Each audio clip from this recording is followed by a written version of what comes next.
Chapter 1, Choosing 100,000 per second. It's true that poverty limits my imagination. This year's GDP of Goat City has risen again. It would be great if this was my annual income, Guan said as he looked at the content on his cell phone. Guan was currently a junior student at a second university in Yangcheng. Because of today's weekend, Guan was lying in bed with nothing to do and swiped up videos. It just so happened that he swiped on a news video that said that this year's GDP of Yangcheng had risen again. It had come to a full $3 trillion, breaking through the $3 trillion mark, and holding steady at the fourth place in the city's economic ranking in the country. It says that the average Yangcheng everyone has a GDP of more than 100,000 yuan a year. Guan would like to have more than 100,000 yuan, but he is only an ordinary junior now. How can he have more than $100,000 a year? Guan's family is just an ordinary rural family. Can provide Guan to finish this university is already the limit. After Guan graduates, he will have to find a job on his own. That's why Guan prayed at the beginning. But this was just Guan's fantasy. If my yearly income can also be 30,000 small goals, after a year I can punch the penguin, kick the beaver, and become the richest man in the world in one leap, Guan muttered under his breath. However, Guan also understood that this was impossible. Currently no one in this world had managed to earn 30,000 mini-goals a year. What kind of concept was this? 30,000 mini-goals counted as an average income of 96,000 per second. About 3 mini-goals per hour. Every day is 8 billion. Rounded up as a day income of nearly 10 billion. I drop a good boy. Thinking of this, Guan also felt that those novels in the God's Hero system to the host of a piece per second, 2 pieces, is simply weak. At this time, Guan scratched the video towards the next one, and 2 option questions appeared in the next video. It was that you gained an ability. One of 2 options. Which one would you choose? One was that you gained a face that was more handsome than Pan An's, a body that was even better than a professional bodybuilder's, and a random top athletic talent, e.g., basketball, soccer, ping pong, etc. The second is that a number from 1 to 100,000 will be randomly selected, and from now on, this will become your income every second. Seeing these 2 options, Guan directly chose the second one without the slightest hesitation. As a new age post 00, wouldn't it be nice to lie down and get paid every day? Even if you were a bit worse off and drew 1, that would be more than $80,000 a day, more than $2 million a month, more than $30 million a year. But after Guan finished choosing, a number popped up on the cell phone page that said 100,000. Yo, I actually drew the highest. Seeing the number, Guan smiled, then proceeded to swipe up the video until 4 o'clock in the afternoon. It's 4 o'clock, and it's also been more than 2 hours of swiping videos. Guan came down and stretched. The dormitory was a 4-person dormitory, with a bed and bunk configuration. In a dormitory, all 4 of them are geeks, plus it's a hot day. One by one, they all choose to stay in the dormitory to blow the air conditioning, mainly because there is no money to go out to play. Guan dormitory 4 people's family environment are similar, ordinary families. At this time, Guan's cell phone rang, but when he saw an unfamiliar number displayed on the phone, Guan originally intended to hang up directly. However, the IP on it showed that it was local to Yangcheng, so after considering it for a moment, Guan finally connected the call. Just after connecting, a young man's voice came from inside. May I ask if this is Mr. Guan? Hearing the other party ask his name, Guan was puzzled but still returned, it's me. And you are? I'm a courier. I'm at the entrance of the school now. Please bring your ID card and come over to pick up your courier. Ah, my courier? Hearing this, Guan Xin was very puzzled. He didn't remember when he bought a courier. Ah, you're mistaken, aren't you? I haven't bought a courier lately, but what's written on it is Guan, and the phone number is 18,6908". Hearing the name and phone number read out by the other party was indeed his own as well. Guan also decided to take a look. Then wait, I'll be right over. 10 minutes later, Guan arrived at the school entrance and also met the courier who had just called him. After giving his ID card to the other party for confirmation, the other party then took out a courier. Guan forced himself to hold back the curiosity in his heart and returned to the dormitory. Once back in the dormitory, Guan cannot wait to open the courier. Take out a look. Is a bank card. There was also a letter. With that, Guan also understood what was going on. At once breathing a little short of breath. Take a deep breath. Mouth kept chanting who? To be calm. Maybe it's a prank? It turned out that the content of the letter was to tell Guan that the choice Guan had just made on her cell phone had taken effect. From the second he clicked on the choice, Guan would get 100,000 soft currency every second. And the money points were all deposited in a foreign bank. The source of the money had already been resolved. And the password was the same as Guan's domestic commercial bank password. In other words, from that moment on, Guan was a super rich man with a daily income of $6 billion. However, Guan was still skeptical about this, and then logged into his bank card account on his cell phone. Upon seeing the string of numbers on the account balance, Guan's head instantly died, forcing back the excitement in his heart, his body somewhat trembling, his mouth red. 1, 10, 100, 1000, 1 million, billion inch, more than 7 billion. In fact, I don't blame Guan for being excited. Who wouldn't be excited to see so much money? Guan probably thought for a moment. From the moment of pointing down the choice to now almost more than 2 hours, more than 700 million. Guan didn't know whether it was true or not for a while, and then thought about transferring money to his own commercial bank in China. As long as the money could be transferred and spent, then Guan would dare to believe that it was real. When entering the transfer balance, Guan planned to transfer 100,000 first to see if it would work. Just after entering her password, her cell phone received a transfer notification from the commercial bank. Transferred $100,000. Current balance $100,386. The transfer was successful. Then it was time to spend. It only works if you can spend it. Otherwise Guan really can't believe it. After all, the current fraud technology is too high. Guan thought about it and directly opened the game. Eat chicken. First come on 10648 to try the water. Into the game. Find the recharge interface. Guan clicked on the recharge 648 yuan. After entering the password, the phone turned around and finally showed that the recharge was successful. Seeing that it really works, Guan couldn't help but shout nice. It really works. At this time, the other 3 roommates in the dormitory were attracted by Guan's shout. They all looked at Guan in disbelief. When Guan saw this, he also laughed loudly, and then said excitedly, "Don't look, let's go. Dad invited you guys out to eat barbecue." And a few people heard the face of different expressions, some puzzled, some surprised, some, "You, please eat barbecue? Have that money?" One of the men wearing glasses said, "That's right, it's the end of the month, so there's still money?" The other 2 chimed in. Chapter 2 Consumption. You don't have to worry about this, just ask if you're going or not. Your father. I'm not short of money now. It's still okay to treat you guys to a meal, Guan said as he changed his clothes. A few people looked at each other when they saw that Guan seemed to be serious. You're not kidding? The man with glasses asked again. I'm not kidding. I can't afford a barbecue. So are you going or not? If you don't go, then I'll go by myself. So don't say I didn't call you guys at that time. After saying that, Guan started to change his shoes. The 3 of them looked at each other in disbelief, and then reacted by saying go. Definitely go. Righteous father, lead the way. Packing up their things, several people came to the old place together, a snack street outside the school, where everything is available. Barbecue is the most unusual here. Just as they sat down, the boss's wife came over with a menu. Yo, you guys can still come at the end of the month? Upon hearing this, several people looked at Guan and said, this is not a treat from Boss Gu. We don't have to pay for it, so why not come? Yes, if the boss is treating us, we have to come. The boss's wife, who was standing by the side, saw that several people's gazes were looking at Guan, and said these words, and immediately understood what was going on.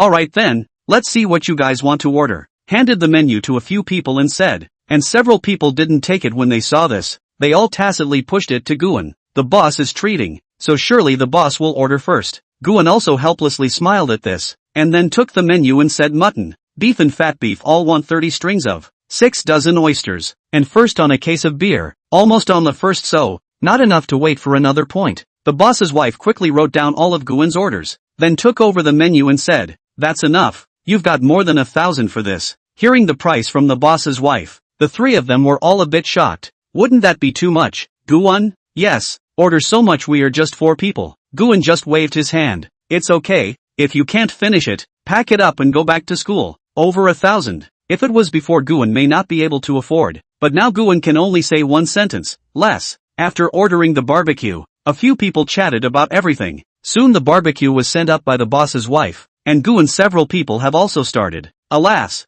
I don't know how much longer we can eat barbecue together. Yeah, this September, we'll be in our 4th year of college. After finishing our dissertation and defense last semester, we'll be looking for a job next semester. It's okay, we can get together more often after graduation. It's easy to get around now. Come on, you have to find a job after graduation? Do you have that much time? The 3 of them were chatting one sentence at a time, and the atmosphere was a bit sad. Guan just quietly looked at all this. If it was before, Guan also had the same worries as them, but now it was different. Guan didn't have to worry about money anymore. Having solved the most important problem in his life, Guan was now a lightweight. Nowadays, How many people worry about money? Without money in this society, it is difficult to move forward, especially in a big city like Yangchang. Paying a rent in Yangchang may cost half a month's salary. Who can afford it? In addition to the current society, the bride price, car house deposit that is not less Guan felt horrible just thinking about it. Don't froth. What about you? What are you going to do after graduation?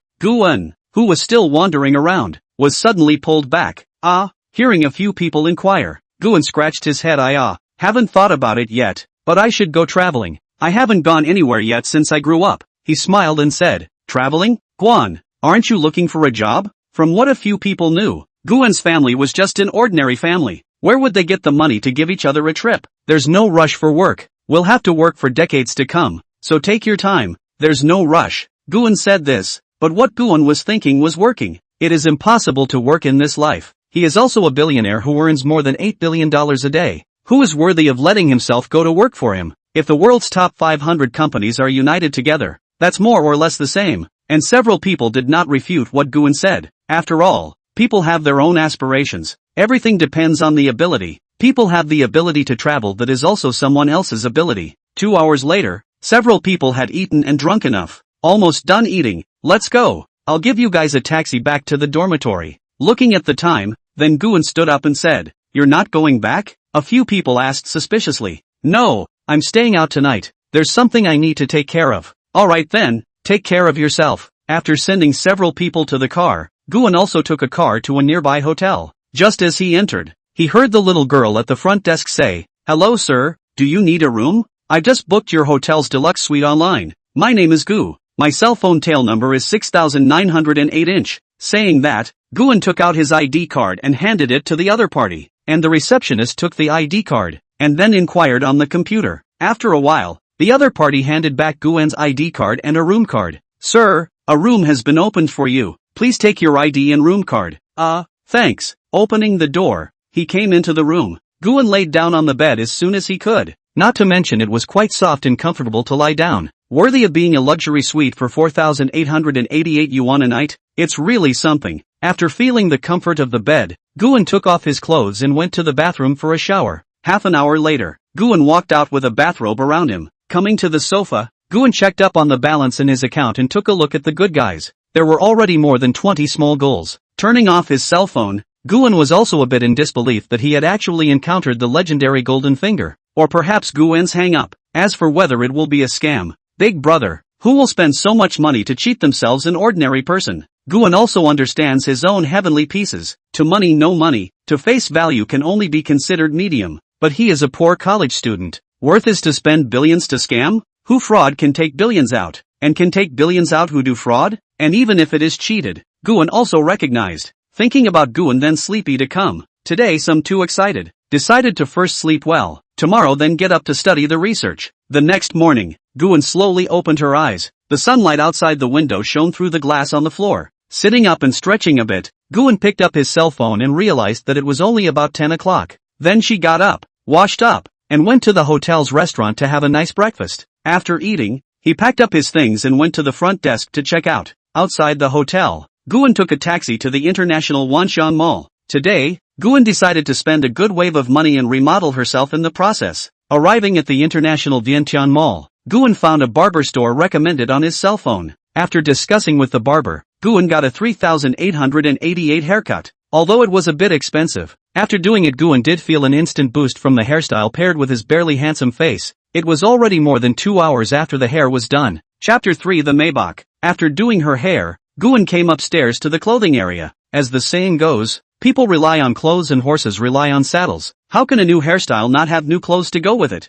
For the requirements of the clothes Guan is not too high. Can wear on the line. Chose Armani and Lauren 2 stores casually buy some clothes and shoes. It probably cost more than $100,000. When Guan walked out of the store, both of her hands were full of things. Seeing that she had bought almost everything, Guan came to the mall and took a car, mainly because there were too many things to carry. Getting into the car Guan didn't choose to go home, but instead went to a Mercedes-Benz sales store. Guan's plan was to buy a car today and then wait until tomorrow to buy a house. Afterwards, he had applied to the counselor to live outside the school, so he wouldn't return to the school dormitory, and he had already asked the counselor for 2 days off. As for the car, Guan's requirement was that it should be at least $1 million, otherwise it wouldn't be worthy of his status. When he was free, he would have to get a couple of sports cars to play with. Walking inside, Guan found that there were quite a lot of people inside. However, it seems that the age of the basic in more than 30, their own a young man in his early 20s to come does look a little out of place in the atmosphere. At this time, a flirtatious voice rang out.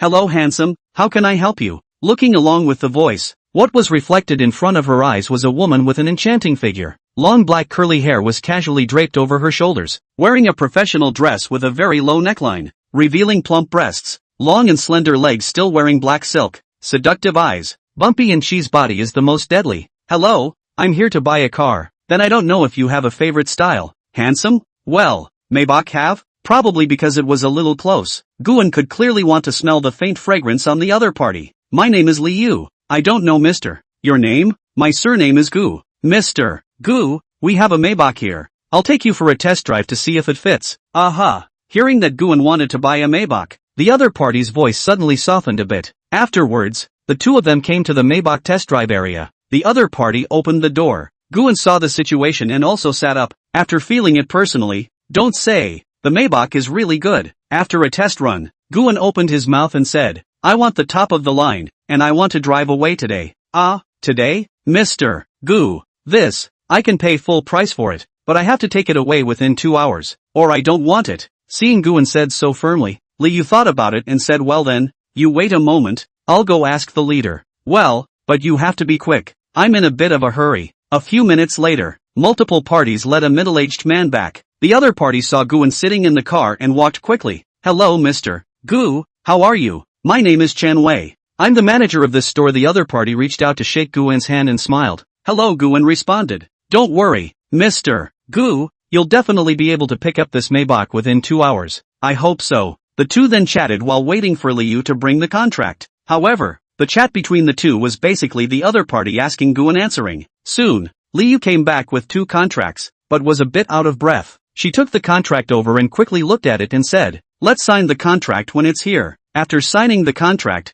Guan also successfully took the first car in his life. Maybach top match. Full payment totaled to 95 million. After taking pictures, Guan got into the car and was about to drive away when Liu walked up to Guan and stretched out her hand. "Welcome, Mr. Gu, next time." Seeing this, Guan also stretched out his hand to shake the other party. At this time Guan felt that the other party's hand seems to have something stuffed into his hand. Under Guan's puzzled gaze, the other party then walked away as if nothing had happened. Looking at the other party's enchanting figure, Guan felt a burst of fire. Guan opened his hand to see that it was a note with a string of phone numbers written on it. "This woman, she's really a siren, but then again, this is seducing me, isn't it?" After writing down the number on the paper, Guan drove away from the place. He then navigated to a 5-star hotel according to the map and checked in. Taking her things to her room, Guan was also a bit shocked when she came in. It was even bigger and more luxurious than the hotel Guan stayed at last night, and of course the price was more expensive. One night 9,800.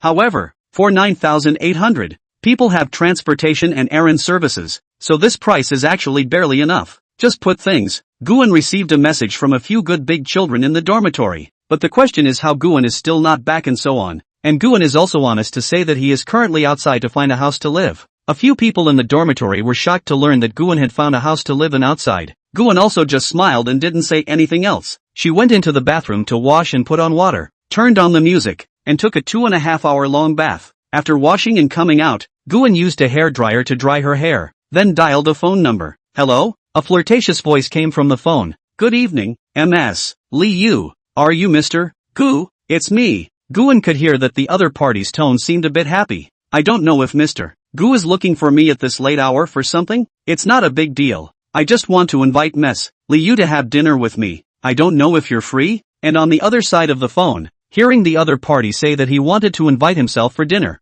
the corners of Liu's mouth smiled slightly. "Sure, when? Wait, you send me the address. I'll come pick you up." "Good." After saying that, Guan hung up the phone. His heartbeat couldn't help but speed up. In fact, Guan also had a girlfriend, but that was all in high school, and it was still the first year of high school, and broke up in the second year. At that time, the progress of the two people only to hold hands, so just, even kissing has not been. And after the university Guan also did not have a girlfriend. No way. Not Guan do not want to pay, is no money to pay. Online said well, back and forth fare counts you 60, dinner 200, drink milk tea 30, watch a movie 150, room 300, add up to more than 700. But Guan himself a month living expenses is also 1500. And this is all to spend Guan half a month of living expenses. This is not counting some of the holiday gift of 7 or 8. Where is the money? So if you do the math, Guan is actually equivalent to not having a girlfriend. After all, he hasn't even kissed. Of course, although he hadn't practiced, his theoretical knowledge was very sufficient. How to say Guan also has hundreds of island teachers in this area. Putting on his clothes, Guan went downstairs and drove to the other party's house. I'm here, come down. As soon as Guan arrived, he dialed the other party's phone. I'm coming down now, just wait. Not long after hanging up the phone, Guan saw the other party. The other party was wearing a black halter strapless dress, holding a black handbag and a pair of high-heeled sandals. With her convex body, she was afraid that anyone who saw her would be mesmerized. The other party walked straight to Guan's side, then opened the car door and sat up. Long time waiting, Mr. Gu. There, I just arrived too. After the other party sat up, Guan started the car and left. Chapter 4 Rejected. Soon the two arrived at an upscale Western restaurant. When the two entered inside, a waiter greeted them. Hello, sir, may I ask if you two have a reservation? No, Guan shook his head. Then feel free to choose a seat in the lobby. I'll bring the menu over later. Aha. Guan brought Liu to a place by the window and sat down. Immediately after that, the waiter also came with a menu. Sir, let's see what you need. Guan and Liu both took a menu each and slowly flipped through it. After looking at it for a while, Guan pointed at the dishes on the menu and said, order me a steak set and a bottle of red wine. Then I'll have the dream wedding set meal, Liu said as she closed the menu. Okay, you two please wait a moment. After saying that, the waiter took the menu and left. In a short while, the dishes for the two were served. Guan cut the steak and used a fork to pick up a small piece and put it in his mouth, chewing it carefully before swallowing it. The flavor isn't bad, and it's worthy of its price. He nodded his head in satisfaction. Liu took a sip of red wine and smiled. The steak is such an expensive one that if it wasn't for Mr. Gu's treat, I probably wouldn't have necessarily come here in my life. That's not so bad. A piece of steak by variety. The cheapest ones here are several hundred. A set meal is several thousand. And a bottle of red wine for tens of thousands is unusual. Saying that, Liu smiled to herself. And Guan didn't say anything at that. Just smiled. If he didn't have this ability like a plug-in, I'm afraid that he really couldn't come once in his life. You also don't keep calling Mr. Gu. Call me Guan. I'll call you Liu. Good. The two chatted and soon finished eliminating the steaks on their plates. And the bottle of red wine was almost finished. After eating and drinking, Guan came to the front desk to settle the bill, which totaled 580 yuan. The two set meals added up to 4 or 5,000. The most expensive was the bottle of wine. After settling the bill, the two came outside. Liu looked at Guan, whose face was slightly red, and asked, how can you go back after you drank the wine? Me? I told the hotel people to come and pick me up. I should be there soon. You live in a hotel? Yes. I'll buy a room tomorrow, so I'll stay at the hotel today. At this time both of their faces were slightly red, and when Guan looked at Liu, there was an inexplicable flutter in his heart. It's still early. Do you want to go to my place for a glass of water? Guan asked the other party somewhat nervously. And at this time, Liu's face was also somewhat hesitant. It's fine. I'm just kidding. Seeing the other party's expression, Guan also understood that he seemed to have been a little too hasty. And Liu heard Guan's words also did not make another sound. The two just stood there. Soon, 2 personnel from the hotel arrived, and the awkward atmosphere between the two broke. You take my car and send her back first, then drive back to the hotel later. Guan took out the key and threw it to one of the hotel personnel. Guan, on the other hand, sat in the hotel's special car. During this time, Guan didn't speak to the other person again either, as it was just too awkward. After the car slowly started, Guan unconsciously twisted his head to look back, inexplicably relieved in his heart. Still a bit composed, Guan secretly thought in her heart. After all, the two had only known each other for less than a day before inviting someone to. The next day, noon, it was only then that Guan lazily woke up from her bed. Last night, because of that incident, Guan had thought about it all night and couldn't sleep all night. Originally, Guan thought that her life would usher in a new change from now on, but the thought that she and the other party had only known each other for less than a day, and actually invited someone. The other party is not the kind of sell, is a normal woman will not agree. Forget it, don't want to think about this. Get up, ready to go to buy a house. Guan mouth red. Get up and wash up. Simply eat a breakfast. Guan drove to a real estate company. Now that Guan was already worth over $10 billion, he had originally only planned to buy a large flat first, but now he had changed his mind. Guan decided to buy a few more sets, or else his women would all be crammed together by then. In Guan's plans nowadays, he would definitely have more than one woman in the future. If it was before, Guan, that is a lifetime. But now, if a man has so much money, he will not be able to find a few more women. You know, every man's heart will have a dream of a harem of 3,000 beauties. As for the matter of succession, Guan decided to leave it to his own old brother. As for marriage, Guan no longer had any plans. Arriving at the property sales company, Guan had just come in when a little brother came over. Hello sir, I'm the salesman here. You can call me Xiao Zhang. Hello. Guan nodded and smiled. Are you here to buy a house? Or to look at houses? Buying a house. Hearing Guan say buy a house, the man instantly smiled. I don't know your last name? My surname is Gu. Mr. Gu, I don't know if you have a favorite style. We have all kinds of apartments. Large flats and villas here. Large flats and villas. I'll take a look at these too. Please come with me. I'll take you to the VIP lounge. Then I'll project the floor plan for you to see. Okay. Coming to the VIP lounge, Guan had just sat down shortly before the other party hurriedly came with a tablet and a glass of water. Sir, look, it's the interior decoration of our large flat and villa here. Guan sniffed and took the tablet and slowly flipped through it. It was full of pictures of some of the well-decorated interiors in the large flat villas, and some floor plans. Sir, our large flat and villas here are all finely decorated, so you can move in turnkey if you buy them. After a rough count, there were about 13 sets of large flats and 4 sets of villas. The smallest set of villas are 800 square feet, the largest set of 2,000 square feet. Good guy, can be said to be a small manor. This set of 2,000 square feet of villa, Guan carefully looked at, comes with a basketball court and a green garden and swimming pool. Because it was a bit expensive, no one had asked for it for 2 or 3 years, with a whopping 150,000 per square foot. 2,000 square feet was $300 million.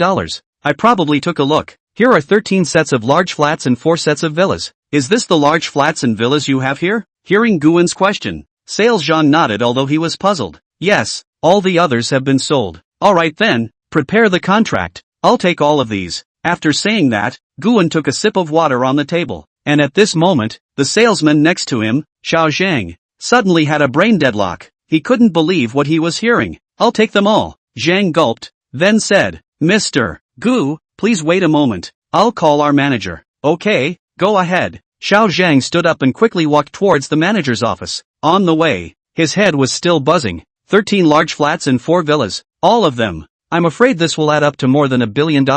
Looking at the whole country, there may not be anyone who can get out more than $1 billion to buy these houses, and the other party is still so young. Actually can come up with so much money? At first Xiao Zhang all thought that Guan at most buy a set. The probability is a large flat. Did not expect. Coming to the manager's office, Xiao Zhang knocked on the door. Come in. Opening the door and going in, he saw a middle-aged man dealing with some documents. The other party also did not look up, constantly flipping through the documents in his hands and said, what's the matter? Say it. Chapter 5 Walking in the School. Xiao Zhang first swallowed his saliva, then said manager, outside came. After giving the other party a full account of what happened, the middle-aged man also put down the documents in his hands, and looked at Xiao Zhang with a serious face in front of him. You're not kidding, right? For this matter, the middle-aged man's first feeling was that he was joking. Who else could come up with so much money to buy these houses? There were many invisible rich people in Huaxia, but they wouldn't take out so much money to buy these houses. Let's put it this way. Those who have the ability to take out this money will not do so. Those who will do so do not have the ability to take out this money. That's why the middle-aged man's first reaction was to think that the other party was joking.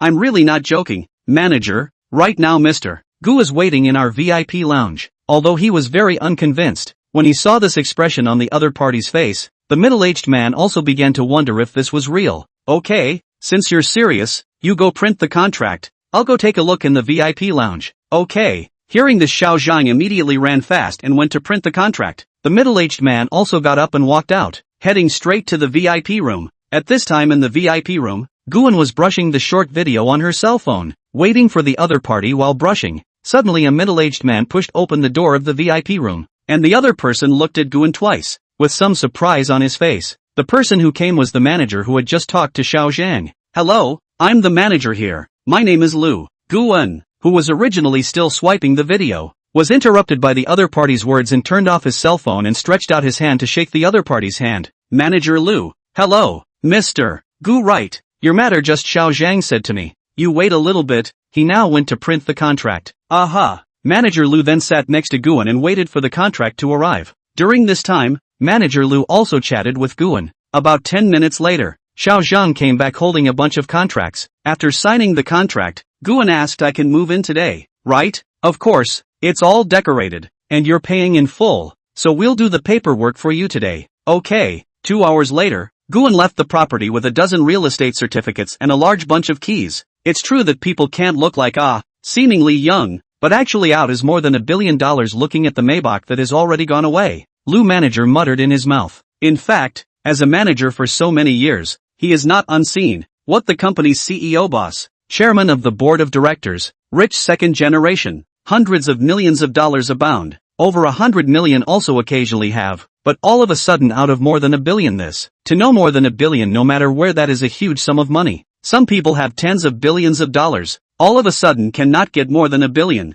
and those tens of billions of billionaires boss, that is not 40 or 50 years old, early 20s, all of a sudden take out more than $1 billion to buy a house. The country cannot find one. If not Guan has an Asian face, Manager Lu is going to suspect that the other party is not the royal heir of a major oil country. On this side, Guan drove the Maybach and played songs all the way back to school. Now that he has a room, his first order of business is to go back to school for an off-campus walk-in first. Now we have a car and a house, Guan said proudly in his heart. It wasn't Guan's fault. It was really because life was too easy to float up now. Buying a dozen sweets and spending money that doesn't even reach 1/10 of one's worth. Who else would not float? For anyone else, a passing dog would probably get 2 kicks and throw a handful of money at the other person as medical expenses. Arriving at the school, Guan originally wanted to drive in, but then it occurred to him that the school didn't give drive-ins, except for teachers. Seeing this, Guan parked the car in a parking spot in front of the school. At this time, when the surrounding people saw Guan coming down from the Maybach,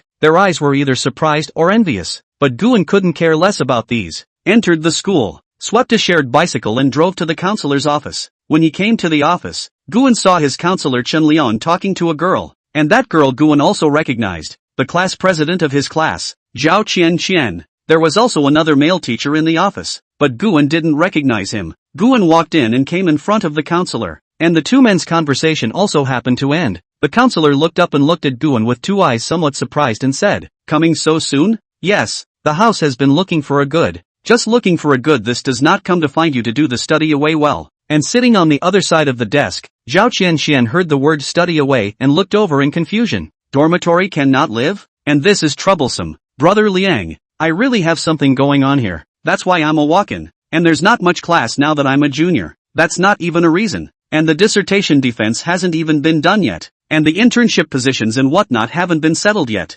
Hearing this, Guan also understood that the other party wanted him to submit his thesis first, defend it, and then find an internship position. But the main thing is that this can't be done without a semester. And even a semester may not be done. Originally thought the walk-in was pretty good to apply for, but I didn't expect. Alright then, thank you Brother Liang, I won't bother you anymore. I'll leave first. After saying that, Guan left. Coming outside, Guan was thinking about how to solve the two problems of the dissertation and the defense. To be honest, Guan wanted to just stop studying at that moment, but it was not good to explain to his family in that case. Could it be that he was already a 10 billionaire and didn't need to go to school? How to explain the source of the money? Guan hadn't thought of a suitable excuse until now. After all, it took countless lies to sew up behind one lie. Guan, wait, Guan, who was in the middle of his thoughts, heard a voice coming from behind him and turned his head to see that it was actually Zhao Qian who was just in the office. For their own this class president, Guan's impression is still quite deep. Learning good, people beautiful, body, is not bad, is the front is a little smaller. Class president, what's the matter? You just, were talking to the guide about the walk-in. I heard it. Well, then what? Looking at the other party with a panting look, Guan also couldn't figure out the right to catch up just to say he heard it. You found a house outside, right? Yes I found it. Buying a house should also be considered as finding a house. Anyway, it's good to have a place to live. Then can we share a room? Zhao Qian asked with a slightly reddened face.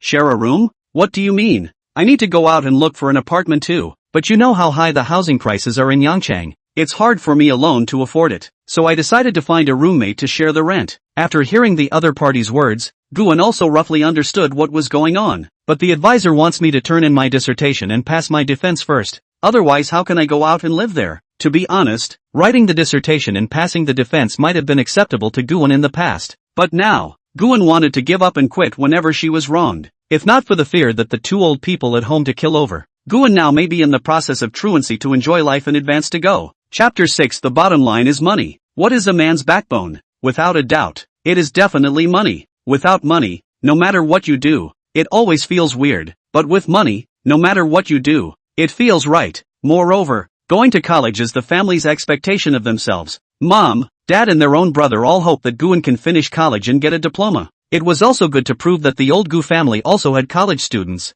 This is the idea of the older generation, and Guan does not want to let them down. After all, Mom and Dad have worked hard for decades. Just looking forward to this. Anyway, there is still up to this semester. This September senior year, he is definitely going to move outside the school. I can help you with your thesis and defense. Ha, you help me write it? Hearing this, Guan looked at the other party excitedly. If someone helped himself to write it, what are you thinking? What I mean is that I can help you check your thesis and occasionally share a little inspiration with you. I can also help you judge the defense. As long as you follow what I say, you are guaranteed to pass once. Hearing that the other party wasn't writing for him, Guan shook his head. You're so confident that you can let me pass once? That's for sure. The dissertation should be fine, but the defense, as long as you're not too stupid, that's basically fine too. Zhao Qianxian said confidently, but I don't blame her for being confident. After all, she's the only one in the whole class who has passed both the dissertation and the defense. Originally, these two things are September this year, the 4th year of college, and now the other party has passed. Or over again. It was also true that she had the capital to be proud of. But I said first, if you pass, we have to rent a room this summer.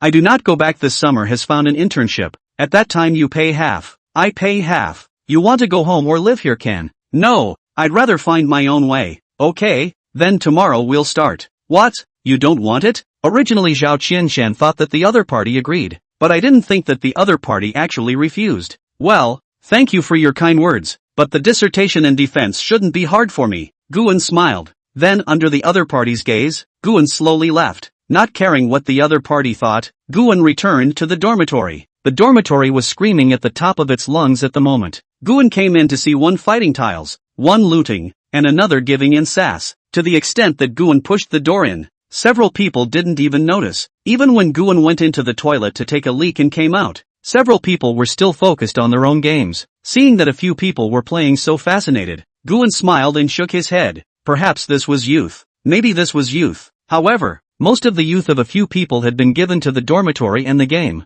Returning to his own position, Guan lay down on his recliner and used his cell phone to look up on the internet how other people's theses were written. There was also the content of the defense. Half an hour later, a skinny man across from Guan wearing big shorts and a bare upper body ended the game. Marred. Easy take. The man's name was Li Song, and he was from Xiaoxiang. Standing up and stretching, he turned around and realized that Guan was actually sitting behind him. Suddenly, he exclaimed, "Crap!" At this time, the other two who were still playing the game were also shocked by this sudden cry. "No, Li Song, why are you screaming so loudly? You scared me. I was just about to hit the opposite side." "That's right, I was about to build up and come out violently, but you scared me to death." The two men turned their heads and cursed, but when they saw Guan sitting on the stool, they also shouted crap together. They stood up and came. "No, when did you come back, Laoan?" "That's right, I didn't see anyone knocking on the door. The one wearing glasses is Chun Xiang, a native of Gusu. The other one, Wang Lei, is from Fengtian. The body is a little strong, also bare upper body, wearing a pair of shorts. I came back a long time ago. How could you guys notice me when you were so engrossed in playing the game? And your door was unlocked, so I just pushed right in." Saying that, Guan opened the computer on the table. "Where have you been these days? It can't be that you went out dashing with that sister." "That's right, and stayed in a hotel the other night." Hearing the words of a few people, Guan's mind involuntarily conjured up the embarrassing scene from last night. As soon as he thought of it, Guan was so embarrassed that he could pick 3 rooms out of his toes. How could he have fainted and said those words at that time? And when several people saw Guan's expression, they exclaimed, "No dude, you really have to eat?" "That's right, we haven't had to eat it yet. You just ate it first." Wang Lei and Chen Xiang were the first to shout. Li Song then said, "Old and got rich, isn't it normal to have to eat?" "Yes, Laoan is rich. Quickly tell us what it feels like to have to eat," Wang Lei colorfully said. The other two also looked curious, and Guan saw the situation is also helpless. Said you a few lines. "Ah, that what have to eat not eat. The hotel is my own life. There is no what sister." But a few people obviously do not believe. Has been asking Guan detailed process. I don't have time to fool around with you guys. I still have to write my thesis. Thesis? Not buddy, I take you as a brother. You meow to engage in internal scrolling. What thesis? Didn't we just start writing it this September? Yeah, and you're doing it. That's right, all the dorms are playing games. You're the only one who's doing internal papers. The three walked up to Guan and said grimly. Looking at the three people's unkind expressions, Guan had to explain what happened to a few people. About 10 minutes later. What? You drive a Maybach. And heck yeah, you bought a suite. And opened a store. The trio looked at Guan with some anger. You are truly damned. It's all a lie. You tell me. Right. In fact, other than the opening of the store hadn't been implemented yet, everything else was true. But Guan didn't want to explain anything. After all, the more he explained, the more confusing it became. Looking at the trio's somewhat frantic expressions, Guan calmly said, Okay, you guys, I still have to write my thesis, so don't argue. Chen Xiang, I'll transfer you some money. You take them to buy some barbecue back. Let's have a drink tonight. A few people's eyes suddenly lit up when they heard this. Boss Gu was so generous. Oh hoo, a treat from the boss. With a few people out of the way, Guan could write his thesis in peace. At night, in the dormitory, Guan and the others were raising their glasses and drinking. After 3 rounds of wine and 5 flavors of food, Li Song suddenly opened his mouth and asked, Olden, you're not even coming back to live after this? Guan sniffed, put down the wine glass almost. After all, the next semester has also been the 4th year of college. There is no class and the school is also boring. Go out to live by the way to watch the store. Li Song sighed. Some sadness said developed. Will not recognize us. Said. Also made a wipe tears. Action. Almost on the line. This is too fake of you. Guan kicked the other party and scolded with a laugh. Is it? I'd been practicing lately. Li Song grinned. Songzi, your acting skills I feel actually still have a lot of room for improvement. Chen Xiang drank his wine and stifled a laugh. Alas, I feel that Songzi's acting skills are actually already very good. I feel that it can even debut as a comedian. Indeed, the laughs of a dormitory are all wrapped up by this guy. Guan and the 3 of them looked at each other and laughed, while Li Song sniffed and laughed. No, what do you guys mean? What do you mean by being wrapped up by me? It means you are more amusing. Ha ha ha. Chapter 7 The Unworthy Past. Guan patted Li Song's shoulder and said, Your sense of humor and comedy is recognized as the #1 in the dormitory. If you become famous in the future, don't forget about us, your roommates. Li Song utilized the strength of alcohol and waved his hand. That's a must. Don't forget each other if you are rich and famous. The 4 of them chatted about some interesting things in the past. Without realizing it, the night was already late. Finally, they helped each other back to their respective beds, with drunkenness into dreamland. A month later, in the school library. Phew, finally I'm done writing. I'll finish the defense together in the next couple of days. Guan closed the computer and stretched his legs. In the past month, he almost always wrote his dissertation, and he had finished it in a hurry. The only thing left to do was to finish the defense, and after that, he would not have to go back to the school dormitory next semester. And now Guan is also a top tycoon worth over $200 billion. Originally, Guan's plan was not to go home for the summer vacation, and to ask his parents for some money to do business, so that when he went home for New Year's Eve, it wouldn't be too much trouble to explain. But this summer vacation is the oldest brother to get married. Guan also had to change the plan. Still with the family to point out the money said to bring to do business. First in the old home side to open a store, then thrown to mom and dad to see. It does not matter whether it earns money or not. This way mom and dad do not have to go to other people to do odd jobs. So the summer vacation 2 months will go home first. One is to participate in the wedding of his own brother. The second is to improve the life of the family first. In the next few days, Guan's thesis and defense all passed. It was not a waste of so many days of hard work. In the evening, Guan arranged for the dormitory brothers to come out to rub a meal. First is the barbecue, then is the KTV box singing. It is also considered to prepare for the gathering before the vacation. At this time several people have finished eating barbecue, came to the KTV, but a few people because they learned that there is a next stop,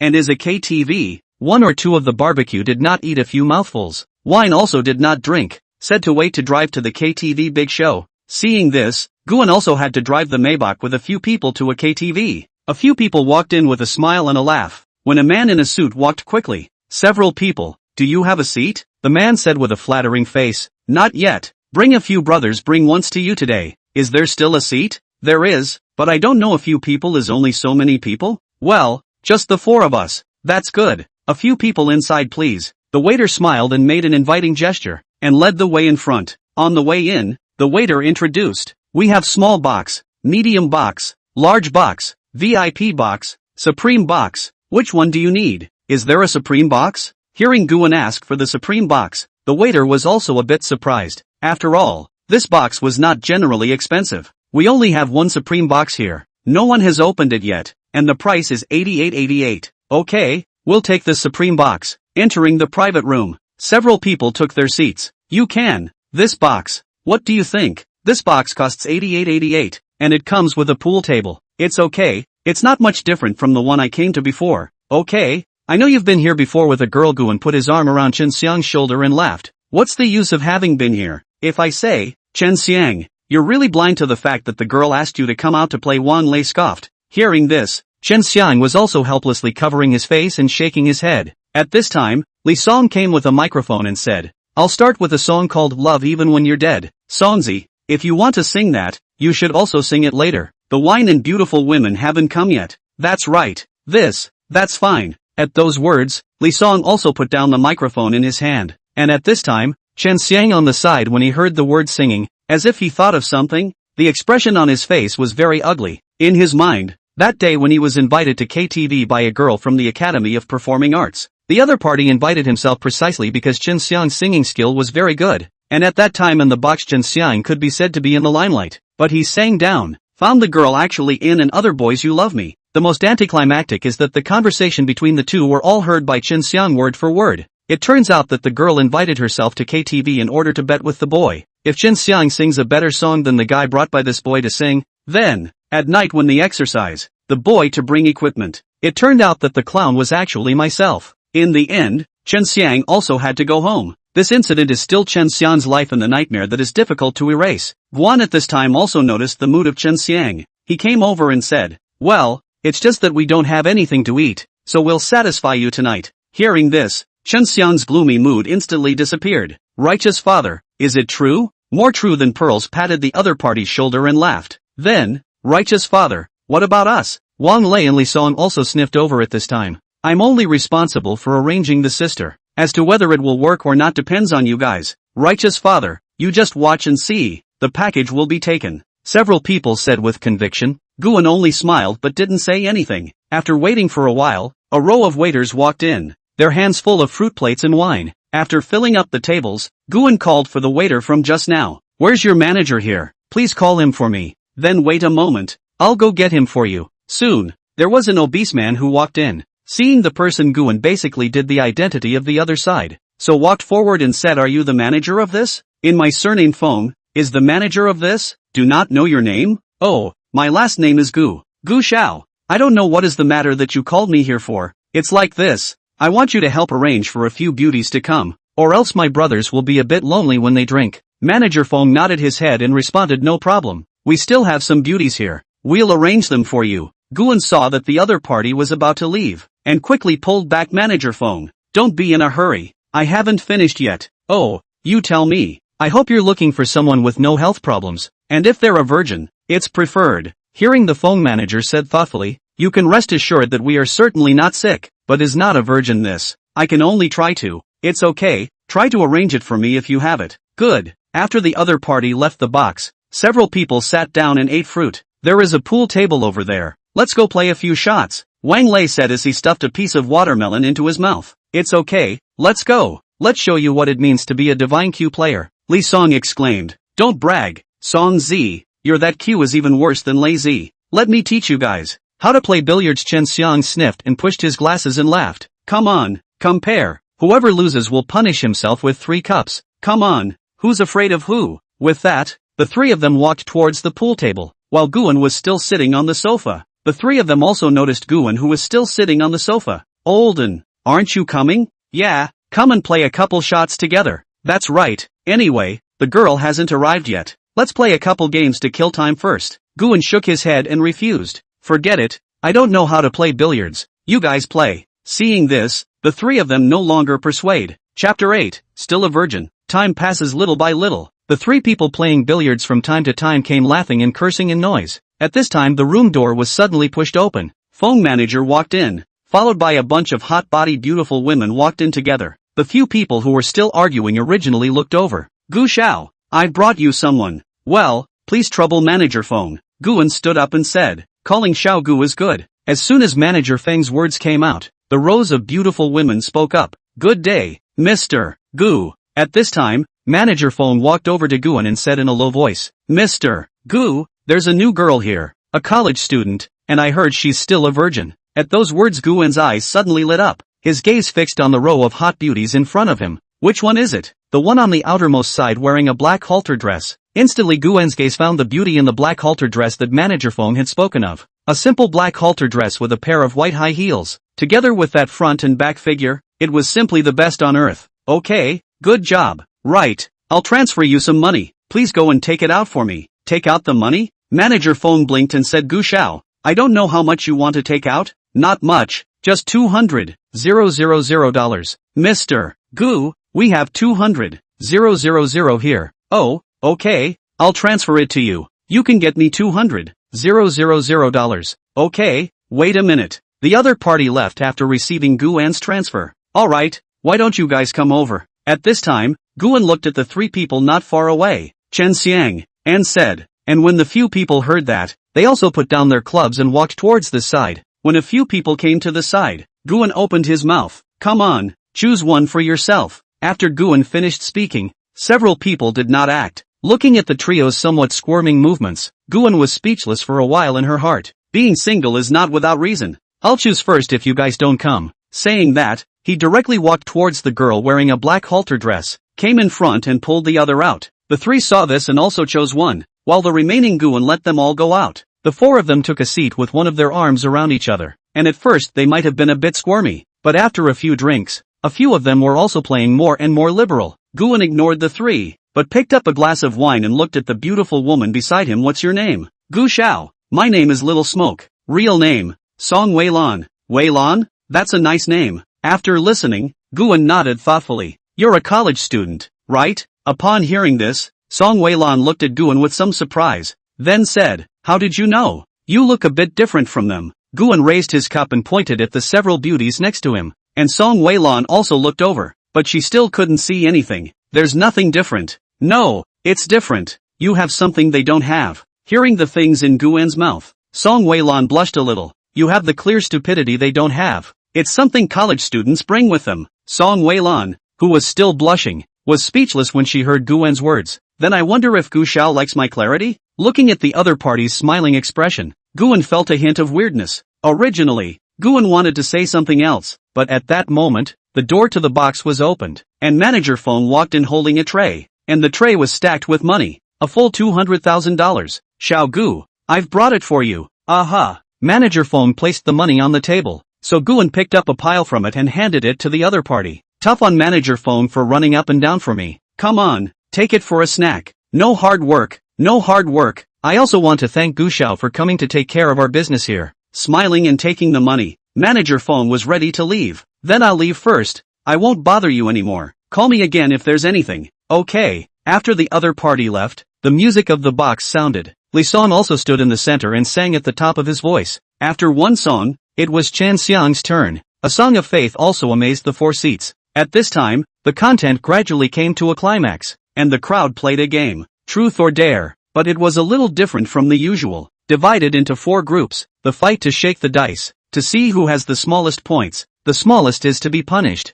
Truth or Dare to choose one, but you can only choose one dare, and that is to kiss the opposite sex next to you. If you want to tell the truth, you have to be asked a question by someone in the room. Afterwards, several people took out the dice and shook it, and after stopping to open it, they found that Chen Xiang's group had the smallest number of points, and they chose the truth. Seeing that Chen Xiang's group chose to speak from the heart, several people looked at the two men wistfully, especially Li Song and Wang Lei, and Chen Xiang felt a chill behind his back at this time. And then the question asked by the two people also made the two people sum. The question was, when was the most recent time you had sex with the opposite sex? This question came out. Chen Xiang, a group of two people's faces are very ugly. After all, this problem is somewhat sensitive. And then Chen Xiang's answer was 2 years ago, and the answer of the beautiful woman next to Chen Xiang was 1 year ago. After the two answered, the crowd is obviously not to believe, but also not good to say anything. After all, is true or false you do not know. After continuing to play a few more rounds, this game was also forced to stop. There is no way. Choose truth. The problem is too tricky. Dare it, and only kissing. Who can play this game? Early end of the Truth or Dare this link to the final content. A few girls compete in drinking, a drink of 500. Currently there is 190,000 roughly on the table. How much you can take depends on the skill, but only 3 girls participated. Song Wei-lan did not participate. She was supposed to participate, but was pulled back hard by Guan. Let them drink. I'll take you somewhere. With that, he pulled the other party out of the box. Coming outside, Manager Feng jogged over and smiled. Gu Xiao, why did you come out? Ah, it's almost time to play. I'll leave first, but a few of my brothers are still playing inside. I'll settle the bill first. After settling the bill, Guan pulled Song Wei-lan outside. Want to go to my house or to a hotel? Guan attached his ear to the other's ear, and Song Wei-lan's cheeks, which had been slightly red, became even redder after hearing Guan's words. Previously, she had somewhat guessed the reason why Guan wanted to bring herself out. Then she whispered, let's go to your house. I'm afraid the hotel isn't safe. After hearing this, Guan's breathing became a bit rapid. After all, the scene of being rejected last time was still imprinted in Guan's mind. Now it is also considered to be a meet. Then he found a chauffeur and returned to one of Guan's many large flat sets. Just after entering, Guan couldn't wait to kiss the other party. However, since it was the first time, they were a bit nervous, and both of them were a bit clumsy. After kissing passionately for about 10 or so minutes, the two people's mouths slowly parted. I'm going to take a shower first, Song Wei-lan said somewhat shyly. Let's do it together. I'll wash it for you. It'll be faster that way. Don't. It's my first time. I don't want to stay in the bathroom. Alright then, you go. Chapter 9, I have a lot of women. Song Wei-lan went into the bathroom, and Guan waited quietly in the living room. Not long after, Song Wei-lan came out of the shower. She was wrapped in a towel, her hair was wet, and she gave off a charming aroma. Guan's heart surged as he watched, and he hurriedly went forward to hug her and kissed her again. The two's bodies gradually heated up, and Guan gently removed Song Wei-lan's bath towel, caressing her smooth skin. Song Wei-lan trembled slightly, her face flushed. Don't, you go take a bath first. Guan, who was already burning with desire, didn't want to wait any longer, but once he thought of the other party being a first-timer, he couldn't bear to start scribbling like this. Then he nodded his head. Okay, then you go wait for me on the bed first. Releasing the other party, Guan went into the bathroom. In about 7 or 8 minutes, Guan finished washing and walked out. Looking at Song Wei-lan who was already lying on the bed, Guan couldn't help but pounce on her. Hold each other a meal Shiwen. Of course, the hand will not be idle. Keep wandering in the other body, and then slowly unlock their own clothes. Here omit 10,000 words detailed process. The next day afternoon, Guan woke up from his sleep and saw Song Wei-lan, who was still sleeping beside him, and the events of last night came to his mind. It still felt a bit unreal that such an extremely beautiful woman was pressed underneath herself last night. At this time, his stomach rumbled, which was a reminder that he should get up and eat. Then looked at the still sleeping Song Wei-lan, gently kissed the other side of the forehead, and then get up to wash up. After washing, Guan came to the kitchen. The refrigerator still has all the ingredients. After all, in the previous month or so, I often come here to live. Also prepared some ingredients, just come in handy. I hit 2 eggs to open fried, and then below the boiled noodles will put the eggs inside. Guan opened the refrigerator and took out the milk poured in the cup. After finishing breakfast, when Guan returned to the bedroom, Song Wei-lan had already woken up and was leaning on the bed looking at him. Good morning, Guan said with a smile. Song Wei-lan smiled back. Good morning. Guan sat on the edge of the bed and wrapped his arms around the other party, whispering softly, you're awake, get up and wash up for dinner. I've prepared breakfast for you. Aha. The other party washed up and came to the dining table, while Guan had already sat on the table, eating while waiting for the other party. Here you are. Sit down and eat your noodles. Guan got up and pulled open the stool. Song Wei-lan saw this and nodded her head and sat down immediately afterward. After sitting down, both of them tacitly didn't say anything and ate the noodles by themselves. With a sucking sound, Guan finished the last bite and wiped his mouth. What did you think? Song Wei-lan, who was still concentrating on her noodles, sniffed and suddenly choked. Eat slowly. It's not like anyone is stealing from you. Guan walked behind the pair and patted the other's back. Song Wei-lan, on the other hand, glared at Guan with a grudging look, thinking that if the other party hadn't said that, how could she have choked? What do you mean, what do I think? Song Wei-lan asked as she took a sip of milk. It's what happened last night. You. Hearing that, Song Wei-lan reddened her eyes and looked at Guan, which was to bring up her pants and disown her. Think what you want. I don't care. Guan saw the other party's small pearl to fall, quickly said, you do not cry. I am not going to drive you away. Comforted the other party, and then said, you will follow me in the future. You do not have to worry about the problem of money, but I want to say goodbye to you in advance. I can not only have you a woman, I think you also understand. If you choose to follow me, This thing I will not hide from you. Of course, the house and car and money problems do not have to worry about. Material aspects I will not treat you poorly. You can accept later to follow me. Can not if I will give you a sum of money. The two of us in the future as if we do not know on it. But once you choose to follow me, you have to draw a line with other boys. I cannot stand their own women with other men. Although Guan herself felt that she was being a bit double standard, the reality was just like that. You want to spend my money, have to accept. People worth millions of dollars do not know outside a few lovers. How can he, the future richest man in the world, be worse? Who is a rich man who will only look for one woman? There may be, but that person will never be Guan. How to say that at present? He was also a billionaire worth hundreds of billions of dollars. Guan would not allow himself to hang himself on a tree. Guan was in no hurry, sitting back in his seat, quietly waiting for the other party's answer. For the woman in front of him, Guan did not want to let go. People, beautiful body. The main thing is that there is the first time buff additive. However, if it were any other woman, without the first buff, Guan would have given the other party a sum of money to let the other party go. In Guan's harem plan, in the future, want to follow their own women must be the first time, the exception of individual special rare young women.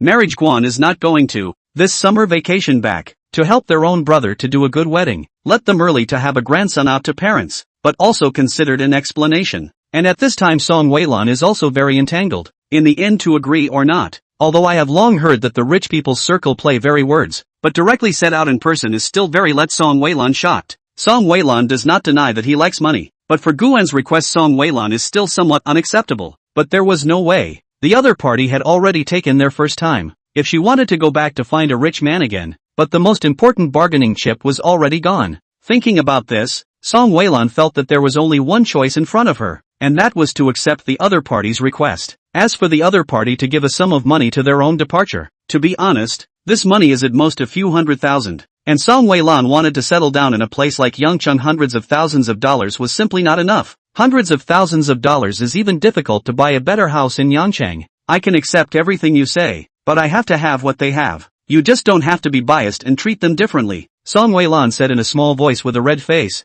Seeing the other party agree, Guan also smiled, walking over to Song Weilan and hugging the other side. He said with a smile on his face, don't worry, I definitely won't treat you guys differently, but in the future, if you guys meet, you have to get along. I don't want you guys to stage a palace fight. After all, I don't intend to get married, and I won't have a proper palace or anything. After saying that, Guan kissed the other party. Ugh, I haven't finished my noodles yet, Song Weilan said as she pushed Guan. Okay, you eat first. After you finish eating, I'll take you shopping later. See if there's anything you want to buy. Hearing the word shopping, Song Weilan looked like she was pumped up with chicken blood. In just a few minutes, she finished the bowl of noodles. When Guan saw this, he had to sigh. Women seem to be born with an inexplicable obsession with the word shopping. The two of them packed up and set off for the mall. International Wanshan Mall underground garage. The two parked the car and came to the international brand area. Internationally known brands almost all have stores here. The last time they came they just hurriedly picked two to buy a few pieces of clothing. They hadn't carefully looked at these luxury brands. Hermes, Chanel, Louis Vuitton, Dior, Gucci and so on. These are the main brands of bags and clothing. There is also the watch this area of Patek Philippe, Audemars Piguet, Breguet, Lang, Vacheron Constantin, Richard Mille and so on. Chapter 10 Sweeping Shopping. Today, Guan is not only accompanying Song Weilan to go shopping, but also to add a watch for himself. The last time I left in a hurry, I was too busy to buy a watch for myself. As the saying goes, poor people play with cars, rich people play with watches. How to say also have to arrange a piece of million luxury watch. If there are 10 million level will be better but 10 million level is basically unattainable. The two first entered the Chanel store, and a saleswoman approached. Hello, both of you. I'm the salesperson here. I don't know what you two need? Guan pushed Song Weilan to the front and said it's not me who needs it. It's her. You help me take her to pick out a few pieces of clothing, bags and whatnot you recommend to her. After talking to the saleswoman, she turned to Song Weilan and said,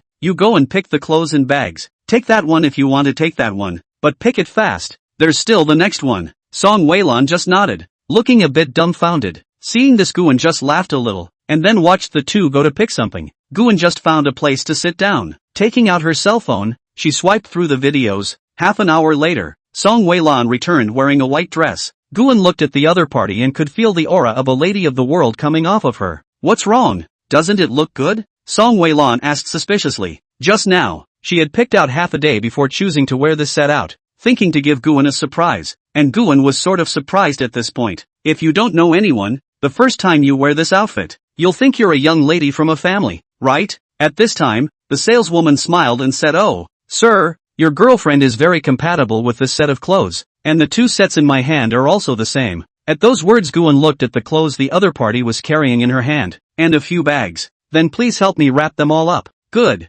Several people came to the front desk. Guan swiped her card to pay the bill. 3 sets of clothes, 2 bags, and a full set of cosmetics cost a little over $150,000. The most expensive were the 2 bags, adding up to $130,000. Leaving Chanel, the two of them went through Hermes, Dior and a few other stores, spent almost $700,000 or $800,000. At this time the two people's hands were full of things, buying too much. It wasn't just Song Wei-lan who had bought. Guan himself had also bought quite a lot. That's why it was as high as $70,000 to $80,000. Mad. So much. Tired you damn. Guan secretly muttered in her heart. Having just finished the big battle last night, his mental state wasn't very good, and now with so many things, Guan felt like he was going to die of exhaustion. So in Guan's mind, he decided that he had to find some bodyguards and drivers afterward, to make it easier to help him carry his things and also protect his safety. "Brotherin, why don't we go back? There seems to be a bit too much stuff to carry." Song Wei-lan opened her mouth and said. It wasn't just Guan who was tired. She was also tired. Last night was her first time, and logically she should have a good rest today. But now after shopping in the mall for so long and holding so many things in her hands, "I want to go buy a few more watches. After I'm done I'll call someone and we'll go back."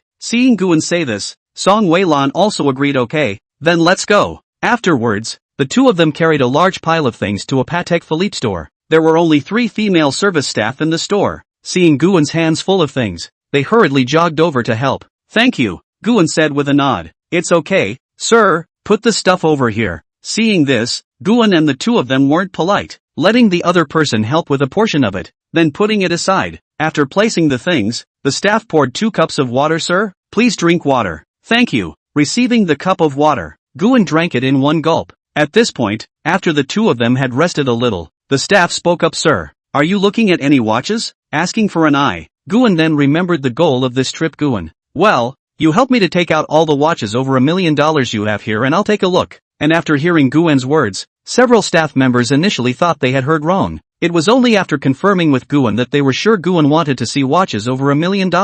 So 2 of them quickly went to fetch the watches. And soon there were 4 watches worth millions of dollars on the display case in front of Guan. One of them was up to more than $7 million, while the cheapest one was more than $1,600,000. Guan had originally planned to bring them all on to try them out one by one, but because of time, after a few simple looks, "Wrap them all up for me." "Ah, all wrapped?" Several waiters were originally thinking about how to introduce these watches to Guan, but they didn't expect the other party to come up and wrap it all up. The 3 then reacted and quickly helped Guan pack the watches. Swiping his card, Guan then went to several other watch stores, Vacheron Constantin, Breguet, Richard Mille and so on, buying all the watches over $1 million in these stores. But because there were a few more, Guan didn't take them all away directly. Instead, he asked them to help send them to Guan's 2,000 square feet villa in Yangchang, where someone would help receive them. Since buying these properties, Guan told the real estate company to contact the cleaning ants to clean them once a week. Guan wore the $7 million watch he bought from Patek Philippe on his hand, and had the rest of the staff help deliver it to the villa as well. The two of them then left with Song Wei-lan and came to a Japanese restaurant.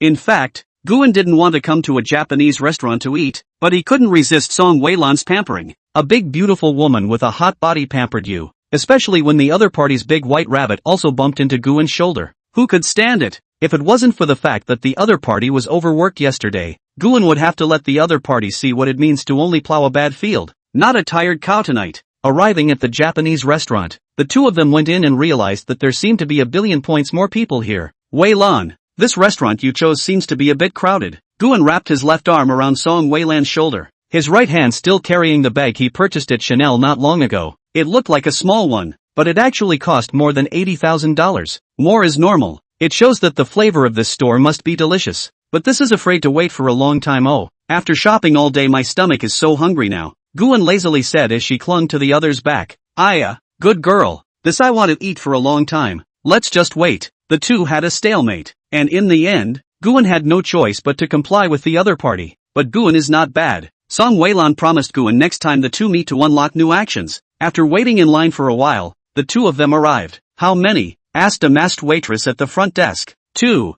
people? Then sit in the private room or the bar? Private room. What kind of private rooms are there? Or are they all the same? Our private rooms are divided into ordinary private rooms and large private rooms as well as deluxe private rooms. The private rooms we have here are charged, respectively 188/388/988 inch. Hearing this, Song Wei-lan looked towards Guan, seemingly waiting for Guan to make up her mind. Deluxe private room it is. Guan also noticed the other party's gaze and said immediately afterward, okay, the private room for the two of you is on the 3rd floor. Go up to the 3rd floor and someone will take you there. Thanks. Song Wei-lan took the door number plate handed over by the other party, and then the two of them walked towards the stairs to the 3rd floor. Chapter 11, Japanese Restaurant. This place is pretty big. It's bigger than any Japanese restaurant I've seen on the internet, Guan said after taking a few glances around. Of course, this is the biggest Japanese restaurant in all of Yangchang. The 1st floor is almost 2,000 square meters, and there are 3 floors here. I heard that they have bars on all 3 floors here, and a bar costs $600,000 to $700,000, plus the private rooms and whatnot. It almost cost almost 100 million to build it down, and it's still a mecca for netizens and celebrities. I've often swiped it on the internet before, and now I'm kind of here to try it in person once, Song Wei-lan explained. Hearing this, Guan nodded. A Japanese restaurant shed nearly $100 million to build is indeed luxurious. 100 million. I count you 3 years to return to the capital. 3 years. I count you 100 days. Every day to earn about 90,000. To be able to. Then a day to 300 people to spend. The average is 300 a person. Of course, this is only the cost, and the reality is that the average consumption per person here is actually 3,000 plus up, but it is a few thousand a person. There are still countless people like to come to eat. I have to say, this Japanese restaurant is really profitable, mainly because of good publicity, online and offline publicity. Nowadays, this place has become one of the meccas in Yangchang. If possible, Guan would like to open a store like this. No, why should I open it myself? Why should I open it myself? I can just buy it myself. I don't have a lot of money. I can buy it anytime I want to buy it. What's wrong with you? None. Seeing Guan froze, Song Wei-lan shook the other party, and after being shaken by Song Wei-lan, Guan, who was still lost in thought, also came back to her senses. It's okay, I was just thinking that you're okay. You did so much homework before you came, Guan said with a smile. It's okay, I know a lot of fun places. Let's go together if we have the chance. Okay, no problem. The two then came to the 3rd floor. As soon as they arrived on the 3rd floor, a staff member came up to them. Are you two sitting at the bar or in the private room? We are sitting in the private room. Then both of you give me the door number of the private room. I'll take you both there. Song Wei-lan then handed the license plate number in her hand to the other party, who took a look at it and then stretched out her hand to invite them. You two, this way. Following the other party, the two of them passed through a number of private rooms to the innermost one. Above the private room was also written the word Supreme, and the word was still golden, unlike the other private rooms that were all black. Guan looked around and realized that there seemed to be only 5 luxurious private rooms here, 2 of which were lit up, while the others were all black. 2 people inside please. Entering inside, Guan and the two of them looked around at the decorations and sat down. Our ordering here is on the tablet. You two see what you need. The two of them then ordered sushi, tempura, sashimi, sukiyaki, grilled eel, and so on. Add up almost a dozen kinds of dishes. After ordering, the waiter took the platform and left the private room. At this time, Song Wei-lan took out her cell phone and kept taking pictures. All kinds of angles. Almost all the slightly good-looking decorations in this private room were photographed by the other party. Guan didn't really understand the behavior of women who liked to take pictures. After all, he didn't like taking pictures. Mainly, there was nothing to take pictures of, except beautiful women. In a short while, all the things the two ordered were served up. Come on, let's start. Saying this, Guan was about to move his chopsticks, but was suddenly stopped by Song Wei-lan. Baby, wait, I'll take a picture first. Upon hearing this, Guan had no choice but to let the other party take a picture first, and next time, she had to unlock the inverted heavenly anus. After waiting for the other party to take a picture, Guan's stomach rumbled and couldn't wait any longer. Taking the lead, he clapped a piece of sushi and put it into his mouth to savor it. Sweet and soft rice with meat floss. One word, fragrant. The flavor was very different from the sushi on the street outside, although the raw materials were the same for both, but eating it gave Guan 2 different feelings. Although she didn't know how the sushi in this Japanese restaurant was made, it was definitely much better than the one sold in those stalls outside. Try this tempura. It's delicious. Song Wei-lan chucked a piece into Guan's bowl. You eat it too. Tasting it, a fried food actually tasted not too greasy. It was really new. Looking at the table, there are so many. Guan do not know if they can eat it all, although they do not lack this money, but waste is not good. It's just a matter of packing it back for the sons in the dormitory if you can't finish it. After eating for more than an hour, the two also ate, the stomach bulging up. However, the two were full, and there was still a large portion left on the table that had not been eaten. Guan burped and patted his chest. I'm full, let's go, Guan said and stood up. Anun, come over and pull me. I'm a bit full, I can't get up. Who told you to order so much? Look, there's still a bunch left on the table. But still walked over to Song Weilan's body and pulled the other party up with a hand. I want to try them all. You're the one with the craving. After saying that, Guan called the waiter to help pack the food. After paying the bill, the two of them took their things and left. On the way, in the Maybach, say, which one is your school? Yangchang Economic College. After saying this, Song Weilan leaned her entire body against the car window, her feet resting on the front. Seeing this, Guan also slapped the other party's arse. This also drew a shriek from the other party. Aha, what are you doing? Song Weilan frowned and looked at Guan with a grumpy face. What for? You're hitching your feet in front. What do you think I'm doing? Guan said with a direct dislike back. After saying that, he reached out his hand and slapped it again, then pressed it onto the other party's whitened thighs. Sit down. Although Song Weilan was furious, she didn't say anything, allowing the other party's hand to rest on her thigh and grope it. Soon, the two of them arrived at the entrance of the Yangchang Economics College. Okay, here we are. Get off, Guan said as he parked the car. Wait a minute first. I called my girlfriend, she came out. Otherwise I can't take so many things. First wait for her in the car. Song Weilan lowered her head and kept pounding her cell phone and said. Seeing this, Guan looked around and found no one. Don't play around. Take advantage of the time you have now to be separate. Ha? Song Weilan twisted her head to look, seemingly not understanding what Guan meant. And Guan didn't explain, roughly pulling the other over and kissing the other. The moment she was kissed, Song Weilan's entire brain was in a daze, and she was planning to break free, but it didn't matter that Guan's strength was too great. No matter how Song Weilan struggled, there was no way she could break free, and she finally gave up, wrapping her hands around the other person's neck and began to respond to the other person. Just as the two were getting more and more enthralled, Song Weilan's cell phone suddenly rang, giving Song Weilan a fright. She hastily slapped Guan. Seeing this, Guan also reluctantly separated from the other. Who is it? Calling it this time. It's my best friend. I asked her to come out and help me move things. She arrived and sent me a message. I didn't reply, so I called here. Then why didn't you reply to her message? Chapter 12 with the deer as a companion. Song Weilan reddened and glared at Guan somewhat angrily. It's not because of you. Then after hurriedly organizing her hair and clothes, she got out of the car and dialed the phone. Guan looked at her back. The corner of his mouth revealed a shallow smile. In his heart, he thought, it's easy to be shy. Not long after, Song Weilan's best friend came to the front of the car. Guan got out of the car and helped take out all the things in the trunk, then softly said, let's go. Bye, Song Weilan said, waving her hand. After Guan drove away, Song Weilan's best friend immediately came over and asked curiously, who is this? What's your relationship? Song Weilan looked at Guan,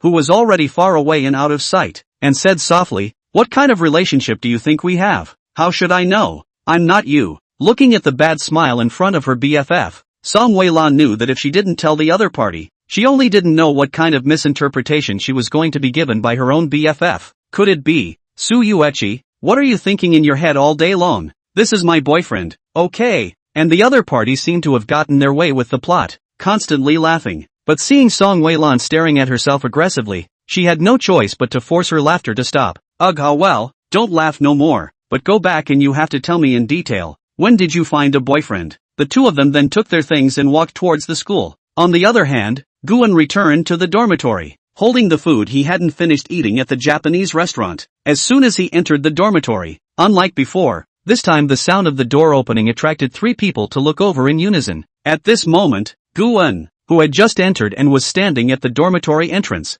felt three very intense gazes. Ahem, do I have something on my face? The three of them then went back to their own business as if nothing had happened. This gave Guan a look of uncertainty. I brought you some food from the Japanese restaurant, so you guys come over and eat. Just after saying that, the three of them immediately rushed over, like three horny bastards who saw a stunning beauty standing here naked. Halfway through the trio's meal, Li Song looked at Guan and asked Olden, you didn't come back last night, you couldn't have had it. Upon hearing this, Guan frowned, not understanding why the other party was asking this. What? Why are you asking this? At this time, Chen Xiang and Wang Lei also looked over. Suddenly, Guan looked like he thought of something. His face was a bit strange as he interrupted Li Song's opening. Wait, what do you mean I didn't come back? It means that you guys came back last night?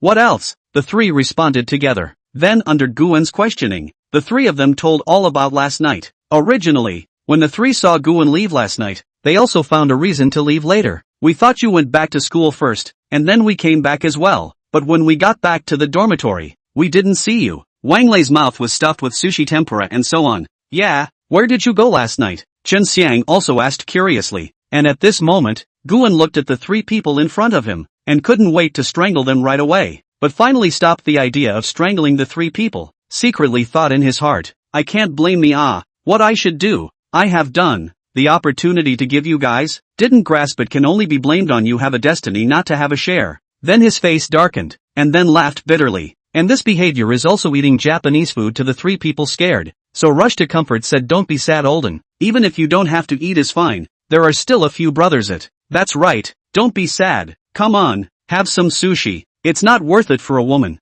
I'll take you to the canyon to kill them when you're full. Hearing the comfort of a few people, Guan shook his head and said, you deserve to be with the deer. A few people heard were puzzled, not clear what Guan was talking about. And Guan also do not want to pay attention to, after all, he has already been considered to be benevolent to the end. Getting up, he walked into the toilet, intending to take a shower to clear his head. It was 7:40 the next morning. Guan got up early and washed up, preparing to go eat a breakfast, and then she had to go to class later. After washing up and coming out, Guan found that all of Chen Xiang hadn't gotten up yet, and were still snoozing in bed. No, you guys are still not up? You're not going to class today? Patting the bed, Guan said loudly, but the three of them still didn't have any intention to get up. At this time, Li Song voiced out and said Laoan, you go first, we'll sleep for a little while longer. Yes, we will come later, first let us sleep a little longer. At this time Chen Xiang also spoke up and said, Guan also shook his head helplessly when he saw this,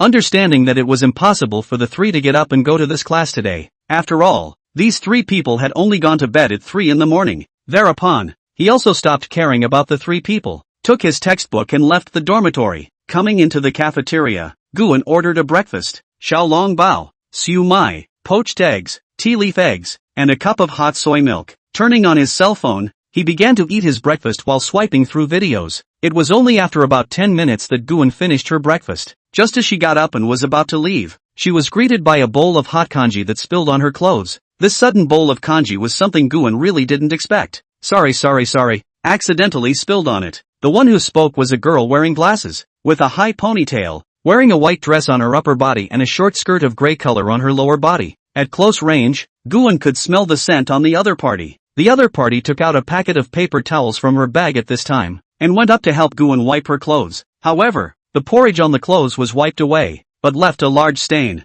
Seeing this, Guan also shook her head helplessly. The clothes she had just bought were just gone, and they weren't even very expensive, just over 7,000. Sorry I just didn't notice the front. Really sorry how about we add a contact? How much is the back? I'll give it to you then. After rubbing the clothes above the discovery still has a large stain, the glasses woman said with an apologetic face, add contact information can be, compensation is not necessary. Hearing the other side to add their own contact information, Guan Xin secretly happy. A piece of clothing in exchange for the contact information of a school beauty. Guan felt it was worth it. After the two added their contact information, Guan hurriedly left. After all, class was about to start, and he still had to rush over there. Today's class was a psychology course, which Guan originally didn't have. However, it was added later on, just as the semester was coming to an end. The school added it. The class had already started last week, but Guan had taken a leave of absence last week and didn't go. Moreover, the class was held in two classes together. That is, Guan's class and the other class next door together, in a staircase classroom. When Guan came to the classroom, it was almost full. However, there were still a few seats in the last few rows. Guan didn't have any requirements for the location, so he casually found a seat at the back and sat down. The bell rang soon after, but students kept coming in sporadically. At this time, Guan's pupil shrunk slightly when she saw a girl coming in. Chapter 13 Invitation. Because the girl in front of her is the one who just bumped into herself in the dining hall. This dress of her own was also sort of ruined by that bowl of porridge. At this time, the right also noticed Guan with a surprised face, but since the teacher had already come in, she had no choice but to return to her seat first. When the girl came to her seat and just sat down, a girl next to her leaned over and laughed. What's wrong with our Shinde goddess? You've just been looking at that boy in the back? Ning ning, don't talk nonsense. Where am I talking nonsense? You were staring at that boy. Upon hearing this, Shinlinmu told her best friend He Xiangning what had just happened in the dining hall one by one. After He Xiangning heard this, she turned her head and looked at Guan, who was sitting at the back, for a couple of moments, not knowing what she was thinking. Afterwards, she seemed to have thought of something and opened her cell phone, not knowing what she was looking for. Seeing this, Shinlinmu leaned over and asked, "What's wrong, Ning? What are you looking for?" He Xiangning didn't say anything, then jerked her head up and looked at her good girlfriend Shinlinmu. "You're done, Moo Moo. I just found out that the clothes on that boy are Louis Vuitton, selling for more than 7,000 on the official website." Upon hearing this, Shinlinmu instantly felt like the sky was falling, took the other side of the cell phone to look up, and quietly turned back to take 2 glances at the clothes on Guan. And then Shinlinmu also determined that this dress is to be more than 7,000. Then what should I do? Ning ning, I even said that I would compensate him, but he has more than 7,000 for a piece of clothing. My monthly living expenses are only 15,000. 7,000 is more than my living expenses for a semester, Shinlinmu said with a deflated mouth. Seeing this, He Xiangning pulled the other party over and whispered, "It's fine. Didn't you just say that he doesn't want you to pay for it? Then you can just treat him to dinner later." In response, Shinlinmu did not say anything and seemed to be thinking about something. Guan, on the other hand, is looking down and sending messages to the 3 good children in the dormitory. But during this time, he also noticed that the girl who sat in front of him and bumped into him this morning, from time to time, turned back to look at his side, and the girl next to her. Don't say, the beauty beside the beauty is also the beauty. For a long time, the morning class was finished, just 2 classes, and there was no class in the afternoon. Guan was just about to leave, when from behind someone pulled himself back. Looking back, it was the same girl from this morning. I'm really sorry for this morning. I accidentally bumped into you. Looking at the right, carefully apologizing, Guan wanted to laugh a little, mainly because the other party was too dull. It's okay, you didn't mean it. Why don't I treat you to a meal? Just as not waiting for the other party to finish, Guan interrupted. Dinner can be, but wait for the night. I now want to go back to the dormitory to take a shower. After all, this morning your portion of thin meat porridge portion is still very sufficient. Oh, good, then eat at night. Okay, by the way, my name is Guan. I still don't know what's your name. My name is Shinlinmu. Lin is double forest wood next to the character for king. Mu is 3 points of water plus a wood for trees. Hearing the other party introduce themselves, Guan couldn't help himself a little. It was too funny. Okay, see you tonight then. After saying that, Guan left the classroom. After Guan left, He Xiangning, who had just stayed at the door, walked in quickly. How's it going? Moo, it's fine. Ning, I asked him out for dinner tonight, so he didn't say anything? No, originally I wanted to go to dinner now, but he had to go back to the dormitory to take a shower. Then we made a date for the evening. He Xiangning stared at Shinlinmu somewhat strangely. Why are you staring at me like that? Is there something on my face? But He Xiangning didn't say anything and just shook her head. It's nothing, let's go eat. On the other hand, Guan returned to the dormitory and took a shower, and at this time, the 3 people in the dormitory had just woken up, but they were waking up and brushing videos on their beds. It had to be said that brushing videos had become one of the things that everyday college students had to do every day. Laoan, what's the situation? Come back to take a shower? Chen Xiang got out of bed and asked. Guan then told the things that happened this morning, as well as Shinlinmu asking herself to come out for dinner in the evening. Worthy of being you all, Laoan. You can have a flirtation even in a classy song, said with an envious face. That's right. When can I also have this kind of luck? Wang Lei followed and agreed. Chen Xiang picked up the toiletries on the table and said, pillow pad 2 meters high at night on the line. You don't take a piss and take a look at yourself. People, Laoan is a second generation of rich people. You are an egg. For Chen Xiang's words, Wang Lei want to refute but do not know how to refute. After all, what people say is true. And the main character Guan just smiled at the words, and then took the clothes and went into the toilet. Evening. Guan arrived at the school's entrance at this time and spotted Shinlinmu standing in the distance. Sorry, I'm late. Walking up to Shinlinmu, he said with an apologetic face, and Shinlinmu was also startled by the sudden appearance of Guan in front of her, and then she was relieved after seeing that it was Guan. It's fine, I'm the one who came early. Then let's go. Aha. On the street outside, when Shinlinmu tapped her cell phone to take a taxi, Guan said, no need to take a taxi, I have a car. A car? Before Shinlinmu could react, Guan walked towards the Maybach parked in the distance. He took out the car key and turned it on, started the car and drove to Shinlin Mu's side. Stopping in front of it, he opened the window and said, "Get in the car." Oh. Then, under the confusion, Shinlin Mu got into the car, but soon Shinlin Mu reacted. After all, the other side of a piece of clothing are 7,000.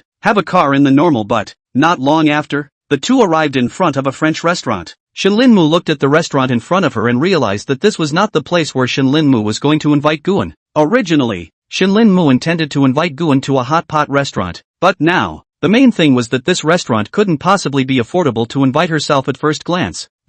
Are we in the wrong place? Shinlin Mu asked in a small voice, but Guan smiled and said this is the place. Authentic French restaurant, but we are not going to the fire. Guan directly interrupted the other party's words, pulling the other party's hand and walking inside. Well, this time, even if I treat okay, next time it is you who will treat. To this Shinlin Mu didn't say anything else and let the other party pull her hand. The two came inside and found a seat to sit down and order food. Come on, see what you want to eat, order whatever you want. Passing the menu to Shinlin Mu, and Shinlin Mu took the menu after looking through it. Also was inside the price hard shocked too. Usually on the internet Shinlin Mu has also seen some of the net routes often go to the kind of food store card. A meal of what to a few thousand or even tens of thousands of all. But that is ultimately on the internet, when their own personal experience in reality, only to find that the things here are really expensive. A cheapest steak will cost half a month's living expenses. The more expensive ones, you can't even afford to buy with a month's worth of living expenses. And after Guan ordered, he realized that Shinlin Mu was still looking at the menu at that moment, without the slightest intention of ordering. What's wrong with you? Why don't you order? Chapter 14 Birthday Banquet Party. Hearing Guan's inquiry, Shinlin Mu said bitterly, everything here is a bit, and I'm not that fond of Western food. Upon hearing this, Guan instantly realized what was wrong with the other party and let out a light laugh. Then he turned his head to the waiter next to him. Order her the same set menu as mine. Yes, sir. Seeing this, Shinlin Mu also hurriedly said, I'm actually not very hungry. Well, order everything, you have to eat even if you're not hungry. Okay. Afterwards, the two chatted for a while, and the food was soon served. Looking at the food on the table, Guan looked at Shinlin Mu and said, let's start. It won't taste good if it gets cold. Guan cut a mouthful of beef and put it into her mouth and chewed it. For Western food, Guan only loved steak. However, other than steak, Guan didn't have a problem with any of the Western food. The flavor was average, so he might as well go eat 2 bowls of snail noodles. On the other side of the table, Shinlin Mu also cut a small piece of steak and ate it. The moment she entered the mouth, her eyes widened. Seeing this, Guan also laughed and said, how is it? The flavor is not bad, right? Well, it's really delicious, soft, and the texture is really first class. That's for sure. This steak is delicious. Half an hour later, the two had eaten almost all of it. Full, Guan looked at Shinlin Mu and smiled. Shinlin Mu didn't say anything, but burped a little. Looks like it's full. At those words, Shinlin Mu's face instantly turned red. After all, it was a bit too embarrassing. Guan got up and paid the bill. The two came to the car. Let's go. Send you back to school. Saying this, the car slowly started, and 20 minutes later, the two returned to the school entrance. Shinlin Mu got out of the car, but realized that Guan had no intention of getting out. Aren't you going back to the dormitory? No, I still have a house to live in outside, so I'll stay outside tonight. Well, Shinlin Mu nodded thoughtfully. Thank you for treating me to dinner today, but next time make sure you let me treat you. And Guan saw the other party speak with a serious expression, and somewhat couldn't help but smile. Okay, next time you treat, then I'll leave first. Guan then drove away slowly in his car. In the blink of an eye, a month was about to pass. It was only the last 3 days until Guan's vacation. During this month, Guan had finished all her business at school and was ready to move out at any time. However, since the semester was about to end, Guan planned to move outside next semester. Of course, during the month, Guan was also growing in love with Shinlin Mu. For such a beautiful girl, Guan would have been fine if he hadn't met her, but since he had, there was no way he would let it go. The relationship between the two of them was just a sheet of paper that hadn't been pierced through. Although during the day in Shinlin Mu to enhance the relationship, but the night is not idle. During the period in Song Weilan also unlocked a variety of positions, the sky, into the ground, flying, standing pile, etc. On this day, in Guan's dormitory, Laoan, you guys see which of my 2 sets of clothes looks better? Li Song took out 2 pieces of clothes and compared them and said, well, the white one, that one looks better. Guan, who was originally playing with his cell phone with his head down, looked up twice and said, ha ha, Matsuko, if I say you just wear whatever you want, no one cares anyway. Who said that? Song Z is the comedy bearer of our dormitory. so we definitely need to dress up properly. Listening to Chen Xiang and Wang Lei's flirting, Li Song's face immediately darkened. Then the three of them started to dislike each other, and Guan, who was sitting on the side, shook his head helplessly when he heard that the three had started again. Disliking each other seemed to have become a daily routine for the three. As for the opening scene just now, it was actually mainly because Shinlin Mu's roommate was having a birthday. He wanted to call some people together to get together, and then Guan's dormitory was invited by Shinlin Mu. Of course, not only Guan's dormitory, but also the entire dormitory of Shinlin Mu's roommate's boyfriend, but from the next school. Then there was another girl's dormitory that Guan heard Shinlin Mu say seemed to have been invited by the same girl who had her birthday, also from Guan's school. Alright, stop arguing, hurry up and pack up. It's almost 8:30, we have to be there by 9 o'clock. And the three saw this and stopped their mouths. Then Guan left the dormitory. At the entrance of the school, Guan was waiting for the three people to arrive in the car. Soon, the three people also came to land on the car one after another. But what Guan did not expect is that the three people on the road can also talk. Fortunately, Guan has long been accustomed to. However, the bickering also showed that the relationship between the people was very good. Soon, several people arrived in front of a wine door. That's right, the birthday location was in a bar. At this moment, Shinlin Mu and her best friend He Xiang Ning were standing at the door, seemingly waiting for someone. Upon seeing Guan's four people, she beckoned, "This way." After Guan and the others approached, Shinlin Mu smiled and said to them, "You guys are finally here, let's go inside. Everyone else has already arrived." With that, she led everyone into the bar. Inside the bar, the music was deafening, and the colorful lights flickered and swayed. Guan and the others found the reserved card seats and saw that there were already people sitting there. Moo, what took you guys so long? Come on. A girl with a paper crown on her head walked quickly, then pulled Shinlin Mu and He Xiang Ning's hands and said. At this time, she noticed Gu and several people behind her and looked at Shinlin Mu and asked Mu, "This is the friend you invited, right? Well, let me introduce you. This is my friend Guan. Those are his roommates. Guan, this is Zhang Ling, the main character of today," Shinlin Mu said as she introduced the two. "Hello, happy birthday." "Hello, thank you. Since you guys are Mu's friends, you're also my friends. Find a seat. Wait, it's about to start." After the two shook hands, Zhang Ling pulled Shinlin Mu and the two of them walked inside to sit down. Seeing this, Guan and the others also casually found a seat and sat down. After sitting down, Guan realized that at the moment, it seemed that other than Guan and a few others, the rest of the card table were all girls. At this time, a few more boys came from the distance, talking and laughing. "Baby, why did you just come?" Zhang Ling saw the people coming and got up and rushed over. She hugged the first boy, and the people around her started to coo immediately afterward.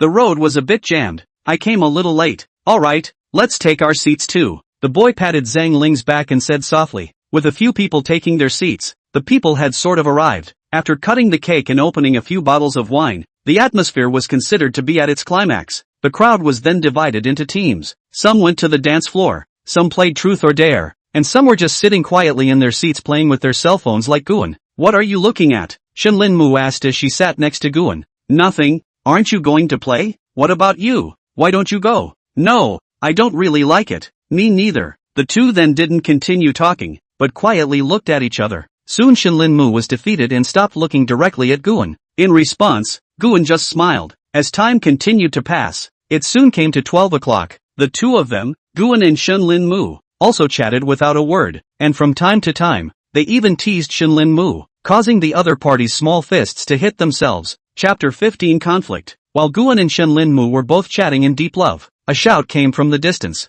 "Aha!" The crowd sniffed and looked to find that it was already a mess over there. At this time, He Xiang Ning ran over and said to Guan, "It's not good. Go and take a look. Your dormitory Wang Lei is fighting with someone else." "What?" Guan was also surprised when he heard this. Just now, he was still wondering what happened, but then he heard that it was actually his own dormitory's own people fighting. Guan immediately got up and ran over to check out the situation. Through the crowd, Guan found that Wang Lei and Li Song were fighting with two other people. Seeing this, Guan hurriedly went up to pull the fight. Now was not the time to fight. When he pulled Wang Lei over, Wang Lei kept cursing the other party, and the other party was kicked by Wang Lei just when he wanted to get up. Seeing this, Guan also hurriedly pulled Wang Lei, preventing a few people from fighting again. It wasn't that Guan didn't want to help, but he noticed a group of people aggressively walking over not far away. "Gongzi, is everything alright?" A gang of young men and women came in front of Guan, and after pulling the two people on the ground up again, they looked at Guan and several people with an angry face. At this time,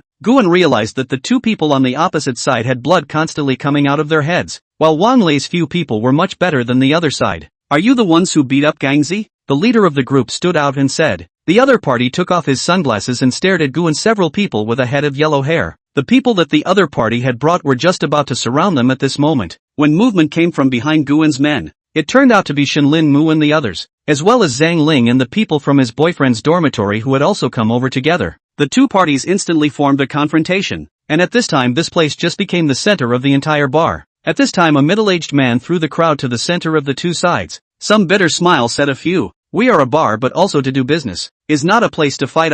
Fong manager, you also know you here is a place of business. Just now my brother was beaten, how you do not come out to stop? The yellow-haired man loudly questioned the middle-aged man.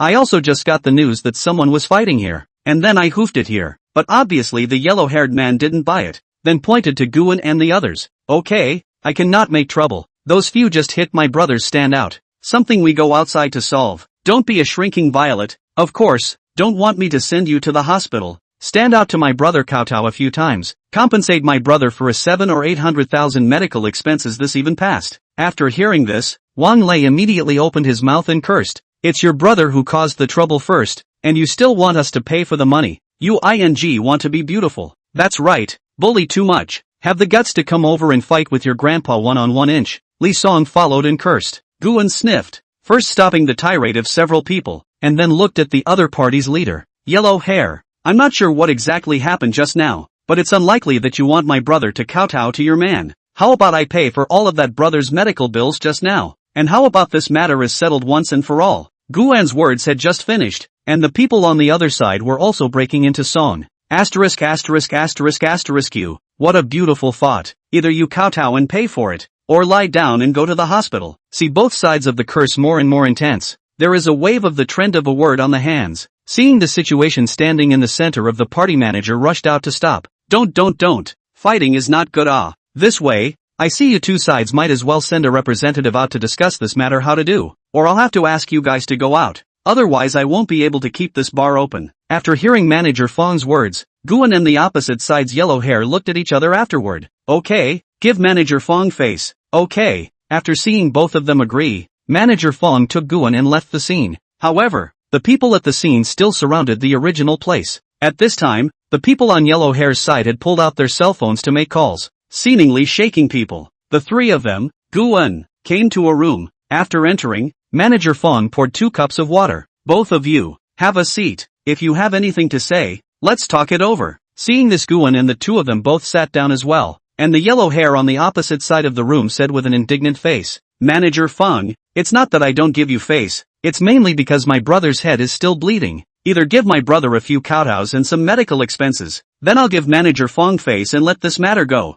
Otherwise, I don't mind sending them to the hospital for 2 days. Kowtow? That's impossible. Guan didn't spoil the other side, no way. Your brother is a brother, but my brother is not a brother? That means there's no negotiation. Mr. Fong, it's not that I don't give you face, it's that this guy doesn't know what he's talking about. At those words, Manager Fong hurriedly looked at Guan and was about to say something when a voice came from the doorway. Uncle Fong, what happened? A burly man came through the door. Chao Zi, why are you here? I was playing with my friends at the bar, and I just heard that someone was causing trouble. Saying that, the lanky man stared at Guan, then at Yellow Hair. Yellow Hair, it's you again. Seeing the lanky man walking towards him, Yellow Hair panicked with the naked eye. Brother Chao, why are you here? You kid is making trouble here again, right? The lanky man clamped his arm around Yellow Hair's neck. Seeing this, Manager Fong did not obstruct. The other party had always been clashing with people in his bar during this period of time, and it was time for someone to clean up Yellow Hair. Guan stared at the two people in front of him with a calm face. Soon Yellow Hair reacted and said, it's not me causing trouble, it's this kid's people who beat up my brother. Brother Chao. Yellow Hair pointed at Guan and cursed. The burly man just glanced at Guan, then looked at Yellow Hair. Your kid doesn't have a word of truth in his mouth. Don't think I don't know that you're always bullying people here. I don't care about other places, but this is Uncle Fong's turf. Don't make trouble for me here. After hearing this, Yellow Hair didn't dare to look directly at the burly man, and then sighed as he stared at Guan. Count yourself lucky. Then he stared at Guan and sighed. I'll count you lucky, he said and left the place. Seeing this, the burly man walked up to Guan. Brother, let's get to know each other. My name is Chao Wu. a local from Yangchang. Guan also did not expect the other party suddenly reached out to introduce themselves. Just now the other party to help themselves out. It is not good to cold down the other party. Guan, how come I haven't seen you in the circle before? Brother, I'm still a junior in college, so that's how it is. Well then, let's add a contact, and get together next time we have a chance. Okay. As the two added their contact information, it also drew a conclusion for this matter. At this time, in the center of the bar, the two sides of the people who were still at war, when they saw Guan and Yellow Hair came out, they all gathered around. Big brother, how's it going? Well, all dispersed, just injured to the hospital to see. The others should do what to do. Yellow Hair back to the crowd said, and Guan just returned to Shinlin Mu and other people this side. Chen Xiang several people rushed around and asked Laoan. He did not how you it. Chapter 16 Taking Down Pure Desire. Yes, Laoan, he didn't do anything to you, did he? Laoan, if he dares to do anything to you, I will go up and kill his grandson. Guan, are you okay? Shinlin Mu came to Guan and kept looking over Guan's body. Okay, it's all settled, do what you need to do. Guan said with a smile and waved his hand. No way, Olden, it's all settled? I just saw those grandsons from the other side calling to shake people. Okay, it's all solved. You guys can rest assured. And you guys, do you want to go to the hospital to take a look? No need. How can those grandsons from the other side be my rivals? That's right, if you hadn't stopped me, I would have sent them to see their mother. Seeing that a few people were still so alive and well, Guan smiled. Okay, originally, there were still a lot of people gathered just now, but when they realized that there was no more fun to watch, they all dispersed. At this time Zhang Ling and his boyfriend also came over. Guan asked, you just alright? No, on the contrary, it's us, to give you trouble. Where? Our friends? Then nothing, we will go first. Anyway, time is almost up. Good. Looking at the two Zhang Ling who had already left, then Guan looked at the three Chen Xiang. What do you guys say? Continue to play or go? Let's go. After what just happened there's no mood to play on. Yeah, it's about time anyway. But just as Guan and the others were about to leave, a hand pulled Guan down. Turning her head to look, it was none other than Shenlin Mu. Guan, who had reacted, almost forgot that there was a beautiful woman waiting for him. That, I transferred some money to you three for a late night snack, so I'm not going. Guan touched his nose and said with a somewhat embarrassed smile, and the three of them, Chen Xiang, also looked at the two of them with an anti-smile on their faces. There is a situation. Oh, Guan, you. Shinlin Mu saw the three people with a colorful expression, immediately associated with certain things. At once, the whole face finished red. Enough. You three, get lost. After driving the three away, Guan turned his head before realizing that there was a Xiang Ning next to Shinlin Mu. Looking at Shinlin Mu and then at Xiang Ning for a moment, he didn't know what to say. In the end, Shinlin Mu blushed and whispered to Xiang Ning, that, Ning. Before Shinlin Mu could finish his sentence, Xiang Ning revealed an expression of I understand. I understand everything. I'll leave first, so I won't bother you guys to have a two-person world. Seeing this, Shinlin Mu wanted to explain, but for some reason the words he just wanted to explain couldn't come out of his mouth. Don't bully my Mu, or I won't spare you, he said and left. And at that moment, only Guan and Shinlin Mu were left. Then he took the other's hand and said gently, let's go eat a snack.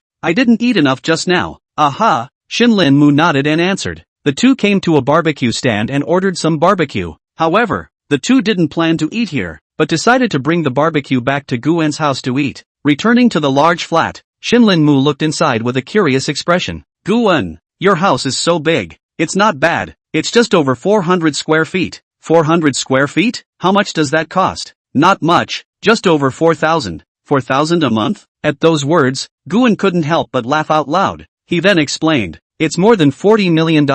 This house will cost more than $40 million in total. More than 40 million? Hearing this number Shinlin Mu was also shocked, but on second thought it was actually normal, maybe even a little lower. Don't think about this, come over and eat the barbecue. It won't taste good if it gets cold. The two sat on the sofa, eating barbecue and drinking beer. After half an hour, the barbecue on the table at this time had also been pretty much wiped out by the two. Shinlin Mu leaned on Guan's shoulder in a slight drunken stupor, her eyes a bit mesmerized. Guan, why are there stars on your head? She said softly. Guan grinned. Mu, you're drunk. Shinlin Mu raised her head and looked into Guan's eyes. I'm not drunk. I can still drink another case. Guan nodded and reached out to put his arm around her waist. Yes. Don't say one case. 2 cases will do. Shinlin Mu's face blushed, and she leaned closer. Secretly, I'm actually the god of wine, the kind that can't get drunk from 1,000 glasses. At this moment, the moonlight sprinkled on the two of them through the window, reflecting a piece of warmth. Then the god of wine, let me help you to the bed to rest, okay? Good. Guan then picked the other up and went into the room. After placing him on the bed and taking the quilt to cover the other party, he reached out and touched the other party's face and forehead. Rest well, I'm going to take a shower first. Saying that, he was about to leave the room, but was suddenly pulled by the other party's hand. Don't go. Stay with me. At the words, Guan turned his head to see the other party opened his eyes at this time, but it was just that his face was very red. What's wrong? I'm going to take a bath. Guan half squatted down and asked, but Shin Lin Mu just quietly looked at Guan and said nothing. After an unknown amount of time, Shin Lin Mu suddenly kissed Guan, just once, gently nudging Guan's mouth before leaving, then hiding her entire head under the quilt. She then said, go take a shower. I'm going to rest. And at this time, Guan was still in a state of confusion, reacting. Good lord, he was being sneak attacked. No, you sneak attacked me and called leave. Don't you think you should give me an explanation? Peeling back the covers, he stared straight at the other party. I didn't mean to. Then in that case you did it on purpose?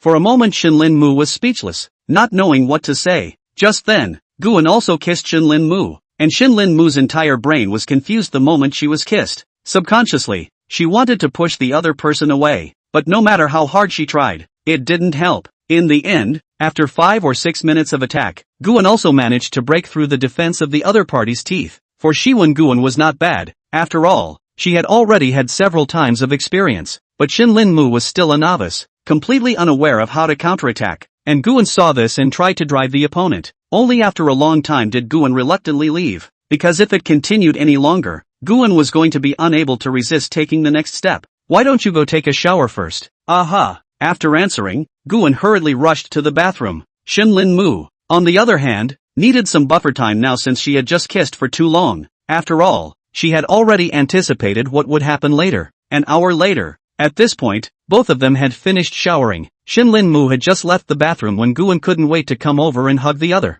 As the two of them kissed passionately, the clothes on their bodies also faded away one by one. The war started at the drop of a hat, from the bedroom to the bathroom, and then from the bathroom to the bedroom. The two people were now in each other's minds. The next day, noon, it was at this time that Guan slowly woke up, but when he looked to the side, Shin Lin Mu was nowhere to be seen. Sitting up, he found a note pressed under his cell phone. It reads, I'm going back to school to pack up my things. I also prepared breakfast for you on the table. Remember to eat when you wake up. Love you. Chapter 17, Founding an Investment Company. Ha, this little ninny. Reading the contents of my note, Guan shook his head and laughed, getting up and washing up for dinner. At the dinner table, Guan was swiping the video when he suddenly received a call from his mom. Hey, Mom. Ugh, Shawan. What are you doing? Eating? What's up, Mom? Guan chewed the food in his mouth and said vaguely, nothing, just wanted to ask what date you'll be back. I'll probably be back the day after tomorrow. Mom, brother, he's having a wedding in the summer, right?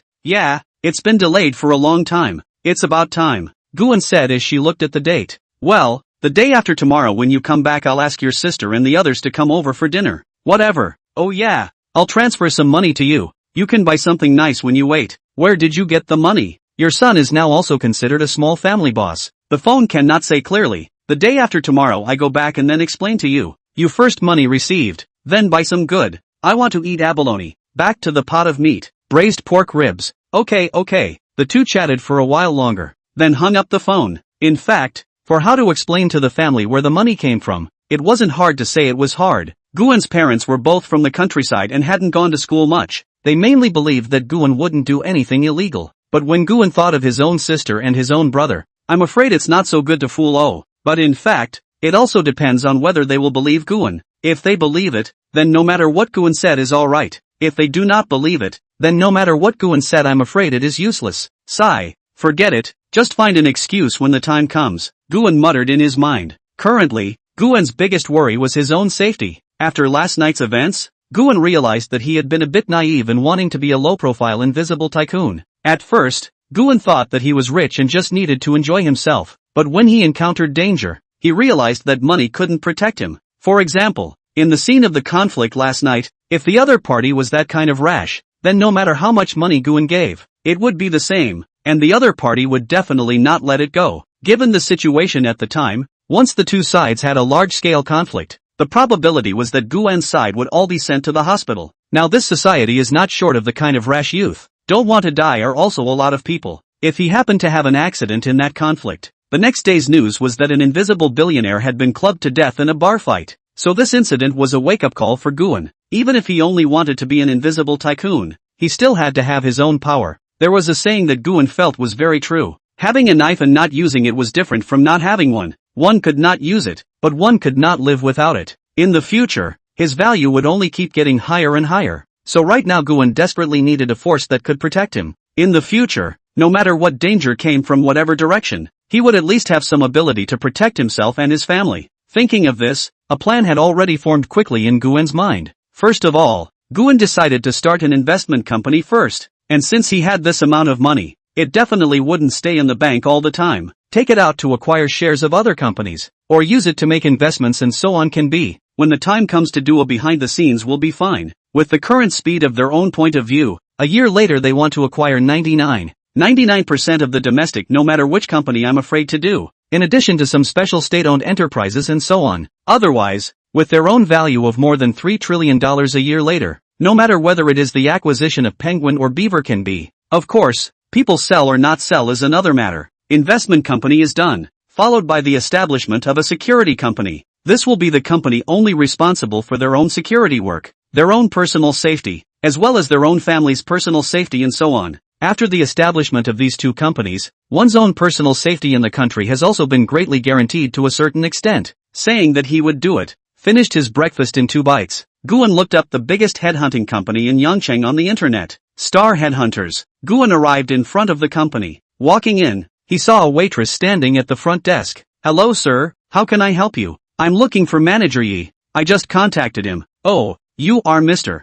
Gu right, please follow me. Manager Yi is waiting for you upstairs. Aha. Afterwards, Guan was led by the other party to a meeting room on the 3rd floor. Pushing the door in, Guan saw a middle-aged man and a young woman. Manager Yi, Mr. Gu has arrived. The middle-aged man looked up at the words and immediately got up and walked quickly to reach out. Hello Mr. Gu, my name is Yi Haifeng. Hello, Guan. After the two shook hands, the other young woman next to them also stood up. Mr. Gu, let me introduce you. This is my assistant, Luo Wan. Mr. Gu, how are you? Well, hello. After the introductions, the three sat down and started talking. Just now when I was talking to Mr. Gu on the phone, you said you were starting an investment company and wanted to find a CEO. Well, preferably one who has worked in a related project industry. Don't worry about this. At the moment, for your request, our company actually has several people's information here, and we have just sorted it out. You can take a look first, and if you have any questions, you can give me feedback. Receiving the information handed over by the other party,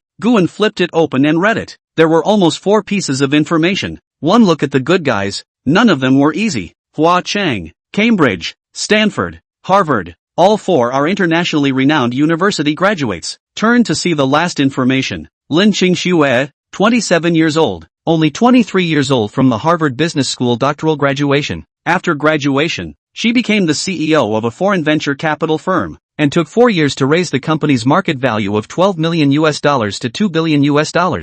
This is a genius, but I don't know why he returned to China half a year ago and now lives in Shanghai. More than 3 years, more than 100 times, which if you give their own yearly income more than 100 times. TSK, do not dare to think. This Lin Qingxue, can you contact her? I want to talk to her. Guan pushed one of the profiles in front of the 2 people across the table. This is Lin Qingxue, Yi Haifeng muttered under his breath. This is no problem. Mr. Gu, I'll contact it for you first. Okay, then I'll go back first, contact it to the time you call me again. Okay, I'll see you off. 2 days later, Guan was already on the highway home at this time. Guan's hometown was in the next province over, about 600 kilometers away from this side of Yangcheng, and it would take a little over 7 hours to get home. So at 9 in the morning, Guan packed up his things and set off, and he should be able to arrive home by 4 in the afternoon. Filling up with gas, Guan drove all the way home. However, because the highway on the old side of the house was a little bit jammed, because Guan's old house was in Zheng County, which was a coastal area, every year, outsiders from several nearby provinces would go there to play on the beach, taste the seafood and so on. When I got home, it was already 5:30 p.m., a little longer than expected. Chapter 18. Going home. After getting off the highway, he returned to the county. Looking at the changes that had taken place in the surrounding streets, Guan also had to marvel at the rapid economic development nowadays. The old houses that he remembered from the past were all gone, and all of them had been renovated and built. Driving the Maybach towards home, the cars on the road saw Guan's Maybach are almost all far away. It seems that the online sentence, "encounter will wait to sell the house," is not false. Now Guan is also considered a personal experience. It's also good that others are making way for themselves, and Guan can still go home quickly without worrying about the traffic jam. About 10 minutes later, Guan returned to the front door of his house. Guan's house was a self-built house, built more than 10 years ago, but it hadn't been renovated until now. It covered a large area, probably about 200 square feet, as it came with an open space at the back, often used as a place to store sundries. There are 3 floors in total. The first floor is unoccupied, all empty rooms, basically also used to put sundries. The second floor was the living room and kitchen plus 3 more rooms, while the third floor had 4 rooms, but was much larger than the second floor. Guan's parents and big sister lived on the second floor, while Guan and his second brother lived on the third floor. However, after the eldest sister married, only Guan's parents lived on the second floor. Back in front of the door, Guan saw a Mercedes-C parked at the entrance. Guan also recognized it as her big sister's husband's car. Guan then casually found a place to park her car, and after getting out of the car and taking out her luggage, Guan remembered that she seemed to have come back empty-handed. Forgot to buy something. Asterisk asterisk asterisk asterisk. Came back in a hurry. Forgot to buy something. Guan's mind said secretly, but back are back. Can only wait for another day to buy. Anyway, not in a hurry. The most important thing right now was how to explain it to the family. Taking a deep breath, Guan walked to the door and took out the key to open the door. Just as she entered the door, Guan heard her dad's voice upstairs. Upstairs, he saw his dad Gu Chang, his eldest brother-in-law Mai Zhang Xin, his second brother Gu Tian, and Guan's 3 naughty nephews in the living room. The few people who had been chatting at this time also noticed Guan standing at the door. "Little Un has returned. Why didn't you say so? So I could go pick you up?" Big sister-in-law Mai Jingxin was the first to speak. "I'm back. Dad, that I'll go put my luggage first. We'll talk later." After saying that, Guan carried her luggage back to her room. Looking at the neatness and cleanliness inside, Guan knew that her parents hadn't cleaned her room much. Just sitting on the bed not a moment later, Guan heard the second brother's Gu Tian's call. "Shaoan, come down for dinner." Coming. Just returned home and was able to have a nice meal. It was really cool. Thinking of this, Guan rushed downstairs. "Little uncle." The 3 nephews followed behind Guan. Guan sniffed and looked back, then picked up the smallest one. "What's wrong?" "Uncle's little baby." Just when he wanted to get close to the little nephew in his arms, his big sister came and said, "Shaoan, go wash your hands for dinner." "Okay," then held the little nephew to the kitchen. At this time the kitchen table has been full of dishes. Abalone, braised pork ribs, pork in a hot pot, and chicken and so on. The whole table was full. With everyone seated, Guan took the lead and started. Guan didn't have that many rules at home, but of course it was different when there were guests. After all, it is a family meal, can be a little more casual. Clipping an abalone a hole and putting it into his mouth, he chewed and swallowed slowly. "Mom, it's still your abalone popping sauce that's delicious. And the ribs,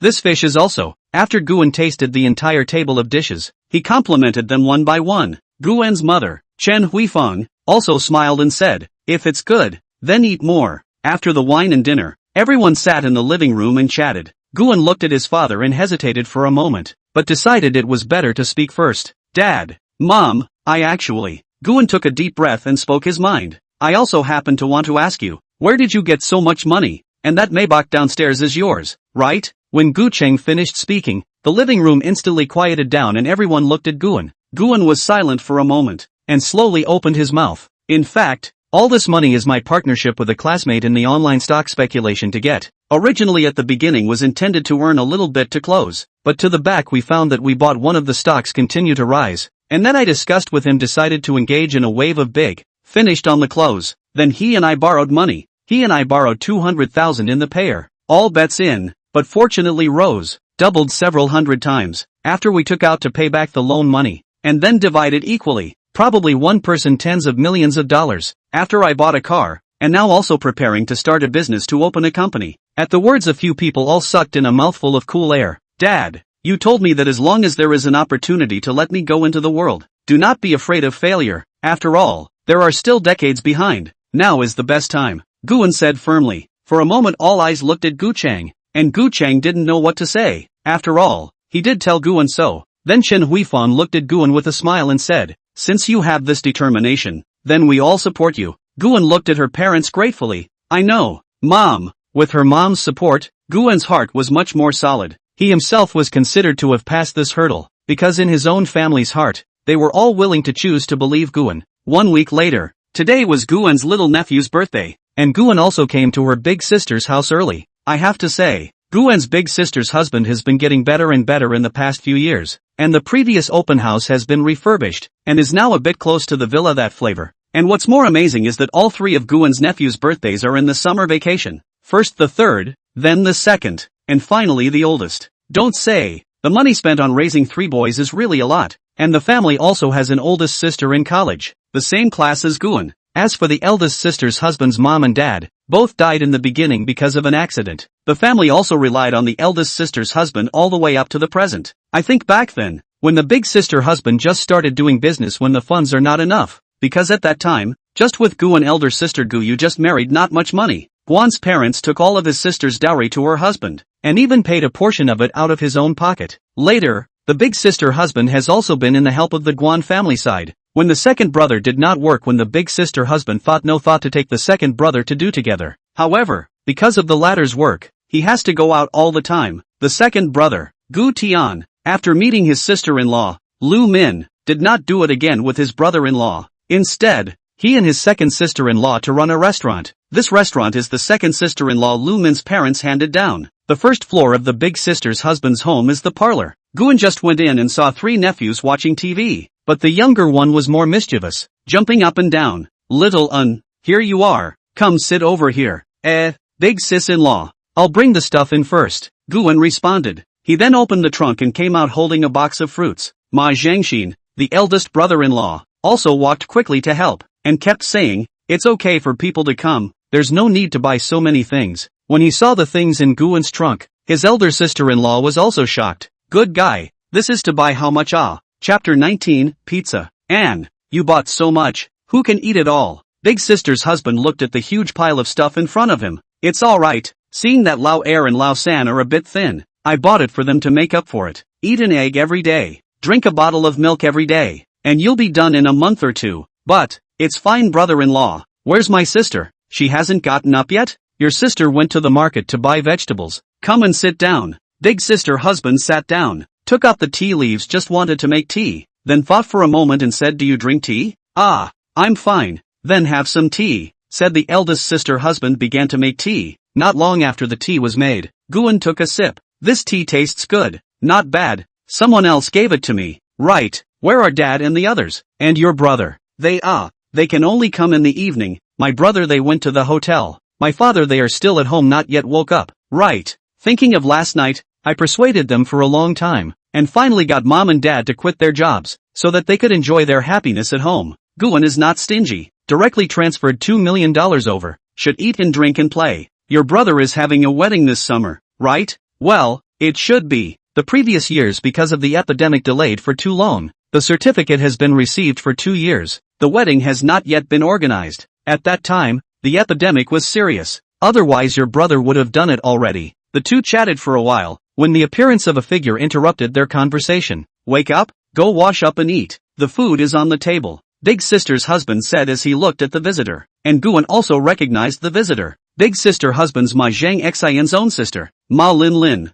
wearing a white blouse. The lower half of her body was a pair of denim shorts, and her long, fluffy hair fell over her shoulders. The other party seemed to be just waking up at this moment. Got it. The other party also looked at Guan twice before speaking. Looking at the other party's departing figure, Guan seemed to remember something. Brother-in-law, your sister, wasn't she out working a summer vacation job at this time in previous years? How? This year? Hearing Guan's inquiry, the eldest brother-in-law took a sip of tea and said, this is not assured that she, last summer vacation alone working outside, sick, no one to take care of, or I went to pick her back. At the beginning for her to go to work I actually do not feel at ease. After all, I have only one sister. I do not lack of money to spend for her, but she is very stubborn. No way to let her go to try. After that incident last summer vacation, I wouldn't let her go outside alone. Hearing this, Guan nodded thoughtfully. At this time, Lao San, who was originally watching TV, tugged at Guan's close brother-in-law. I'm hungry.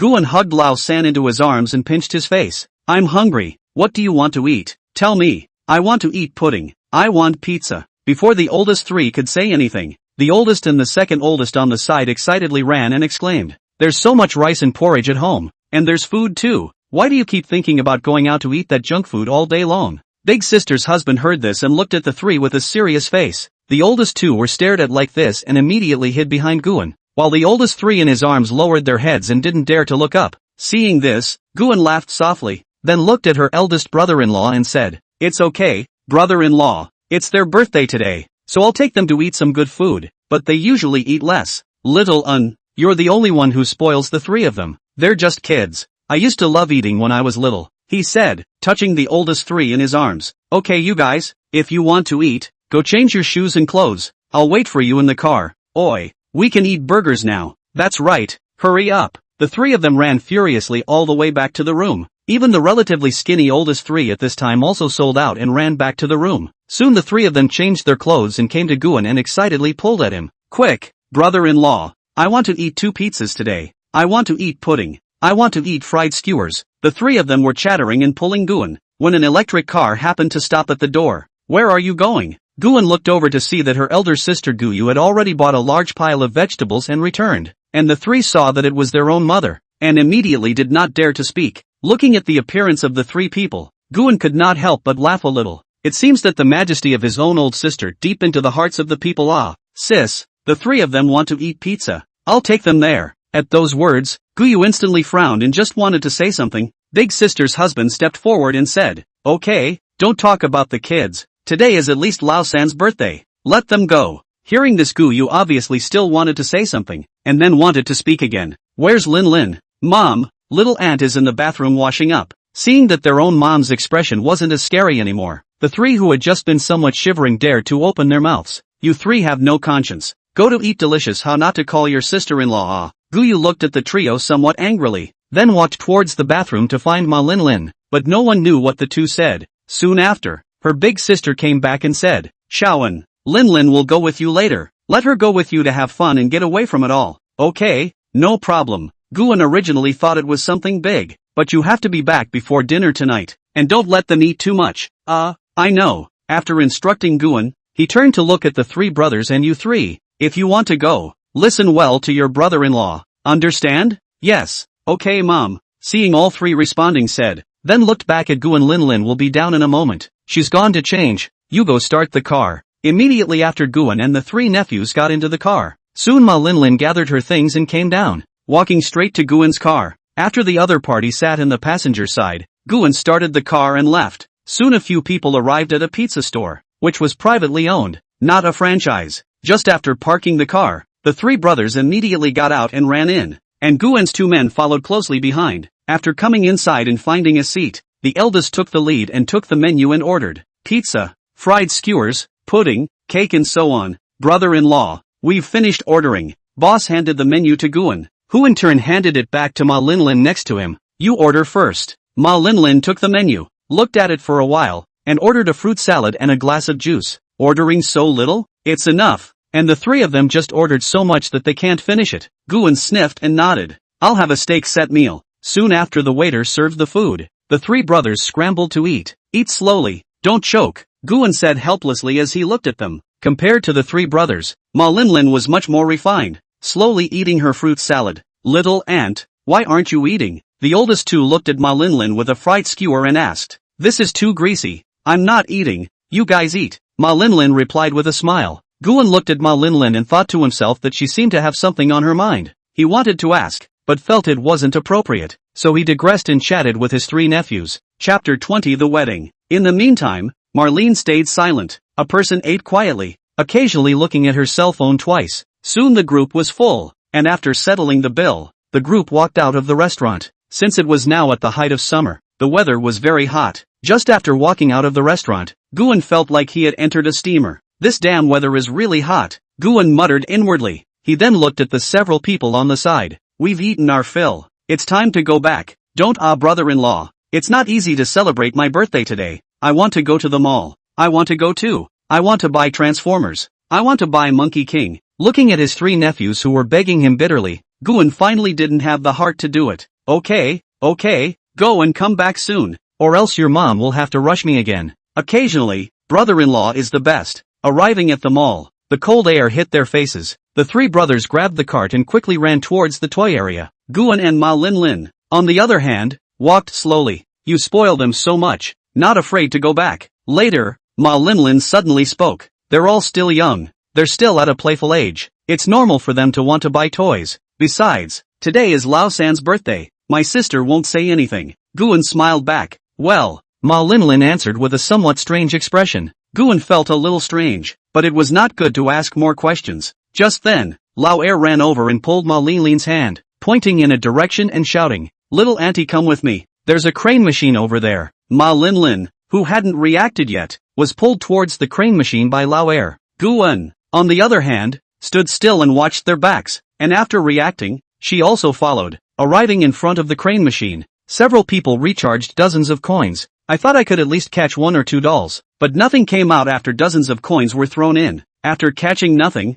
Guan stroked the head of Lao Er and Lao San. Alright, the coins are also used up. Go get your toys and let's go to the checkout. With that, he walked towards the checkout at the entrance. Then when Guan saw the toys that filled 3 whole carts, he was also a bit shocked. Good guy, this is the end of moving it. A round of checkout down. What remote control airplanes and cars, high-powered water guns and so on. A car averaged to spend nearly 2,000 or so. 3 cars on 6,000. On the way back, Guan has even seen the expression of his own sister when she returns later. No wonder Ma Linlin had just said that. Thinking of this, Guan subconsciously looked to the side of Ma Linlin, just in time to bump into the other side of the mouth cannot hide the smile. Evening. Already finished dinner and birthday. Back home, Guan directly rushed to the bathroom to take a shower. Today is really a little hot, sweating a little too much. After showering out, back to the room. The end of the cell phone to reply to the message of Song Weilan and Shinlin Mu, 2 people, the only 2 women that he slept with, but also the first time, is simply not too beautiful. Half an hour later, a knock sounded outside the door.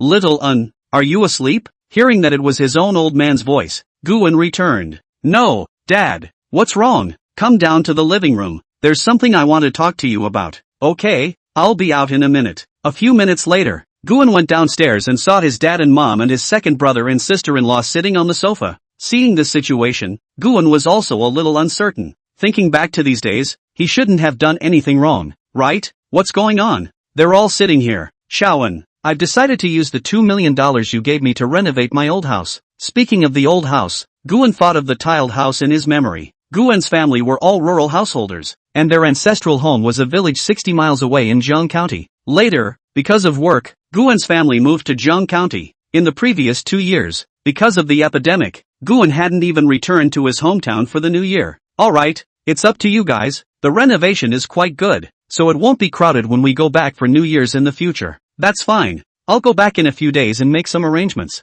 Guan's old man Gu Cheng said with conviction. But when Guan heard this, he immediately shivered. Then he hurriedly said, Dad, you can rest at home. You've been working hard for so many years. Alas, it's not hard. Now that you've made a name for yourself, it's not even hard anymore. Ha ha ha. Dad, let your second brother go back with you. Otherwise I don't feel comfortable. No, your second brother has to prepare for the wedding. How can he have time to go back? Then let's wait until the wedding is over and then let your second brother go back with you. Seeing Guan's determined attitude, Chen Huifang was puzzled. Shawan, why do you want your second brother to go back? The main reason is that Dad's decoration is the same old style, and now we're not short of money, so we should do it right. That's right, then I'll go back with Dad. Seeing the second brother Gu Tian also nodded. At this Gu Cheng could not say anything else. After all, young people have their own ideas. Second brother, I plan to open a store in Zheng County. I want to leave it to you and second sister-in-law to take care of it. At this Gu Tian the 2 couples looked at each other. But Shawan, we still have the restaurant, which I'm afraid. Brother, you that hotel you know yourself he is now good to do. Like Zhongxian this kind of place hotel is difficult. Not as good as others milk tea store to join the well-known brand. A year to earn more than you 2 or 3 years to earn more. At that time you will turn off the hotel. Come to my store to help. Do a store manager deputy store manager, a month's salary or a 2 or 3 million. How much? Hearing Guan's words, Gu Tian thought he had heard wrong. To realize that in an 18-tier city like Zheng County, a monthly income of 20,000 to 30,000 would be 1 in a million. Perhaps the entire Zheng County of 300,000 to 400,000 people would not necessarily be able to find a few people earning 20,000 to 30,000 dollars a month. It is equivalent to taking the salary of a first-tier city to live the life of an 18-tier city. Gu Tian also kind of see. Guan this is in disguise to send money to himself. For this money, Gu Tian naturally came to refuse, joking, the pie in the sky thing you will not want? And Gu Tian does not feel that there is something wrong with this. When Guan's computer and new cell phone can be Gu Tian to buy, usually give a lot of pocket money, and now his own brother has the ability to do brother naturally follow the enjoyment of happiness. Gu Tian wasn't the kind of person who wouldn't be flexible. Alright, if you say so, I won't refuse your good intentions. This period of time your sister-in-law and I first shut down the store, after the wedding to do, and then back home to deal with the renovation of the matter, behind the completion of the matter to listen to your arrangements. Originally Guan also thought to spend more words to enlighten his own old brother, but did not expect his own old brother is actually a handsome man who knows the time. Okay, let's do the wedding first. Soon it was the day of the wedding. During this period of time Guan did not have a moment to be idle. First of all, he casually found a store to buy, and then arranged for the decoration, planning to open a snack store. Then it is the second brother's wedding things. Money, then certainly do a little better. From the original table of 2,000 to a table of food to be about 6 or 7,000 or so. There was originally Guan wanted to go to arrange a few Rolls-Royce to be the wedding car, but due to the time problem, the last was to choose to use Maybach as the wedding car. Chapter 21 The Accident. 4 o'clock in the morning. At this time, Guan's home was already decorated with joy, and balloons were plastered everywhere. At this time, Guan was drifting off to sleep in his room when a knock sounded at the outer door. Shaoan, get up and get ready to go. Got it. Guan struggled to get up from the bed and rubbed his eyes. Then hurry up. Got it. I'll change my clothes and head out. Although sleepy, today was his brother's big day, and Guan was naturally one of his brother's best men today. Putting on a suit, Guan felt that the whole person's temperament came up at once. After all, the suit Guan was wearing cost nearly 6 figures. Changing his clothes, Guan came downstairs when everyone was almost ready, getting into the car to head to the bride's house to pick up her wife. A fleet of cars set off when the genius was ready to lighten up, and the clear-looking back levels were all Mercedes-Benz. In the beginning of Guan's plan, Rolls-Royce is too late, then the worst certainly must be all Mercedes-Benz, and then it is now so. In the end also followed a car shooting team. The big day, surely must be photographed to save Of course, this photography team is also limited to Jiang County, but also has been the best of Jiang County. The bride is also Guan's second sister-in-law. Ancestry is also in Jiang County outside a dozen miles in a village. Like Guan's family, they are all rural people with local accounts. Arriving at the place and parking the car. At this time, the bride's house entrance was already full of people. Seeing this scene, Gu Tian also knew that the next step was the time to hemorrhage money. Immediately looked at Guan behind him, and Guan also felt the gaze of his own old brother, then smiled and nodded. There was also a large red envelope in his hand. The next step is to go through the process. The red envelope to open the door, and drink from the first floor to the third floor. Coming to the door, it was time for Guan and the others to push the door open. Then the other side started a power struggle, but soon Guan and others broke down the door. After all, there is a red envelope to open the way. No one has a good bar. Receiving the bride on the car, then it was time to come to the hotel. Today, a whole floor of the hotel is considered to be Guan wrapped up, set up nearly 100 tables. I'm afraid that today this toast can be Guan several people half a life up. Noon 12. At this time the banquet hall has been filled with people, looking at the appearance of his own brother on the stage to take the oath. Guan heart finally down to earth. This time Guan also no longer for the Gu family to pass on the generation. By the time his own old brother to have a few more, mom and dad to help take care of the time will be too busy. This way they will not be urged to get married, so feel free to wave. The stage oath is completed. Wear each other's rings, kiss, grab the wedding ball. The main table, now we have to go to each table to toast, but also okay, the man plus the woman is only 80 or 90 tables it. More than an hour later, Guan felt a little dizzy sitting on the main table. The other best man is the same, even worse than Guan. The whole person looks confused,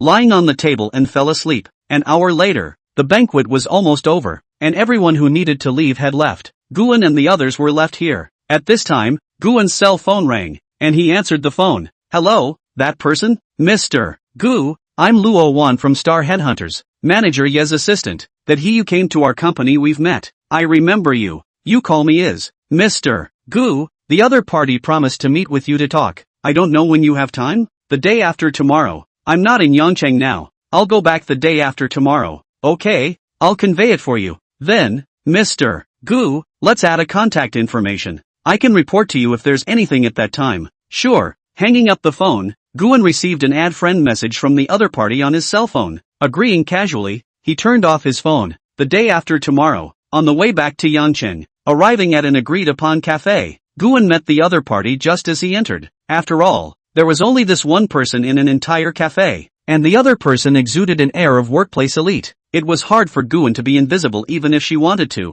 Hello, MS. Lin Qingxue. Guan straightened his attire and walked over to its front to extend his hand. Lin Qingxue, who was originally a bit puzzled, quickly reacted and reached out to shake it. Hello, you are Mr. Gu, right? It's me. Then let's sit down and talk. Fine. I've ordered a cup of coffee for you. Thanks. After the two sat down, they each took a sip of coffee. Then Guan was the first to speak. I wonder if Manager Yi has told you about my company? Told you. That's fine. I'll get right to the point. Since my company is currently in the innovation stage, I'd like to ask MS. Lin to come and help out. With an annual salary that you mention. Mr. Gu, if you want me to come to you, it's very simple. I only have one condition. I want to hold shares. Miss Lin means, I want to have a portion of the shares, and the salary I cannot, and I'm not hiding it from Mr. Gu. I've interviewed many companies back in China, and they'd rather offer me a high salary to hire me as CEO than give me shares, and that's why I'm going back home, because it's the same abroad. None of them want to give shares. Guan nodded thoughtfully at that. Alright, since that's the case, it's up to me to fulfill this wish of Miss Lin. In fact, Miss Lin, from your resume I can see that you want more than that. Miss Lin is very ambitious. In that case, why don't you take your own money and start your own business, so that you hold shares, this isn't it? And Lin Qingxue just shook her head and explained. I also want to, but at that time, after I fell out with that foreign company, I spent a lot of money on lawsuits, and now I still have a bit of money, but it's simply not enough. Even if I could go and pull in investments, but those people are all bone eaters, and subterfuge is even more prevalent. Why would I want to start from scratch when I have the strength to be the CEO of the company? Can I take it that MS. Lin is trying to take a shortcut? That depends on what Mr. Gu thinks. The two just stared at each other. Then Guan smiled broadly and reached out his hand. Welcome MS. Lin to our business empire. Although I'm also happy to join Mr. Gu's company. Isn't it a bit early for a business empire? Although I do have that confidence. Haha, in a couple of days, MS. Lin will know. No, I should call you Mr. Lin. I wonder what Mr. Gu's next plan is. There's no rush. I don't know if Mr. Lin is hungry. Let's go have a meal first and sign the contract tomorrow. The next day, in the morning, Guan woke up with a start and realized that he was in his bed at home, and actually lying beside him was Lin Qingxue. Lifting the covers to take a look, both of them were naked, and there was a smear of red on the bed sheet. Then looking at the clothes all over the floor, Guan felt a headache. What exactly happened last night? He couldn't remember. Coming to the bathroom cabinet, Guan looked at himself in the mirror and realized that there was a band-aid on his forehead and scratches all over his chest. At this time a scream came. Ah! Guan! At this time, Lin Qingxue on the bed also woke up, her eyes reddening as she stared at Guan. Chapter 22 Rolls-Royce meets Liu again. Good morning, Guan said carefully, although he didn't know what exactly happened last night. Anyone who wasn't blind could see that the two had zero. And Guan thought of the red flower on the bed sheet. The other party seems to be the first time. The two just then dry staring. Lin Qingxue dead staring at Guan. Guan is standing in the distance, head lowered, do not dare to look directly at each other. Turn around, take your clothes to the bathroom. At the word Guan picked up his clothes and quickly came to the bathroom, then locked the door and unlocked it. The heart of the suddenly relieved. After all, just now the other party's gaze is indeed a bit scary. And then stay Guan is afraid of. At this time, both of them were dressed and came to sit in the living room. What exactly happened last night? I somewhat don't remember. Guan lowered her head and asked in a small voice. Raise your head and look at me. You really don't remember anything? Lin Qingxue said angrily. Lifting their heads, the two of them just looked at each other, meeting the other's intense gaze. Guan thought for a moment, then nodded. After taking a deep breath, Lin Qingxue resisted the urge in her heart to slice Guan into 8 large pieces. Forget it, let's pretend nothing happened last night. What should be is still what should be. But Guan refused to do so. At least he had to find out what happened. Then we also have to figure out what happened last night, right? Then under Lin Qingxue's recollection, Guan also sort of remembered what happened last night. Last night, the two of them went to dinner and signed the contract, and they drank a little too much under the joy. Originally, it was not difficult to defeat Guan, but a few days ago at the wedding, he drank a little too much, and has not yet completely slowed down. This is not last night is a bit on the head, and then the two had a big battle. The scratches on Guan's chest were made by Lin Qingxue. After all, both of them were still young people. and it was normal for them to be easily impulsive after drinking. Even if Lin Qingxue understood that it wasn't entirely Guan's fault. After all, she herself was also a bit drunk, but Lin Qingxue after all is the first time, ultimately is a little difficult to accept. Keep decades of body, just so lost. This change who is afraid that it is difficult to accept it. Lin Qingxue raised her hand and interrupted Guan. Consider last night as a dream. Since you don't remember it, then don't think about it. And I don't need you to be responsible for anything. We are all adults. This kind of thing is normal. I still have to be busy with the company, so I will leave first. The money, remember to call my card quickly. After saying that, he packed up his things and left in a hurry. Guan originally wanted to say something at this moment, but how can not say mouth? When something like this happened to two people, Guan's first thought was to take charge. But Guan didn't know if the other party could accept that he had more than one woman by his side. So when the other party said that he didn't need to be responsible, Guan was also unable to say anything. Guan recognized himself as a scumbag, and since becoming rich he would never go back to the old monogamous mindset. He also didn't want to get married, didn't want to let marriage bind him. Although the other party is very beautiful and excellent, but if Guan gave up the whole forest for the sake of this tree, Guan couldn't do it. No matter who the other party was, if the other party was willing to accept it, that would naturally be the best. But if not, the current way of dealing with it was also the best. Coming to the bathroom, Guan took a shower to calm down properly. After taking a bath, Guan's current idea was to plan to go buy a Rolls-Royce Cullinan to play around with. As for now, this Maybach Guan was tired of driving. Anyway, some years ago, my father has already got a driver's license. Just can give my father to drive the old motorcycle to change. When he said he would do it, he went downstairs and set off directly to the Rolls-Royce store, Rolls-Royce boutique. When Guan arrived here, Guan saw someone who made him unexpected. Li Yu, the same woman who had rejected him earlier. Seeing this woman, Guan couldn't help but recall the embarrassing scene of his rejection in his mind. After that day, the two almost never saw each other again. Guan deleted the other party's contact information. As for the other party, whether or not to find himself, Guan is not clear. But Guan also blame each other. Everyone has the right to choose.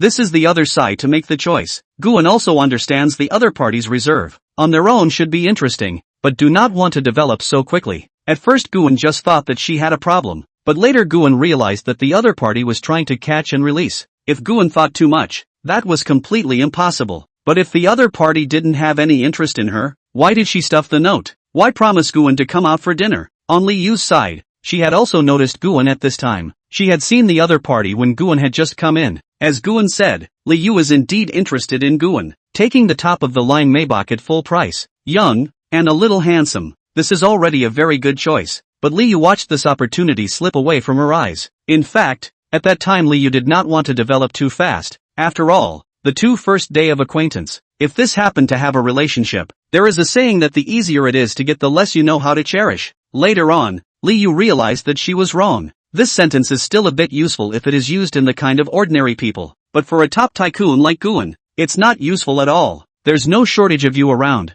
After that day, Li Yu realized that Guan had deleted her contact information. Originally, Li Yu wanted to ask Guan out again, but did not expect to reply to their own but a red exclamation mark. Later, for some reasons, Li Yu jumped from a Mercedes-Benz dealership to a Rolls-Royce. Originally, she thought she wouldn't see Guan again, but the old man seemed to have played a joke. Tidying up his appearance, he walked towards Guan, and Guan also noticed that the other party seemed to be heading his way. Mr. Gu, long time no see, long time no see. Mr. Gu, why did you delete me? I couldn't even invite you to dinner. Too many friends, then deleted. What? Guan was a little less eager to take care of the other party. His tone was a little perfunctory. Hearing this, Li Yu just smiled. Mr. Gu is really humorous. Is Mr. Gu here today to buy a car? Well, it's to get a Cullinan for fun. I'm a bit tired of driving the Maybach. Then let me take you for a test drive. Li Yu looked at Guan with a smile on her face, thinking that the old man has eyes. Actually let himself meet Guan again. This time must take the initiative to take the other side. But Guan's next words made Li Yu dumbfounded. You, forget it, get me someone else. Crossing over to the other party, he pointed to a female salesperson in the back. I want to buy a Cullinan. Take me for a test drive. The female saleswoman who was pointed to was a bit confused, not understanding what was happening at all, but quickly reacted. No problem, sir. Please follow me. With that, she led Guan away. Only Li Yu was left alone in the wind. The heart is also incomparably chagrined for the behavior of the last time. If he did not reject the other party at that time, then he is now. Chapter 23, the official start of the school year, the fourth year of college. As for Liu's thoughts, Guan didn't really know, and even if he did, he wouldn't think anything. The late deep love is lighter than grass. Besides, there is no lack of women around Guan. Instead, if you want to be Guan's woman, you have to see if you have that qualification. Sir, let me take you for a test drive first, the saleswoman smiled and said. Hearing the other party's words, Guan snapped back from his thoughts. Then she shook her head and said, no need for a test drive. Take the contract. You don't have to go through so much trouble if you have a current car. Just now, sir, didn't you say to go for a test drive? No need. You go get the contract. By the way, I can pay the full amount, but I need to drive it away within today. Then in the other party's confused state, Guan signed the contract. After signing the contract, 3 hours later, after finishing all the formalities, Guan got in the car and was ready to leave. Only then did Guan remember that he still had the Maybach parked outside.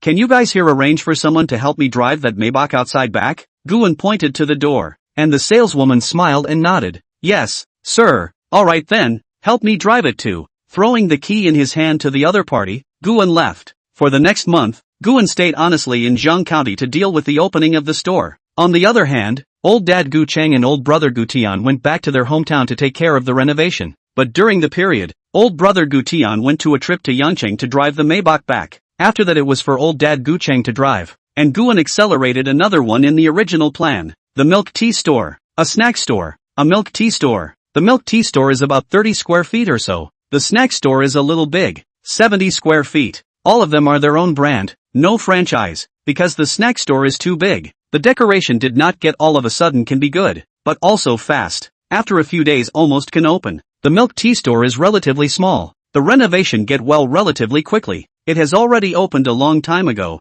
and the business looks pretty good these days. At present, the second sister-in-law Lu Min and 2 girls are doing it. The 2 girls in the milk tea store, Guan is also considered to know, is the second sister-in-law's 2 sisters, but not pro. Remembering that the last time they met was a year ago. Plus these 2 had stopped studying a few years before and had been to the milk tea store to do said experience. The 3 of them actually seemed to be a bit busy, as it was a bit crowded these days, and Guan had come to see the business of the milk tea store in the past few days when he had nothing else to do, and he kind of understood why there would be a bit more people. The good taste was part of it, but the main reason was that second sister-in-law Lu Min's 2 sisters were a bit pretty. A year has not seen, now actually change a little big. The 2 sisters are twins. Both of them are tall and thin. Wearing masks and work uniforms couldn't hide the temperament of the 2. On this day, Guan rode an electric bicycle to the entrance of the milk tea store. Taking a look, there seemed to be no customers inside, while his second sister-in-law Lu Min was sitting at a table. The 3 of them were looking at their cell phones and drinking milk tea and chatting. Seeing this, Guan's eyes gurgled and seemed to think of something funny. He walked in with his head lowered and said in a lowered voice, "Boss, let's have a cup of pearl milk tea." "Okay, wait." One of the girls with glasses stood up, went to the front desk computer and operated it. "Okay, handsome,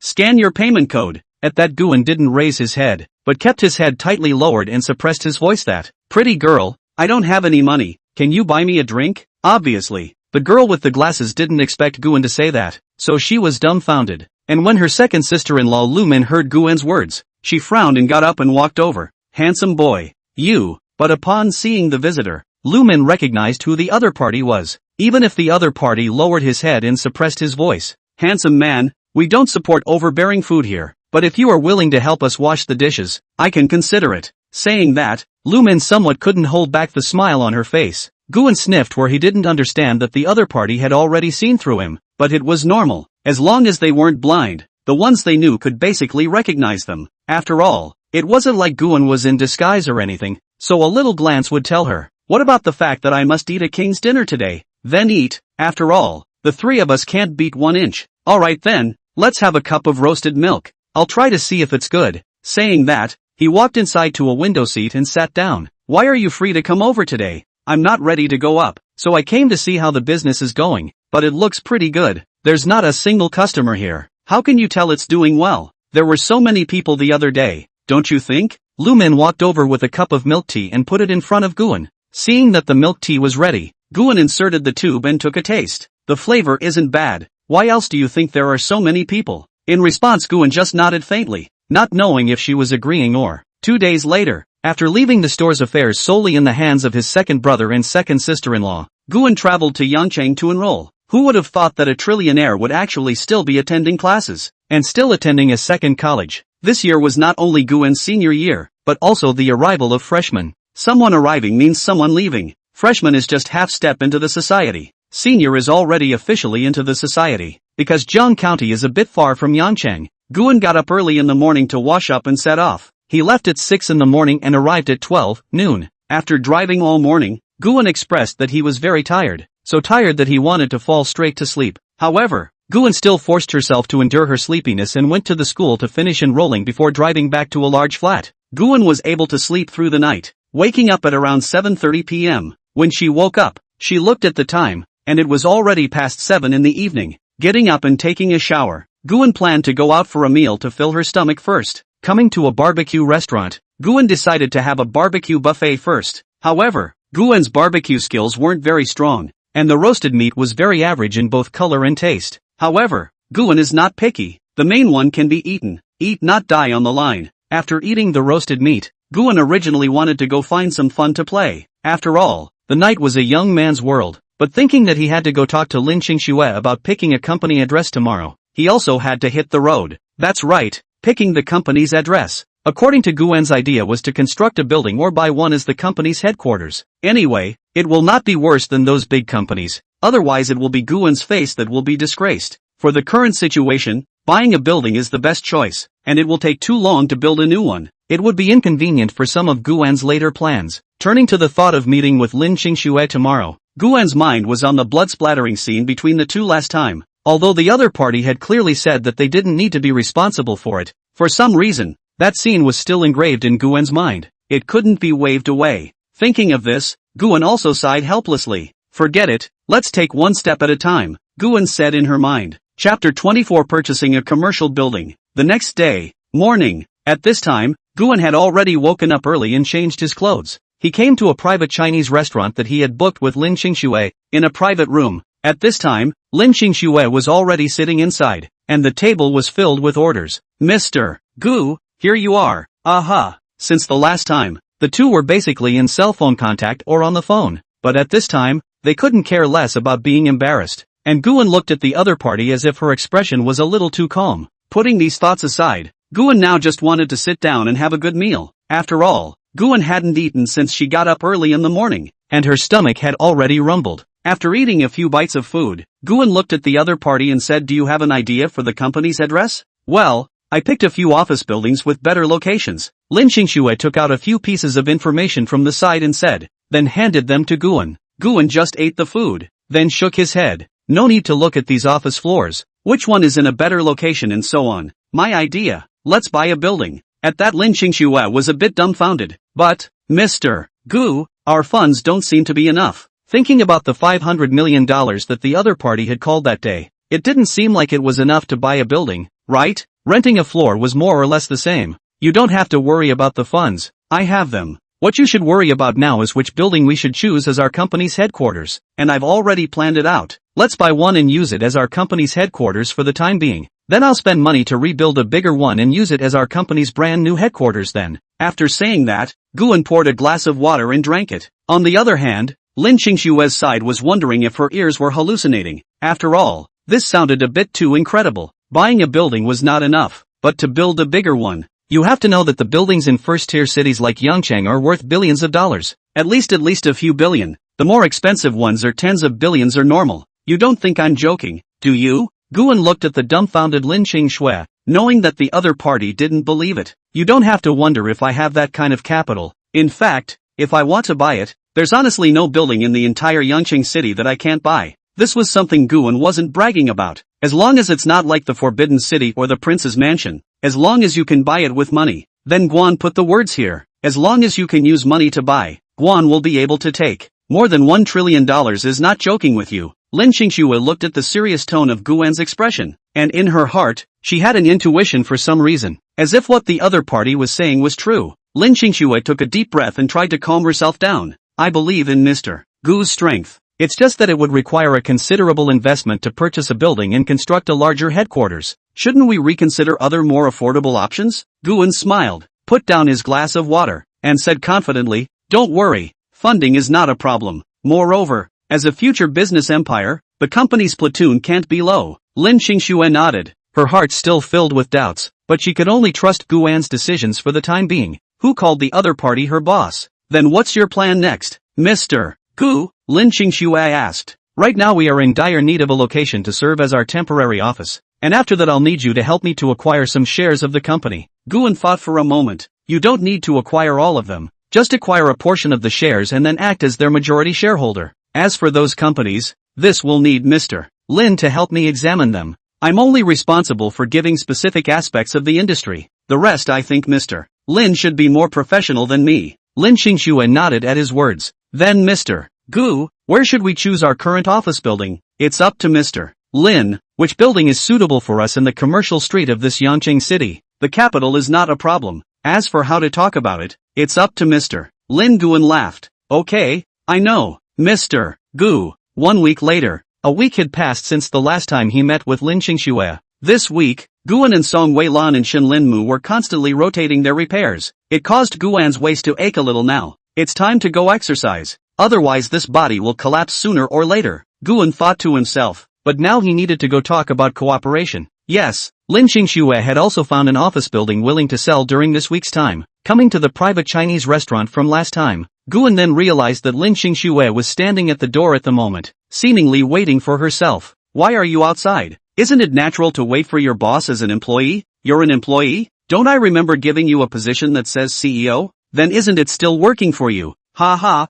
that's true. Let's go. Don't keep people waiting. The conversation ended and the two then came to a private room. Just as they entered, Guan saw a middle-aged man sitting at the dining table, and when the middle-aged man heard the sound of the door opening and looked over, the two of them just happened to lock eyes. Seeing this, Lin Qingxue stood out and said, Mr. Gu, this is Mr. Wang, the chairman of Shang Feng Group, and the landlord of Shang Xin Mansion. Mr. Wang, this is Mr. Gu, also my top boss. After Lin Qingxue finished her introduction, the middle-aged man took the lead to reach out his hand and speak. Hello, Mr. Gu, this is Wang Yanqin. Hello Mr. Wang, my name is Guan. I've heard a lot about Shang Xin's reputation. It's one of the top 3 real estate companies in Yangcheng. And Guan responded by extending his hand. Where? It's all vanity. Then let's sit down and talk. Okay, listen to Mr. Lin. Let's sit down and talk, said Mr. Wang smilingly. After a few people sat down,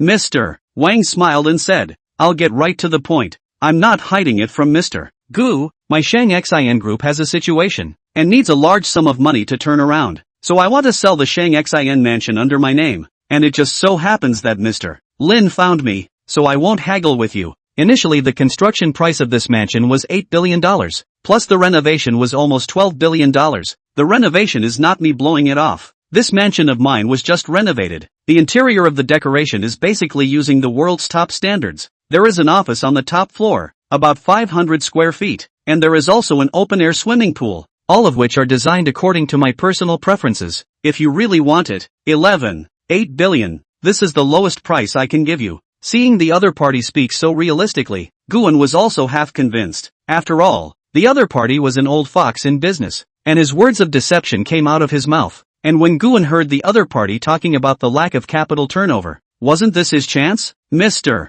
Wang, don't worry, I'm sure I really want it. Ha ha, then Mr. Gu, we will. Now, Wang Xinyan said as he took out the contract from one side, but was interrupted by Guan. Don't be in a hurry, Mr. Wang. I still have conditions I haven't said yet. Conditions? What conditions? At those words, Wang Xinyan immediately looked at Guan with some caution. Don't be nervous, Mr. Wang. It's a matter of cooperation. Wang Xinyan was a bit puzzled. I don't know what Mr. Gu is talking about. In terms of cooperation? Chapter 25, reflecting back again often. Mr. Wang, I just heard you say that the company's turnover is in trouble? As for me, what I am planning to start is an investment company. But I have some money to invest in your company, Guan said with a confident face. Wang Xinyan's eyes lit up. He didn't realize that Guan even had plans to invest. Mr. Gu, then I wonder what your conditions are? Wang Xinyan asked calmly. Mr. Wang, my condition is that I wish to get some shares of your company, and I won't rob it. I'll just go by the normal market price,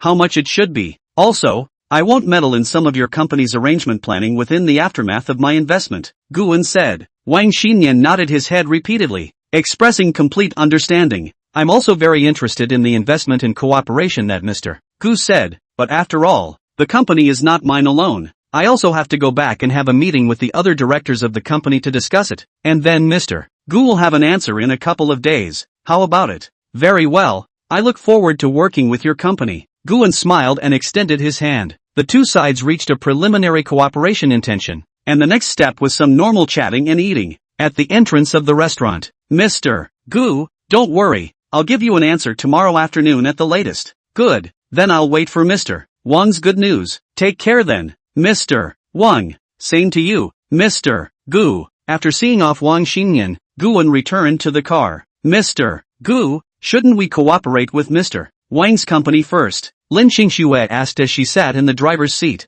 Our company is newly founded. To have the first step, it doesn't matter if it's wrong or right. And the other party is a real estate company, which will be helpful for us to build our headquarters in the future. Guan waved his hand and said, it doesn't matter even if I lose money. My financial power will take care of everything for me, said secretly in his heart. And Lin Xingxue sighed. After all, she was only an employee. The other party was the boss. After sending Guan to his home, he helped him inside his room. Looking at the surroundings, Lin Xingxue couldn't help but remember the last time the two had sex. Just about to leave, Guan pulled the other party's hand. Schwerer, don't go. Guan was half drunk and half awake at this time, and with the strength of his drink Guan wanted to test the other party's attitude towards him, mainly since the last time, the two were originally intended to be treated as a dream, but Guan still can't forget about it, not to see color. Moreover, the other party will be his right-hand man in the future, so if he can take down the other party, he can be regarded as his own people, so Guan also feel at ease, being suddenly grabbed by Guan's hand. For a moment Lin Xingxue also panicked. Stop it, let go, I'm leaving, trying to be reek-free. Just as Guan exerted his strength, he pulled Lin Xingxue into his arms. Schwerer, I miss you. Guan pressed his mouth to the other party's ear and said softly, then blew out a breath, and as if Lin Xingxue had received some kind of electric shock, her entire body went soft. Seeing that the other party didn't resist this time, Guan's heart was also happy. Was this an acceptance? But the moment is not the time to think about this. Cover the two with the quilt, and then launch the attack. Omit 20,000 words for the detailed process. The next day, in the morning, a phone rang, waking Guan, who was still in a beautiful dream. Guan took the phone, and without looking at it, he connected it up. Hello, that one? Little are you still awake? Hearing the incoming voice, Guan looked at what turned out to be his own mom. Not yet. Mom, what's wrong? Is there something wrong? Can't you find my son if there's nothing wrong? Hey, can. So what is the matter? You quickly say it. Can do certainly for you to do it. It's nothing, just that your 10th aunt's cousin is studying in Yangcheng, isn't she? You mean Qingqing? Yes, this year, Qingqing read the Yangcheng Polytechnic University. This year is a freshman. This afternoon to Yangcheng, in 2 days to go to enrollment, which do not want you to go to pick her up. After all, the city of Yangcheng you are more familiar than her. No problem, Mom, that's fine. You remember to go in the afternoon. I'll hang up first. Okay, bye. After hanging up the phone, Guan got up and stretched. Then he looked at Lin Xingxue, who was on the side. If the last time the two had sex for the first time Guan couldn't remember anything, then this time, Guan can be considered to have experienced the workplace female president are charming. That body, that call. Thinking of this, Guan pulled back the quilt and slapped the other party's beautiful buttocks directly. The sleeping Lin Xingxue was also awakened by this slap, and then looked at Guan with a face of anger. You're going to die. Guan, I don't know who called for mercy last night.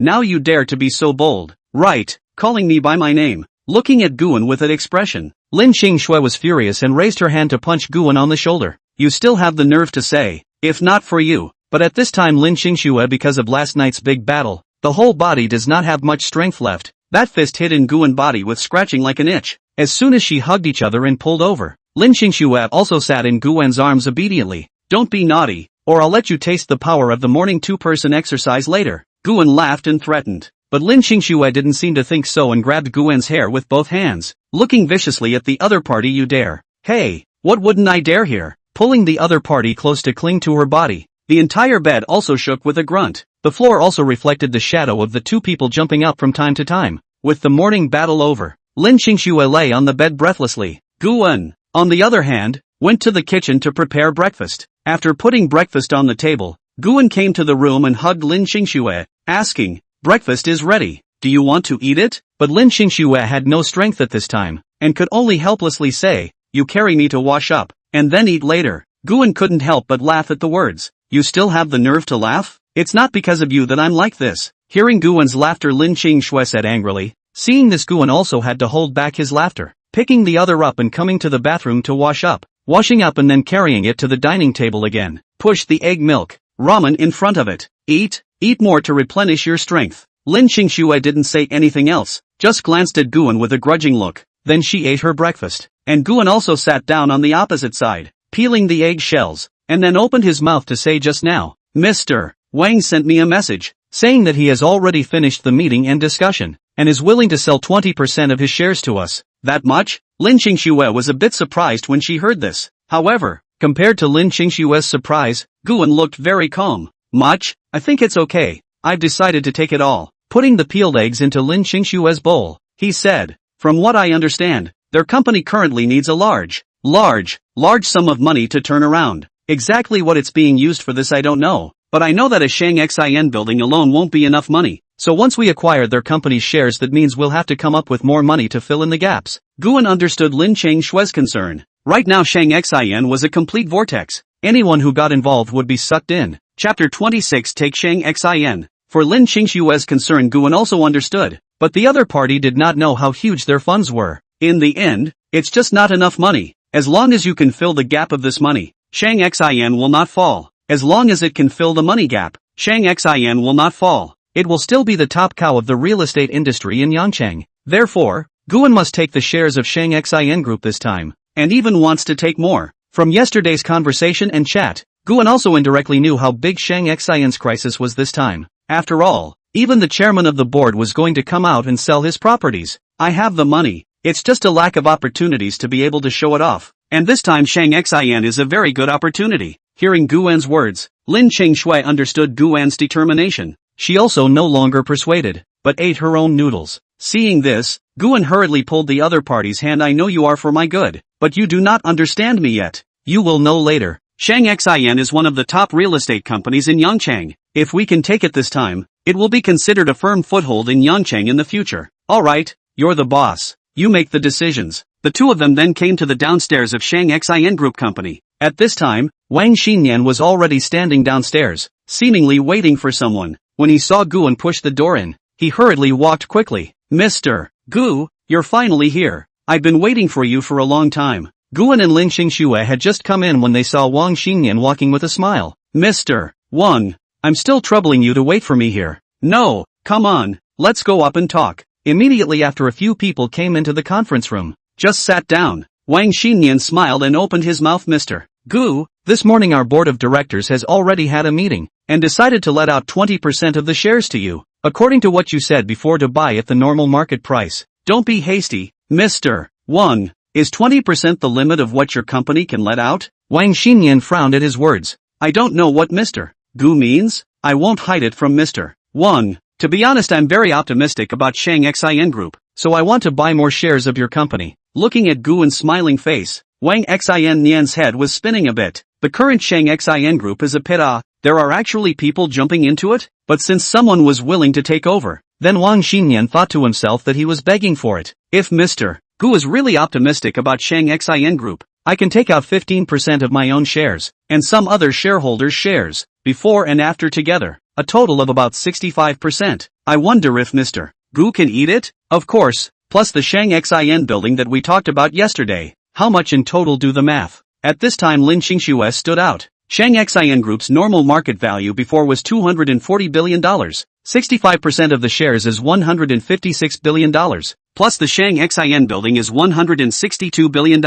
After hearing Lin Qingshui's words, Wang Xinyan smiled and said, I wonder if Mr. Gu can still afford this price? And Guan just smiled calmly after hearing this price. He thought to himself, it's not as much as my net income for a month. But what he said was, I can barely afford this amount. Let's sign the contract. Seeing that Guan still had this calm expression, Wang Xinyan couldn't believe that the other party could really come up with this amount of money. More than 100 billion. This is not island currency nor kimchi currency. Although it was hard to believe, Wang Xinyan didn't say anything to question the other party's words. Now Wang Xinyan also incredibly hoped that the other party can take out this money, so that Shang-Xin may still be saved. After signing the contract, Guan then paid the money to the right company account. When Wang Xinyan received a message from the finance to come, the account really received more than 100 billion transfer notice. The entire person was filled with disbelief. A young man in his early 20s to take more than 100 billion out. The royal princes of the Middle East don't necessarily take it out. Mr. Wang, the money has also been received. Then I have a few questions to ask Mr. Wang about the company. And Wang Xinyan seemed to have expected it. Mr. Gu, I know what you want to ask. This matter of the company is not too big, not too small. Just one problem. You just need to have the money to fill the gap. Then Shang Xian can go further maybe. This thing also need to start from the previous years. At that time our company looked at a piece of contracted land, but did not expect to be cheated. Signed a contract. After open found not a piece, but even a dozen pieces. The company at that time the money has been used to buy the land, also cannot afford to develop again, so that the company became now the current situation. Of course not that these lands are not suitable. This is some good land as long as we have the money to develop, come back to do it again and even the company's market value can be doubled again. But no matter who we go to borrow from, we can't borrow money. After saying that, Wang Xinyan sighed heavily. Guan and Lin Qingxue also looked at each other. Guan understood that Shang Xian was being set up, and it was not a small source. The top management of Shang Xian should also be aware of this situation, and had no choice but to sell their shares to Guan. Can do Bureau Shang Xian so 100 billion group, the other side of the head? No, maybe more than one. Maybe according to the other party's original plan should be to wait until Shang Xian fast can't come out to buy Shang Xian, but now their own shot halfway cut off the Shang Xian. Although the other side of the head Guan is not clear, but should not be less than the Beijing side of the people. After all, to be able to do almost kill Shang Xian this level, not just money can do. Now that Guan had stepped in, he was afraid that it wouldn't be long before he would take action against himself. Although Guan didn't lack money, he couldn't help that the other party might use some small means. Looking at Wang Xinyan, when he told the other party in the restaurant yesterday that there were still conditions, no wonder the other party would look at himself with a wary look. The feelings were treating himself as, thank you for informing Mr. Wang. Now on behalf of Shang Xian Company I invite you to come back as CEO. Upon hearing this, Wang Xinyan just wanted to refuse, but Guan's next words made Wang Xinyan hesitate again. I am willing to offer .05 of my shares to Mr. Wang to invite Mr. Wang to come back as the CEO of Shang Xian Group. Mr. Gu should also understand the crisis of Shang Xian. To be honest, the crisis of Shang Xian is actually not very big. As long as Shang Xian has the money to fill the pit, the other side actually has no way to do anything to Shang Xian. After all, Shang Xian was founded these years or have some strength, only because of the shortage of funds. As long as you can renew their own chain, Shang Xian is still Shang Xian. Guan nodded at the words. Right, Shang Xian after all. The volume is not small. The other side is not too big way to directly out. After all, there are people watching it. But to be able to cut off Shang Xian's capital chain, this point shows that the other party still has some means. That's why I want to ask Mr. Wang you continue to come back to the group to help. After all, Shang Xian you are more familiar than us. We are only responsible for the money. As for the planning arrangements and so on still have to be by Mr. Wang. Wang Xinyan looked at Guan after hesitating and said, okay, since Mr. Gu thinks so highly of Mr. Wang, then Mr. Wang is willing to come back. Chapter 27, Cousin. On the way back, in the Rolls-Royce, Mr. Gu, I'm afraid the person behind Shang Xian's bureau is not small. I'm afraid the other party won't let up if we intervene like this, Lin Qingxue said with some concern. I know, but with the current situation, the other party can only engage in business tactics. Shang Xian's volume is not small. Domestic real estate are ranked on the name, just like Wang Xinyan said. Shang Xian was established for so many years is still some strength. The other party does not dare to blatantly strike. I guess there must be someone above staring. The other party in the business to engage in means is just. But if it is outside the business to engage in means, then the people above will certainly take action. At that time who is the prey and who is the hunter, is not easy to say. Hearing Guan's words, Lin Qingxue looked at Guan with some surprise. The mantis is hunting the cicada and the yellow sparrow is at the back, Lin Qingxue exclaimed. Well, so the other side can only come slowly in the business will Shang Xian round it up, but did not expect to kill me halfway. This Chang Bite Jean, ready to write peaches were picked by me, but in the way of someone above and Shang Xian's energy and so on, the other side can do nothing about it. Of course, the heart of prevention is not without. The next I want to give you a task. I need you to go to help me pull up a security force. Use it to protect my personal safety. As for how to do it depends on you. After saying that, Guan looked at the scenery outside the window not knowing what to think. This time, I don't know whether it's good or bad to be unintentionally involved in this vortex of Shang Xian. Okay, Mr. Gu. After sending Guan back to the large flat, Lin Qingshui laughed. Now she needed to go and quickly complete the task Guan had just given her. On Guan's side, he returned home and laid down. After what happened last time, Guan realized that sometimes it wasn't that easy to be an invisible rich man. There was also the fact that it was time for him to recruit an assistant, or else Lin Qingshui, the CEO, would soon become his assistant. Although Guan also wanted the other party to be his own assistant, Guan understood that with the other party's ability to be his own assistant was too big. The phone rang. Guan looked at it. Unfamiliar number, but the IP is Jiang County. After thinking about it, he connected it. Hello, who is it? Cousin, I'm ready to arrive at the station. Hearing the other party's voice, Guan's mind also remembered who it was. It was the cousin that his own mom had called about in the morning. Xiao Qingqing. You're Qingqing? It's me, cousin. Ah, okay. Ready to arrive in Yanchang, right? I'll pick you up at the station now. The two hung up the phone. Guan picked up his clothes and keys and set off. After driving for 20 minutes they arrived at the high-speed train station. After parking the car and waiting for a while, Guan received a phone call. At first glance, it was actually Song Wei Lan's call. Hey, honey, where are you? Hearing the other party's flirtatious voice, Guan understood that the other party owed this to the C's. Picking someone up at the station. What's wrong? Miss me? Definitely miss you. Want to go with you? Okay, wait for me to pick you up. At this time, Guan saw Xiao Qingqing dragging her luggage out, followed by two people, a man and a woman. Cousin, here. Xiao Qingqing saw Guan and waved towards. Guan then walked to the side to help with the luggage. Up close, Guan realized that his cousin seemed to have become prettier. It had only been a few years since they had seen each other, and the change was really big. Then his eyes went to the girl on the side. White face, wearing a pair of glasses, a cherry mouth. The main thing is that this size looks like it's all D right. Still tall, long legs and white. TSK.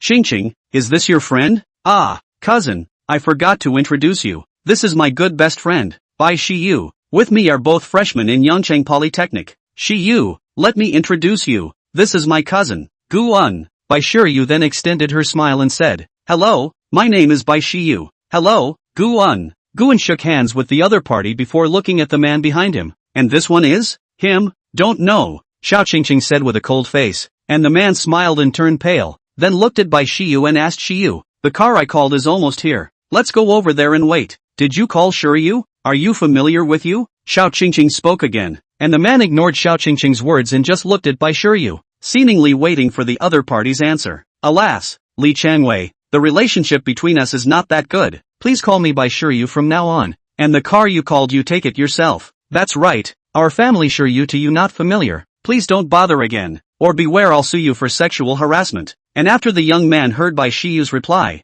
his face had a sad expression. He looked at Bai Shiyu and left without saying a word. Guan just quietly watched at this scene and didn't say anything. After all, this had nothing to do with himself, unless the other party was harassing his cousin Xiao Qingqing. But looking at this situation, if the other party dared to harass Xiao Qingqing, the next second might be that Xiao Qingqing would really call the police. Cousin, let's go. Don't be dumbfounded. Xiao Qingqing tugged on Guan's coat corner and reminded him. After returning to his senses, Guan smiled and said, let's go then. My car is over there. Putting their luggage away, both women sat in the back row. Just after the car started, Xiao Qingqing couldn't help but ask, cousin, you've made a fortune. I didn't believe my mom when she told me. It's okay, I made some money in my spare time. You are not a little Rolls-Royce Cullinan. I still have seen on the internet. This car how to be 10 million it. For cousin Xiao Qingqing's words, Guan just smiled and didn't say anything. Cousin, let's go to the hotel first. Shiyu and I will put our luggage away, and we'll go eat later. Guan looked at Xiao Qingqing through the rearview mirror, as well as Bai Shiyu who was sitting on the side without saying a word. Staying in a hotel, that's such a waste of money. You guys are still just freshmen.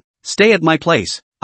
Cousin, this is not good, right? It's fine. I'm your cousin. Besides I have more rooms there. I can't finish living there myself. You guys come to live with me for a few days. Then I'll send you guys to the school to enroll. Hearing this, Xiao Qingqing looked at Bai Shiyu, seemingly seeking the other party's opinion. Bai Shiyu didn't hesitate too much and spoke. That would be troublesome for cousin Guan. How can it be troublesome? Qingqing is my cousin. You are Qingqing's best friend. Just treat me as your brother. Seeing this, Xiao Qingqing didn't say anything else, but silently retired the hotel room. Soon, the few people arrived at an upscale neighborhood. This was Guan's other villa, which was still relatively close to the Yangcheng Polytechnic University. Just coming in, the two were also surprised by the scene in front of them. After all, the two had never seen such a rich house. Cousin, your house is a bit big. Xiao Qingqing was a bit surprised too. On the contrary, Bai Shiyu didn't say anything. Just how could she not hide the surprised expression on her face? It's alright, you two go pick a room quickly. I'll take you guys out for some delicious food later. Afterwards, the two girls picked a room each, put their luggage away and the few of them set off to eat. Chapter 28 Japanese Food for 4. But on the way there, Guan didn't forget to pick up Song Wei-lan.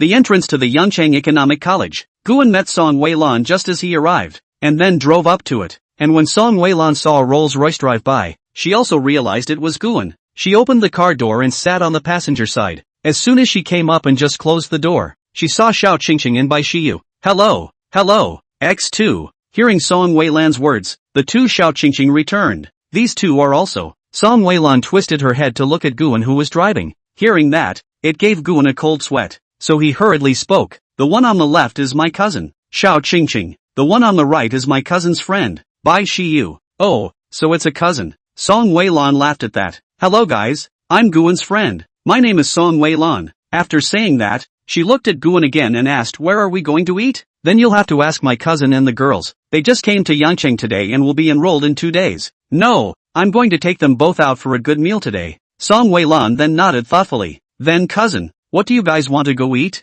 Hearing Song Wei-lan's inquiry, Xiao Qingqing and the two of them glanced at each other, neither of them saying anything. Don't be afraid, Guan will pay the bill. Feel free to say what you want to eat. Hey, what do you mean say whatever you want? Wait, if you can't afford to pay, I'll press you into washing dishes there. Are you willing to do that? Song Wei-lan looked at Guan with a bad smile on her face. Looking at Guan and the two of them flirting a bit, Xiao Qingqing seemed to smell something different. Let's go to this Japanese restaurant. I've heard before that this Japanese restaurant is very famous. Bai Shiyu took out her cell phone and pointed to it and said. Song Wei-lan looked at it and then said this.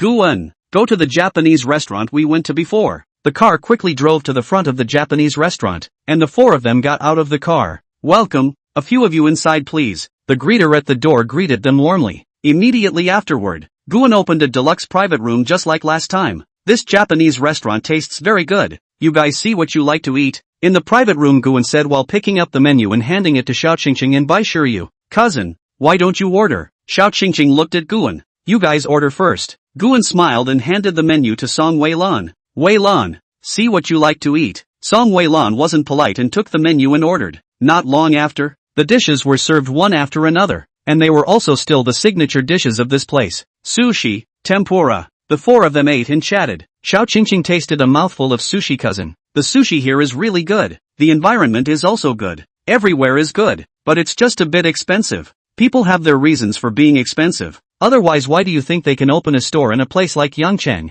Bai Shiyu explained. It's really delicious. However, it would be nice if we could come more often. She gave Guan a meaningful look and smiled. Guan felt her gaze and smiled faintly. As long as you like it, you can come often in the future. Xiao Qingqing heard this and blinked, revealing a wry smile. Cousin, what about me? People want to come too. Song Wei-lan smiled and said, Qingqing wants to come. Just come find me when the time comes. After saying that, she also squeezed her eyes mischievously at Guan. Really, Sister Wei-lan? She then walked over to Song Wei-lan and hugged the other. Of course, but it depends on whether your cousin agrees or not, said Song Wei-lan with a look of love. Hearing this Xiao Qingqing also understood, then looked at Guan with a cute face. Cousin, is it okay? Seeing this Guan also said helplessly as long as your sister Wei-lan is willing to take you on. It's fine. Oi. Thank you cousin, thank you Sister Wei-lan. At Xiao Qingqing's words, Guan also shook his head and smiled. As for Bai Shiyu on the side, she just looked at all this calmly. At this time, Guan looked at the other party. Just as the other party also looked over, the two of them looked at each other and then smiled at each other. After they had enough wine and food and finished settling the bill, Guan sent Xiao Qingqing and Bai Shiyu home. Cousin, where are you going? Looking at Guan who was preparing to leave, Xiao Qingqing opened her mouth and asked, I have some things to take care of. I shouldn't be back tonight. You and Shiyu. I can call it that, right? Halfway through her words, Guan looked at Bai Shiyu and asked, It's fine, Bai Shiyu said with a smile. You and Shiyu you two sleep here tonight. There's drinks and food in the fridge. Just get it here if you guys are thirsty and hungry. After saying that, Guan opened the door and left. Seeing this, Xiao Qingqing stretched her waist and was ready to take a shower, but at this time, she noticed that there was still this person next to her. Shiyu, what are you looking at? Nothing. Returning to her senses, Bai Shiyu said, Let's go take a bath. After saying that, she walked towards the bathroom, and looking at Bai Shiyu's departing back, Xiao Qingqing always felt that something was strange. On the other hand, Guan came into another large flat. Just after coming in, Guan was sneak attacked by Song Weilan. Covering her glasses from behind, she whispered next to her ear, "Your Majesty, you're here. My concubine has been waiting for you for a long time." Guan heard Song Weilan's words and understood that today's theme was afraid of dodgy. As soon as he pulled the other party over, he then saw that the other party was dressed as a fox. A word vertical tights, the back has a long tail, and the front is holding two big white rabbits, but the side is as flirtatious as possible. Two hands held down the other party's big white rabbit and rubbed it. "This king will definitely pamper and spoil you tonight, so that you understand that this great king is not that easy to seduce." Carrying the other party towards the bedroom. Immediately after that, gasps and pleas for mercy kept coming from the bedroom. Not only the bedroom, but also the living room,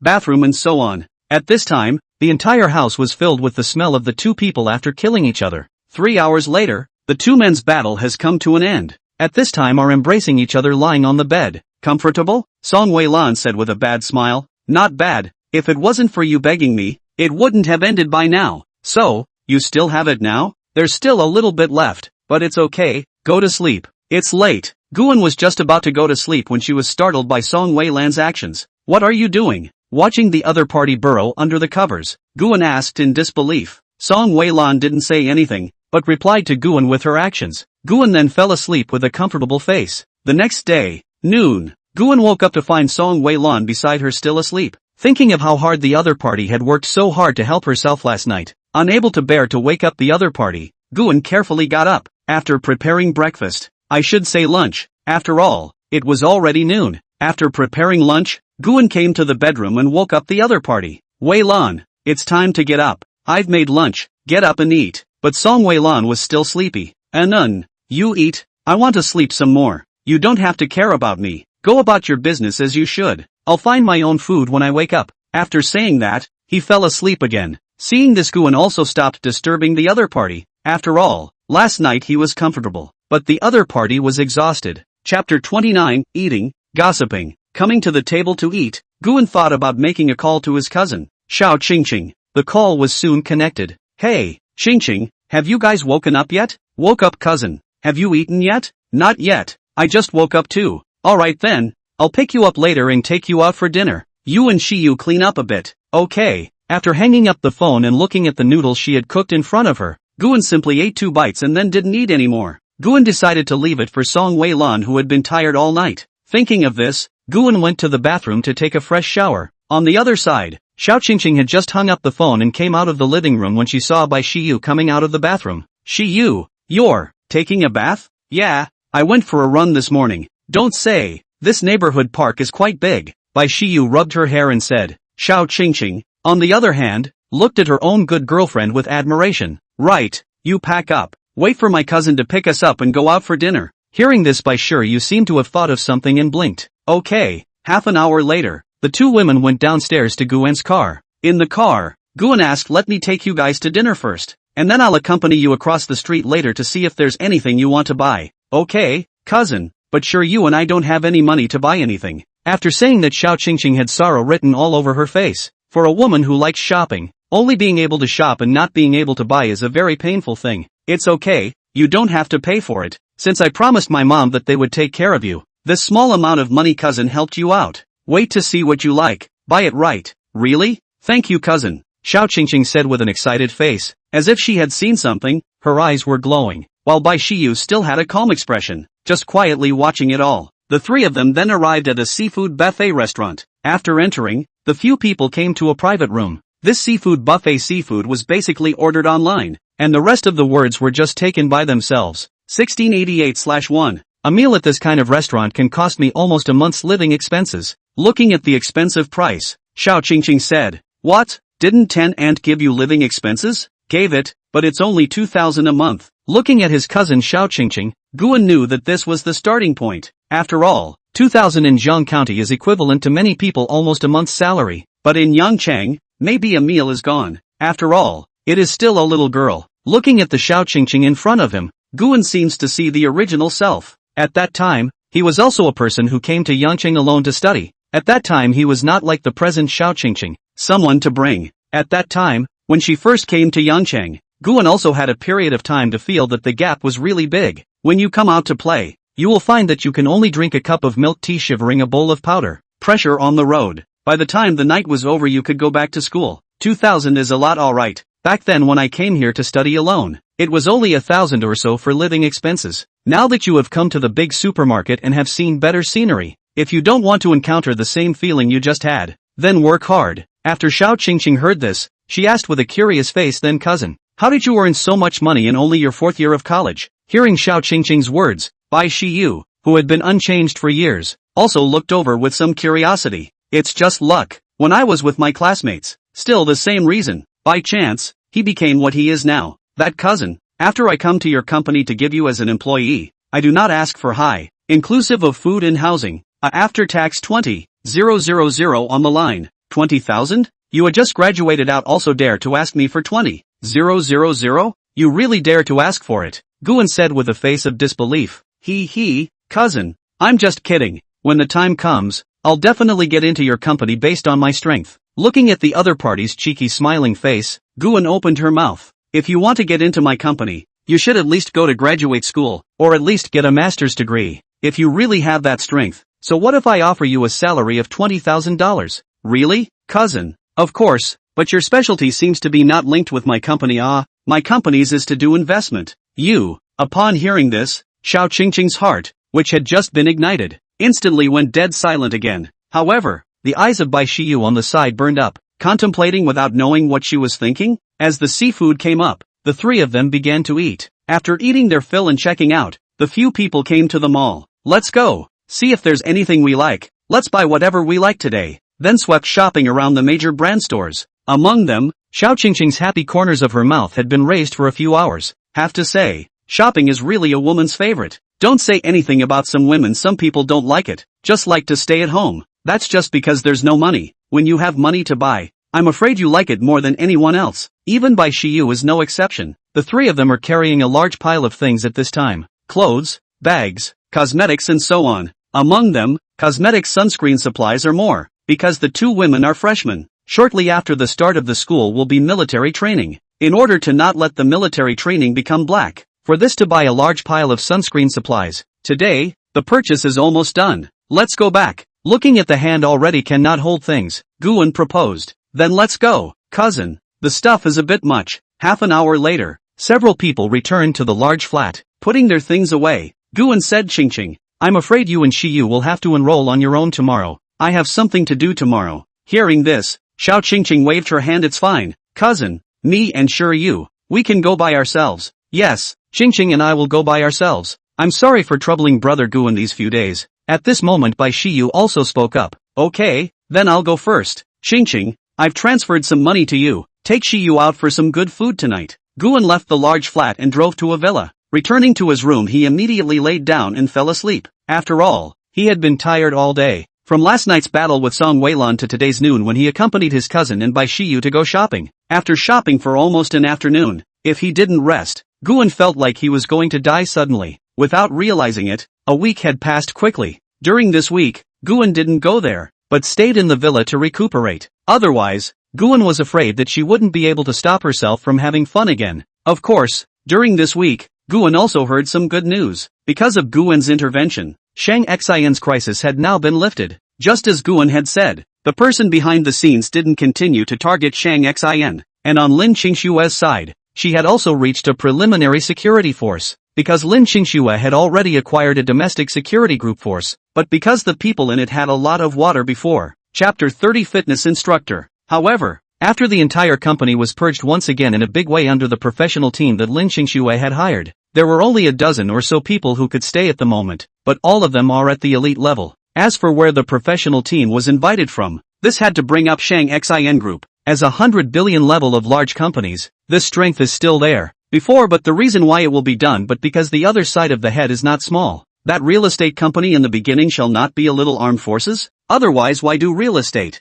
After the Shang Xin channel, Lin Qingxue spent a lot of money in foreign countries to invite a professional security team. Almost all of them are retired special forces. Get Guan's strong financial support. Lin Qingxue also learned Guan's point. Under the heavy gold will be brave. Smash it with money. Add money if it's not enough. Add it until the other party has no way to refuse. After the purge, Lin Xingxue continued to vigorously recruit personnel through Shang-Xin. Requirements: minimum must be retired special forces level, have the experience of holding a gun over. Even if the recruitment standards were very strict, it couldn't help that Guan gave a lot of money. With dozens of small targets smashed in, Guan felt that he could pull up a 10,000-man army, or the heavily armed kind. Although Guan was willing to spend money, he had to take time to recruit people. Things on the company's side were currently in order, and Guan had stayed in the villa long enough. On this day, Guan planned to go out and find a gym to work out. He came to a high-end gym. Guan just walked in, and a little girl at the front desk smiled and said, "Hello, handsome. You look a bit strange. Is it your first time here?" Guan nodded his head. "Yes, first time. That's right, handsome, because if this is your first time here, what I suggest is that you can buy one of our set menus. There are special people who will take you to the refinery, and our packages are also very cost-effective." "What kind of package?" "Our packages are 288/month, 1688/half-year, and 3288-year. I don't know. Which kind do you need, handsome?" Guan pondered for a while and said, "Let's start with a half-year package." "Okay, handsome. I'll call a coach for you." "That, can I choose by myself?" "This, handsome. We have some coaches if you want them to teach. Is the need for you to buy more packages to be able to?" "This is no problem. If you see the right one to buy, just buy it," Guan said without hesitation. After all, fitness. Guan does not want those muscle men to teach themselves. Feel a little. In contrast to picking a beautiful woman to be a companion is not more wonderful? Then the little girl at the front desk took out a bunch of information out, and Guan took it and looked at it.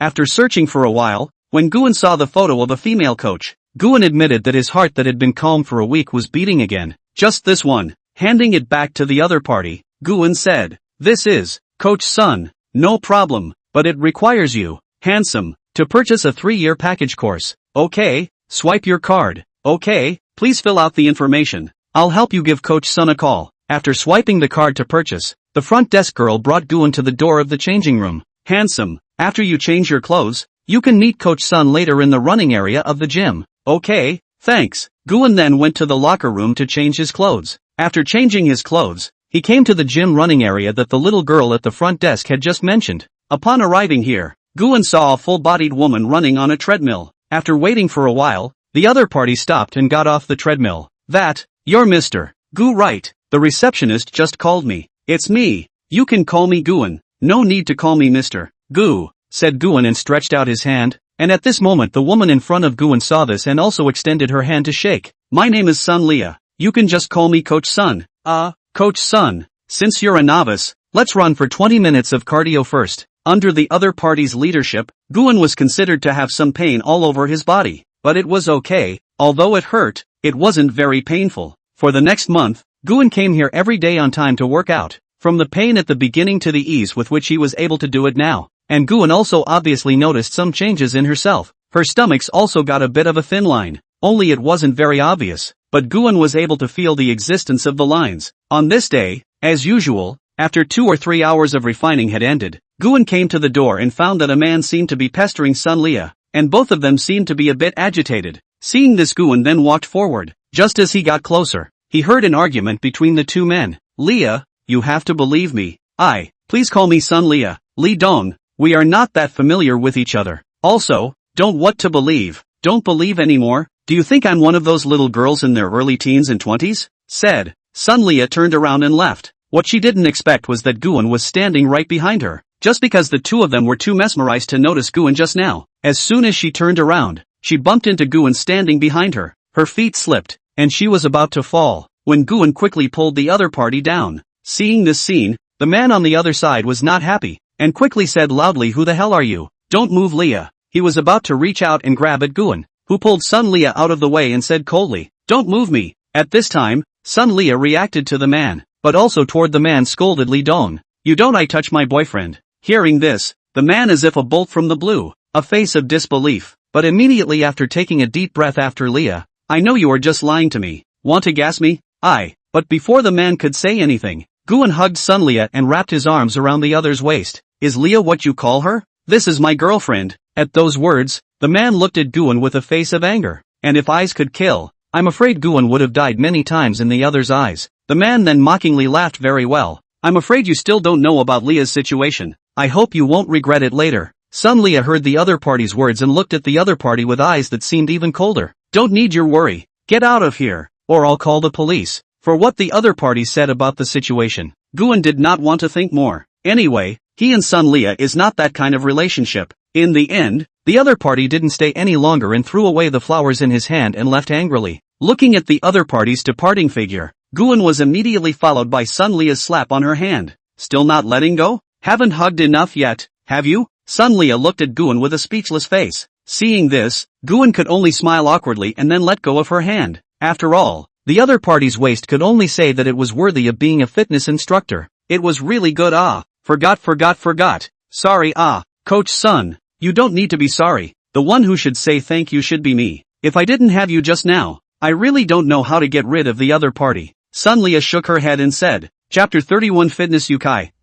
Then since Coach Sun wants to thank me, why don't you treat me to dinner? I know a very delicious restaurant. I'll lead the way. Coach Sun's treat, Guan said with a smile on his face, and Sun Lia's face was a bit ugly in comparison. After all, she was just saying it casually. And just now the other party also pinched his waist. He didn't bother with him but actually turned around and asked for his own treat. Coach Sun wouldn't just be talking and lying to me, right? Guan looked at the other party with a suspicious face. How can? Go. You lead the way. Seeing this, Sun Lia could only say helplessly. After all, she had paid for her own words. Under Guan's lead, the two quickly arrived at the hot pot restaurant. This is the delicious restaurant you said? Looking at the hot pot restaurant in front of her, Sun Lia frowned in some disbelief. She initially thought that it was some big hotel or something, and was ready to hemorrhage money. But she didn't expect the delicious restaurant in the other party's mouth to be a hot pot restaurant. Isn't hot pot delicious? Let me tell you, the chili peppers in this store are all grown by themselves, I heard. Delicious and purely natural. But,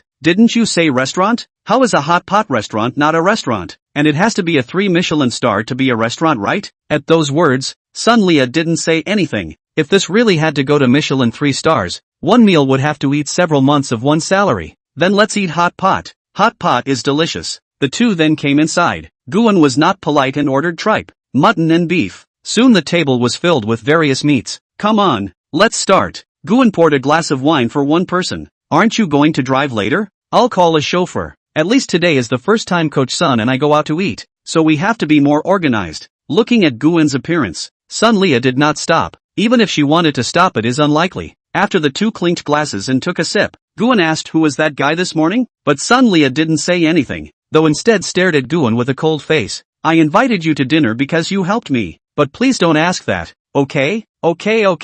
My questions. I'll punish myself with a drink. With that, he poured a cup and finished it in one gulp, and Sun Lia didn't say anything else. The two of them just ate like this. When Guan once again opened his mouth, do you think that according to my figure, I need to train for a few more years before I can have 8-pack abs? You? 8 blocks? Well, about 30 years. No way. I feel that if I train for a year, I'll have abs. That's just a newbie's illusion. Really? Yes. The two of them chatted about everyday things, and soon the wine was finished, and the hot pot was almost eaten. How to say? See, you just seem to drink not too much. Do you want brother to take you to the next game? Guan pointed his thumb outside and said. Sun Lia wanted to refuse, but Guan didn't give the other party a chance. After settling the bill, the two came to a bar. As for how it came to be, that must have called the price off. Otherwise, could Guan still come with a drunk driver? In the bar, Guan did not open a card seat, but just watched Sun Lia, who was drinking one cup after another.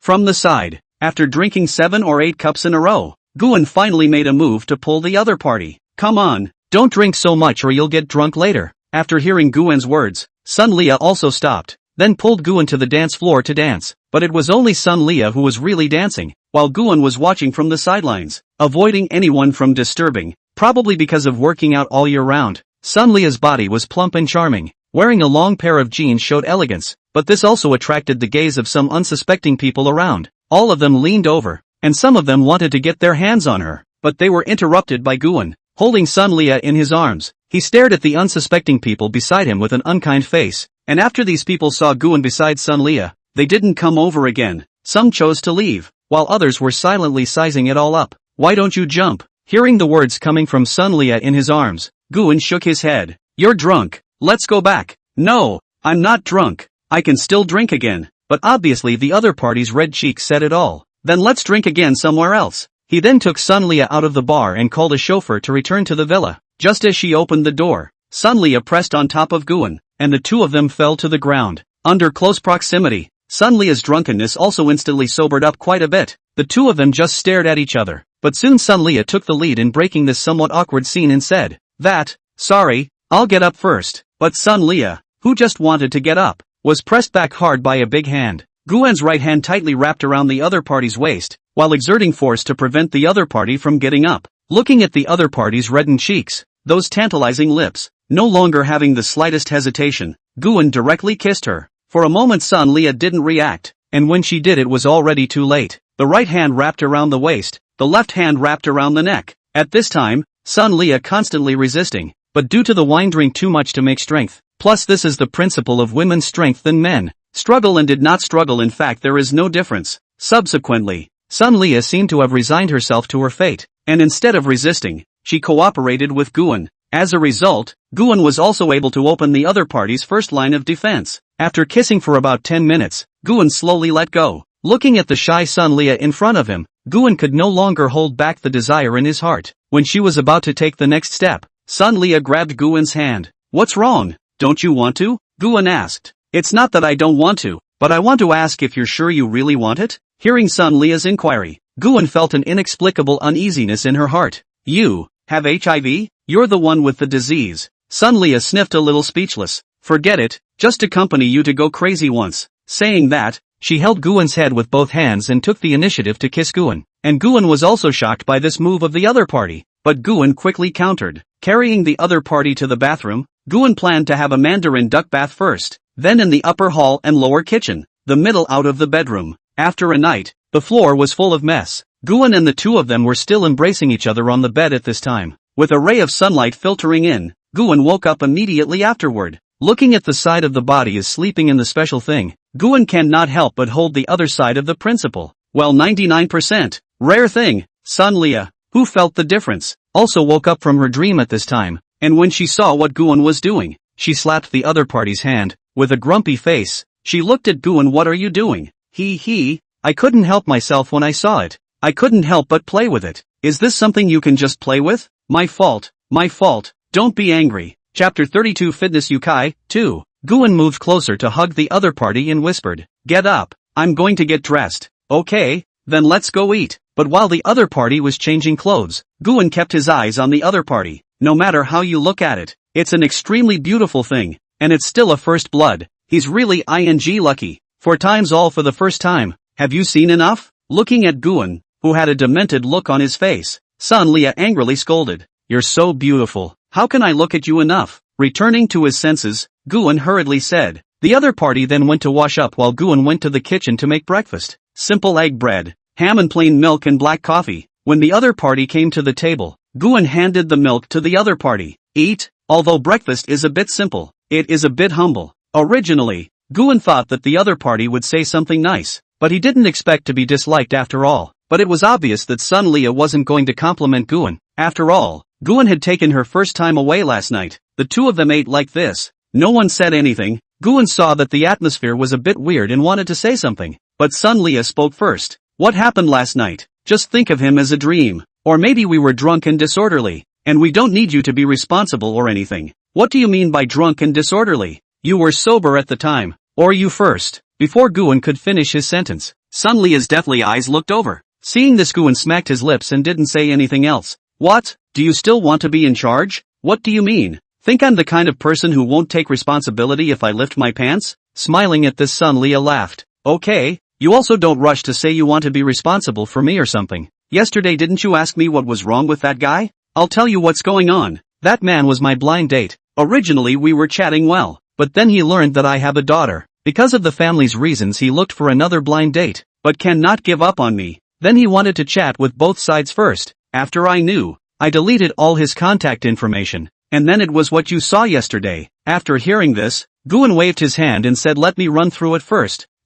You have a daughter?" Finding the key question, Guan asked. "Yes, a 16-year-old daughter." "How old are you?" 30. "But, you are not the first time. Besides, if according to what you said, your daughter is 16 this year, you are only 30 this year. How can 30 not pro-life? What do you think?" Seeing the situation, Sun Leah breathlessly explained. If in so allowing the other party to go on thinking nonsense, still do not know what will come to mind. Oh, I told you, how can a mother and daughter be so close in age? But how did your daughter get here? Picked up? Almost, Sun Leah said thoughtfully. When I first came to Yangcheng, I met her. She was only 8 years old at the time. She was abandoned by her parents. I saw her pitiful behind and adopted her. Understanding all the causes and consequences, Guan nodded. If you want to be responsible, then it's not just me you have to adopt, there's also my daughter. Of course, I won't force you to be responsible for what happened last night. If you can't do that, don't say anything about being responsible. After all, I've heard words like these countless times.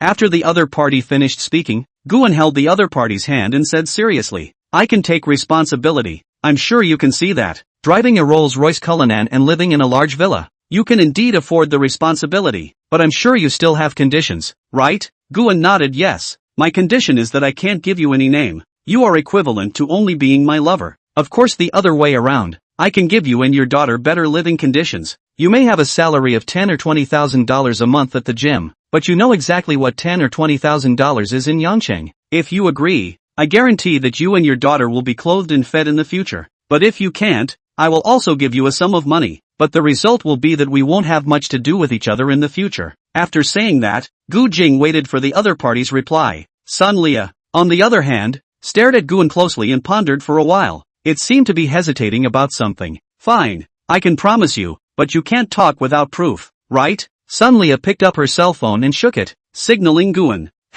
You really can't afford to lose any money at all, can you? Account number, Guan asked as he opened his cell phone. 622. After operating for a while, Guan said it's passed. Sun Leah looked at her cell phone and received a transfer notification from $1 million.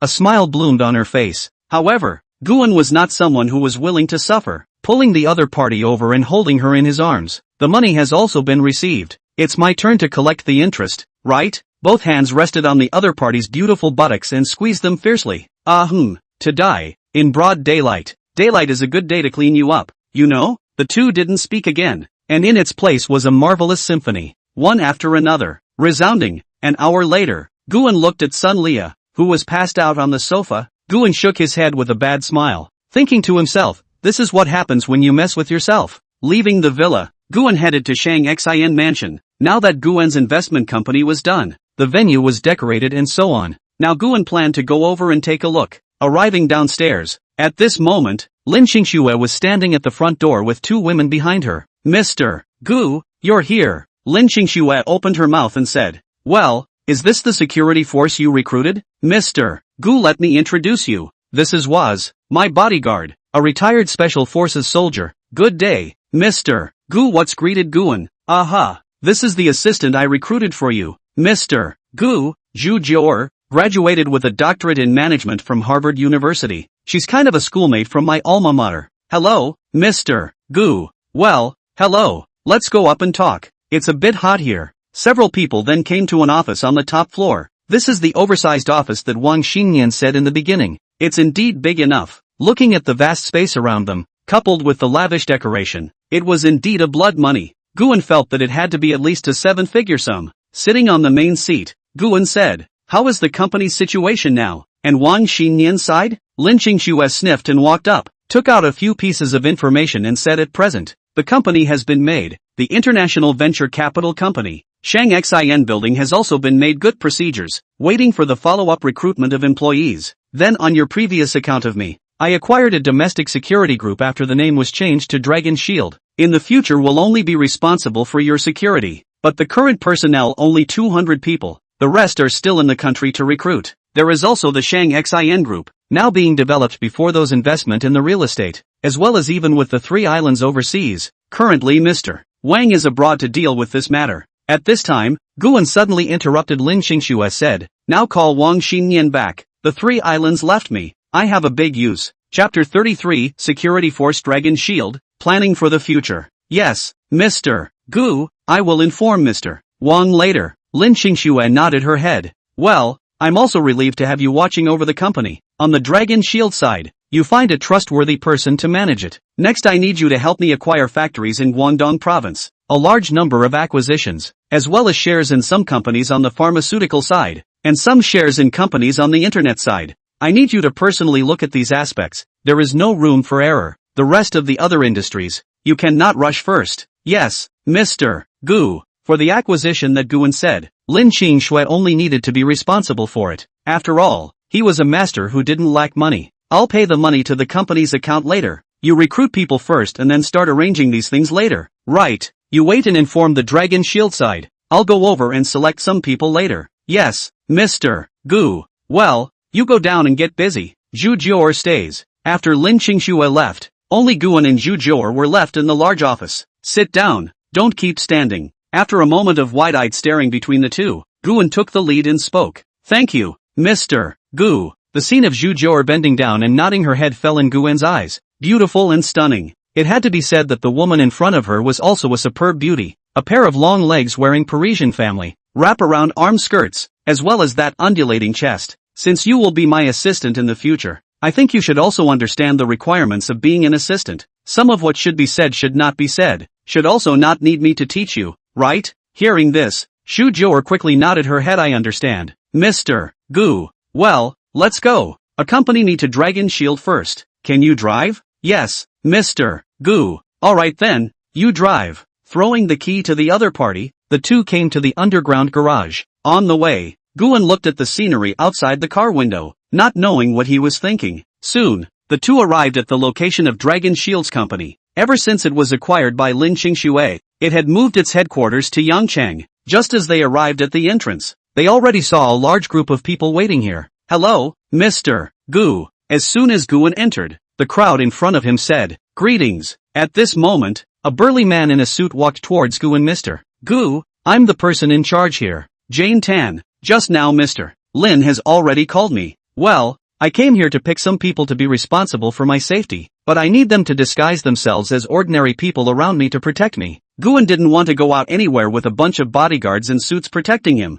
Just protect him in secret. Okay, Mr. Gu. Here are all the personnel of Dragon Shield at the moment. You can pick them at will to protect your personal safety. Almost all of them are retired from the special forces, and their strength is definitely sufficient. Guan then shook his head and said, You can help me choose people. I think you have more experience than me. Not too many, 5 or 6 will do. And then choose some people to protect my family's safety. This may require 365 days of year-round protection. Jin Tan pointed to a few people and said, 007, 008, 009, 014, 019. You guys will be responsible for Mr. Gu's safety in the future. Yes, the few who stood out said loudly, Mr. Gu, they are almost the strongest here. I believe they can definitely protect you in China. Well, there's also some more people to pick to protect my family well, but like I said, it has to be in the dark, or else it will disturb their lives. Don't worry about this. I'll send people later. Guan nodded,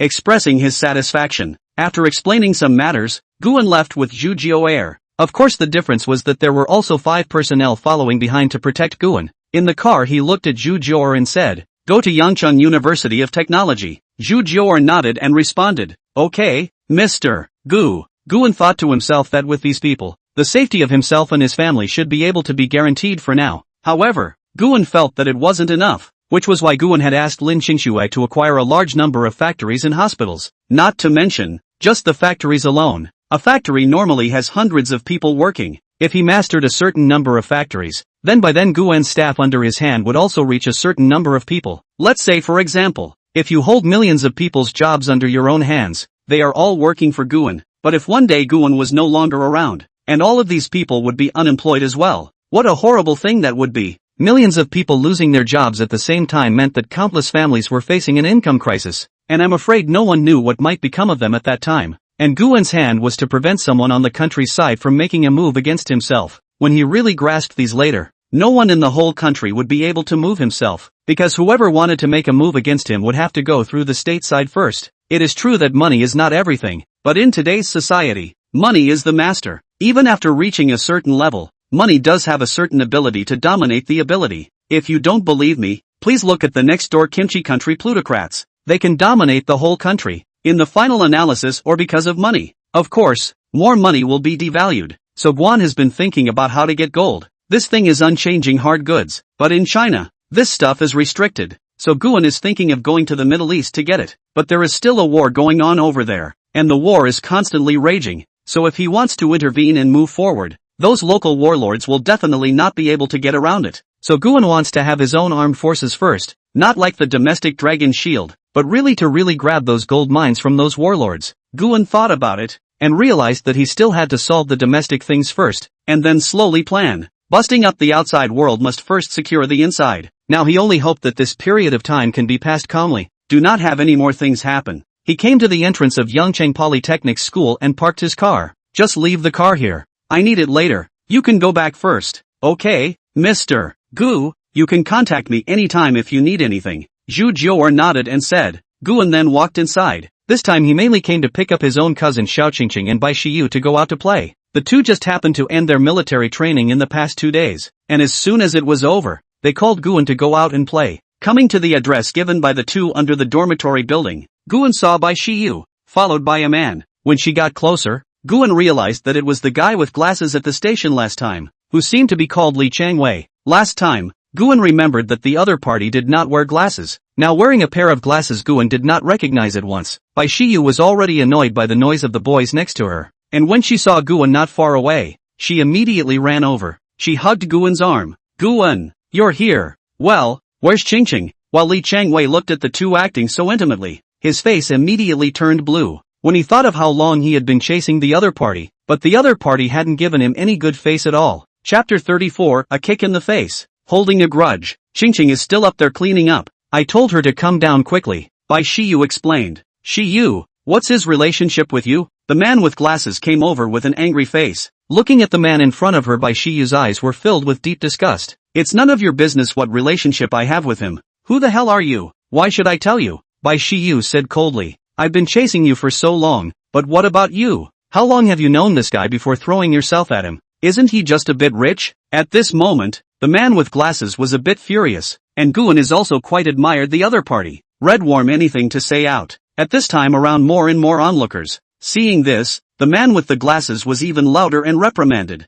You, greedy and vain, but by sure you is not accustomed to each other. Li Changwei. Rice cannot eat, words cannot say. I have nothing to do with you. What do you have to slander me? But the man with glasses laughed coldly. No relationship? I sent you so many gifts, spent so much money, you forget that you were pressed by me at the beginning. Without waiting for the other party to finish his sentence, Guan could no longer hold back and took the lead by kicking the other party in the stomach. Because of the fitness reason, Guan this kick is considered to kick the other party can be the day before the rice eaten spit out. The man with glasses didn't expect Guan to kick him in the stomach. He kept covering his stomach, his face incomparably ugly. Seeing this, some of the surrounding crowd gathered around in uncertainty, questioning why Guan had struck out at someone. At this time, a few Dragon Shield personnel who were secretly protecting Guan saw that their boss was surrounded and rushed to them. Passing through the crowd, they blocked in front of Guan and the two of them. As for Bai Shiyu behind Guan, where had she ever seen such a scene? She immediately panicked a bit. Both hands clutched Guan tightly. Guan also sensed Bai Shiyu's movements behind him,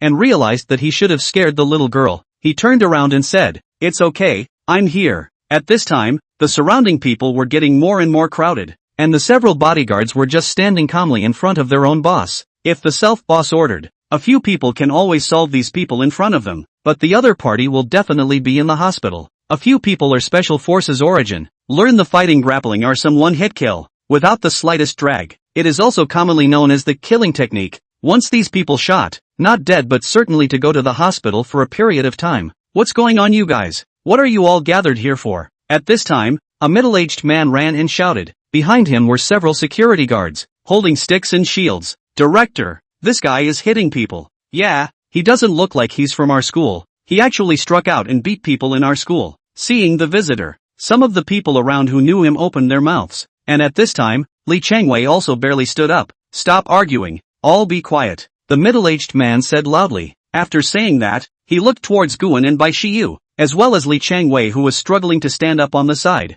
"You few come to my office." Guan also understood that this wasn't the place to talk about things, and led Bai Shiyu to follow the pair. "In the office, what's going on?" the middle-aged man asked. "Director, they were the ones who hit me first." Li Changwei told the story of how Guan had just kicked him in the stomach. Then he lifted the clothes on his stomach and there was a big footprint on it. When the middle-aged man saw it, he turned his head to look at Guan and the two of them again. "Did you guys hit it?" "Director, it's not like that." Bai Shiyu was just about to explain. but Guan interrupted the other. It was me who kicked him. What's the point of keeping such a villain if you don't kick him? This student doesn't look like he's from our school, right? It's true that I'm not from your school, but that doesn't stop me from teaching scum, especially this kind of scum with a name brand college student on top. At those words the middle-aged man frowned. What do you mean by that? Now it's you who hit someone. Director might as well listen to what he has to say about why he was kicked by me. Hearing this, Li Changwei cold sweat. His body trembled a little. Just on the head. Had planned to plan the weekend about by Shiyu go out to dinner,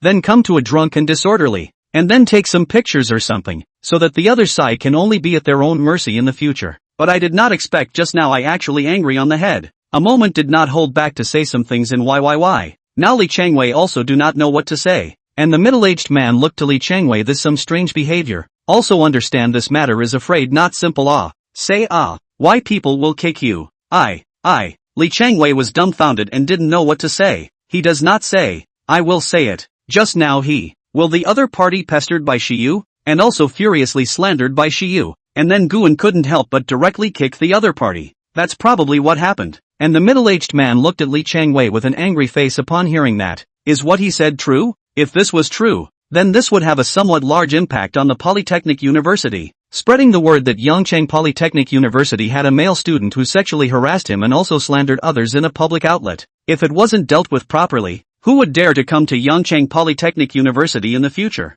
Thinking of this, in looking at Li Changwei's stammered appearance, the middle-aged man could no longer resist cursing Yangchang Polytechnic University as you. This kind of person is really unfortunate. Call your parents to come to the school. Then he looked at Bai Shiyu. I'm really sorry, MS. Bye. I'm sorry for causing you trouble. It's okay, director. Seeing this scene, Li Changwei had a black line on his face. Director. It was clearly him who moved his hand. Hearing this, Guan looked at Li Changwei with interest. You first sexually harassed and then slandered others. What? Do you want me to call the police to confront you? Based on all of your above behaviors, our school can already expel you. You'd better quickly call your parents to come to the school, the middle-aged man said with a straight face. Li Changwei, on the other hand, just gritted his teeth and looked at Bai Shiyu and Guan without saying anything else. Guan also glanced at him, and from the other's eyes, Guan felt the killing intent in the other's eyes. Director, then it's fine. We'll leave first. Well, let's go. I'll just take care of the rest. Seeing Guan and the two men leave, the middle-aged man also breathed a sigh of relief. He was really afraid that Guan and the two men would call the police. After all, no matter what, the one who calls the police to be embarrassed is still the Sheepskin Polytechnic University after all. Came outside. At this time the several bodyguards are waiting outside. You go back to the dormitory to find Qingqing first. I'll go over later. Then I'll go first. Looking at Bai Shiyu's departing back, he then turned his head to look at the director's office, thinking of the murderous intent he had just seen in Li Changwei's eyes. Guan's eyes also went cold. Originally, he just wanted to enjoy peace and quiet, but he didn't expect that he would still be held a grudge. Immediately afterward, he made a phone call. Hey, Schwerer, help me check on someone, then help me find someone to keep an eye on him, and if there's anything different, tie him up for me. After doing this, Guan thought about making another call. Uneasy, Guan asked Jane Tan to send some more people to secretly protect him. Chapter 35, Another conflict at the bar. He himself only wanted to enjoy his life in a low-key manner, but no matter what, someone had to come looking for death. It's best if nothing happens, otherwise. In the car, at this time, Xiao Qingqing and Bai Shiyu were sitting in the back row. Bai Shiyu told Xiao Qingqing about what happened just now. I said how could there be a bunch of people downstairs just now, but they all disappeared when they came down. Don't let me see that scum next time, or I'll have to give that thing 2 kicks. Xiao Qingqing said angrily. Okay Qingqing. After this time maybe the other party already doesn't dare to come to me again. I'm sorry Shiyu, it's all my fault for coming down late, letting you suffer baby. And Guan who was driving saw this carnal scene between the two and got goosebumps. Almost enough you 2-inch. There's another person in front of us, don't make it so fleshy. Okay. 3 came to a food street, parked the car and started strolling. Shiyu, quick, there's takoyaki there. Xiao Qingqing pointed to a takoyaki in the distance and said, pulling by Shiyu, she ran quickly. And Guan, who was following behind, also followed when he saw this. It had to be said that this food street did have a lot of food, types of fancy food and so on. The 3 of them just strolled along and ate along the way. What stinky tofu, octopus grilled, hand-grilled cake, tiramisu and so on. More than an hour later, the 3 people ate with bulging stomachs. So full, Xiao Qingqing said as she touched her stomach. Who told you to just eat so much? Everything. That's right, I told you to eat according to the amount, but you didn't listen. Hearing her own girlfriend's and her own cousin's criticism, Xiao Qingqing said miserably, oops, it's not my first time, I just want to eat a little bit of everything. Okay, I don't want to talk about you. I'll send you back to school. When she heard that she wanted to go back to school, Xiao Qingqing looked at Bai Shiyu, signaling her to speak, but Bai Shiyu shook her head slightly. Guan saw that the two of them were acting a bit strange and asked suspiciously, what are you two doing? If you have something to say, just say it. In the end, it was Xiao Qingqing who spoke up that, cousin, Shiyu and I aren't going back to school today, we want to go to a bar. After saying that, Xiao Qingqing lowered her head and looked at the floor, not daring to look directly at Guan's gaze, and Guan sniffed and looked at Bai Shiyu. You too? Seeing this, Bai Shiyu nodded and answered aha. Originally Guan wanted to refuse, but it occurred to her that if she didn't agree to the two today, it would be the same if they waited until she wasn't there and the two went secretly. Now that the two are adults, who knows if they will listen to themselves?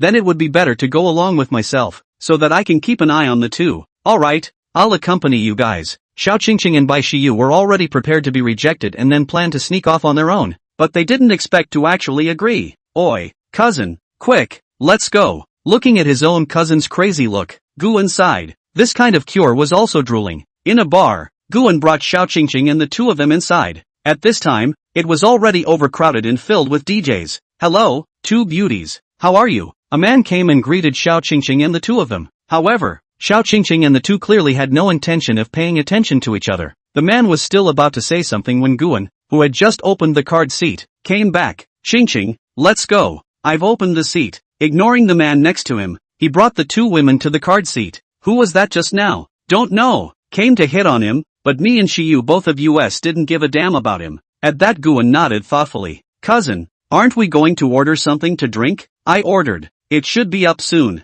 The three of them waited for a while before the divine dragon sets were brought up. Guan ordered 10 divine dragon sets, and the scene was once open. The two girls were also seeing this kind of scene for the first time. Bai Shiyu was fine and didn't show too much surprise. Xiao Qingqing, on the other hand, was looking a bit dumbfounded. Come, taste this divine dragon set. After setting it up, Guan opened one of the bottles and said. The two women took a shallow taste. Cousin, this flavor feels pretty average. Oh, it's not bad. It's just a showpiece. The flavor is just like that. A few people were talking and laughing. Some of the people beside them looked at the dragon sets on Guan's table, and the two beautiful women sitting beside him. It was called hot-eyed envy and jealousy. At this time, a yellow-haired man came from the distance and approached next to Bai Shiyu, saying, Beauty, get to know me. My name is Chen Gue Cheng. I wonder if I can buy you a drink. He said. His hand was about to rest on the other's shoulder. Xiao Qingqing slapped on the other's hand and said loudly, Take away your pig's hand. Don't touch my girlfriend. The man felt the hot sensation coming from the back of his hand.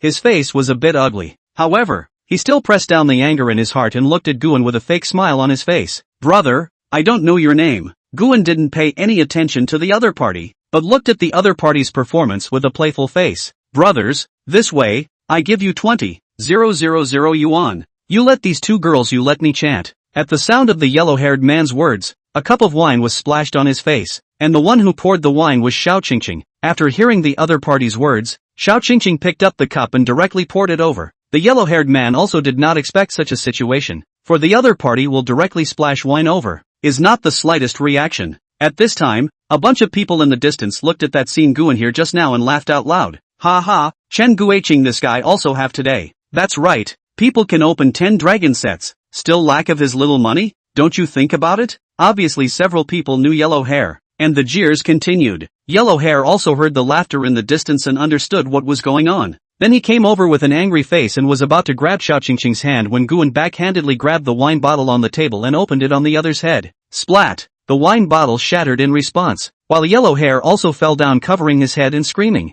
Ah! Yellow Hair's friends in the distance were stunned when they saw the scene and reacted by getting up and rushing over here. Seeing the other party fall, Guan threw away the already broken wine bottle in his hand and picked up the table's handkerchief to wipe his hands with a calm face. As for Xiao Qingqing and Bai Shiyu, at this time both a little scared silly. After all, just that scene is still very. The two had never seen this scene before. Bai Shiyu was fine. She had seen Guan kick someone with her own eyes not long ago, but the two are not the same. Just Guan but took the bottle. Looking at so thick a bottle so smashed in the other side of the head. Looking at all the pain, not to mention smashed in the head. Xiao Qingqing, on the other hand, was a bit dumbfounded, because he saw Yellow Hair covering his head and falling to the ground. His head was already bleeding non-stop. What the hell? You deserve it too. Guan wiped his hands clean and opened his mouth to curse. At this time, Yellow Hair heard Guan's words and just got up. Seeing the bottle on the table, reached out and grabbed it, about to smash it at Guan. However, two big men stood up beside him and grabbed Yellow Hair's hand. Without saying a word, they kicked him out. This was followed by a round of punches and kicks. On the other side, Huang Mao's friends saw the situation, just wanted to go up to help, only to see more than a dozen big men in suits come out to surround the crowd. Chapter 36 Surprise. Looking at the big man in a suit in front of them, the crowd stood still for a moment, not daring to move. Yellow Hair, on the other hand, was beaten and fell to the ground, unable to get up. Every time he just tried to get up, he was immediately kicked down again. At this time an obese middle-aged man ran to, "Is the manager of this hotel?" When he saw the Yellow Hair was beaten nose and face, head broken and bleeding, was really shocked. Yellow Hair he knows, Chen Guiqing, the family does real estate. Some small money, usually often come here to play, is a little arrogant. Now well, kick the iron plate. Looking at the scene around a dozen big men standing, it is no wonder that Huang Mao's friends do not dare to move. This change who not from the heart ah? This gentleman, I'm the manager here. I don't know how Chun Shou he offended you. Can you let them stop first?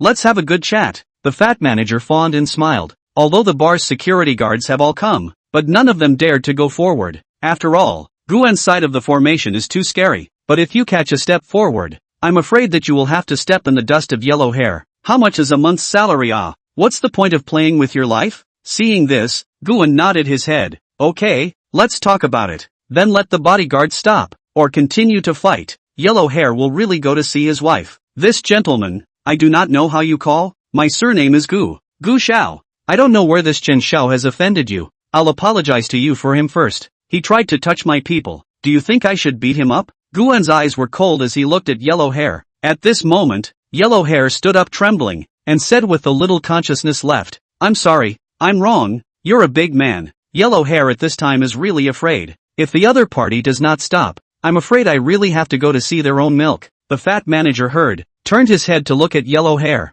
His heart cursed, really a useless second-generation ancestor. Bearing in mind that his family has a little money, he usually looks like the oldest person in the world. But he still smiled and said to Gu, I don't know what to do, but still accompanied a smiling face to Gu and said, Gu Shao, really sorry, this Chen Shao is probably drunk. Offended you. I apologize to you again for him. Guan thought about the expressionless face and spoke indifferently. Forget it this time. If there's a next time, don't blame me for not being polite. Now Guan had no choice but to end it this way, or else the other party would not be able to be resuscitated even if he went into ICU if the fight continued. After all, this is the Dragon Kingdom. But if it were the United States of America or the Middle East, Guan will send the other party to the sinking river tonight. After saying that, Guan took Xiao Qingqing and Bai Shiyu and turned to leave, leaving behind a stupefied Yellow Hair and the fat manager and the others. After Guan walked away, Yellow Hair stared viciously at his back, secretly swearing in his heart that he would take revenge. The fat manager, on the other hand, was relieved. Fortunately it didn't become a big deal, otherwise he wouldn't be able to do his job as a manager. He was not good at offending both sides, and now this result is the best. However, he was also curious in his heart. What was the origin of this Gu Shao, actually taking dozens of bodyguards out, bringing the two women outside? Guan turned his head to look at the two Xiao Qingqing and said, just now didn't scare you, right? The two just shook their heads dumbly. Guan smiled helplessly at this, and then asked, so what do you say? Where are you going to sleep with me tonight? Or, then of course that's where you'll go, cousin. Alright then, get in the car. After the two women turned around and walked up to the car, Guan twisted his head to look at the bodyguard at the side. Tell Jane Tan to check the identity of that Yellow Hair just now. Then get some people to keep an eye on him for me. If he dares to make any moves, tie him up for me. Yes, boss. Car. Guan looked at the two people sitting in the back through the rearview mirror. At this time, both of their faces were still somewhat stunned. That scene just now was indeed a bit violent for the two. It's a good thing I brought enough people with me this time. Otherwise it would have been difficult like last time, Guan thought to himself. The last time the birthday party was in a bar and there was a conflict with someone. The person at that time didn't have these bodyguards around him. But now it's different. If you go back to before, you have dozens of big men around you. All of them retired from the special forces. They are all retired from the special forces. They are skilled in all kinds of grappling and fighting, and they want to solve these people more than simple. Fortunately, since that time, Guan timely called Lin Qingxue to find these bodyguards. Returning to the large flat, on the way, a few people also piggybacked on some barbecue beer. After entering their home, Xiao Qingqing and Bai Shiyu were still a bit scared. It's good that you're here today. cousin. Xiao Qingqing was the first to break the silence. Don't worry, everything will be fine with me. Guan smiled and calmed the two. Then, he turned on the TV and played the comedy movie Tang Tang Tan 3, which had just been released this year, in an attempt to lighten the mood of the two. Come on, let's watch the movie while we eat and forget about the unpleasantness just now. Guan handed them a skewer. Xiao Qingqing and Bai Shiyu took the skewer and gradually relaxed. The three of them sat around the sofa, enjoying the fun time brought by the food in the movie. The sound of laughter constantly echoed in the room, and the tension the two women had earlier gradually dissipated. After the movie ended, the barbecue was almost finished. Xiao Qingqing and Bai Shiyu glanced at each other before looking at Guan. Cousin, I'm going to take a shower first, Xiao Qingqing said. Well, go ahead and wash quickly. Wait for Shiyu and I to do the same. Guan spoke. I know. Saying that, Xiao Qingqing got up and went back to her room to look for clothes, and at that moment, Guan and Bai Shiyu were left sitting in the living room. However, neither of them spoke, and the atmosphere was a bit strange.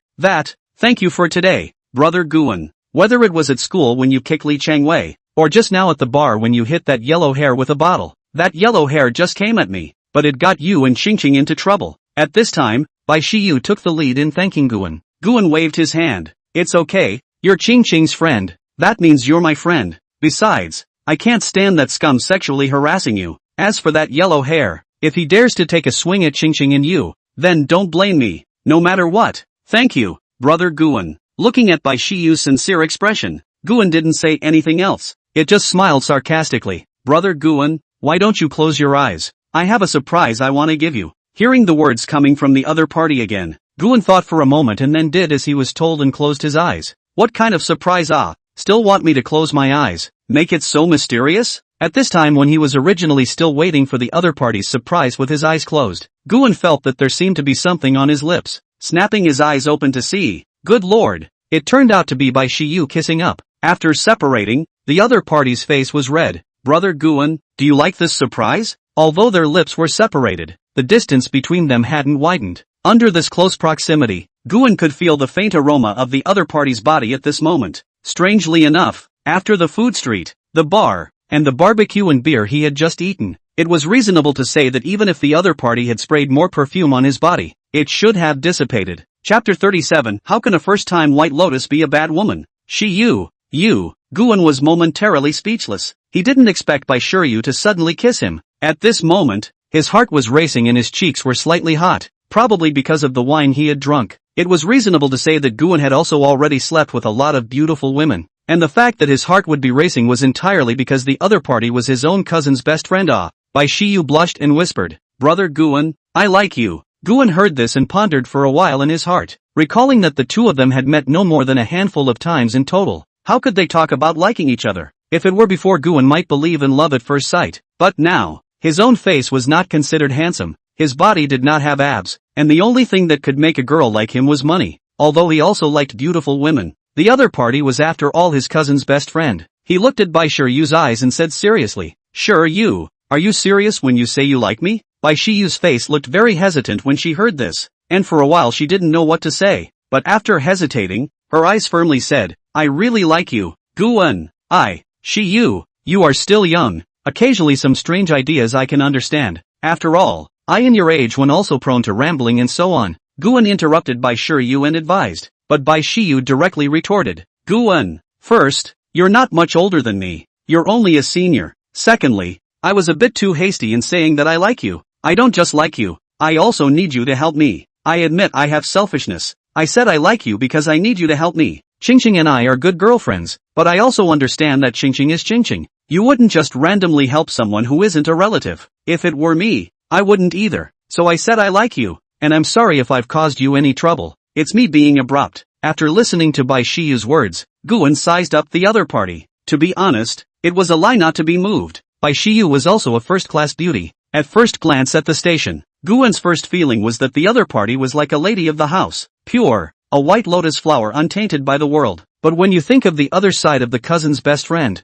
Guan is hesitant to accept the other side in the end. Accept it, he will not give each other the name. If his cousin found out not to fight with himself, do not accept it. In the future cheap others think about it are not willing to think of the white lotus in front of you as not their own. Back teeth are going to gnaw. When Bai Shiyu saw Guan's hesitant face, she didn't want to wait any longer and got up to go back to her room. At this time, Guan pulled the other party, and then hugged into his arms and said softly, it's your own choice. Don't regret it in the future. I don't have any regret pills here. Both of their gazes are looking at each other. Bai Shiyu's eyes are flickering with a sense of determination. No regrets. Even if regret, I also recognize. Yes, even if you regret it later, what can you do? Guan would rather regret it later than regret it now, and it's not certain if he will regret it or not. At that moment, Guan kissed the other party, while Bai Shiyu was also responding to Guan. Kissing and kissing, Guan was about to reach in when Bai Shiyu stopped him. Qingqing is still here. Don't. Upon hearing this, Guan helplessly glanced at the bathroom door and realized that it wasn't the right time yet. But having Guan look at this already ripe peach in front of her, but not being able to pick it and eat it, was simply worse than killing Guan. Alright, I'll let you go first, but I have to collect some interest first. Hands wrapped the other's waist around him, and when he was about to collect some interest, the bathroom door suddenly opened. Frightened, the two immediately separated. But when the two looked, they didn't find Xiao Qingqing and only saw a hand. Shiyu, help me with my clothes. I forgot to take them. Originally it wasn't Xiao Qingqing who had come out. At once both Guan's hearts breathed a sigh of relief. If Xiao Qingqing just came out and saw the scene of the two. I'm afraid. Qingqing, where did you put your clothes? My room. I just forgot to take it. You help me take it. Okay, you wait. Bai Shiyu was just about to get up to go to Xiao Qingqing's room to get her clothes, when Guan saw the other party get up, slapped on the other party's beautiful buttocks and also pinched it. It caused Bai Shiyu to be shocked for a moment, and then she glared at Guan with grudging eyes. After getting the clothes and giving them to Xiao Qingqing, the other party also quickly got dressed and came out of the bathroom. Shiyu, cousin, I'm done washing. Which one of you is going to wash? I'll wash first. I'll finish washing and go to bed.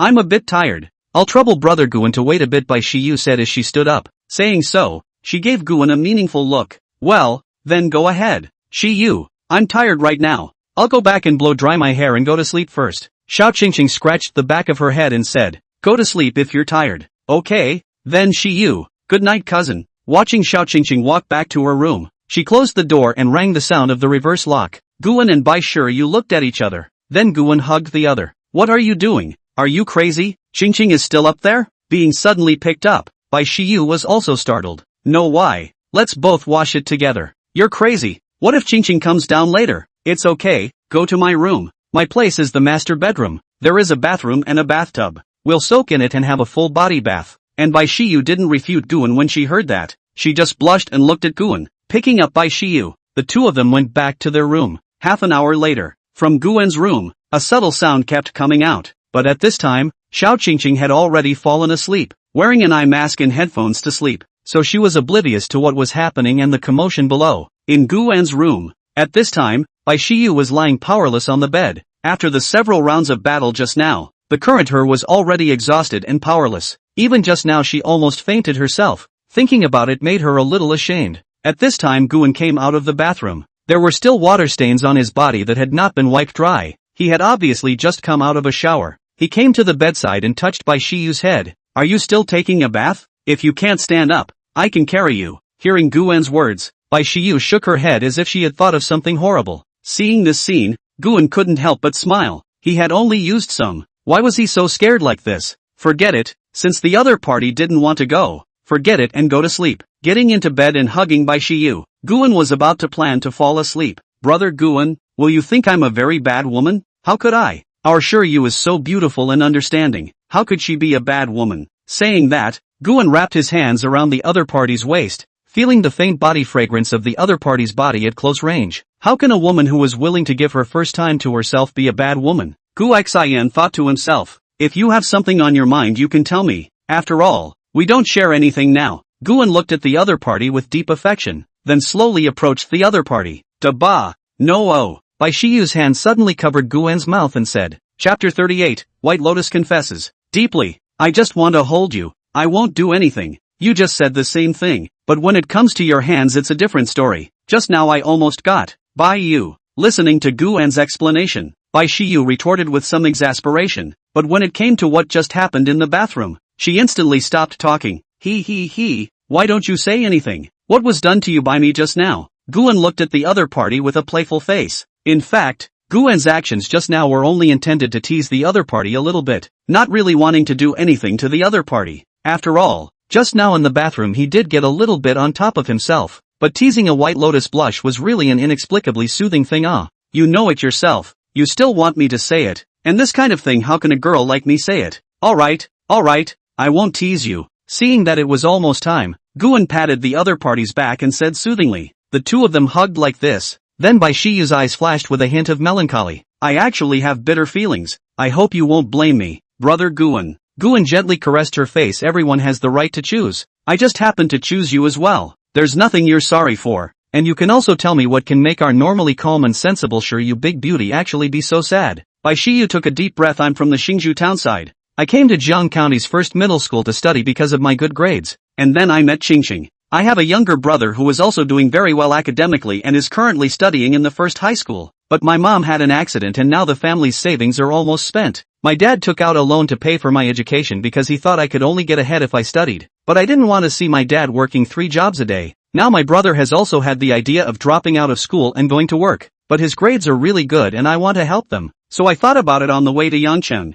I want to find a man who can help me, no matter what it takes. And then I met you. And at first I thought of you as a target. But you're Qingqing's cousin. And Qingqing has been really good to me. Then I went back to school and I thought of many ways. But in the end the only way I could think of was that you could help me. Some time ago, my father told me that my mom would really have no choice if she didn't get treatment. But the cost is going to be $600,000. And the family is already broke. So I can only look for you. Saying that, Bai Shiyu's face continuously shed tears. Seeing this, Guan then wiped the other party's tears with a gentle face. It's not your fault. Sometimes fate is just like that. Big ups and downs. And I said you have the right to choose. And at the same time I just happened to pick you. Okay, don't cry. If you cry again, you'll turn into a kitten. That won't look good. At those words, Bai Shiyu gradually stopped crying. I'll transfer some money to you first. Then you can transfer it to uncle. Let auntie go for treatment first. Saying that, Guan took out his cell phone and transferred $1 million to the other party's card. In fact, the other party's situation Guan also had a deep understanding.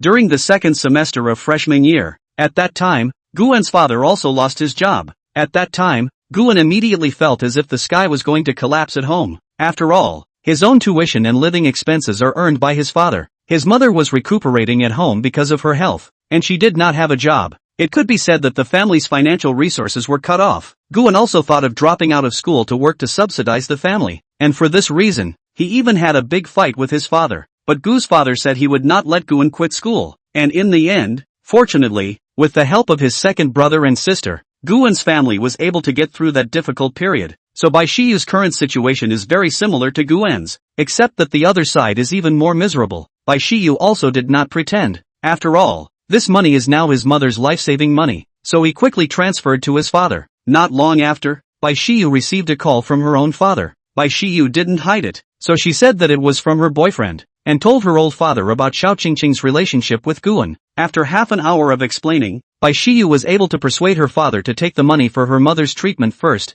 and then use the rest to pay off her debts. After Bai Shiyu's calculations, owed a total of about $300,000 outside, plus the treatment cost of $600,000, $1 million can still be left a little bit in the end. How is it? Your dad It's fine. My dad went to pay my mom's expenses. He should be arranging the surgery tomorrow, Bai Shiyu then said with a nod. Immediately afterward, she shrunk into Guan's embrace. Thank you, brother Guan. Guan also hugged her tightly. Who's with whom between the two of us? Of course, if you really want to thank me. This time Bai Shiyu didn't reject Guan and got under the covers. Soon Guan was lying on the bed, his face in a moment of pain, a moment of warmth. The main thing is that the other party is not very good. After all, it is the first time. At this time Guan seemed to be thinking of something. Sure you, that I have some things to explain to you first. Brother Guan, I know what you want to say. In fact, I can probably guess it. It's nothing more than that you can't give me a name, and in the future I can only be your lover or something. Bai Shiyu looked up at the other party and said, and the other party's words were something Guan didn't expect, and was a bit puzzled. How did the other party know? How do you know what I'm going to say? It's not hard to see. A few million said to take out, tens of millions of Cullinan, tens of millions of mansions, dozens of bodyguards. The above points alone. The status between us is not on the same level. Although Qingqing told me that your family is also an ordinary family, and everything you have now is earned by yourself. But this also indirectly shows that the gap between us has to be even bigger. A college student can earn all this by himself. And if I'm not mistaken, the girl called Song Wei Lan from last time is also the same as me, right? Guan also didn't expect the other party to be so smart that this could be guessed. Yes, just like you said, I can't give you guys a name, but I won't treat you poorly when it comes to the material aspects of life, and I won't get married, and I'll only have more and more women in the future. Of course every one of my women, I will have said. As for how to choose is your business, even if you can't accept it, afterward I will give each other a sum of money, neither of them will owe. After hearing Guan's words, Bai Shiyu didn't say anything and just pushed hard. After understanding the other party's meaning, Guan then quietly lay back and enjoyed. After 20 minutes of the other party's unremitting operation, Guan had fallen asleep by now. Bai Shiyu, on the other hand, was in the bathroom cleaning her body. In fact, for Guan's words just now, it was as expected as Bai Shiyu had said earlier. No matter how many women Guan would find, it didn't matter. She just needed to get her own share. And the most important thing was that her mother's treatment costs had already been obtained, as long as the family's debts were also paid off. Chapter 39. Back to school. Early the next morning, Guan woke up with her eyes open, but she didn't find Bai Shiyu, who had slept beside her last night. It was thought that she should have gone back to her room. After all, if the two of them went out from the same room in the morning, it wouldn't be easy to explain to the other one. After washing up, he came outside to find Bai Shiyu preparing breakfast at the moment. After turning his head and looking around, he didn't find Xiao Qingqing's silhouette, and quietly came behind Bai Shiyu. He hugged the other party from behind and greedily smelled the other party's body odor. He could only say that he was worthy of being a person with his own body odor. Even the smell of cooking fumes couldn't hide it. As for Bai Shiyu, who had been suddenly attacked by Guan, she was startled for a moment. What are you doing? It won't be good if Qingqing sees it later. Don't worry, I've seen it. She hasn't gotten up yet. Guan gave the other party a reassuring look. What are you doing? It smells so good. Made breakfast for you and Qingqing. It's almost ready. You go wash up first. I've washed, but I need a morning love kiss now. At those words, Bai Shiyu covered Guan's mouth with her left hand. Da ba, no can do oh. For this trick, Guan also thought of a way to crack it. Sticking out her tongue, Bai Shiyu immediately let go of her hand when she felt it. Why are you sticking out your tongue? It's disgusting. Who told you to keep covering my mouth with your hand? Alright, don't waste time. It'll be really bad if Qingqing comes out later. Seeing the other party say this, Bai Shiyu also understood that there was only no way to refuse this kiss. She had no choice but to let Guan mess around. And then Bai Shiyu clasped her hands around the other party's neck. Guan, on the other hand,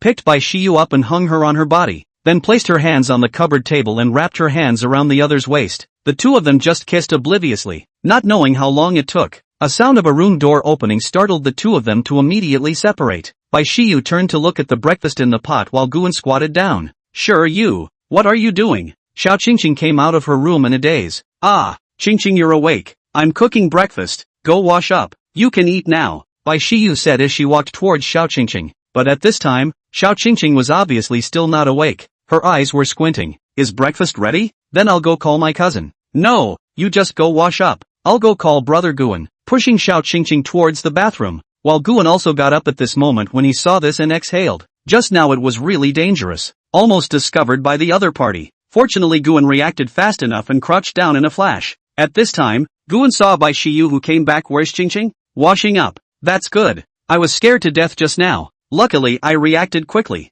Thinking of Guan's funny scene just now, Bai Shiyu couldn't help but smile. I don't know who was so bold just now, daring to ask for a kiss right here. What? Now you know you're scared? At that Guan retorted, what do you mean I'm scared? Even if Qingqing finds out, what can I do? The two of us are not married to each other. It's normal for men to have sex with women. After all, it's hard for a guy as good as me to have a girl he doesn't like. In response to Guan's words, Bai Shiyu also responded with a blank stare. Of course it wasn't that she didn't agree with Guan's words. On the contrary, Bai Shiyu agreed with the other party's words. Young and promising with a lot of gold. Just the one alone would make it impossible to know how many women would all want to get into Guan's bed. Rolling her eyes was just an attempt to disagree with Guan's words in terms of behavior. What? Don't think I have that ability? What do you think? Although she agreed in her heart, Bai Shiyu just wanted to refute the other party in her mouth. If I don't have that ability, then how did you get into my hands? Guan said with a cheap smile on his face. Because I'm blind. Okay. Bai Shiyu had just finished speaking when Xiao Qingqing happened to come out after washing up. Who's blind? Seeing Xiao Qingqing come out, Guan didn't say anything else. Bai Shiyu came next to Xiao Qingqing. It must be someone who is blind. Okay, Qingqing, let's eat. The unknown Xiao Qingqing was taken to dinner by Bai Shiyu. When the three of them were eating, what are your plans for a while? Go back to school or go out to play? Upon hearing this, Xiao Qingqing and Bai Shiyu glanced at each other. What about you, cousin? I have something to do later, so I won't accompany you guys, Guan said while looking at Bai Shiyu. Seeing this, Bai Shiyu also said, then since brother Guan has something to do, then I, Qingqing, will just go back to school. After all, I'm tired from playing yesterday as well, so go back to school and have a good rest. Xiao Qingqing, who was on the side, looked at the expressions of Guan and the two of them, and always felt that something was wrong, but didn't say anything more. After dinner, Guan sent Bai Shiyu and Xiao Qingqing back to school. Qingqing, I've transferred some money to you. Usually you take Shiyu and you guys to have fun and see the rest of Yangcheng. I still have work to do, so I might not have that much time to accompany you guys. However, Guan actually didn't have anything to be busy with. If he wanted to be busy, he was only busy going to have fun, but it wasn't good to take the two with him. Xiao Qingqing, after receiving Guan's transfer, happily took Bai Shiyu's hand and said, okay cousin, I definitely won't treat myself and Shiyu poorly. Seeing this, Guan glanced at Bai Shiyu then left. Afterwards, Bai Shiyu and Xiao Qingqing walked into the campus arm in arm, talking and laughing along the way. Suddenly, Bai Shiyu's cell phone rang with a message from Guan. Shiyu, I transferred some money to you. Usually buy some good food and replenish your body. Next time we meet I'm going to test you. Bai Shiyu's face instantly reddened and replied, my body is fine. The blush was due to the thought of last night's events. Xiao Qingqing looked at Bai Shiyu curiously and asked, Shiyu, why is your face red? Sick? Bai Shiyu panicked and put her cell phone away, then touched her slightly red cheeks and said, is it? It's probably too hot. Xiao Qingqing gave Bai Shiyu a meaningful look and said with a smile, just now, I but saw you sending a message, and then your face inexplicably turned red. It can't be. Bai Shiyu's heart beat faster. She was afraid that Xiao Qingqing had discovered something. Don't guess blindly. It's just a friend. Oh friend. A friend that can actually make our great white beauty blush. TSK.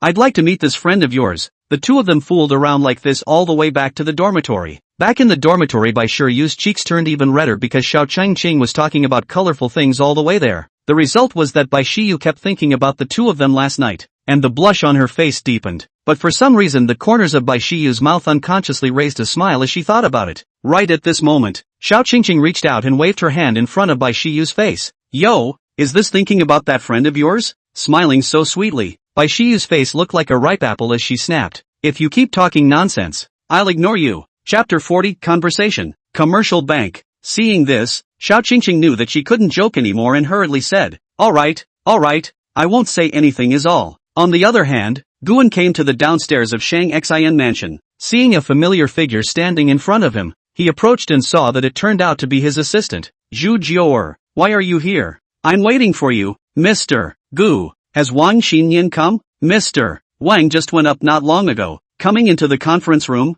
Guan saw Wang Xinyan and Lin Xingxue, and next to him was a white-haired middle-aged man wearing glasses. Mr. Gu, you're here. Lin Xingxue was the first to speak when she saw Guan. Mr. Gu, Wang Xinyan followed suit. Well, they're all here. I wonder who this is. Entering the conference room, Guan looked at the white-haired man with glasses. Let me introduce to Mr. Gu. This is the general head of the Yangcheng Commercial Bank, Governor Yang Taoyang. Governor Yang, this is General Manager Gu, my boss and currently the largest shareholder of Shang Xin. Wang Xinyan got up and introduced. It's a pleasure to meet you. I've long heard of General Manager Gu's great name, saving Shang Xin from the fire and water, and today I've seen it, and it really lives up to its name. Governor Yang smiled and got up, shaking hands with Guan. Guan politely responded, Governor Yang is too kind. After getting acquainted, Guan sat down on the main seat in the center. After both sides exchanged a few pleasantries, they got to the point. What I'm looking for Governor Yang this time is that I want to talk about a cooperation with Governor Yang. Yang Tao sniffed and glanced at Guan without any trace. Now that Shang Xin has the funds to develop real estate, it still needs to cooperate with us? Ha ha, Governor Yang is joking. It's not about real estate. I'm looking for Governor Yang because I need Governor Yang to help me find some merchants. Merchants? I don't know what kind of merchants Mr. Gu is talking about. I want to customize private planes, yachts, cruise ships and so on. Of course, this is not the most important. The main thing is that I want to deposit a sum of money into Governor Yang's commercial bank. Yang Tao's eyes lit up. As one of the people in the know, he knew how much money Guan had taken out in this Shang Xin. Taking out so many shares at once, a whole $100 billion. Even if he just deposited a little bit into his bank, then I'm afraid it would be an astronomical figure. I wonder how much money Mr. Gu wants to deposit? Yang Tao asked. Guan smiled faintly and stretched out a finger. 100 million? Yang Tao asked tentatively. Guan shook his head and said softly, 10 billion. Yang Tao sucked in a breath of cool air. 10 billion. This was not a small amount. Looking at the entire Yangchang, I'm afraid that he couldn't find anyone who could directly take out $10 billion.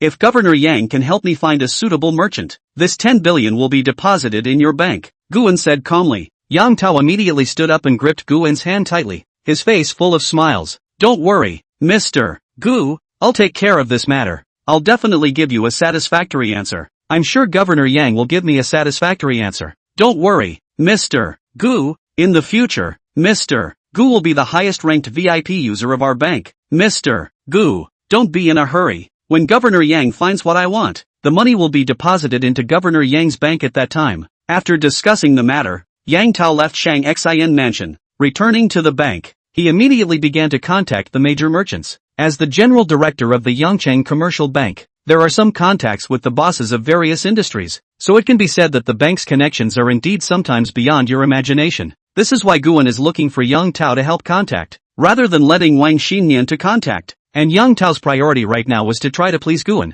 $10 billion, even for Yang Tao, the head of the Yangchang Commercial Bank, was already a lot. Not to mention the $10 billion taken out by a young man in his early 20s. According to the information received so far, Yang Tao felt that the other party might still have funds. If the follow-up can successfully pull this huge deposit, it will be a great help for Yang Tao to prepare for promotion. Originally Yang Tao thought that this life has been very difficult to climb up, and now Guan's appearance again let him see hope. Opportunities are often fleeting, and if you don't grab them, they're really gone. In Guan's oversized office, Guan was sitting in his seat with Lin Qingshui and Wang Xin Nian standing in front of him. Zhu Jior was standing beside herself. How are those plots of land in Shang Xin being handled? Lin Qingshui replied respectfully, Mr. Gu, it's already being planned and developed according to your instructions, but there's some small trouble in the middle. There are a few nail households in the area that refuse to move out. Guan frowned slightly, his fingers gently tapping on the desktop. Giving them enough compensation and still not willing? Wang Xinyan stepped forward and said, Mr. Gu, those families don't seem to be in it for the money, but rather, they have lived there for generations and have deep feelings for the house. Guan contemplated for a moment and then said, no one will have a problem with money. Raise the compensation. Understood, Mr. Gu. Lin Qingshui and Wang Xinyan led the way, leaving only Guan and Zhu Jior in the room. Zhu Jior said softly, Mr. Gu, will this drastic increase in compensation cause dissatisfaction among the other demolition tenants? Guan leaned towards the back of his chair, the corner of his mouth hooked into a smile. It depends on how they operate. There will always be a way to solve it. 3 days later, Guan was lying in bed sleeping when he suddenly felt a strange sensation down there. Snapping his eyes open, who else could it be if not Sun Lia? The memories of dying last night slowly came flooding back. Because Guan's other few women were basically at school and Lin Qingshui was busy as hell, Guan then found Sun Lia, a special creature, and it had to be said that the other party was definitely the best body among so many women in Guan. The face value was also high. The main thing was the body, and the feeling the other party gave Guan was really unique. Alright, you're giving me this kind of thing in the morning, aren't you? Guan looked at the other party with a serious face. Seeing this, Sun Lia spat out her tongue and made a mischievous expression. Just ask that man who could resist. A primitive-like battle unfolded. Originally, Guan wanted to find a fitness trainer to help him work out, and also make himself moderate. Now it's good. It's simply the reverse of the Big Dipper. At the dinner table, Guan and Sun Lia sat opposite each other. Are you going to the gym today? I won't go today first. There's something I need to take care of. Aha. After a brief conversation, the two went out the door together. After dropping the other off at the gym, Guan turned his head to the Yangchang Commercial Bank. Just as he got off the bus, he saw Yang Tao standing at the door. There were also several middle-aged men standing around him. As soon as Yang Tao saw Guan, he hurriedly waved. Mr. Gu, this way. Only when he walked up to the other party did Guan extend his hand and spoke. Governor Yang. Chapter 41, Returning to School. Submitting Thesis. Mr. Gu, go inside first. I'll give you a proper introduction inside. Guan followed Yang Tao into the bank's interior to a luxurious parlor. The several middle-aged men handed out their business cards to Guan and introduced themselves. It turned out that they were the heads of the private airplane and yacht manufacturers in Yangchang. There were 3 manufacturers of private airplanes and 3 manufacturers of yachts. The next step was for Guan to listen to the other party introduce himself to the styles. Time passed by minute by minute. In the end, Guan first chose the 2 private airplanes that were currently readily available, as well as the 2 yachts. These were the ones currently available, and the prices all added up to less than $100 million. Then came the customized models. Starting with the yachts, I've taken a general look at all the yacht information you brought, and I just want to ask, is this the largest size yacht you can build? Guan turned over a page of information and asked, pointing to the yacht photo on it. The heads of several manufacturers first looked at each other when they heard this, and finally glanced at Yang Tao. Only after seeing the other party nodding his head, did the few speak. This is indeed the biggest yacht we have at the moment. Then can we build another bigger one? Money is not a problem. Hearing these words, a few people didn't squirm. Just now a few people didn't understand what Guan meant, but now they knew. Good lord. Feelings that this was a really big money man. Of course I can, Mr. Gu. As long as you have enough money, we can build you any size. One of the heads of the manufacturers laughed. The other two nodded in agreement. After Guan had spoken about the requirements, a total of 3 yachts were finally decided to be made, respectively, the length of 98 meters, the cost of up to 500 million US dollars and up to 188 meters, the cost of up to 1.2 billion US dollars and up to 285 meters, the cost of up to 2.5 billion US dollars, a total of 3 yachts, a total cost of 4.2 billion US dollars. After the yachts were finalized, it was time for the cruise ship. To be honest, in Guan's opinion, there wasn't much difference between a yacht and a cruise ship. If you had to say what was different, it would be the difference between the sizes. After some selection, 2 cruise ships were finalized. One was 300 meters long and one was 588 meters long. The cost was also high. The amount of money it would take to build them up alone was astronomical. Finally to the private airplane. For this Guan asked for big, luxurious, 2 medium-sized planes, 3 super large planes. After some calculations, it cost nearly 33 billion US dollars. When the business selection was done, Guan looked at the few people present. I'll pay 20% of the total cost, and I'll pay the rest together only when you're done. That's natural,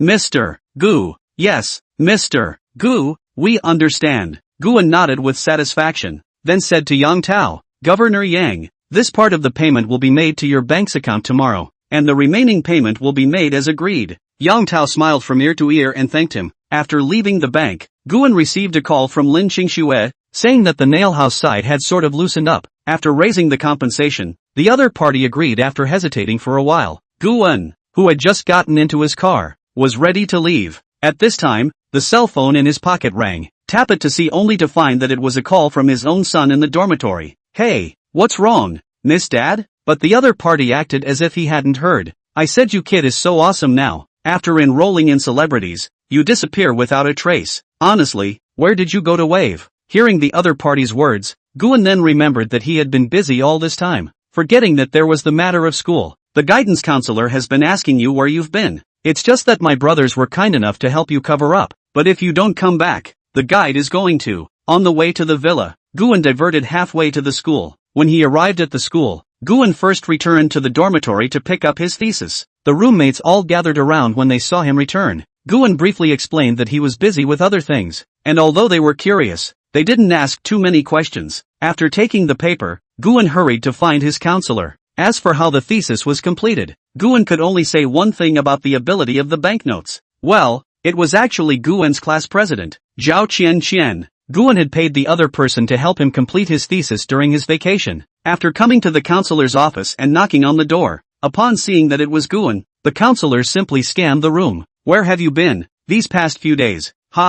Went to do my thesis. The delay was a bit long. Guan compensated with a smile, sincerely apologized, and said that he wouldn't be like this in the future. The counselor had wanted to criticize him severely, but seeing Guan's good attitude, he just warned him. He then took the paper in Guan's hand and flipped through it. Now that you're also a senior in college, you don't have classes, but you can't be like this. Except for the first day of registration, you've been missing your kid behind. You should know that before you finish your thesis in defense. You kids still have to be honest to me. I know, Brother Liang. After looking over the paper in his hand for a while, it's not bad. I'll give you a week to prepare for the defense. The defense will be held in our classroom. Hearing the other party's words, Guan hurriedly said, it doesn't need to be a week. Tomorrow will do. Upon hearing this, the instructor gave Guan a somewhat surprised look. Okay, then tomorrow at 3 o'clock in the afternoon. After coming out of the counselor's office, Guan breathed a sigh of relief. Back in the dormitory, after learning that Guan had already handed in her dissertation and would be defending it tomorrow, all of them had unbelievable looks. Guan just smiled and didn't say anything. After all, he was the only one who knew how this thesis came about. If he told them, he would be cut into pieces by the dormitory members. As for tomorrow's defense, Guan also had full confidence that he would pass in one go. There is no way. The ability to pay money is powerful. Not only the thesis, the defense is also a professional tutorial. During the holidays, Guan had analyzed the video that Zhao Qian had sent to him frame by frame and the script of the lines that he had memorized. The next day at 5 p.m., the defense was already over. Guan naturally passed the defense. Walking out of the classroom, Guan felt relieved. Now she could move out to live outside. And finally, she didn't have to run both ways anymore. In fact, even if the defense did not pass, Guan did not plan to go back to school. She was still in a new phase at her company. Most importantly, she was just starting to enjoy the comfortable life outside, and didn't want to be stuck in such a small school. However, after passing her dissertation and defense, Guan didn't seem to be in a hurry to move out again. Maybe people are so strange. Before they get it, they want it like crazy, but after they get it, they become a bit squirmy. Walking back to the dormitory, Guan once again looked at the landscape of the surrounding road. This was a landscape that belonged to the campus alone. He was also very busy about to leave, and would probably not return here in the future. In fact, there was a saying that Guan thought was very true. If you are not of the same class, you will not be able to talk with each other. Chapter 42 Leaving School. Just like when Guan, who was still a normal person, was still able to communicate with the people in his dormitory and still play together. But now, a few people now had too little contact with each other. Or rather, Guan had less contact with them. Mainly, even if they were in contact, what could they do? However, the good thing was that Guan didn't have to worry about his livelihood in the future. If he was going to worry, he should also worry about how he was going to spend his money. Soon, Guan returned to the dormitory. Originally, he had thought of going back to the dormitory to pack up his things, but when Guan returned to the dormitory, he didn't know what to pack up for a while. He didn't know what to pack because he didn't have anything to pack. At this time, the other three people in the dormitory just finished buying things from the outside back. The corridor is still filled with a few people talk to each other. Several people were talking and laughing as they pushed the door from the outside. The first thing they saw was Guan, who was packing up his things. Olden, what are you doing? Seeing this scene, a few people actually had a guess in their hearts, but still asked, back, I've defended my defense, so I'm not going to live in school after I pack up, Guan said with a shallow smile. Congratulations, I didn't expect one of our dorms to move out so soon. Yeah, I thought a few of us would continue to battle in the dorm this semester. Listening to the words of several people, Guan just smiled, mainly because he didn't know what to say. After all, they had lived together for 3 years. Even a dog would have feelings. But then again, there was no such thing as a goodbye. It was also time to part ways, and one was merely a step ahead. Well, and is not never see again. Now the transportation is so developed. See each other in the future is just a high-speed railplane just. That is, lazy you two almost good. Don't hole with a life and death as goodbye. At the word, just still in the sad of the two, looked at each other and said, what do you know? After graduating and going out to work, which still have time. That is, the transportation is convenient, but also have to have time on not. You also know that there is no time for work. Lao Gu is now busy, and will definitely have to move out. The three of them just argued with each other, and Guan just smiled and stopped talking, because there wasn't a lot of stuff. It was quickly packed up. Finally, he got up and looked at a few people. The landscape has a meeting. The road to the Jianghu is far. Brothers, let's meet at the summit. After simply saying a few words, Guan took his luggage and left the dormitory. Only 3 people were left behind looking at each other. With Guan's departure, Chen Xiang, who was closest to the door, walked to the door and gently closed it. Although I knew that the few of us would separate sooner or later, I didn't expect that this day would be so early, and the first one to leave was actually Olden. Li Song sat on the stool and said with some sighs.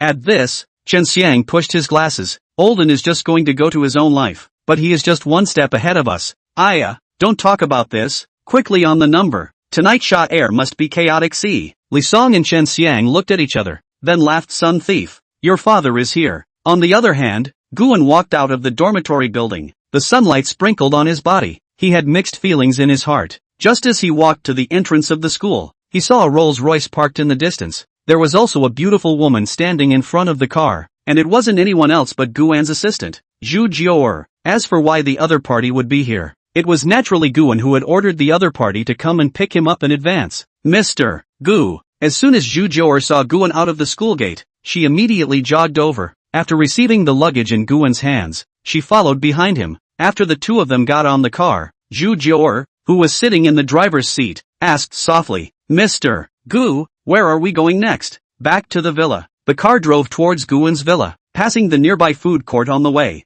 Looking out the window at the food city, Guwen suddenly had a whim. Turn around, go to the food city. I want to go eat something. Zhu Jior sniffed and looked up at Guwen through the rearview mirror. Okay, Mr. Gu. Walking into the food city, the familiar scent hit his face. It instantly whetted Guwen's appetite, and it just so happened that he hadn't eaten yet. Bringing Zhu Jior to a wonton store, casually found a seat. Seeing the situation, Zhu Jior also sat down to the opposite side of Guwen. Do you have any contraindications? No. Zhu Jior shook her head. After receiving the other party's reply, Guwen shouted to the boss in the inner kitchen. Boss, 2 big bowls of wontons, all with scallions and cilantro, plus a marinated egg. Okay, wait a moment. The wontons soon came up. The boiling heat emitted a tantalizing aroma. When the boss saw that it was Guwen who came, and there was a big beautiful woman sitting opposite. Yo, your kid hasn't been here for a while. Did you bring your girlfriend here? Where? This is not my girlfriend, just a common friend. For the boss's misunderstanding, Guwen explained. Okay, then you guys eat first. I'm going to get busy first. Good, said the boss. He turned around and walked towards the back kitchen, looking at the distant figure of the boss. Only then did Zhu Jior speak softly. This boss looks quite enthusiastic. You're very familiar with Mr. Gu. I've been coming here since I was a freshman, so it's been 3 years, so naturally I'm familiar with him. Let's eat the wontons first. Don't let them get cold. Guwen first tasted one. The familiar flavor spread on his tongue, making him can't help but think of the old days when he was shy at the end of the month. He often came here to order a big bowl of wontons. It wasn't expensive. It was only $10, and the wontons were really big and tasted okay. But it's different now. Because of the rise in wealth, one rarely comes to eat these anymore. Just once in a while a craving may come, so once, seemingly thinking it wasn't flavorful enough, Guwen picked up a bottle of chili sauce on the tabletop and added a large spoonful of it to the wontons. Do you want it? After adding the chili sauce herself, Guwen handed the chili sauce to Zhu Jior across the table. To Guwen's surprise,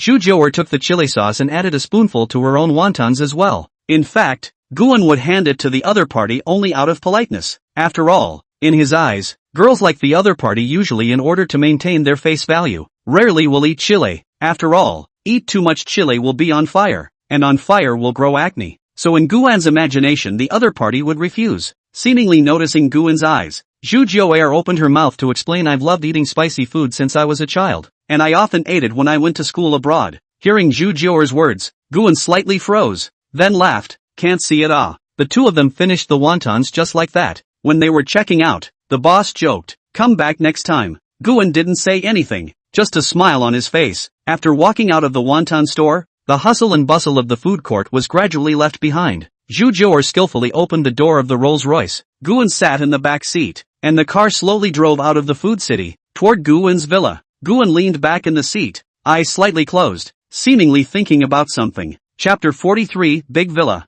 The car quickly drove into Guwen's villa area. This area was full of luxury houses, which could be said to be the top of the line in Yangcheng, with each villa occupying a vast area with a high degree of privacy. One of the villas located at the core of the entire area covered an area of more than 2,000 square meters, with an independent swimming pool, gym, private theater and other facilities. It was also the largest villa that Guwen had purchased. It was simply a world away from the one Guwen had lived in before. The car stopped in front of the villa, and Zhu Jior got out and opened the door for Guwen. When Guwen walked into the villa, he was greeted by a spacious and bright living room, a lush garden outside the huge floor-to-ceiling windows, and the sunlight sprinkled on the floor, making it particularly cozy. Not to say, there were advantages to being big, while the disadvantage was that it was easy to get lost. Then again, there were too many villas, some of which were too much to live in. But who told Guwen is a rainy day person? Uphold as a bowl of water should be leveled out. If you're tired of living in a large flat, you can live in a villa, and change your residence. Jior, I can call you that, right? You can call whatever you want, Mr. Gu. Well, it's not early, you also go back to rest early. Okay, Mr. Gu, you rest first. Call me if you need anything, Zhu Jior said softly. Guwen nodded, then walked towards the bedroom on the second floor. The bedroom was decorated in a simple yet luxurious style. The huge bed was covered with soft silk sheets. Guwen laid on it and felt his body relax. It had been a busy day, and at this point, Guwen also felt tired. Sleepiness came soon after he had just laid down. He closed his eyes and quickly fell asleep. Instead, another scene came to mind. At that time, Guwen was in an office and was constantly working hard to correct documents, working day and night, looking just like a black slave. Apparently it was a dream. But this dream was short and horrible. Guan woke up from his dream with a fine layer of sweat beads seeping from his forehead, and his clothes were slightly soaked. He sat up and looked around, realizing that he was still lying in the villa's luxurious bedroom, with sunlight pouring through the floor-to-ceiling windows onto the soft carpet,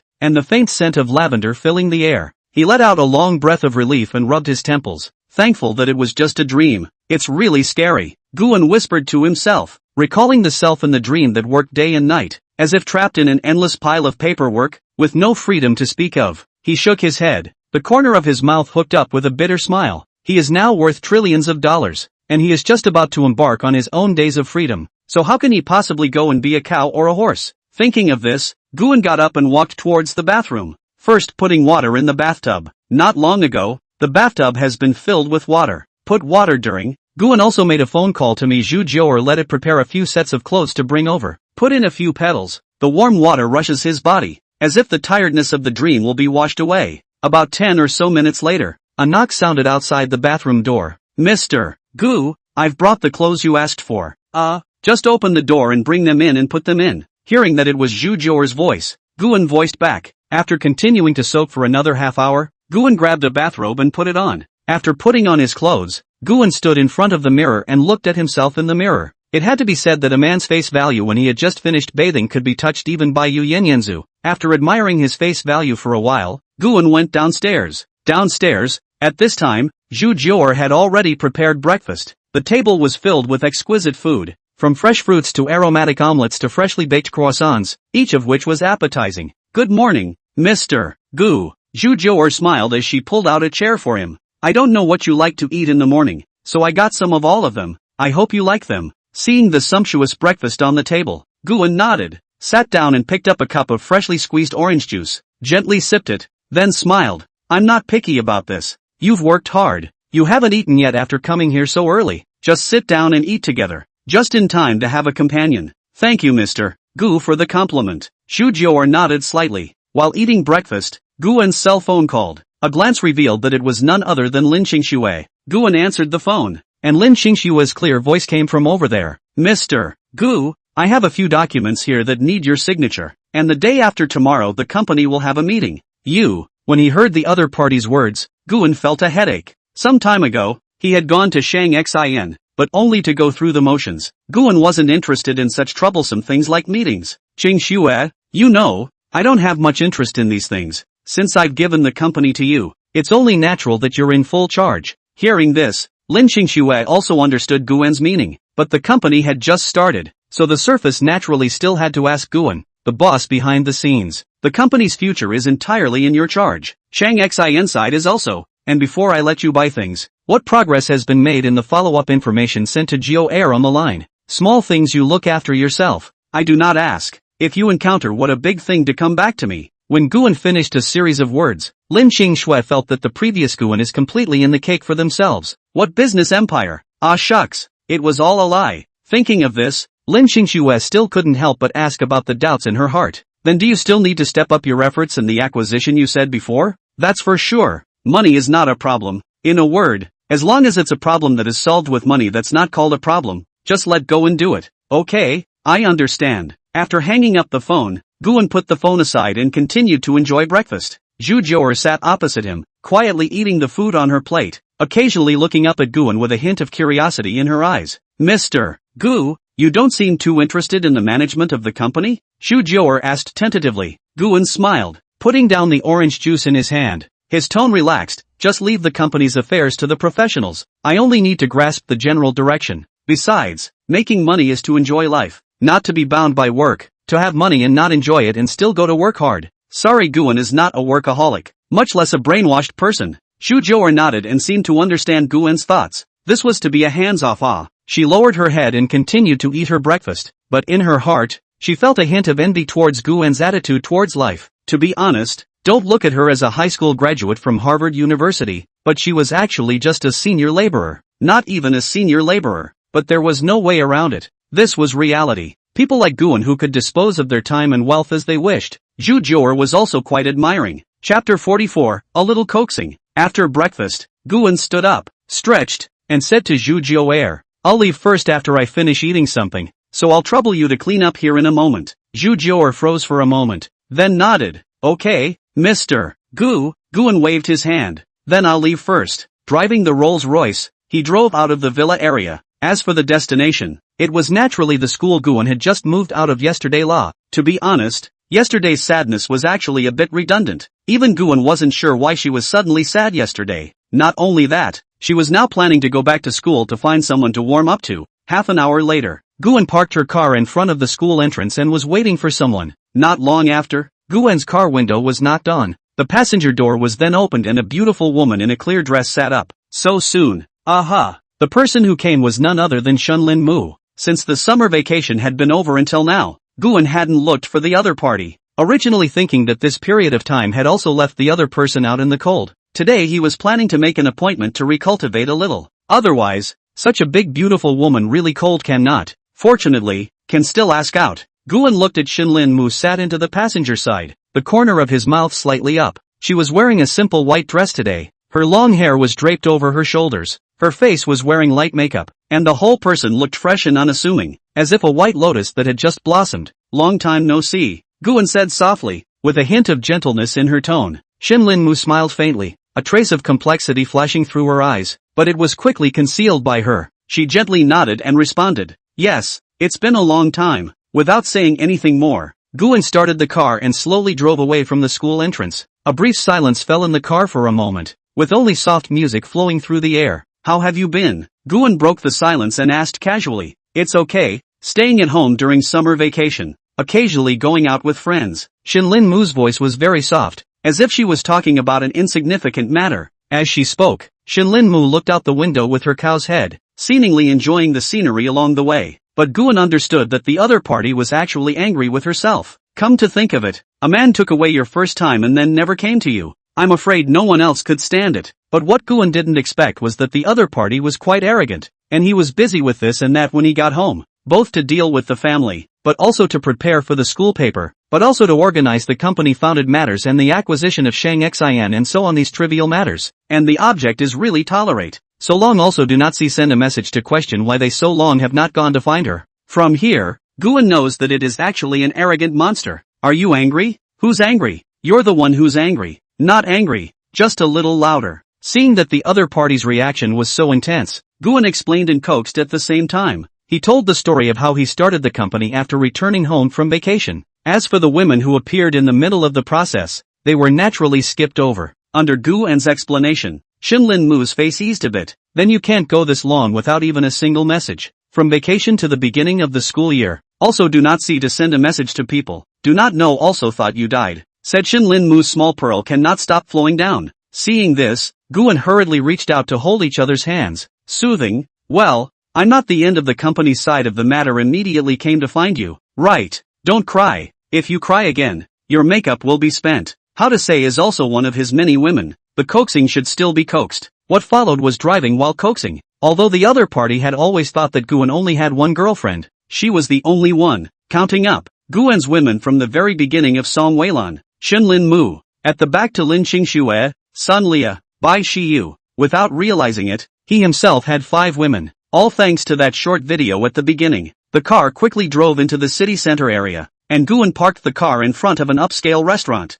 This restaurant was the top and most authentic French restaurant in Yanchang, with an elegant environment and exquisite dishes. It was a frequent destination for many rich and famous people. Tired of crying? Go in and eat something. Guan got out of the car and went around to the passenger side to open the door for Shunlin Mu. She hesitated for a moment, but eventually got out of the car and followed Guan into the restaurant. The decor in the restaurant was luxurious without losing its style, and the soft lighting sprinkled on every table, creating a cozy and romantic atmosphere. Guan led Shunlin Mu to a window seat, and the waiter immediately came forward to hand them a menu. Feel free to order whatever you want to eat. No need to be polite. Guan handed the menu to Shunlin Mu in a relaxed tone. Who's being polite with you? Shunlin Mu took the menu and flipped through a few pages, realizing that all of the above was in English. Her English wasn't very good and she couldn't recognize what was written on these menus. You order. I don't quite understand this. Shunlin Mu handed the menu back to Guan and said softly. Guan smiled, took the menu and casually ordered a few signature dishes and a bottle of red wine.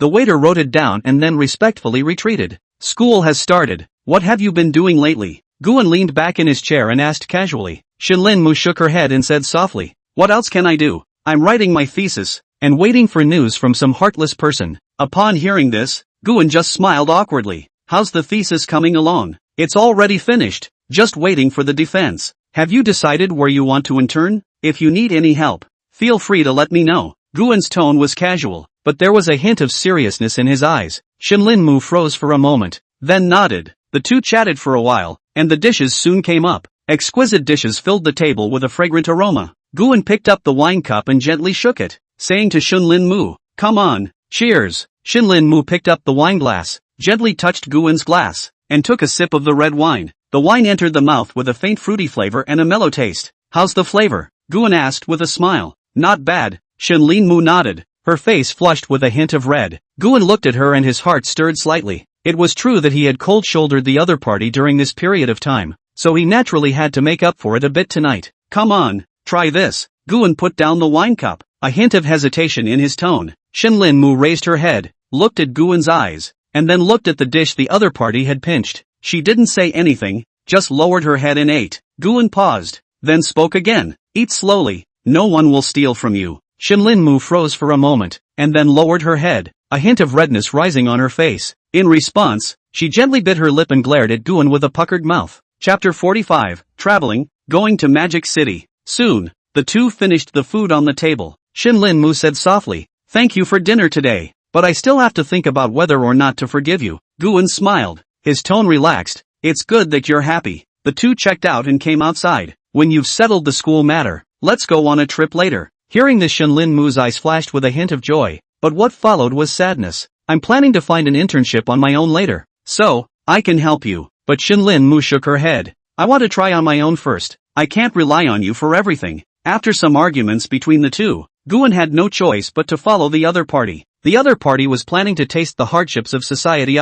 Well, wait until you hit the South Wall one day to understand. Don't want sweetness without bitterness first. You have to have bitterness before sweetness. Okay, follow your own ideas. If you encounter any difficulties, remember to look for me. I'll always be behind you. Guan wasn't going to accompany the other party. Since the other party was going to feel the hardships of society, she could only reluctantly travel by herself. To say a few women Guan felt the most sorry for that is definitely Shinlin Mu. Originally said that he wanted to take the other party to travel to make up for it, but it's a pity. After the discussion, Guan brought the other party to a nearby shopping center. Since he couldn't go traveling together, he could only compensate materially. LV store. At this time, Guan was sitting on the side looking at the salesman who was selling down to Shinlin Mu to recommend styles. "Do I look good in this?" Bringing a piece of clothing, he walked up to Guan and asked. "Well, it goes well with you. It's just a bit revealing. You can only wear it to me in private. No wearing it out. Got it?" Shinlin Mu,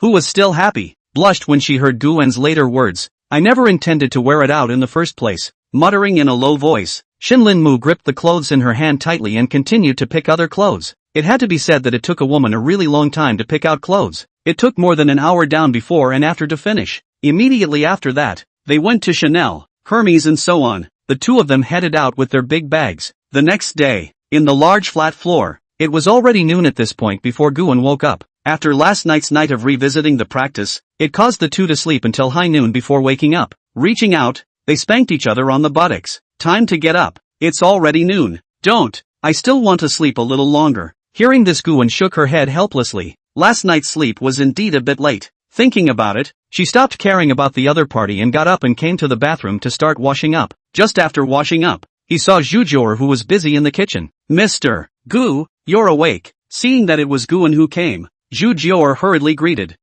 What did you do?" "Nothing, just made a few random dishes." "It's been hard on you, Mr. Gu." "It's not hard, it's all what I should do." The dishes were quickly placed on the table, and Guan sat down to feast. After sleeping all morning, he was also really hungry. "Book a flight for me to Magic City tomorrow." "Good." Saying that, he took out his cell phone and booked the ticket. At this time, Shinlin Mu walked out from the room, came next to Guan and hugged the other party. "Wake up, hungry, come and eat. I haven't washed up yet." Saying that, Shinlin Mu opened her mouth to signal Guan to take a whiff. An unspeakable flavor drifted in. It went straight to Guan's brain. "You also know you haven't washed up yet, and you're actually asking me to smell your breath." Covering her nose, Guan pretended to be disgusted and said, "It's the fact that you haven't washed up yet that makes it necessary to let you smell it." the more Guan disliked it. The more Shinlin Mu was going to breathe heavily towards Guan. Unable to stand it anymore, Guan had to carry the other to the bathroom. After washing up, the two of them returned to the table with a smile on their faces. By the way, let me introduce you to my assistant Zhu Jior. This is Shinlin Mu, my girlfriend. Hearing Guan say she was his girlfriend, Shinlin Mu was instantly unhappy. She pinched the other party. Who's your girlfriend? Don't talk nonsense. Although Shinlin Mu didn't admit it, she couldn't suppress the smile at the corner of her mouth. Hello. After making a scene, Shinlin Mu still greeted Zhu Jior and said, General Manager Gu, I've already bought your ticket for you, tomorrow morning at 8 o'clock, first class. I've already sent the relevant information to your cell phone. After picking up his cell phone and checking it for a bit, Guan nodded in response. I won't be around for a while. Anything from Lin Qingshue's side then you receive for me. Then let Lin Qingshue's side set aside $500,000 for you to buy a mobility scooter to facilitate your usual travel. Thank you, Mr. Gu. Don't thank me. You deserve it. You can go back to rest. I'll call you when I have something to do. Okay, Mr. Gu, have a nice trip. After the other party left, Guan then looked to the side of Shinlin Mu. There is no place you want to go. Today accompany you to play. I have to take a flight to Magic City early tomorrow morning. Then let's go shopping later. But didn't we already go shopping yesterday? Have you eaten and not eaten again? Shinlin Mu's words also left Guan speechless. Then, Guan was dragged off for a day of shopping. In the evening, in front of the school, Shinlin Mu stood outside the car, saying goodbye to Guan. She said softly, I'm going back. You go back to rest early too. Seeing that the other party was about to leave, Guan pulled the other party's hand, pointing to her cheeks. Just leave like that, without giving me a kiss? After looking around, Shinlin Mu quickly nudged Guan's cheek. Okay, go back. Receiving a fragrant kiss from the other party, he watched Shinlin Mu walk into the school. Only until her figure disappeared from sight did he slowly start the car and drive away from the school. Yangcheng International Airport. Good morning, welcome aboard. Early in the morning Guan rushed to board the plane. I don't know how long the private jet will take. Looking at the first-class cabin in front of her, Guan secretly muttered. That is, private airplanes take time to build, and they are exceptionally long. The fastest one can come down is more than a year. Of course this is the case when you add your own money. Soon the plane took off for Magic City. Hello sir, since your destination this time is Magic City, the flight time is 2.5 hours. Let me order your food next, so that it can conveniently come up to you as fast as possible later on. Shortly after sitting down in the first-class cabin, a stewardess with a mask came up to Guan and explained, Okay, we have breakfast today. Just have, that's all, and then just get me a glass of water, please. Yes, please wait a moment. 2.5 hours was a long time to say the least. Soon Guan saw the bustling supermarket at his feet. Magic City. Chapter 46. I usually drink beer. Magic City. This bustling metropolis had always been a paradise for the rich and powerful. This was Guan's first time in the city, having seen it all online before. At present, the domestic economy is the first world's 5th super-tier supermarket. Even if the same domestic super-tier supermarket Yangcheng also has a gap compared to it. After getting off the plane, Guan met his personal butler at the airport entrance to greet him. There was a Rolls-Royce parked next to it, and there was a middle-aged man standing in front of the car. It was assumed to be the driver. After all, Guan had previously spoken to the personal butler, and it was the voice of a beautiful woman. Yesterday Guan had already booked a presidential suite in a 5-star hotel in Magic City online. The price for one night was 25W, booked for a whole week, totaling out to 175W. But it's normal, after all, it's a big city, and there's a private beautiful butler and Rolls-Royce for the whole trip. You're Mr. Gu, right? I'm Kai Engying who had a call with you earlier. You can also call me Kai Butler. Hello. The other party enthusiastically took the luggage behind Guan and immediately handed it to the man on the side, then opened the car door and reached out to signal Guan to get in. After another hour of driving, Guan finally arrived at the hotel's front desk. He then checked in. There was a reason why it was expensive. Even the elevator was a private elevator, so there was no need to wait. In the presidential suite, Mr. Gu, your luggage has all been brought up. Thank you. You're welcome. It's all part of our job. By the way, you just got off the plane. You're a bit hungry. Don't you want to order something to fill your stomach first? Guan was sitting on the sofa of the suite at this moment, while Butler Kai stood bent over and said softly, and the driver had left long ago when he came up from carrying the luggage, so now there were only 2 people in the entire room. Guan. This movement of the other party's chest was nicely displayed towards Guan, to which Guan naturally noticed, but didn't care much. He didn't know how many women with a body he'd seen, and the ones he'd gotten his hands on were even more numerous. I just ate at the airplane. I'm not hungry yet. I'm going to catch up on my sleep. You go down first, I'll call you again if something comes up. Hearing that Guan was about to kick people out, the other party immediately stood up. Okay, then feel free to call me if you need anything. After the other party left, Guan immediately fell headfirst onto the bed. Evening. The hotel's top floor suite had an excellent view, overlooking the entire night scene of the Bund. Guan stood in front of the floor-to-ceiling window, a glass of red wine in her hand, quietly admiring the city's prosperity. Ding-dong, the doorbell rang. Guan put down his glass of wine and walked to the door to open it. Outside the door stood a tall beauty, wearing a sexy OL professional outfit with a sweet smile on her face. Who was it if not Kai Yingying? Mr. Gu, I'm disturbing you, Kai Yingying said with a smile. It's already time for our hotel's evening meal. I came up to ask if you need to dine. Guan looked her up and down, the corners of his mouth rising slightly. Just in time. I happen to be a bit hungry. Help me arrange for dinner. Kai Yingying nodded and said respectfully, yes, Mr. Gu. Our hotel chefs all have Michelin chef certificates. It will definitely satisfy you. Guan nodded casually. Alright, you arrange it. Then do you think you should go to the restaurant to enjoy it, or should I bring it up for you? Hearing this, Guan thought about it and planned to go to the restaurant to eat. Wait here, I'll change my clothes. Okay. Closing the door, Guan changed into a casual outfit, and his entire person appeared more upright and handsome. He walked out of the room, and Kai Yingying was still standing at the door, a professional smile on her face. Mr. Gu, you're really poised in this outfit, Kai Yingying softly exclaimed. Guan smiled faintly and didn't say anything more, only signaling her to lead the way. The two of them walked towards the hotel's top restaurant one after the other. The decorations along the way were luxurious and tasteful. The crystal chandelier shed a soft light that reflected on Guan's face, making him appear even more profound and charming. The restaurant was located on the top floor of the hotel, and through the floor-to-ceiling windows you could overlook the night view of the entire Bund. The lights on both sides of the Huangpu River were dazzling, and cruise ships shuttled on the river, like a flowing scroll. Mr. Gu, since you booked the presidential suite, you have your own separate box. It had to be said that the presidential suite service was just a lot more. Even eating at the restaurant was a private box. No need. It's cold for me to sit alone in a box. Let's just sit in the hall. Okay, this way please. Guan was guided by Kai Yingying and sat in the best seat by the window. Mr. Gu, this is our hotel's signature menu. See what you like to eat. Kai Yingying handed an exquisite menu to Guan,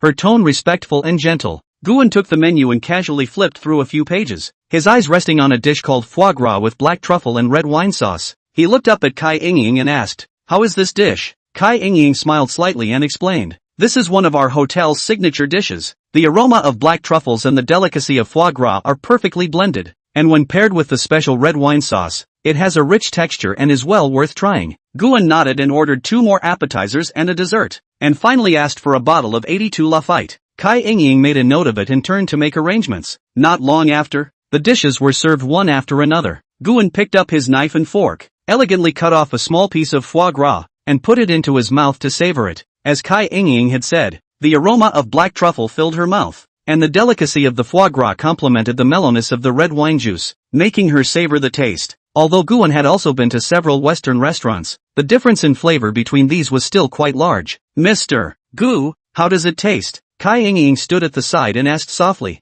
Guan nodded in satisfaction. Not bad, it really lives up to its name. Kai Yingying smiled faintly, a hint of complacency flashing through her eyes. She gently clapped her hands and signaled the waiter to bring up the red wine. The waiter skillfully uncorked the bottle and poured the red wine into the sobering vessel, then poured a glass for Guan. Guan picked up the glass and gently shook it, the aroma of the red wine coming to his nose. He took a sip, and the wine flowed on his tongue, bringing a burst of mellow sweetness. It was no wonder that the internet hyped up the 82-point Lafite so much. It was still a bit of the real thing. Mr. Gu, you're very knowledgeable about red wine, aren't you? Kai Yingying asked tentatively. Guan smiled and put down his glass. No, I rarely drink red wine, usually more beer. However, the 82 Lafite does taste good. It's worth a taste. Beer? Chapter 47 Massage. Although she was a bit surprised, Kai Yingying didn't have too much of an expression on her face, still smiling all the time. After all, after working in this 5-star hotel for so long, it was the first time she had heard that rich people still liked to drink beer. The rich people Kai Yingying was referring to were the rich people who stayed in the presidential suite for 25 WA night. I don't know if there are any places or attractions that Mr. Gu particularly wants to visit. It's also my first time in Mordor. I've only learned about Mordor on the internet before. It's fine. If Mr. Gu isn't familiar with Magic City, I can help lead the way. This is also a service included in our personal butler service. As the hotel's private butler, Kai Ying knew the major attractions and cuisines of Magic City like the back of her hand. She recommended a few places worth visiting to Guan, and thoughtfully, Mr. Gu, if you have time, you can go sit at the night bar on the Bund. The atmosphere there is very good, Kai Ying suggested. Guan nodded and said thoughtfully, sounds good. I'd like to go there when I have time. That said, housekeeper Kai, do you know which house in Magic City is better? Would like you to recommend it. Recommend a house? Combined with what Guan said earlier about coming to Magic City for the first time and staying in a 25W a night presidential suite, was this wanting to settle in Magic City? Of course, but I don't know Mr. Gu's budget and what kind of house type you want for your house. When it came to houses in Magic City, Kai Ying knew too well. She had come to Magic City to fight for 7 or 8 years. She dreamed of having a house in Magic City,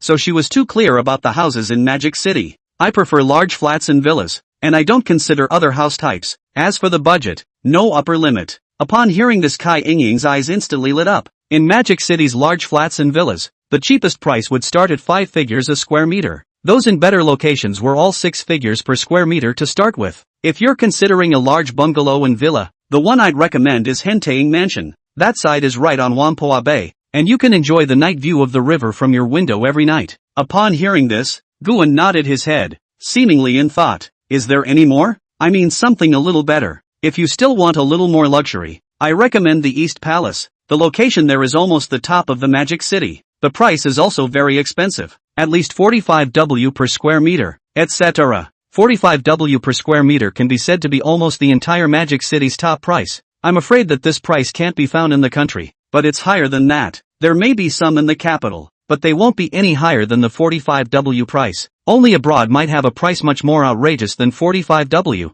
Guan smiled. His tone relaxed. Alright, if it's alright, you go and get busy. I'll stay by myself for a while. Kai Ying nodded and said respectfully. Then enjoy yourself. Call me anytime if anything happens. After saying that, she turned around and left the restaurant. Guan looked at her back, the corners of her mouth rising slightly as she continued to enjoy the food in front of her. This time, when she came to Magic City, Guan was not just traveling. Touring was part of it, and buying some houses was also part of it. Sooner or later, Guan's company would also come here in the future. After dinner was over, Guan didn't rush to leave the restaurant, but sat by the window, quietly enjoying the night view of the Bund. The Magic City at night was prosperous and mysterious, as if it was a city that never sleeps. Overlooking down from the highest floor of the hotel, all the scenery was in full view. How many people tried their hardest to own their own house here, wanting to settle in Magic City? And Guan was now effortlessly standing in a position they couldn't even remotely hope to reach. No matter how much they climbed, they were afraid that they would not be able to see themselves in their lifetime.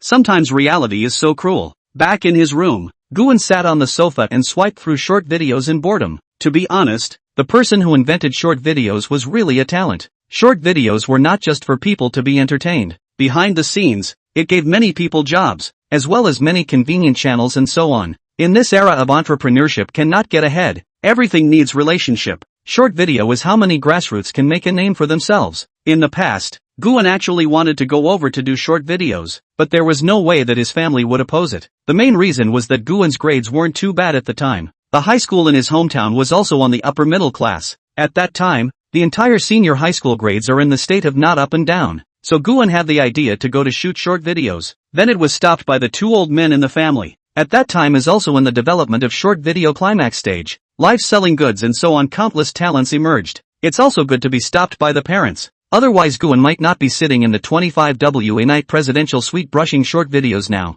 Just as Guan was brushing the short video and lamenting, the doorbell rang again. Opening the door, he saw Kai Ying standing at the door with a smile. Mr. Gu, I'm sorry to bother you so late. I came to ask if you need an after-dinner massage service? Our hotel has massage service for the presidential suite. If you need it, I can take you downstairs to the massage room. Of course, if you don't want to go downstairs, I can also order a masseuse to come to your room for a massage. Speaking of massage, Guan thought about how she was indeed a bit tired from the airplane ride in the morning. A massage to relax was also quite good. With that, she nodded, her tone bland. Thank you, then I'll trouble you. Kai Ying smiled faintly. You're welcome, it's all what we should do. Then you wait for a moment. I'll go call the masseuse up for you. Okay. Soon Guan's doorbell rang again. Standing outside the door was still Kai Ying. I'm sorry, Mr. Gu, our hotel masseuses are busy. I'm afraid there's no way to come up. At that Guan didn't think much of it. It's fine. Tonight then next time.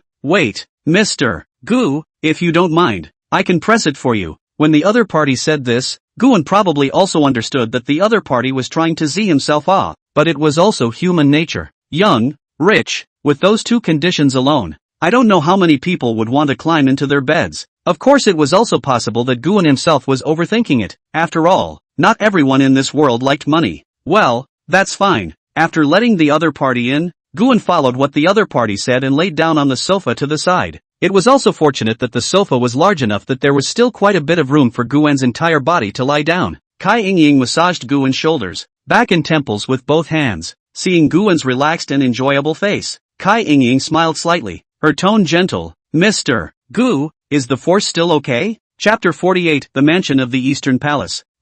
Just right. Then if it's heavy anywhere you tell me. Guan didn't answer, just continued to enjoy the other's massage. In the past, Guan had played too many games and often massaged herself, but she didn't feel a thing when she massaged herself. The more you pressed, the harder it was. But if someone else gave himself a massage, it would be so comfortable. Kai Yingying was beside Guan and said softly, Mr. Gu, I don't know if you have any scheduled trips tomorrow. If so, I can help you arrange a vehicle for your trip, and I'll come wake you up at that time. Guan thought for a moment and said, tomorrow, I plan to go to the Donggong mansion first. Kai Yingying nodded. Okay, I will arrange the vehicle for you and come to wake you up at that time. Aha! After an hour of massage, Guan had long since come to be sleepy at this point. Mr. Gu, good night. I wish you a good dream, Kai Yingying said with a smile. Then without waiting for Guan to respond, she left the room straight away. Outside the door, Kai Yingying looked at the closed door, the corners of her mouth rising slightly. In her heart, she secretly muttered, Magic City, I will definitely stay. And in the room,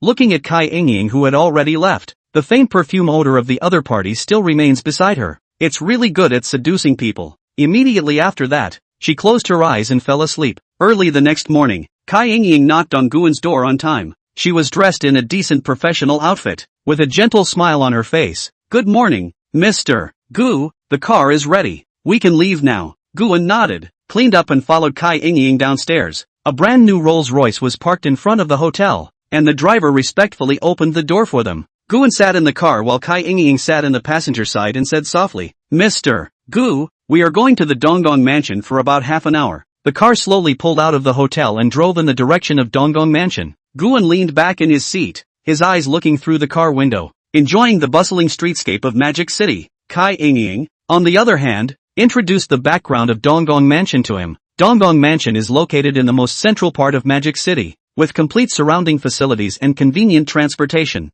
Most importantly, every house there is uniquely designed, perfect for successful people like you. Guan smiled faintly and didn't say anything more, just nodded. Successful people? Shouldn't he himself look more like a rich kid? Half an hour later, the car stopped in front of the Donggong mansion's sales office. The architectural style of the sales office was very modern, and the glass curtain wall glittered in the sunlight. Kai Yingying led Guan into the lobby and was immediately greeted by several sales consultants. Mr. Gu, welcome to Donggong mansion, a woman in professional attire said with a smile. I'm Li Ting, the sales manager here, and I'm happy to serve you. It didn't take Guan to realize that this was most likely Kai Yingying's handiwork. To be able to know that I'm coming to the Donggong mansion today, and to be here waiting for me so early. If you were to say that Kai Yingying hadn't reported in advance, Guan wouldn't believe it to death. I don't know if Mr. Gu wants to take a look at those house types? Even though Kai Yingying had reported to Li Ting long ago, she still had to put on a show. Big flat and villa I guess. I just want to see these 2-inch. Okay, you first come with me to rest in the VIP room. Coming to the VIP room, Li Ting brought a tablet from somewhere. Displayed on the tablet were some floor plans and renderings of the large villas. After flipping through the tablet a few times, Guan also picked a few sets from it. Just these sets. You have such a good eye. How about this? Mr. Gu, I'll take you over there to take a look first. At this point for Guan's nickname, it changed once again. Aha, came into the large flat. Good guy, worthy of 45 WA square meter mansion. The green area of the neighborhood and the surrounding environment alone have a say in what is done is really good. The design of the room was extremely luxurious, and every detail showed top quality. Guan stood in front of the floor-to-ceiling windows, overlooking the city at her feet, and didn't know what she was thinking in her mind. For some reason, ever since she had stood in a tall building overlooking the city at her feet, Guan had grown to love this feeling more and more. It was different from those who stood on rooftops. Guan was the one who owned his own house in these big cities, and then stood on the high ground to take in the city of lights and greenery at his feet. How much is this set? Guan asked. Li Ting replied with a smile. Mr. Gu, the area of this large flat is 500 square meters. The unit price is 330,000 per square meter, and the total price is 165 million. At the same time, we're giving away a parking space and a 5-year property management fee waiver. I'll tell you another tidbit of information. Shui Jiqian lives right above you. Guan was familiar with this name. There were many of his fans around him. Guan didn't hesitate and said directly, okay, this is the set. Swipe your card. Li Ting froze for a moment, then revealed a pleasantly surprised smile. Okay, Mr. Gu, I'll take care of the formalities for you. There's no rush. I've thought about it for a while. Take a look at the other sets first as well, and then swipe the card together if it's suitable. Kai Yingying stood at the side, secretly marveling in her heart. Although she knew that Guan had money, she didn't expect him to buy a house so dryly, not even returning the price. Now it looked even more like he was going to buy all these large flat floors in one go. Throughout the morning, Guan simply looked at a few large flats and a few villas. Guan had bought quite a few villas, but compared to that, every villa here looked like a single manor. However, Guan didn't buy all of them this time like he did in Yangchang, and in the end, he only bought one set each of large flats and villas. The main reason is that if you buy more than one, you won't be able to live in them. It would be a waste to keep them, so it would be better to leave them to others. After completing the purchase procedures, Guan and Kai Yingying left Donggong Mansion. This time, Guan wasn't in a hurry to stay in. After all, there were still 6 days left in the hotel for the presidential suite. Guan looked at the time and said to Kai Yingying, time is still early. Let's go look at cars next. Do you have any recommendations? A car? This had just finished buying several $100 million of villas and large flat floors, and now they were going to buy a car. Then I don't know if Mr. Gu has a favorite car. An SUV, followed by a sedan. I'll leave it to you to recommend a brand. SUV? After a moment's thought, Kai Yingying smiled and said, Mr.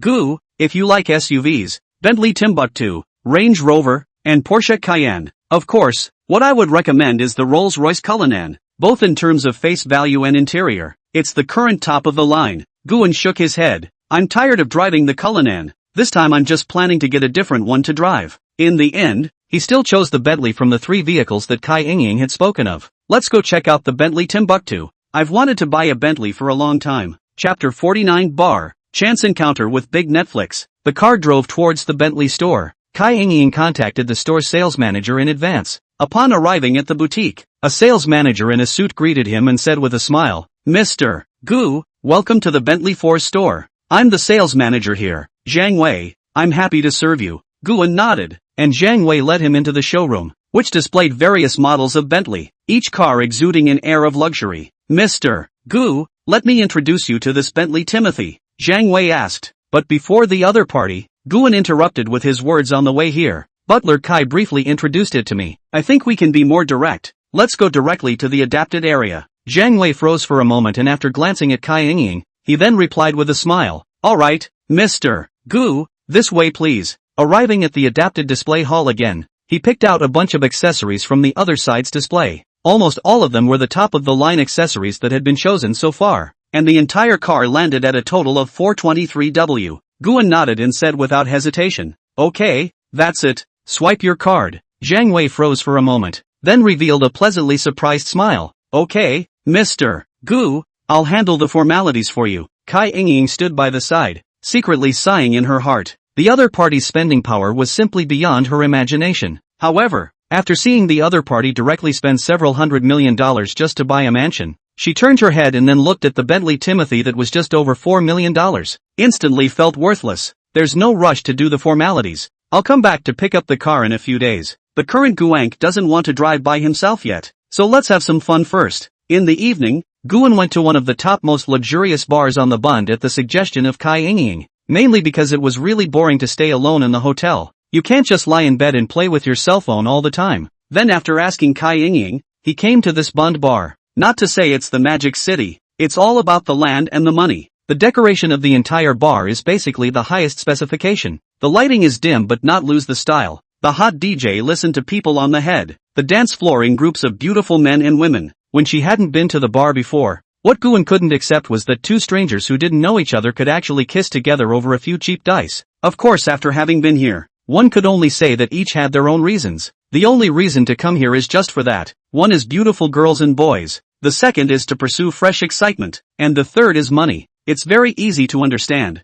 That is, to put it simply, the people who come here are just three kinds of people. The first to come to look for beauty handsome guy, and then what will happen later? I know. The second kind, in order to pursue fresh excitement, most of the first time to come is just to feel the new things. The third kind, come here to pursue money, in order to find a can maintain or can give their money rich woman or rich second generation just. The first and third types of these three are the most numerous, and the second type is the least. And Guan came here because he was bored of staying at the hotel and came to have some fun. Guan first sat alone at the bar, ordered a glass of whiskey, and quietly enjoyed the spicy throat sensation from the spirits. Just then, a woman in a red dress walked over and sat on the seat next to Guan. She smiled and said to Guan, "Alone, sir?" Guan looked up at her and realized that she was very pretty and had an outstanding temperament, and there was something familiar about her. But for a moment Guan couldn't remember where he seemed to have seen the other person. He nodded and said faintly, "Yes." The woman smiled, extended her hand and said, "My name is Yin Luolu.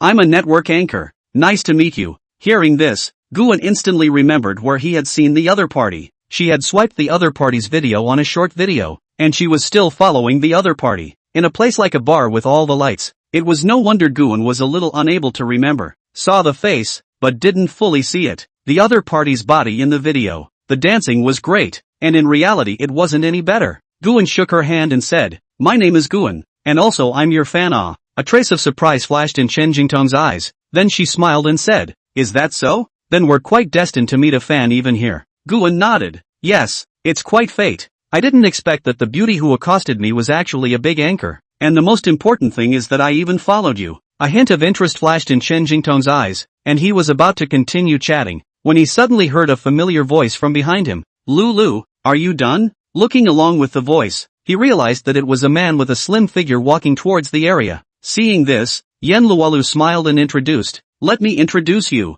This is my friend, Tong Jingchen. You should have heard of him. He also has a nickname, Jiangnan's First Deep Love." This name Guan was too familiar to be familiar with. In the past, he hadn't watched Jiangnan No. One Deep Love's live broadcasts, although they didn't follow each other. They all swiped each other's videos and live streams by strength. Tong Jingchen stepped forward and said to Guan with a smile, "Hello handsome, nice to meet you." Guan nodded and said indifferently, "Hello, Jiangnan No. One Deep Love. He, it's all made up by netizens. By the way, his name is Guan. He's a fan of mine." "Is that so? I didn't realize. I didn't expect it either. There's actually a fan of mine here." As the two of them chatted, Tong Jingchen turned his head to look at Guan. "We were playing Truth or Dare just now, and Lulu lost before she came over to chat. It didn't cause you any trouble, did it? Handsome, how could it? A beautiful woman can accost me, and it's also a big anchor. How about this? I see that you're also alone. Handsome, why don't you go over to our place and have a drink together?"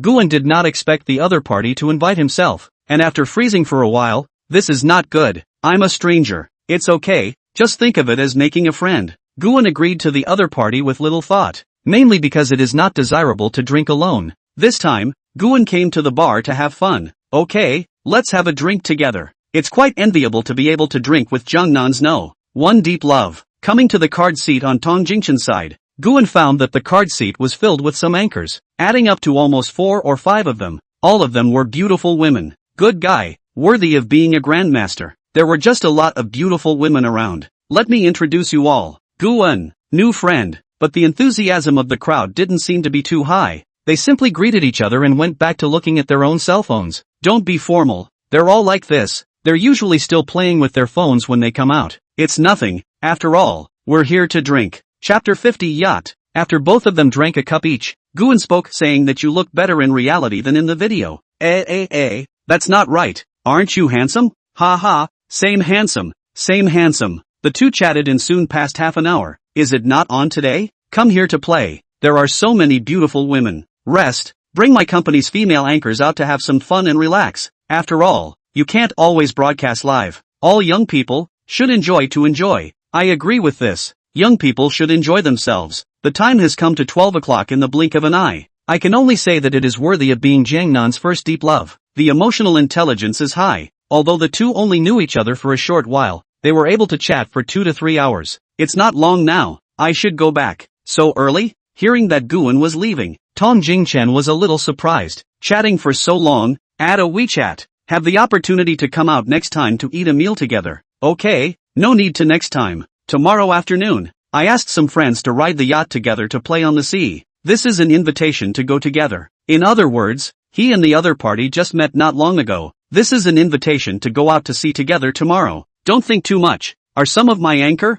And some of the Magic City local rich second generation. Okay, send me a message tomorrow with the time and place. Guan thought about it and nodded in agreement. Then I'll leave first. Okay, bye. Early the next morning, he received a message from Tong Jingchen, agreeing to meet at the Bund Pier at 2 p.m. to prepare for a sea trip. Guan simply cleaned up, put on a casual outfit and sunglasses, and arrived at the pier on time. A luxurious yacht was parked on the pier, and Tong Jingchen had been waiting there for a long time. Beside him stood several tall, beautiful women with outstanding temperaments, and it was obvious that most of them were anchors. As Guan approached, Tong Jingchen greeted him with a smile. Just in time, we're just about to set off. Guan nodded. His eyes swept over the female anchors. Their bodies were all first class, but their face value was that of a standard net red face. Tong Jingchen smiled and introduced. These are our company's anchors. We brought them out to relax today. This is Guan. I met her at the bar last night. She's nice. Let's get to know each other. Several female anchors smiled and greeted Guan, who responded politely. Afterward, Tong Jingchen led the crowd onto the yacht. The interior of the yacht was lavishly decorated and spacious enough to accommodate a dozen people. Guan casually found a seat and sat down, quietly enjoying the scenery of the sea. The yacht slowly sailed out of the dock and headed towards the East China Sea. Tong Jingchen walked over to Guan and handed him a glass of champagne. How is it? This yacht is not bad, right? Guan took the champagne, gently sipped it, and smiled. It's really good. It cost a lot of money, didn't it? This yacht looked okay in size, but it was definitely not cheap, and it is still moored in the Magic City. This kind of land and gold place, alone a year of maintenance will cost a lot of money. Although Tong Jingchen Outdoor Live broadcast a brother, but it is also impossible to buy such a yacht. That's right. It's not that he can't afford it, but he won't buy it. It's not worth it. Didn't spend any money. For a moment Guan thought he was wrong. This was really the other party's yacht? It's not my yacht. Friends, let's not talk about this. Let's have a drink first. Picking up a glass of wine, he handed it to Guan. After taking a shallow taste, Tong Jingchen laughed. To be honest, I feel that the two of us are quite chatty, with a feeling of hating each other. Although I also feel the same, but hate to see each other a little too late. After all, you are not much older than me. Okay, we'll be buddies from now on. Right, there are a few friends coming later. They are some of the local rich second generation in Magic City. Maybe you guys might even know each other. Guan nodded his head. His heart wasn't too interested in the upcoming rich second generation. He would be coming purely because of Tong Jingchen's invitation, and incidentally, to enjoy some leisure time on the sea. About half an hour later, the yacht stopped in the center of the sea. Tong Jingchen greeted everyone on the deck to bask in the sun, drink and chat. Guan also walked out of the cabin and stood on the deck, feeling the refreshing sea breeze on his face. Just then, a roar came from the distance, and several speedboats quickly approached and stopped NEXT to the yacht. A few young men jumped down from the speedboats, all wearing designer labels and sunglasses, looking very ostentatious. You guys are finally here. Waited for you for half a day. Where's Brother Huai? Not with you guys? Said the man as he scanned a few people, seemingly looking for someone. One of the taller men patted Tong Jingchen's shoulder and laughed. There was a bit of traffic on the road, delayed for a while. Brother Huai has some things to take care of and will not come until later. Though Tong Jingchen introduced, this is Guan, a buddy he met at the bar last night. Maybe you guys might even know each other. Guan nodded and greeted politely. The tall man standing at the front twisted his head to look at the several people behind him. A few people looked at each other, and after looking at each other, they shook their heads, obviously not recognizing Guan. The man then nodded casually at Guan, and the men went straight to the several female anchors on the deck. Seeing this, Guan didn't care. Compared to a man, it was obvious that they were a bit more cold to the female anchors on the side. Seeing the behavior of a few people, Tong Jingchen frowned and seemed a bit displeased, but didn't show it. Seemingly sensing the other party's change, Guan walked to its side and whispered, "What's wrong? Look at you, you have a grudge against them?" Upon hearing this, Tong Jingchen looked like he was deflated and smiled helplessly and bitterly. Nothing. He then sat to the side and continued to drink mulled wine. This made Guan puzzled for a moment. The one who says they are friends is you, and the one who is upset with them is also you. Did something happen? You can talk to me about it. Tong Jingchen sighed. Actually, they came today, and besides playing, there was something else going on. Guan raised an eyebrow. Oh, what is it? Tong Jingchen hesitated and said in a low voice, They want to take a stake in my company, and they also want my female anchors to accompany them out for a few days. Guan sniffed and frowned tighter. You agreed? Tong Jingchen shook his head. Of course I didn't, although my company is not big. It was also founded by me, so how could I let them just meddle in it? As for the female anchors, it's even more impossible for me to let them do that kind of thing. Guan nodded, and in his heart, he felt a bit more favorable towards Tong Jingchen. He could see that normally, although Tong Jingchen was cynical on the surface, he still had his own principles and bottom line in his heart. It wasn't hard to tell from the usual live broadcasts that the other party was still clear in the face of right and wrong. Chapter 51, Trouble?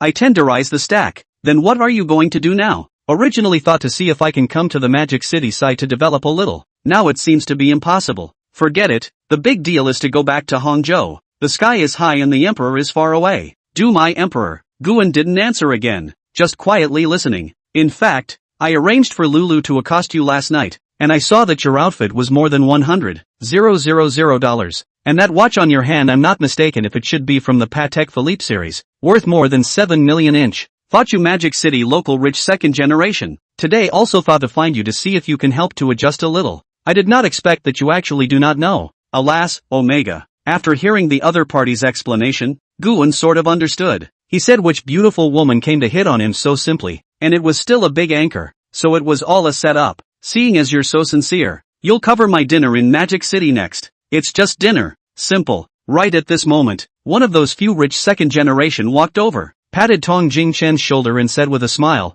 Jingchen, let's have a chat. Tong Jingchen nodded and followed him to the other side of the yacht. Guan stood in place, her eyes sweeping over the crowd on the deck, realizing that the few rich young men had already begun to make a move on the female anchors, who were obviously a bit resistant but didn't dare to reject them outright. How to put it? If they hadn't joined Tong Jingchen's company, they might have chosen to hitch a ride with these rich second generation. Moreover, now these rich second generation is just playing around, can't even spare a little money. Even if it is to pay out money is to choose the way of shares, really is not eat-ah, but it also depends on what Tong Jingchen, the boss, means. Suddenly heard a quarrel from Tong Jingchen's side. He quickly walked over and found that Tong Jingchen was confronting that rich second generation. Tong Jingchen, don't be ignorant, we are giving you face by taking a stake in your company. Without us helping you, it's impossible for you to develop in Magic City, the rich second generation said with a sneer. Tong Jingchen's face was grim, clearly unable to bear it any longer. So what? Big deal. I'll go back to Hangzhou.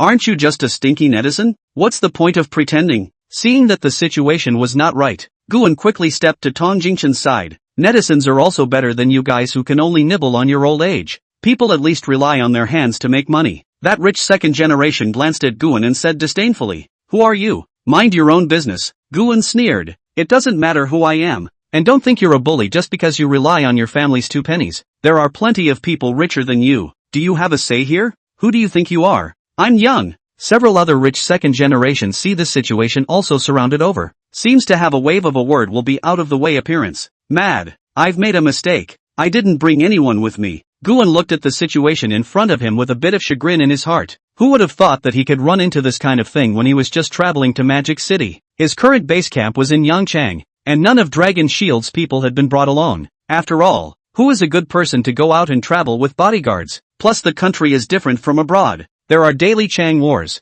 Just when the atmosphere was off, a voice broke the eerie atmosphere of a few people. What are you guys doing? Another yacht had appeared next to the yacht at some point. It looked a bit small in size, but there were 2 people standing on it. Brother Huai. After seeing who the visitor was, the rich second generation in the lead voiced out. He was the brother Huai that Tong Jingchen and the others had previously spoken of, and it was not hard to tell from the name that this person's status was higher than these people. Why are you all gathered together? The man named Brother Huai brought another young man to the yacht and walked in front of the crowd. The rich second generation all looked at each other. You looked at me and I looked at you, not knowing what to say. At this time, Tong Jingchen came out and explained the general course of events. After hearing this, the man named Huai nodded and said to Tong Jingchen, I will give you an explanation for this matter. He then looked at the rich second generation people on the side. Jingchen is my friend, and I invited him to Magic City this time. Now you guys actually dare to do this. What? Are you very capable? After reprimanding the few people, he turned his head and spoke to Tong Jingchen. Sorry, Jingchen, this time it was my negligence. Where? Brother Huai is overstating things. The 2 chatted and the topic suddenly switched, pointing to Guan who was on the side. I wonder who this is. Seeing this, Tong Jingchen hurriedly opened his mouth to introduce, this is my friend, Guan. Hello, My name is Chen Hui. When Tong Jingchen finished his introduction, the other party extended his hand towards Guan to greet him. Hello, Guan. As the yacht slowly docked, the crowd disembarked in turn. Tong Jingchen and Guan followed behind Chen Hui, and the atmosphere eased up quite a bit. Guan, on the other hand, had a bland, self-contained demeanor, as if the conflict just now had nothing to do with him. Jingchen, Guan, I'm really sorry about today. Chen Hui turned around and said in a sincere tone, in order to apologize, I'll treat you guys to dinner in the evening and talk about Jingchen's development of your company in Magic City. Tong Jingchen nodded, barely squeezing out a smile. Brother Hui is polite. Since you said so, then we'll be respectful. Guan, on the other hand, smiled faintly and didn't say anything more. Alright, then I'll send you guys the location tonight. I still have some things to do so I'll leave first. Looking at the back of Chen Hui and the others leaving, Guan asked Tong Jingchen in a low voice, what's this Chen Hui's origin? And are you just going to let it go? Then what else can I do? People under the roof have to bow their heads. According to my understanding, that Chen Hui's family is doing real estate. Family assets probably have 6 or 7 billion. Several other families are worth more or less a few billion. Want to develop in the Magic City? Really look at each other's face. Although Chen Hui relative to a few other more fair a little, but it is not possible to be too biased in favor of me. After all, I am not the Magic City local, said Tong Jingchen helplessly smiled to himself. Reality is like this, the weak are the strong. The weak are going to be beaten. They can't even talk back. That said, I still need you to apologize. Not with to get you involved, said the other party was about to bend and bow to Guan. Seeing this, Guan hurriedly stopped the other party saying, all this, aren't we friends? I don't blame you, and I was already quite bored, so I just had some fun. Fun? At night, in a high-end restaurant on the Bund in Magic City. Chen Hui, Tong Jingchen and Guan were sitting by the window. Outside the window was the night view of the Huangpu River. The lights were brilliant and the river was sparkling. Jingchen, I've already taught those boys a lesson about today's incident. They won't look for trouble from you in the future. Chen Hui picked up his wine glass and gently took a sip. Chapter 52 Cooperation. Attending an anchor party. However, the market on this side of Mordor is indeed rather complicated, so I'm afraid it's hard to stand on your own. Hearing this, Tong Jingchen also understood what the other party meant. Tong Jingchen sighed and nodded. Brother Hui is right. I didn't expect the water in Magic City to be so deep. Originally, I thought of coming over here to expand my business, but now it seems that I was still too naive. Where? I know your strength, Jingchen. Today's online outdoor first brother. One person pulling up such a big company in Hangzhou. To be honest, you are one of the few people in your age group who can make me admire you. Brother Hui is too kind. I have to rely on Brother Hui for more. Chen Hui smiled and didn't continue to answer. Instead, he turned his gaze to Guan. Guan, I wonder if you are interested in Jingchen's company? If interested, we can work together. Guan raised his eyebrows, put down the wine glass in his hand, and smiled lightly. Brother Hui is polite. I don't know much about the live broadcast industry. If you don't understand it, you can try it out first. One more person is more power. Hearing this, Guan pretended to think. Okay, in that case, I'll also play a part. When Tong Jingchen heard this, a hint of surprise flashed in his eyes. Great, come on, let's have a drink together. Guan nodded, his tone calm. However, I have a condition. What condition? Tong Jingchen and Chen Hui asked in unison. Guan smiled faintly, her gaze sweeping over the two. I want 50% of the shares. Of course, I won't meddle in the day-to-day operations of the company, just provide financial support. Chen Hui and Tong Jingchen glanced at each other. Oh, 50% of the shares? Are you sure you can eat that much? It should be known that the company they were going to engage in this time was going to require a minimum of $50 million in initial investment alone, and the follow-up would definitely not be able to run away from breaking $100 million. Well, I want 50%. I don't care about anything else. Thinking a little, Chen Hui looked at Tong Jingchen. What about you, Jingchen? Any objections? Hearing Chen Hui ask this, Tong Jingchen also understood that the other party had agreed. The so-called more shares or less shares is just about the later dividend income, but now this is just a new company. It's not too easy to say if it can make money. I have no problem. Okay, then Guan, you take 50%. It's decided. Come on, let's drink. Soon, as a cup of strong wine went down, several people's faces were slightly red. Brother Hui, isn't your family in real estate? Why did you come back to venture into webcasting? Tong Jingchen looked at Chen Hui and inquired. Times are different. Real estate is getting harder and harder to do now. Unlike the last era, the current development is too fast. Not to mention the future. The present is a huge internet era. In the future, the internet must also be the main existence that dominates everything. and the segment of webcasting is very promising, simply because of the anchors that have sprung up from the internet over the years. It's not hard to see that webcasting is a big piece of cake, so I decided to take a gamble. I made a bet with my family's old man that I wouldn't have to take over his real estate business if I made a mark in 5 years. This meal of words gave Gu and two people listened to a blank stare. Good guy. Feelings you this is a rebellious second-generation young master out to fight. Unsuccessful to go home to inherit the family business. In the next few days, Gu and Chen Huai and Tong Jingshen began to discuss the company's development plan in great detail. No, I should say that Chen Huai and Tong Jingshen are discussing the next development plan. Guan was only responsible for giving money and dividends, but nothing else was under his control. A week down, the company's address is also picked. Waiting for recruitment. Hotel. Today is the day Guan presidential suite is due. Hotel front desk. I'm here to check out. Okay. Receiving Guan's ID card. The hotel receptionist kept operating on the computer, while Kai Yingying hid in the distance. She just quietly watched Guan do the checkout formalities and then leave. There wasn't a hint of hesitation. It wasn't that she hadn't acted. On the contrary, she had already pulled out all the stops, but Guan just wouldn't budge. Just last night, Kai Yingying had even directly asked Guan if he needed a massage service at night, but the other party had rejected it directly. He was so close to stripping naked and standing in front of the other party. Guan was naturally unaware of Kai Yingying's thoughts. Even if he knew, he wouldn't care too much. It couldn't be helped that the other party wasn't his cup of tea, so he naturally rejected the other party. On the other hand, Guan had just left the hotel entrance when she saw Tong Jingshen in the distance. Car. Where to next? Tong Jingshen asked as he sat in the driver's seat and fastened his seatbelt. The Bentley 4 store in the east of the city. To pick up the car. You bought a car? Or a Bentley? What series? You'll know when you get there. No, you're not kidding me. Soon the two came to the Bentley 4S store. When they arrived at the store, Guan looked at Zhang Wei, the sales manager who was waiting in the lobby. Mr. Gu, you're here. Where's the car? You please follow me. Led by the manager, Zhang Wei, Guan and the two of them soon saw the car. The Bentley Timbuktu, Bentley's only SUV series. Good guy, you bought the Timothy. How much is it? Tong Jingshen walked up to take a closer look at the car in front of him. The white body, the interior's match was black and white. It gave a feeling of splendor without losing elegance. It's not much. It's only about $4 million. Here, let you feel it. Throwing the keys to Tong Jingshen, Guan dove headfirst into the passenger side. Tong Jingshen didn't react to Guan's maneuver either. Buying a new car and not actually driving it yourself for the first time. What a weirdo. However, you're a good person. The little one is coming. After the two drove away from the 4 store. Car. Guan, there's an anchor party tomorrow night. Do you want to come along? What's that? An anchor party? But one isn't an anchor? I'm not an anchor. What can I do if I go? That's where you're wrong. Now you're at least a major shareholder of Star Ocean Entertainment Company.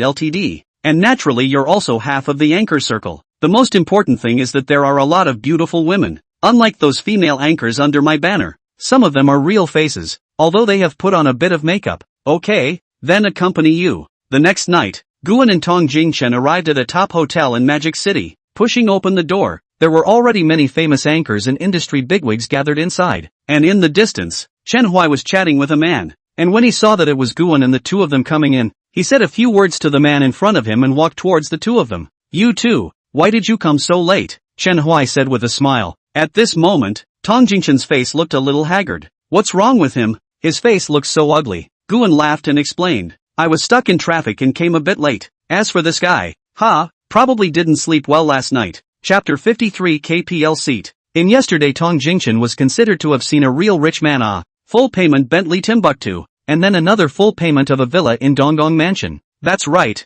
all of them are Guan's. Then Tong Jingshen pondered for a night. This might be the so-called my starting point is something you can't get to in your lifetime. In that case, then you guys go over there and sit down first. I still have to go say hello to a few friends. Okay. Bringing Tong Jingshen to the side of the sofa just sat down. That being said, it was worthy of being a big anchor gathering. And there were indeed big anchors everywhere. Hush Baby, Chen Bo, Zhang Disian and so on. These few were almost considered to be the current T1 level big anchors on the network. And there weren't many more that could be compared to them. Speaking of which, what kind of party is this time? Actually coming to so many big anchors. Tong Jingshen, who was still in the middle of his depression, opened his mouth and said, do you know about the KPL? KPL? It's currently the #1 professional gaming league in China. It's also the #1 hand game in the country. The King's Pro League. Phenomenal national hand game. There is no so-called matching mechanism. There is no swing. It is a 5v5 game that will encourage each other to do their best to win the game. At present, the domestic players have come to the horror of 400 million players. Because of the explosion of the game, its professional league is also exceptionally hot. It only took 7 years to reach the top of the domestic first professional tournament. The main thing was that King Aryao had reached the level of a broken circle, and even those who hadn't played it had definitely heard of it. And Guan was also a 5-year veteran player of King's Aryao. Of course I know about KPL. I'm a 5-year-old player anyways. Yes, the KPL's current level of popularity is definitely the biggest in the country, so naturally there are people who want to play in it. This is not it. There is a KPL seat team in Mordor that wants to sell. Hearing this, Guan understood the significance of this party. Emotionally, this was here with the intention of seeing if they could get a piece of the cake. Although I don't know what would cause the RNG headquarters side to want to sell the Kings division as well as a KPL seat. This is definitely a good opportunity to enter the KPL. Almost all of the big anchors that are currently famous on the network are here, just wanting to compete. Hearing that, Guan looked around. There were indeed many big anchors, but there were also quite a few small anchors. Of course this is also a good opportunity for a widespread. Wanting to meet some contacts will naturally attract some small anchors to come as well, but it's all just to come and grow, and we're here this time to say hello to these anchors as well. Guan sniffed and a glint flashed in his eyes. KPL equals entering the game board. To be honest, Guan actually enjoyed playing games. What are you whispering behind my back? Chen Hui asked as he walked behind the two, talking to Guan about that KPL seat. Upon hearing this, Guan turned her head to look at Chen Hui and Tong Jingchen and asked in a low voice, "Say, don't you two have any ideas?" Chen Hui shook his head. "It's not something we can touch. According to the news I've gotten so far, besides some big anchors wanting to buy the seat, there are also some capitals that also want a piece of the pie. The ones that got the exact news are Little Red Book as well as Jingjia." Tong Jingchen also sighed. "Yeah, these are all big domestic capitals, not something us little shrimps can touch." Guan smiled faintly, his tone bland. "Well, I actually have some ideas." Chen Hui and Tong Jingchen froze at the same time. Then their eyes widened. "Guan, you're not kidding, right?" Guan shook his head. "I'm not joking. I'm very optimistic about the prospects of the esports industry. Just like you guys said, the future must be the era of the internet. That aspect of gaming is absolutely inescapable. Guan, I know you're rich, but this time, the RNG's KPL seat purchase capital starts at 200 million. Chen Hui patted Guan's shoulder. "Furthermore, our own companies are all still in the innovation stage right now, and we still need you, the major shareholder, to invest money afterwards." Hearing the words about money, Tong Jingchen instantly thought of something, his face ugly as if he was constipated. And when it came to money, Guan didn't say anything, just the corners of her mouth rose slightly. Other things Guan might not have, but when it came to money, this was the last thing Guan lacked. At this time, Tong Jingchen patted Chen Hui's shoulder that, "Why don't we let Guan decide for himself?" Chen Hui twisted his head to look at Tong Jingchen in disbelief. "Actually, yesterday I, probably just like that." "No wonder Jingchen, your face looks haggard today. So it's like this." After realizing Guan's strength, Chen Hui had no choice but to show his support. It couldn't be helped. Such a rich brother, one couldn't defend. The subsequent company might still need a lot of money now. Although he himself was also a local rich second generation in Magic City, he couldn't take a few $100 million to buy a villa directly in Donggong Mansion. Since you have this idea, then Jingchen and I naturally fully support it. Tong Jingchen also nodded his head in agreement. "That's right, Guan, take down the professional battle team, and then our companies might even come together for a link-up." The next time the three of them kept chatting idly, waiting for the main character of this party to make an appearance. Soon along with that, some of the heads of capitals came to the scene. Among them were mainly Little Red Capital, Jingjia. This was followed by the head of RNG. At first, Guan was wondering how the other party was going to sell RNG's KPL seats, but he didn't realize that the other party was just notifying this time, informing the crowd that 3 days later, an auction would be held at this hotel. At that time, in addition to some big anchors, there are also the heads of major capitals and some official personnel of the KPL, as well as the managers of other KPL teams. 3 days later, the hotel auction site. The auction site had long been set up in an opulent manner, with the crystal chandeliers reflecting a bright light on the faces of each of the guests present. Guan, Tong Jingchen and Chen Hui also came early to sit in the center of the venue. Surrounding them were representatives of major capitals, famous anchors, and the heads of major professional battle teams. There are even more people here this time than last time.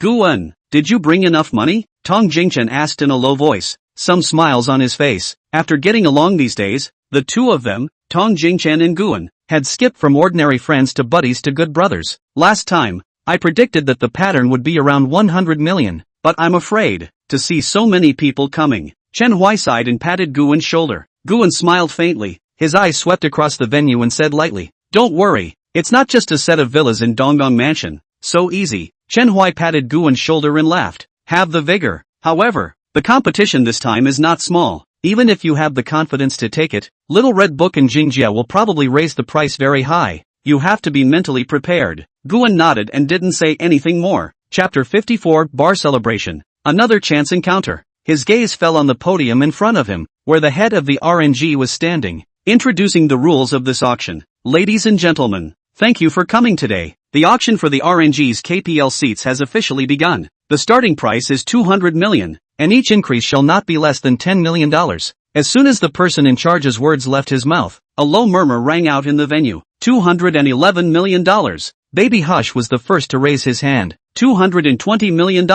Chen Bo followed closely behind. The price was quickly raised to 280 million, and the atmosphere in the venue gradually became tense. Guan still sat as steady as a mountain, as if all this had nothing to do with him. This was because the real big shots hadn't made their moves yet. These big anchors looked rich, but in fact, they were just warming up. Even if they are rich, they can't rob those who have capital. $100 million might be all that was left for this kind of big anchor, but for these capitals, it was just a drop in the bucket. 300 million. The representative of Little Red Book raised his card, his eyes looking straight to where the representative of Jingjia was located. He understood that the only one who could have the strength to compete with him in this ranking meeting was Jingjia. $311 million.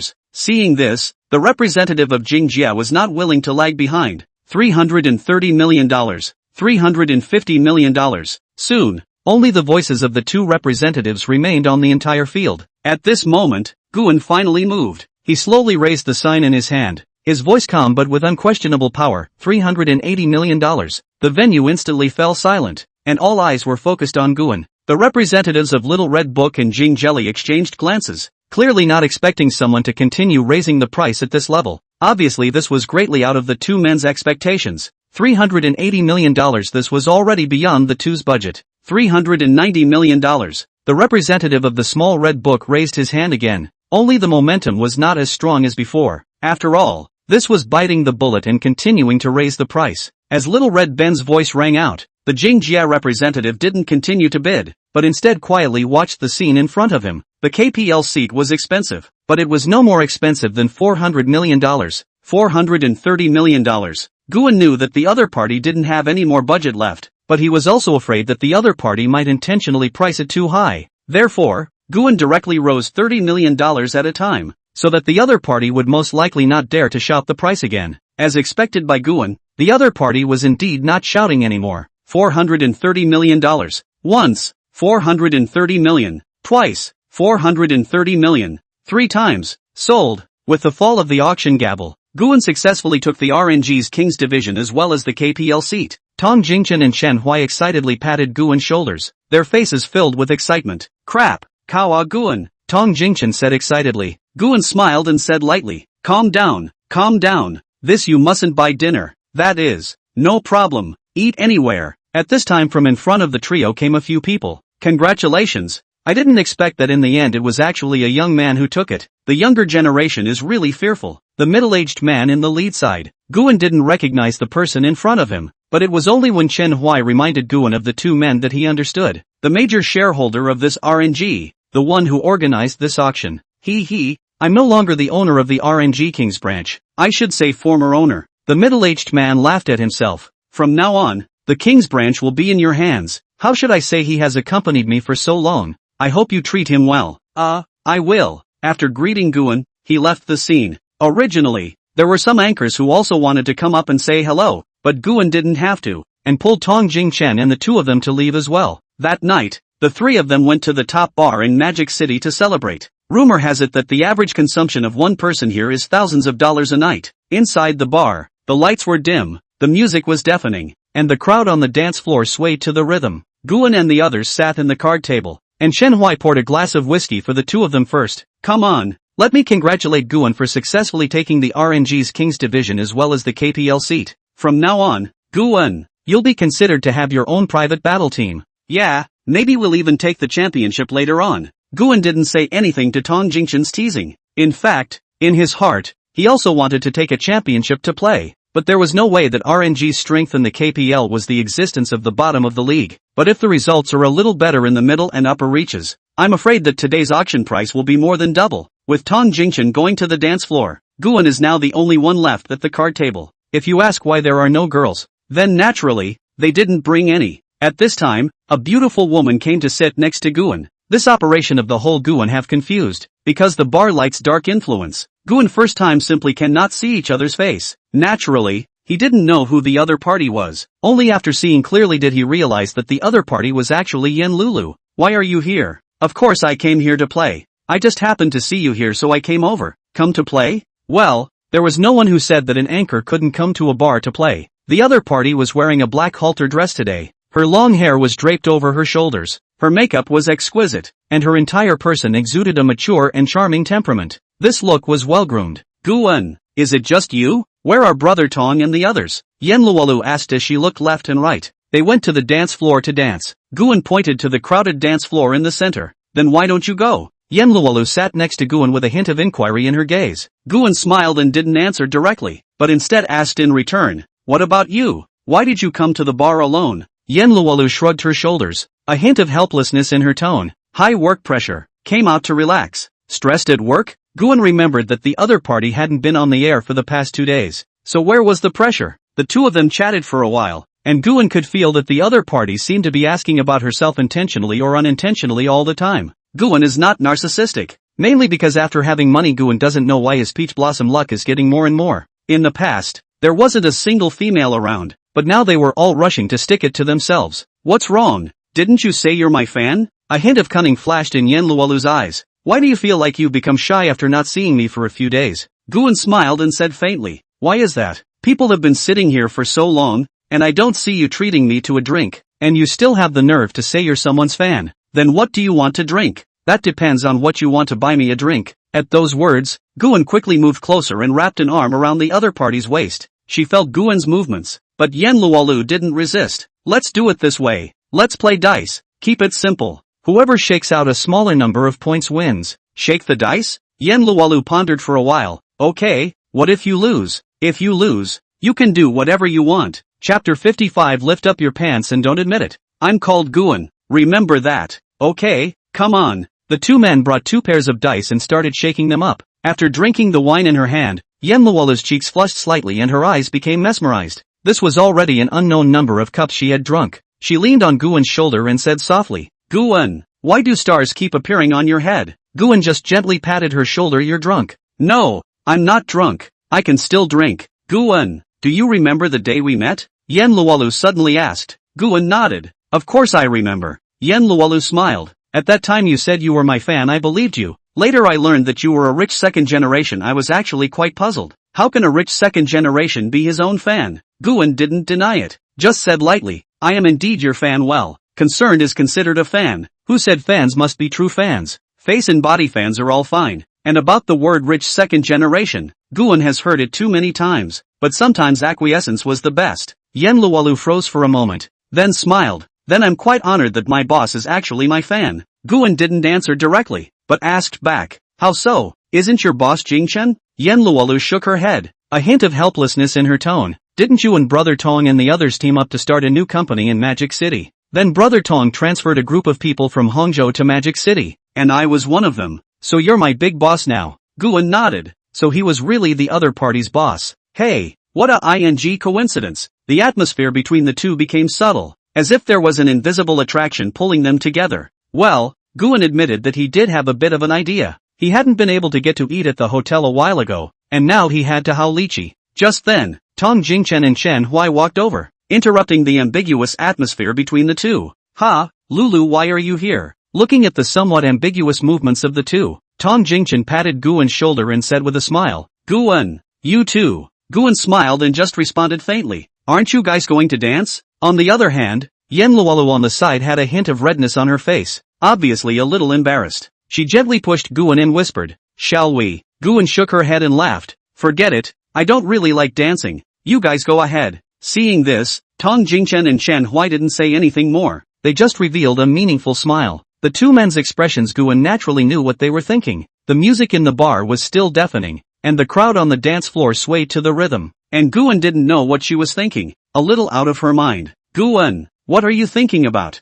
Yenluolu's voice suddenly rang in her ears, interrupting Guan's thoughts. I'm thinking about what the RNG is going to do back there. You mean that KPL Pro team you just acquired today? Aha! Buying RNG wasn't just buying a seat in the KPL, but an entire pro team. It included all of the club's personnel as well as the venue facilities and so on. Although this was just something Guan had done on a whim, Guan still wanted to carry it forward in his own hands. Although I don't know much about Kings and I've never seen a match, how is this team going to be run and managed now that the boss has to worry about it as well? Hearing this, Guan shook his head. Although this battle team already has a mature way of running things, that's not what I want to change. I want to improve their strength. After all, in esports, vegetables are the original sin. Immediately after, he handed the other party a cup of water. Forget it, don't want to think about this. I just saw that you drank a bit too much. Drink some water first to slow down. Yenluolu took the cup of water and gently took a sip, but her gaze stayed on Guan's face. She seemed to have something she wanted to say, but was a bit hesitant.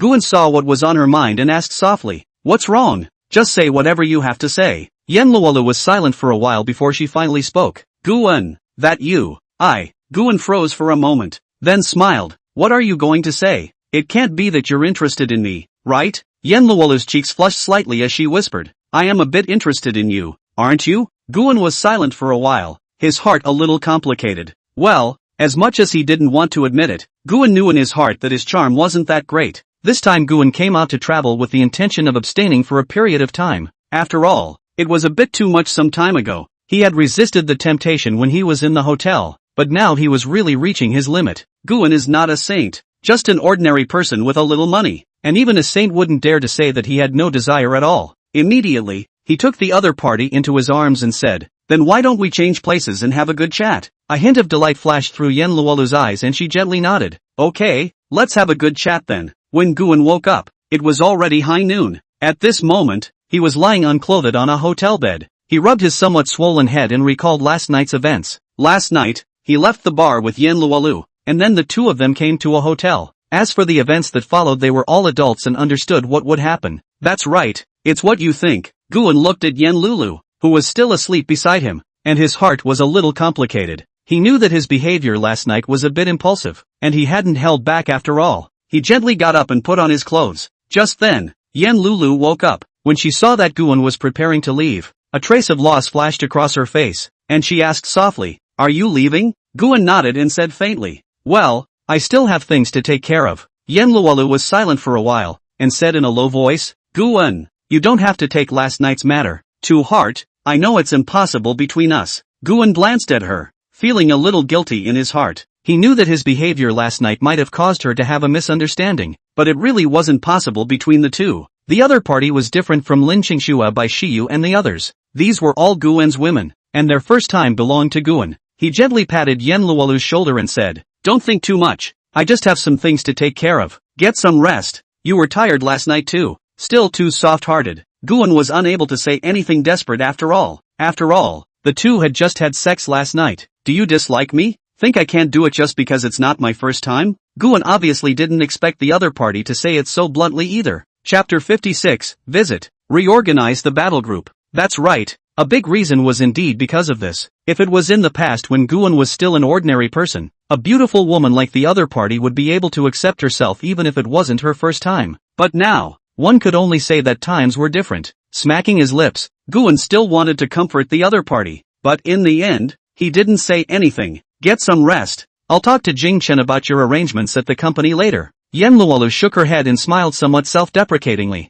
"No need. I don't need any compensation. Last night's matter should be regarded as an accident." Seeing the other party with this look, Guan didn't say anything else, just silently left the hotel. Looking at Guan's back as she left, Yenluolu looked forlorn. After leaving the hotel, Guan came to the hotel parking lot to meet Tong Jingchen, who had been waiting for a long time. Just as Guan walked in, she heard the other party's words, "You and Lulu last night. You too. Alright, I have nothing with her. Let's go and take a look at the RNG's headquarters." As the Bentley Timbuktu started up and drove out of the hotel parking lot, on the way there, Guan looked at the scenery outside the window quietly fuming. Seeing this, Tong Jingchen finally couldn't help but open his mouth. Actually, Lulu is a pretty good girl, but sometimes, well, there's really nothing between me and her. Guan didn't even turn his head and interrupted the other party. For a while, the atmosphere in the car was somewhat silent. Rao Tong Jingchen, who had a high level of emotional intelligence, didn't know what to say for a while.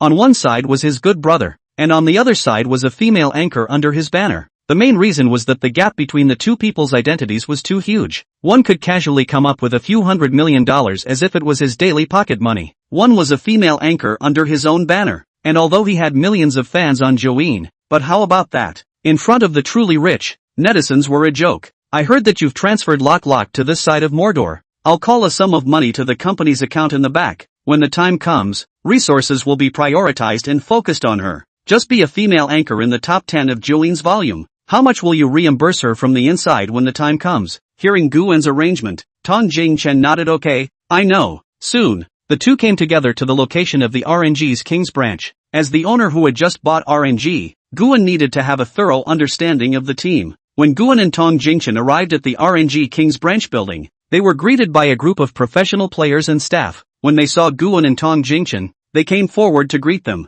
Mr. Gu, welcome to the RNG, a middle-aged man said with a smile as he walked forward. Guan nodded and said indifferently, and you are? I'm the manager of the RNG King's division, Li Wei. The middle-aged man introduced himself. Just now, Mr. Xiao has already told me that you'll be coming to RNG to inspect the work in a while. Guan nodded, then looked at the others behind him and said, Manager Li, it won't take this many people, so just take us on a tour. Li Wei nodded and took Guan and Tong Jingchen on a tour of the various departments of the King's division. Operations, tactical analysis, and so on. Guan asked about the situation of the battle team as he toured. He learned that RNG's current results weren't ideal, mainly because they couldn't dig up good players anymore either. Through the other party's explanation, he learned that the current masters of the domestic King's board were divided into 3 regions: professional players, anchors, and studios through and through substitute hitters. But want others to come to play professionally, then certainly have to have money. No money, who will come? It would be better to go as an accompanying player and play 2 more national standard singles or something to be real. Mr. Gu, it's true that our current results aren't too good, but we've been working hard to improve, Li Wei said sardonically. It wasn't mainly that he wasn't working hard, it was that there was really nothing he could do. RNG was an old-fashioned club, and the club wasn't the only division of the club that had them. The Kings, if they didn't achieve results, the boss naturally refused to give them money. Otherwise, if the other branches see that they have a model and can't achieve results, but also ask the headquarters for money, how can that be possible? Even if the current king is the current domestic first-hand game cannot, but want to play the results also need funds. Without funds it is difficult to play the results. Without funds, there are no good players, good tactical analysts and so on, and this led to a vicious cycle. Guan nodded and said indifferently, I know that the club's current results aren't ideal, but I believe that through our efforts, this team will definitely be able to rise again. Li Wei nodded, barely squeezing out a smile on his face. Mr. Gu, if you have such confidence, we will definitely work harder. Although the words were said this way, anyone who heard them would feel that they were fake. As he passed by the tactics room, Guan looked at Bing, his heart somewhat complicated. He knew that all of these players had gone through layers of selection before entering the RNG, but they were clearly not strong enough. On the short video, Guan had also swiped that the RNG first team debuted against the anchor team. That's right, it was the Challenger tournament organized by the Kings some time ago, where a temporary team made up of anchors actually beat RNG, a professional team from the KPL. King's volume is at its peak nowadays, and the KPL tournament naturally has a lot of people's attention. At that time, RNG lost to the anchor team, and was still 4:1, almost crushed to take down, after the sensation of the whole network for some time. Because of this incident, the RNG headquarters sighed through a unanimous decision. Choose to sell RNG's King division. This would also allow them to eat a wave of traffic at the peak of the Kings and keep the Kings division from dropping in value when it was sold. Coming to the conference room, Guan just sat down and then spoke. After the formalities are completed in a couple of days, I will make a payment to the club's account, and all you have to do is reorganize. That's right, Guan decided to search for King of Road experts from the peak of the country, or by players from other teams, then reorganize the battle team. At those words, Li Wei froze for a moment. Good lord, a new official. The first thing that came up was team reorganization, and to be honest, it wasn't that RNG hadn't reorganized before. On the contrary, RNG had reorganized many times, but it just couldn't hit the mark. Manager Li, I don't know if you're sure about leaving this matter to you, Guan said. Li Wei froze for a moment, then nodded back. Mr. Gu, with the funds I can naturally identify good players. Well, it's good to have confidence. Mr. Gu, I actually have an idea. I don't know if you want to hear it. Somewhat puzzled, he looked at the other party. What's the good idea? You say. At this time Li Wei stood up. Mr. Gu, you also know the current hotness of the Game King, the absolute #1 hand game in the country. That's why I plan to select a group of people from the National Peak Roadie Kings to train and then have them compete in the Peak Tournament. Chapter 57 calls from 2 different women. Pick around 100 people and give them a period of 2 weeks for them to compete at the pinnacle. After the 2 weeks we can pick people based on their peak scores as well as their data performance and so on. Guan nodded. This idea was novel. Now that the RNG was at the bottom of the list, this was a risky move. It might even be possible to pick out a good seedling at that time, but if it's just money, I'm afraid it's not enough to impress them. Those folk road warrior kings are high and mighty, and some of them would rather go to anchor to contemporary fights than come to play professionally, Li Wei added. In fact, this situation is also normal. One is the professional competition pressure is very big. How many peak tournament Tongtian generation players came to the KPL is not only as a replacement, even as a replacement, then why not go to those luxury teams? To come to such a bottom team? Put out the news. Say that our RNG is going to reorganize the team, and this time we'll select a team of starters as well as the core of the team from this batch of players. Guan instantly grasped the point. Since money wasn't able to impress them, let's be ruthless. In the past, KPL's team reorganization was basically buying from other teams or picking from youth training, but this time, Guan decided to do something different. Hearing Guan's words, Li Wei's eyes suddenly lit up. RNG's problems have been clear to him for a long time, and now the players on the first team have basically lost their competitive spirit. The bottom of the table for many years has made them give up on themselves. It's also hard for the entire club to have the determination to fight for the championship. Originally, when he knew that the team had been sold, he had long since resigned himself to his fate, but now he saw hope from this new boss, the hope of winning the championship. The money won't be less. What I want is the championship, do you understand? Li Wei's tone was a bit excited. Yes, Mr. Gu, no need to be so excited. I know the championship can't be rushed. I'll give you time, but for a maximum of 3 seasons, I must see you reach the quarterfinals, and for 5 seasons you must be able to touch the championship. 3 seasons to reach the quarterfinals, 5 seasons to get the championship.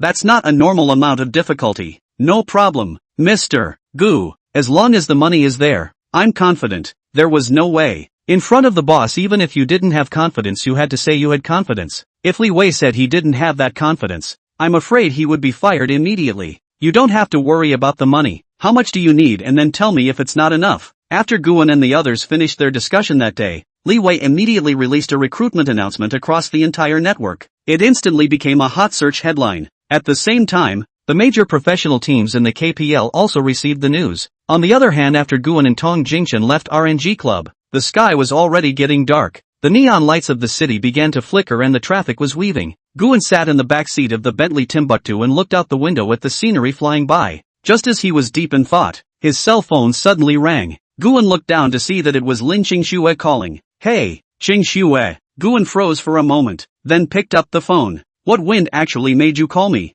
Guan, I heard Jior say that you went to the Magic City? Lin Qingxue inquired. Yeah, came to Magic City to take a break and travel. After all, I've grown up so big. I haven't come to Magic City yet. Right, that said, are you calling me for something? What? I can't call you if there's nothing wrong? Lin Qingxue's voice was soft, with a hint of breathlessness. There was no way around it. Guan was too self-absorbed. Guan was silent for a few seconds, then said, is there something happening over at the company? There's nothing going on with the company. It's steadily rising right now. Alright, I'll hang up now. There's something else. After hanging up the phone, Guan was also a bit puzzled. Just make a phone call over, and then suddenly hang up again. Just then, the cell phone rang again. But this time, it was Guan's mother, Chen Huifeng, calling. Hello, Mom. Guan picked up the phone with a very soft tone. Little the National Day is coming up. Are you coming home? Her mother's voice carried a hint of anticipation and concern. Guan then remembered that the National Day was coming up in a few days.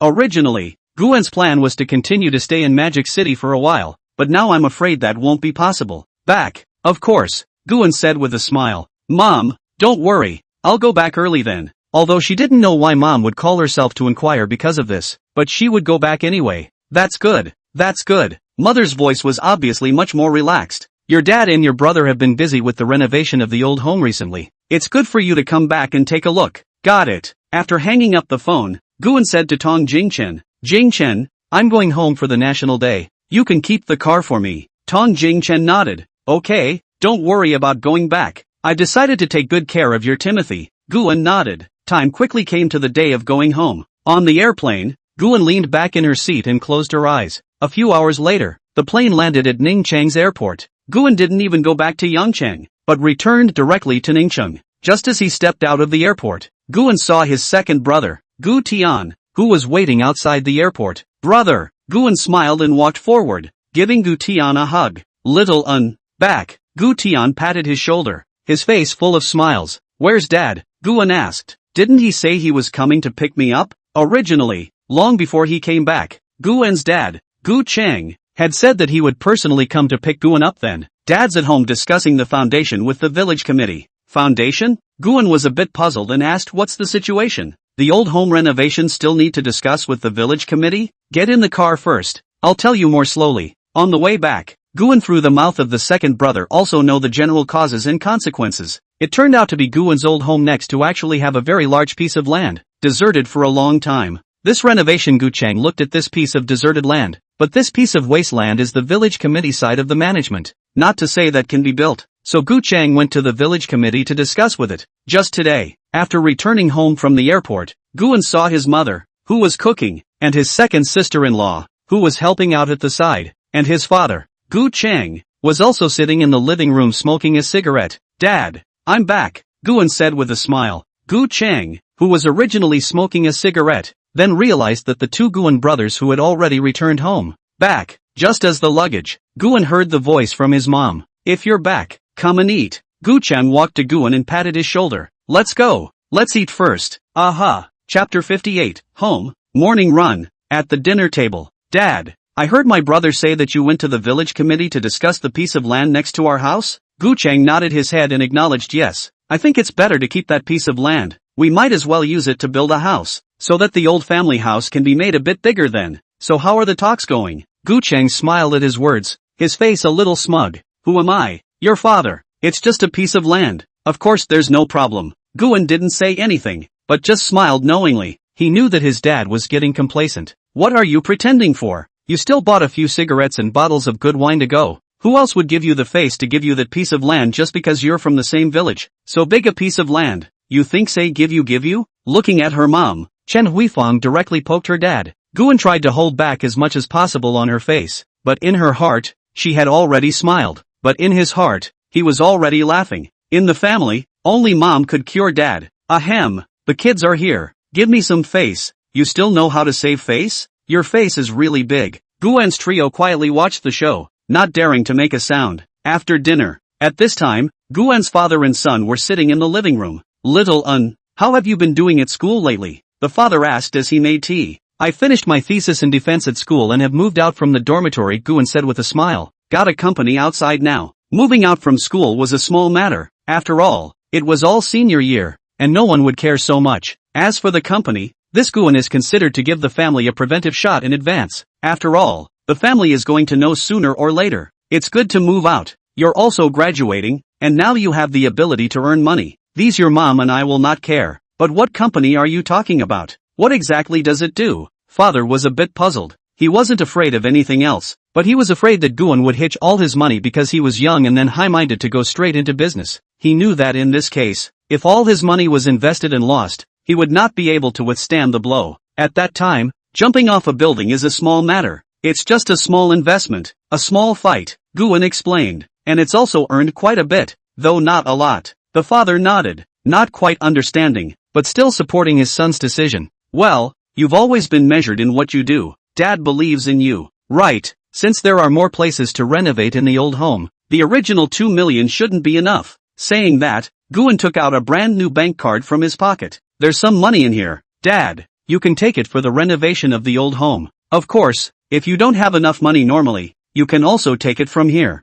Gu Cheng and Gu Tian looked at each other, a little dumbfounded. Little the 2 million you gave before is enough. Without giving his dad a chance to refuse, Guan directly shoved the bank card into Gu Cheng's hand. Take it, Dad. Now the place is so big. $2 million is just enough to build a foundation, but not enough to decorate. At this time, Mom Chen Huifang came to see this scene after small and give you take. How to say is also your son a piece of filial piety. Being so said, Gu Chang also no longer reserved. The card will be put away after drinking tea. Xiao I ask you have a girlfriend at school? The mother suddenly asked. Guan froze for a moment, then smiled and said, Mom, I'm only in my 4th year of college now, and I'm busy with starting a company, so how can I have time for a relationship? No matter how busy you are at work, you still have to consider personal issues. Mother sighed. Now that you're in your 4th year of college and you're earning money on your own, aren't you going to look for one? Look at our village and the next village over. Some of them are the same age as you or younger than you.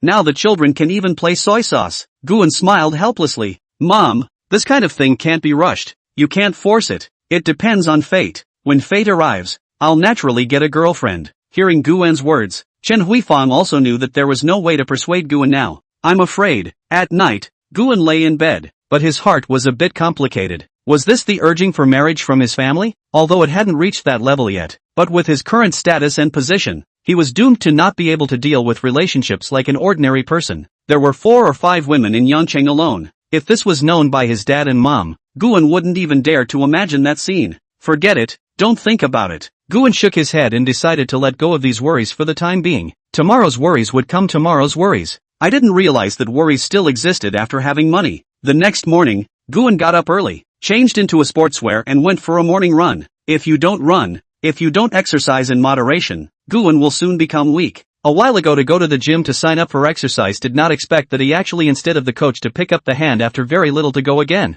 As soon as he thought of this, Guan couldn't help but think of Sun Lia in his mind. That hot body. Guan suddenly felt his heart itching, waiting to go back to Yangcheng first, then bear with it to work out in the meantime. Because it was summer, the sun rose early at this time. The sunlight in the morning was already starting to burn a bit. Guan ran all the way from home to a park in Jiang County. There was a lakeside in the park, and Guan ran along the lakeside for nearly an hour or so. After running, Guan casually found a place in the park to stretch. Then he saw the grandparents not far away. Those who played Tai Chi, those who juggled swords, and those who danced in the square. At this moment, a delicate figure broke into Guan's eyes. Ma Linlin? Guan instantly recognized the person in front of him. In an instant, the two of them looked at each other. No one opened their mouths to speak, but Guan finally took the lead to break the silence. Good morning. You're here for morning jogging too, right? Aha, Ma Linlin nodded. After greeting, the two fell into a silent atmosphere again. As the two finished stretching, have you eaten yet? Let's go have breakfast together if you haven't. In the morning light, Marlene's floral sweatshirt was blotched with butterfly-shaped dark traces of sweat. She froze me? And what else? Well, come on. The two of them arrived at a breakfast place that had everything from buns and fries to millet porridge. The ceiling fan in the breakfast place stirred the salty river breeze. What do you want to eat? Anything for me. Guan ordered 2 orders of millet porridge and 2 orders of donuts and soy milk. The two ate their breakfast in silence, the atmosphere slightly awkward. But Guan, who had experience with many girls, was also the first to break the silence. Say, I remember you're a senior this year too, right? How's it going? Have you passed your thesis yet? Ma Linlin gently pursed the porridge.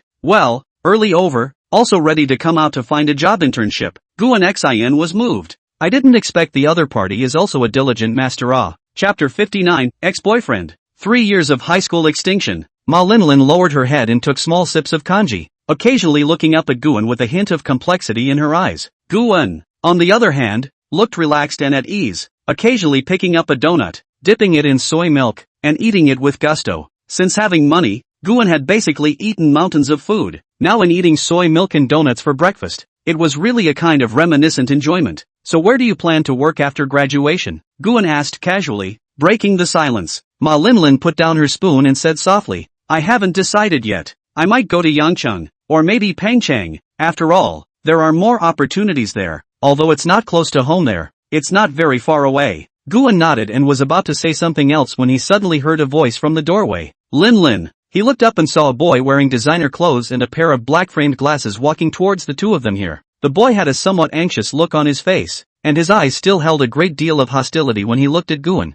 Seeing the visitor, Ma Linlin's face instantly turned pale, her fingers tightly clutching the spoon, knuckles turning white. It was as if she had thought of something very disgusting. Why are you here? Ma Linlin inquired out loud, and the man didn't dare to look directly at the other party. His eyes were somewhat evasive. However, he quickly reacted and said, I passed by here, thinking that you should not have eaten breakfast yet. I was about to pack one to send it to you. The boy's face was sincere, looking straight at Ma Linlin. If it was someone who didn't know, I'm afraid they would really believe it. I don't need your breakfast, also we don't know each other well. Please don't call me Linlin. After saying those words, Ma Linlin lowered her head and continued eating her breakfast. Seeing this, when the boy went up and wanted to say something, Guan directly interrupted the other party. Although Guan also wanted to eat melon, he had to distinguish what the occasion was. I'm sorry, my friend said she doesn't know you well, please don't bother her anymore. But without thinking, Guan had just opened her mouth to persuade the other party. The man stared at Guan dead in the face with a vicious look on his face. What's the matter with you? Do you know what kind of relationship I have with Linlin? Get the hell out of my way. Guan, who had originally wanted to reason with the other party properly, would no longer be spoiled by the other party now that he was yelling at him like that. Li Chang'an, this is my friend, don't yell here. If you're sick, go to the hospital for treatment. When it was too late, as soon as the other party's words fell, Ma Linlin zero-framed her hand. Linlin, do you have to be so desperate? Can't you give me a chance to explain? The man looked at Ma Linlin again and said, there's nothing to say between us, and we're not familiar, so don't come looking for me again. At this moment, Guan seemed to hear the sound of a heart falling to pieces. Fine, that's what you said, we'll never have anything to do with each other again. With just a simple sentence, the man hurriedly left the breakfast store. Luckily, there weren't many people in the breakfast store at this time, otherwise Guan and the two of them would have been surrounded by the eating public by now. After sitting down, she whispered to Guan, sorry to trouble you, he is my ex-boyfriend, called Li Chang'an. I just broke up with him not long ago. During this period of time, he has been looking for an opportunity to come to me to get back together. A classic breakup bridge. This Guan didn't know how many videos he'd swiped on Douyin. He and I were in the same class in high school. He chased me for 3 years in high school. At this point, Ma Linlin talked about her relationship history to herself. Great. Or follow through with the most important 3 years of your entire life. High school, known as the time period of falling in love, the first signs of love. It was also the most desired note of love. And then you agreed? Guan inquired. No, at that time, because of academic tension, I didn't have that heart to fall in love, so I rejected him for 3 years in high school. Later, in order to pursue me, he secretly changed his volunteer without his parents' knowledge and came to the university I was enrolled in at the time. In college, he chased me for 2 more years, and when I was ready to go on vacation in the second semester of my sophomore year, I agreed to be his girlfriend. Originally we could have been very happy, but then he came into contact with live broadcasting, and with his mind he soon earned money through live broadcasting. Probably because of the money, I later found out that he cheated on me. Speaking of this, Ma Linlin looked very despondent, but I'm afraid it's hard to accept for anyone to come, chase you nearly 5 years of boys, finally because of money and chose to betray you. This is if the mental capacity is relatively poor. If you are afraid that now is not already go to jump off a building. I broke up with him after I found out he cheated on me. He is also Jiang County local. National Day these 2 days he has been trying to find me back together. After listening to each other's stories, Guan didn't know what to say for a while. Look forward. You still have a great time ahead of you. Don't trap yourself here because of this little thing. Ma Linlin looked at Guan, her eyes filled with gratitude. Thank you. I've held this matter in my heart for a long time, but I didn't know who to tell. Thank you for listening to me for so long. Guan waved his hand and sat down again. It's a small matter. No need to take it to heart. It's not worth it if you go and grieve just because of this kind of person. Ma Linlin nodded, a bitter smile on her face. I know, but after all, he also chased me for 5 years, and for a while I didn't know how to put it down. Guan didn't say anything more. He was also clear about what the concept of 5 years was. It also included 3 years of high school. It really was a jinx. The two continued to finish their breakfast. When they parted, Ma Linlin took the initiative to add Guan's WeChat, saying that they would have the opportunity to contact each other again in the future. Guan didn't reject it either, and took it as making a friend. After all, the two had known each other for many years. After returning home, Guan took a shower and had just changed into clean clothes when his cell phone rang. He picked it up and saw that it was his cousin Xiao Qingqing calling. Brother, I heard you came home. Xiao Qingqing's voice sounded a little excited. Yeah, what's up? Guan asked while rubbing his hair. That, Sister Shiyu and I want to go find you to play tomorrow, Xiao Qingqing said with a smile. Guan froze for a moment. Come to find himself? Little old brother. I'm afraid it's not you who wants to come to me, but someone else. Fine. I'm not doing anything tomorrow anyway. Guan agreed with alacrity. But after staying in Jiang County for so many years, there's not much to do. Let's go to Ningcheng. Upon hearing this, Xiao Qingqing happily said okay, Jiang County doesn't have much to do besides the beach. Then brother, what time will you pick us up tomorrow? Driving? Sorry, No car. I left my car in Yangcheng. I didn't drive back. Tomorrow you and Shiyu take a taxi to the station. We'll take the train to Ningcheng at 8:30 a.m. Chapter 60 Ningcheng Trio Tour. Guan hung up the phone and the corner of his mouth rose slightly. Xiao Qingqing would know that he had returned to Jiang County, must have asked Ten Aunt, but why would she ask? Guan didn't even need to think about it. There must be Bai Shiyu behind that. This niece still knows to come to find herself. Early the next morning, Guan arrived at the station on time. From afar, he saw Xiao Qingqing and Bai Shiyu. Xiao Qingqing was wearing a pink dress, looking lively and cute. Bai Shiyu, on the other hand, was wearing a simple white shirt with jeans, with a fresh temperament. The two stood together and attracted a lot of gazes from the surroundings. Brother! Xiao Qingqing waved her hand and pulled Bai Shiyu over quickly. You guys came quite early. Guan greeted with a smile. It wasn't Shiyu.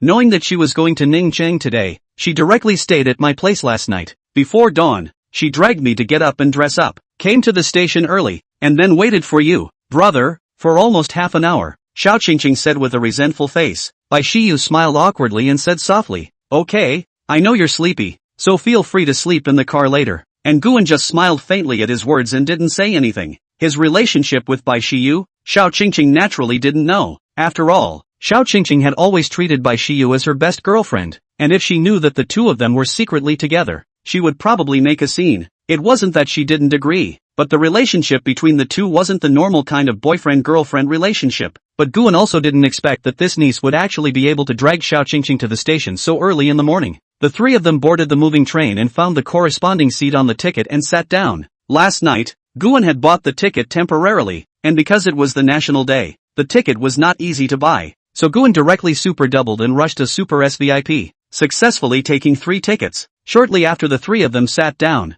there were already several people who wanted to switch seats with Guan by adding money. Unfortunately, Guan was not short of money. When they first got on the bus, Xiao Qingqing chattered non-stop and chatted with Bai Shiyu, while Guan interjected from time to time. Soon, Xiao Qingqing became sleepy and put on an eye mask to catch up on her sleep, while Guan twisted his head to look at Bai Shiyu. When their eyes met, Bai Shiyu slightly lowered her head and a hint of blush rose on her face. Looking at the other party's somewhat flushed cheeks, Guan pressed his face close to the other party. What's with the blush? How long has it been since we've seen each other? Why? Have you become shy? Which is not. Is that you are always staring at people? Is a girl will blush it? Didn't bother to refute the other party's sophistry. After all, it's really fun to tease a beautiful woman once in a while. Soon, the moving train arrived at the station. After arriving in Ningcheng, Guan took the two of them to the hotel first to check in. The hotel was booked in advance by Guan, located in the city center, with convenient transportation and spacious and comfortable rooms. Although it didn't have the luxury of a 5-star hotel like the ones in Yangcheng and Magic City, etc. Brother, you're so thoughtful. Xiao Qingqing jumped onto the bed as soon as she entered the room and rolled happily. Bai Shiyu, on the other hand, stood by the window, looking out at the view of the city, and said softly, the view of Ning City from here is so beautiful. Guan walked over to her side and whispered, the view is even more beautiful at night, especially when two people see it together. Bai Shiyu nodded, a shy smile on her face. Brother, Shiyu, I'm hungry, let's go eat. Xiao Qingqing walked up to interrupt the flirting between the two. The three of them put away their luggage and took a taxi to a nearby restaurant. Back Kitchen. This name is a bit interesting. Arriving at the entrance of this restaurant, Guan looked at the two big words at the top, Back Kitchen, which was also the name of this restaurant. Brother, don't look at this name as weird, but the flavor of this restaurant is great. It's also highly rated on Douyin, but the price is, well, a little expensive. This restaurant was brushed by Xiao Qingqing on Douyin, taking advantage of this opportunity to just come and taste it. Listen to your meaning, this is to slaughter your brother? Ah? Guan spoke in a mock questioning tone. How dare I, brother? Seeing this, Xiao Qingqing hurriedly hugged Guan's arm and pampered him. Okay, I'm just kidding. How big of a person is still pampered? He. Pushed away by Guan, Xiao Qingqing turned her head and hugged Bai Shiyu again. The three of them entered the restaurant, opened a small box and then ordered some random dishes. There was a saying that often high-end ingredients only required plain cooking methods. However, Guan felt that there was a next line to this sentence. Often high-end ingredients required not only plain cooking methods, but also cold bills. The three of them just ordered a few signature dishes and some specialties costing nearly 2,000 or so. Several people ate and drank enough. The time also came to noon. Then the three first came to the amusement park to play a day. Several people were having some fun, and even Guan even played the roller coaster that he was most afraid of. Of course, it was Xiao Qingqing who dragged Guan to play. A simple ride on the roller coaster made Guan vomit and have diarrhea. The next day, the three of them went to the zoo. The three of them had different favorite animals. Guan preferred tigers, the king of all beasts. I'm afraid there is no man who doesn't like them. Xiao Qingqing, on the other hand, liked animals that looked cute, such as dolphins. Bai Shiyu, on the other hand, was enamored with the giraffe and stood outside the fence for a long time. Shiyu, you seem to especially like giraffes, Xiao Qingqing said with a smile. Bai Shiyu nodded and said softly, they look so elegant, and with such a long neck, they feel so special. Guan stood aside and looked at Bai Shiyu's side face. He knew that Bai Shiyu was different from Xiao Qingqing's naive batch character. Her heart was a delicate girl, and the things she liked always carried a hint of unique flavor. He could tell from the fact that he could tell Guan and Song Weilan's relationship at a glance before. On the third day, the three of them went to the oceanarium. In the huge aquarium, all kinds of sea creatures swam around, and the colorful fish were a sight to behold. Xiao Qingqing kept taking pictures with her cell phone, while Bai Shiyu stood quietly in front of the aquarium, looking at the swimming fish as if she was in deep thought. Shiyu, what are you thinking about? Xiao Qingqing walked to her side and asked softly. Bai Shiyu came back to her senses and smiled faintly.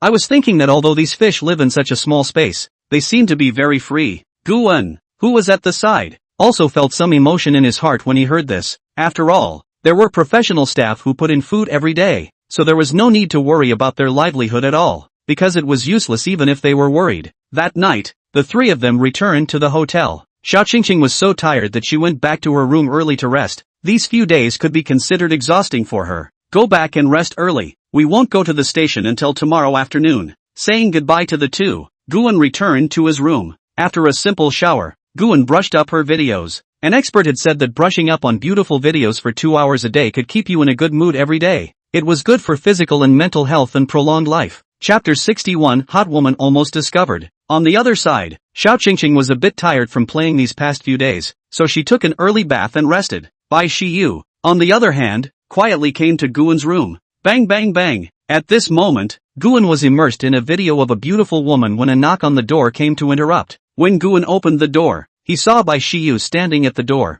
Brother Guan. Bai Shiyu stood in the doorway with a hint of a smile on her face. Shiyu, how did you? Before Guan had a chance to speak, Bai Shiyu had already jumped into his arms. With one hand, he caught the other and held him in his arms. At close range, Guan could clearly smell the faint cedar aroma on the other party, which was inexplicably reassuring. Immediately, Guan stretched out a hand to tightly encircle her waist, greedily inhaling the other party's scent. Immediately afterward, Bai Shiyu stood on her tiptoes and kissed his lips. The kiss came somewhat suddenly yet somewhat passionately. Guan's hand then stroked the back of her head, deepening the kiss. At this moment, Guan could even feel the other person's heartbeat. In one word, fast. When they parted, both of them were breathing a little sharply. Why does it feel like you're even more monkeyish than me? Just wanting me so much? Cheng Yuan laughed lowly, his voice carrying a bit of teasing. Bai Shiyu's heartbeat suddenly sped up at this moment, her fingers shaking slightly. Burying her face in Guan's chest, she said in a muffled voice, not at all.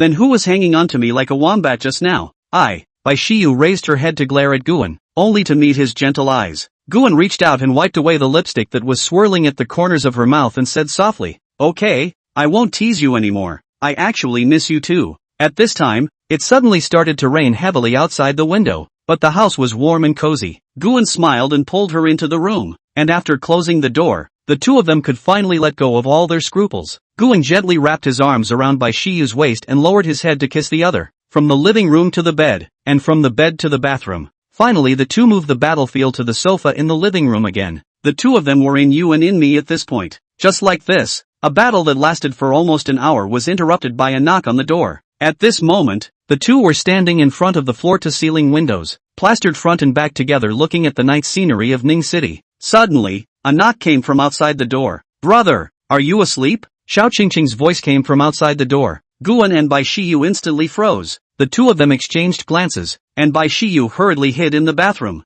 Hearing that it was Xiao Qingqing's voice, Bai Shiyu's throat rose to her throat at this point. This if the best girlfriend found out that she was doing this with her brother. Because the two were stuck together, Guan could clearly feel the other party's heart that had long been flustered at this time. Patting the other party's shoulder, don't be afraid. It's okay, the big deal is to tell Qingqing. You go to the bathroom first. I'll go see what's going on. Hearing this, Bai Shiyu nodded in agreement. Watching the other party hide in the bathroom, Guan then walked over and opened the door. What's wrong, Qingqing? Guan asked as if she had just woken up. Xiao Qingqing probed the room and said suspiciously. I seem to have heard voices in your room just now. Who were you talking to? Guan smiled. No, maybe you misheard. Xiao Qingqing scratched her head and muttered. Strange, could it be that I'm hallucinating? Is that why you came to me? Get some rest early, you still have to go to the station tomorrow. Guan patted her shoulder.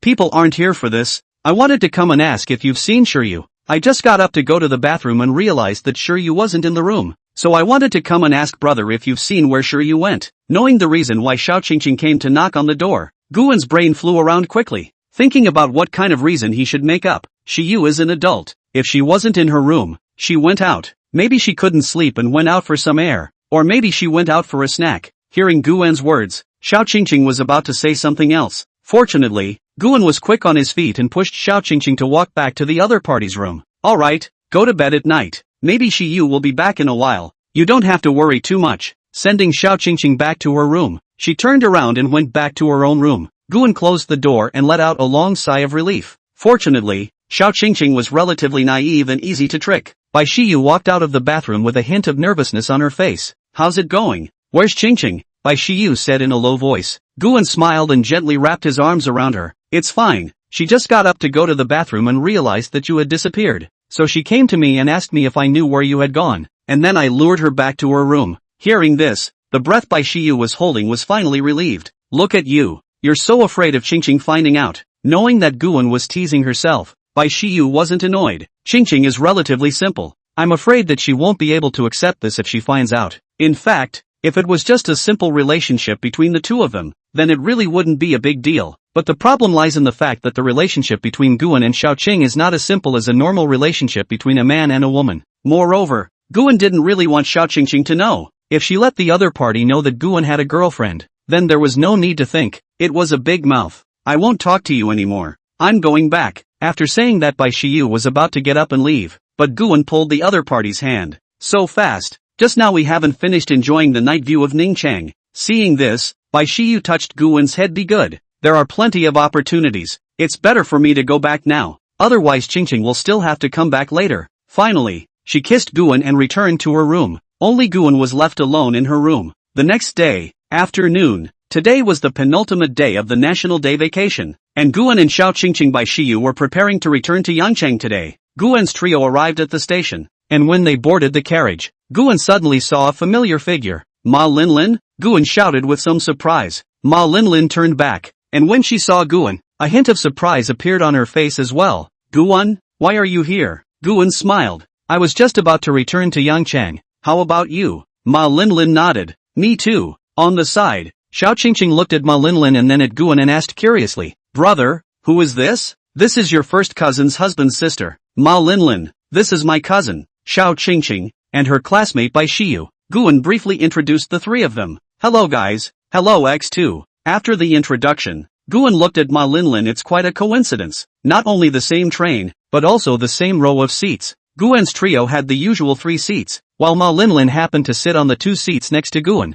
Both of their seats were against the aisle. Chapter 62, Returning to Yangcheng. Guan and Ma Linlin's seats were adjacent to each other, and the two of them briefly exchanged pleasantries before sitting down individually. Xiao Qingqing and Bai Shiyu sat on the other side of Guan. Xiao Qingqing was still lively, pulling Bai Shiyu around and chatting non-stop. However, Bai Shiyu secretly glanced at Guan and the neighboring Ma Linlin from time to time, with a hint of intrigue in her eyes. Ma Linlin sat next to Guan, her gaze occasionally sweeping over Bai Shiyu. For some reason, the first time she saw the other person she felt that the other person's relationship with Guan was not ordinary. Although Bai Shiyu and Guan hadn't shown overly intimate behavior, the other party looked at Guan with a different meaning in her eyes, which still gave Ma Linlin a few guesses in her heart. But in the end, it was just her own guess. Besides, what does the relationship between others have to do with herself? They have not yet dealt with their own feelings. The train slowly started. The carriage gradually quieted down. Xiao Qingqing, because she didn't sleep well last night, quickly fell asleep on the seat. Bai Shiyu took out her cell phone and didn't know what she was reading, occasionally looking up at Guan with a hint of sweetness in her eyes. Guan, on the other hand, leaned back in his seat and closed his eyes. He could be a little hot right now. After all, last night's exercise was only halfway through. Can you stand this in your place? Time passed quietly in the traveling of the moving train, and a few hours later, the moving train finally arrived in Yangcheng. Guan and his group got out of the car, and Ma Linlin followed behind them. Guan, Where are you guys planning to go? Ma Linlin asked. I'm going to send my cousin and the others to school, Guan replied. What about you? Where are going? I've got an interview for an internship with a company in Yangchang. I'm going to go over there tomorrow. Hearing this, Guan nodded. That's quite good. Why don't you come along? I'll give you a ride. Ma Linlin shook her head and smiled. No need. My friend is on his way here now. You guys go first. We'll contact you again when we have the chance. Guan nodded, and after saying goodbye to Ma Linlin, he led Xiao Qingqing and Bai Shiyu to the outside of the station. When he arrived outside the station, Guan looked at Zhu Jior and the dazzling Cullinan next to him. Seeing Guan's trio, Zhu Jior immediately ran all the way. Mr. Gu, let me help you with your luggage. Aha! The two people beside Xiao Qingqing were confused for a moment when they saw Zhu Jior running to help Guan with his luggage. Don't be dumbfounded. This is my assistant Zhu Jior. Quickly put the luggage in the trunk. I'll send you back to school. After putting all the luggage away, Bai Shiyu had a hard look on her face at this point. Sure you. What's wrong with you? Xiao Qingqing on the side hurriedly asked when she saw this. It might be that I've been sitting on the moving train for a bit too long, and I'm getting seasick. Hearing Bai Shiyu's explanation, Xiao Qingqing didn't think too much about it and then looked at Guan. Brother, Shiyu is seasick. Let Shiyu sit in the front. Looking at Bai Shiyu, who had one hand covering her stomach and the other covering her mouth, Guan didn't know what to say for a moment. This little trick could fool Xiao Qingqing, but not him. Alright, Shiyu, come sit in the front, said Guan. Turned his head to look at Zhu Jior. You wait to take a taxi back. I first send them back to school. The back costs you find the company to reimburse you. Okay, Mr. Gu. Start the car. Slowly drive out of the parking lot. The car was quiet for a while. Only soft music flowed in the air. Shiyu, are you feeling better? Should I go buy some antiemetic medicine for you? Looking at Xiao Qingqing's anxious look, Bai Shiyu grinned and said softly, It's okay, Qingqing, I'm much better first. It's really a wishful thinking. The car soon drove into the city of Yangchang. Guan first sent Xiao Qingqing and Bai Shiyu to the school. After Xiao Qingqing got out of the car, she helped Bai Shiyu and said, Brother, then Shiyu and I will go back first. You drive slowly, haha. Guan smiled and waved his hand. Alright, go back. Rest early. Xiao Qingqing nodded and pulled Bai Shiyu towards the dormitory building. Bai Shiyu looked back at Guan with a hint of reluctance in her eyes, but was quickly pulled away by Xiao Qingqing. Guan looked at the backs of the two. His heart suddenly a little empty. He shook his head and was about to drive away when he suddenly heard someone behind him call his name. Guan? Guan turned around to look at the person coming, not recognizing the other person for a moment. At that moment, the other person walked towards him, and only when he got closer did Guan recognize the person. It was Chao Wu who had helped him out in the bar last time, and the two of them had added contact information, but they hadn't been in touch since then. Chao Wu, why are you here? Guan asked with some surprise. Chao Wu smiled and walked forward. I just came out of the school and was about to go back to the dormitory. I didn't expect to run into you here. I wasn't sure about your figure just now, so I called out to you from afar, and I didn't think it was really you. Say, are you a Polytechnic University student? Guan shook his head. I'm not from Polytechnic University. My cousin is from Polytechnic University. I'm just sending her and her classmates back. Chao Wu looked at Guan's car and laughed. That's a nice car you've got there, Cullinan. Guan smiled and didn't say anything more. Seeing this, Chao Wu patted him on the shoulder and said, Since we've run into each other, why don't we go for a drink together? We haven't had a good chat at the bar last time. Guan thought about it, and since he didn't have anything to do tonight anyway, he nodded his head and agreed. Sure, it just so happens that I don't have anything to do either. Since it was already afternoon when Guan returned from Ningchang, it was already evening when he arrived in Yangchang. Drive your car. My car is for someone else. Chao Wu put his arm around Guan's shoulder and laughed playfully. Okay, get in the car. The bar was still the same as last time. Guan and Chao Wu found a corner and sat down. Ordering 2 glasses of whiskey, Chao Wu picked up his glass, clinked it with Guan, and smiled. Come on, cheers. Guan smiled and picked up his glass and drank it all in one go. The two of them chatted for a while, and Guan also roughly understood that the other party was a straightforward person who never beat around the bush in his speech. Say, Guan, where are you from? Next door in Gue province. Gue province? It seems that I'm still cognizant of less.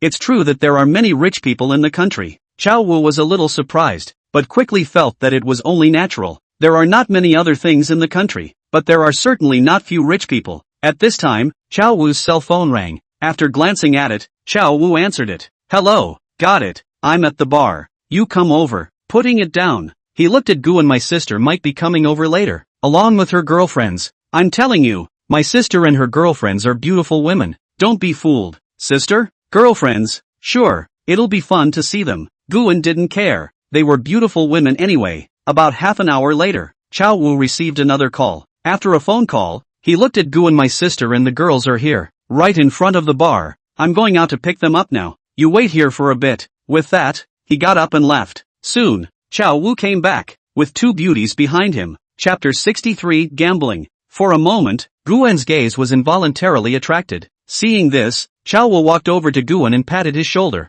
Just let you be careful of being mesmerized. How about it? My sister is pretty, right? Guan, who had seen many beautiful women, was also a bit mesmerized. Let me introduce you to my sister, Chao Yuhan. Next to her is my sister's best friend, Lu Jiajia. You can also call her Jiajia, pointing to Chao Yuhan, who was tall, wearing a simple but elegant black dress, with long slightly curly hair and outstanding temperament. The girlfriend beside her, Lu Jiajia, was dressed in a casual outfit, white t-shirt with jeans, looking youthful and energetic, with a sweet smile. It was no wonder that Guan was a bit mesmerized by what she saw. The two had a somewhat haughty look on their faces, but without losing their elegance. It was as if they were the modern version of the haughty black-bellied female teacher. The other one was not like the kind of beauty of an unusual beauty. It was the temperament, like a young lady from a bookish family in a novel. There was a feeling of softness and weakness that made people want to protect them properly. Guan stood up and nodded politely. Hello guys, my name is Guan. Chao Yuhan smiled faintly and reached out her hand to gently shake Guan. Hello, Guan. I heard my brother mention you before. Lu Jiajia also smiled and greeted. Hello, Guan. My name is Lu Jiajia. Chao Wu stood out at this moment and smiled, signaling them to sit down. Since you all know each other, don't be polite. Sit down and chat. After the several people were seated, Chao Wu greeted the waiter and ordered 2 more glasses of whiskey and some snacks. The atmosphere of the bar gradually became lively. The music echoed in the ears, and the lights flickered, giving people a feeling of relaxation. Guan picked up his glass of wine and gently took a sip, then looked at Chao Yuhan. Sister Yuhan, I can call you that, right? Upon hearing this, Chao Yuhan smiled and said casually, of course, you're my brother's friend, and you're also considered half my brother, so it's only right to call me sister. Guan picked up the wine glass and said modestly, alright, then I'll recognize you as my sister. Cheers. Lu Jiajia teased Guan on the side. What about me? According to what you just said, do you have to call me sister too? Guan sniffed. The corner of her mouth rose slightly. Good. Why not recognize 2 sisters at once? The 3 of them drank a cup, and Guan then asked. Chao Wu laughed and patted Guan's shoulder. You kid can take advantage of it. My sister, they are teachers at the Polytechnic University. Hearing this, Guan probably understood why Chao Wu appeared at the Polytechnic University today. Speaking of the Polytechnic University, Chao Yuhan suddenly sighed with a hint of fatigue in her tone. Don't talk about it. As soon as I talk about the Polytechnic, big head hurts. When I came back from the National Day vacation, there were especially many things to do, and the pressure was a bit high. Lu Jiajia also chimed in. Yes, recently, Yuhan and I have been so busy that we can't keep our feet off the ground. It's not easy for us to take time out today, so we plan to relax a bit. Guan sniffed and nodded in agreement. Being a teacher is indeed tiring, especially in a national 985 level school like Polytechnic University. Plus it just happened to be the end of the National Day holiday recently. Chao Yuhan nodded and smiled. Yes, Jiajia and I were college classmates, and after we graduated and went back to China together, we were accepted by Polytechnic University. Although being a teacher at Polytechnic University is quite fulfilling, the pressure is not small. Hearing the other person's words, Guan felt that the other person was in Versailles. The two didn't look much older, and they had become teachers at Polytechnic University at a young age. I wonder what you and Jiajia teach, Sister Yuhan? Guan asked curiously. Chao Yuhan smiled. I teach English and Jiajia teaches language. At the mention of language, Lu Jiajia seemed as if her whole body had been drained of its strength. Don't mention it. Language is too difficult to teach. Chao Wu on the side saw this. That's right, Guan. My sister and the girls came here today to relax, so let's not talk about this kind of work anymore. Guan thought about it and seemed to agree. It's my fault for being abrupt. A few people then quickly ordered a few more glasses of wine, and the atmosphere became even warmer. With the effects of the alcohol, the topic of conversation gradually liberalized for a few people. Chao Yuhan and Lu Jiajia started chatting about their interesting stories in Cambridge, while Guan and Chao Wu listened with great interest. But soon, the noisy sounds of the bar made Chao Yuhan and Lu Jiajia a little uncomfortable. It was so noisy that the two of them struggled to even say a word. Chao Wu, it's too noisy here. Is there a quieter place? Chao Yuhan looked to Chao Wu and asked. Yes, the bar has a private room. It's a clean place, and you can even sing. Chao Wu pointed upstairs and said, okay then, let's go to the private room to sing. It's too noisy here. Lu Jiajia pulled Xiao Yuhan towards the second floor. Seeing this, Guan and the two of them followed. Just as they got to the second floor, Guan met the bar manager from last time. Chao Zi, come on, Uncle Fong. I'm here with my sister and the girls today to have some fun, and I was just about to get ready to sing in the private room. Manager Fong looked at Chao Yuhan and the others behind Chao Wu. Okay, I'll definitely arrange it for you guys. Several people came to the box and sat down. Manager Fong called for some snacks and refreshments. After entering the box, Chao Yuhan and the two of them immediately picked up the microphone and started to order songs. Chao Wu, on the other hand,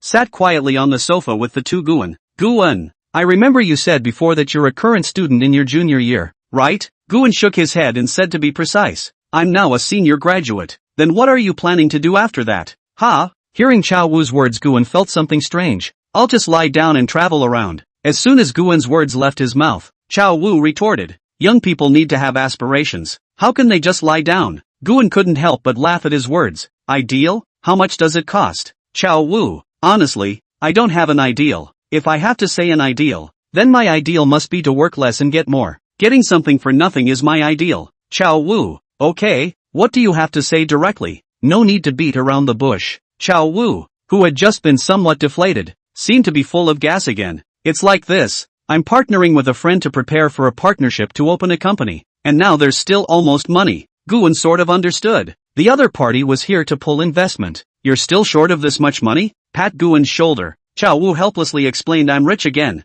That's also my father's. This time to open a company is considered a bet with my father.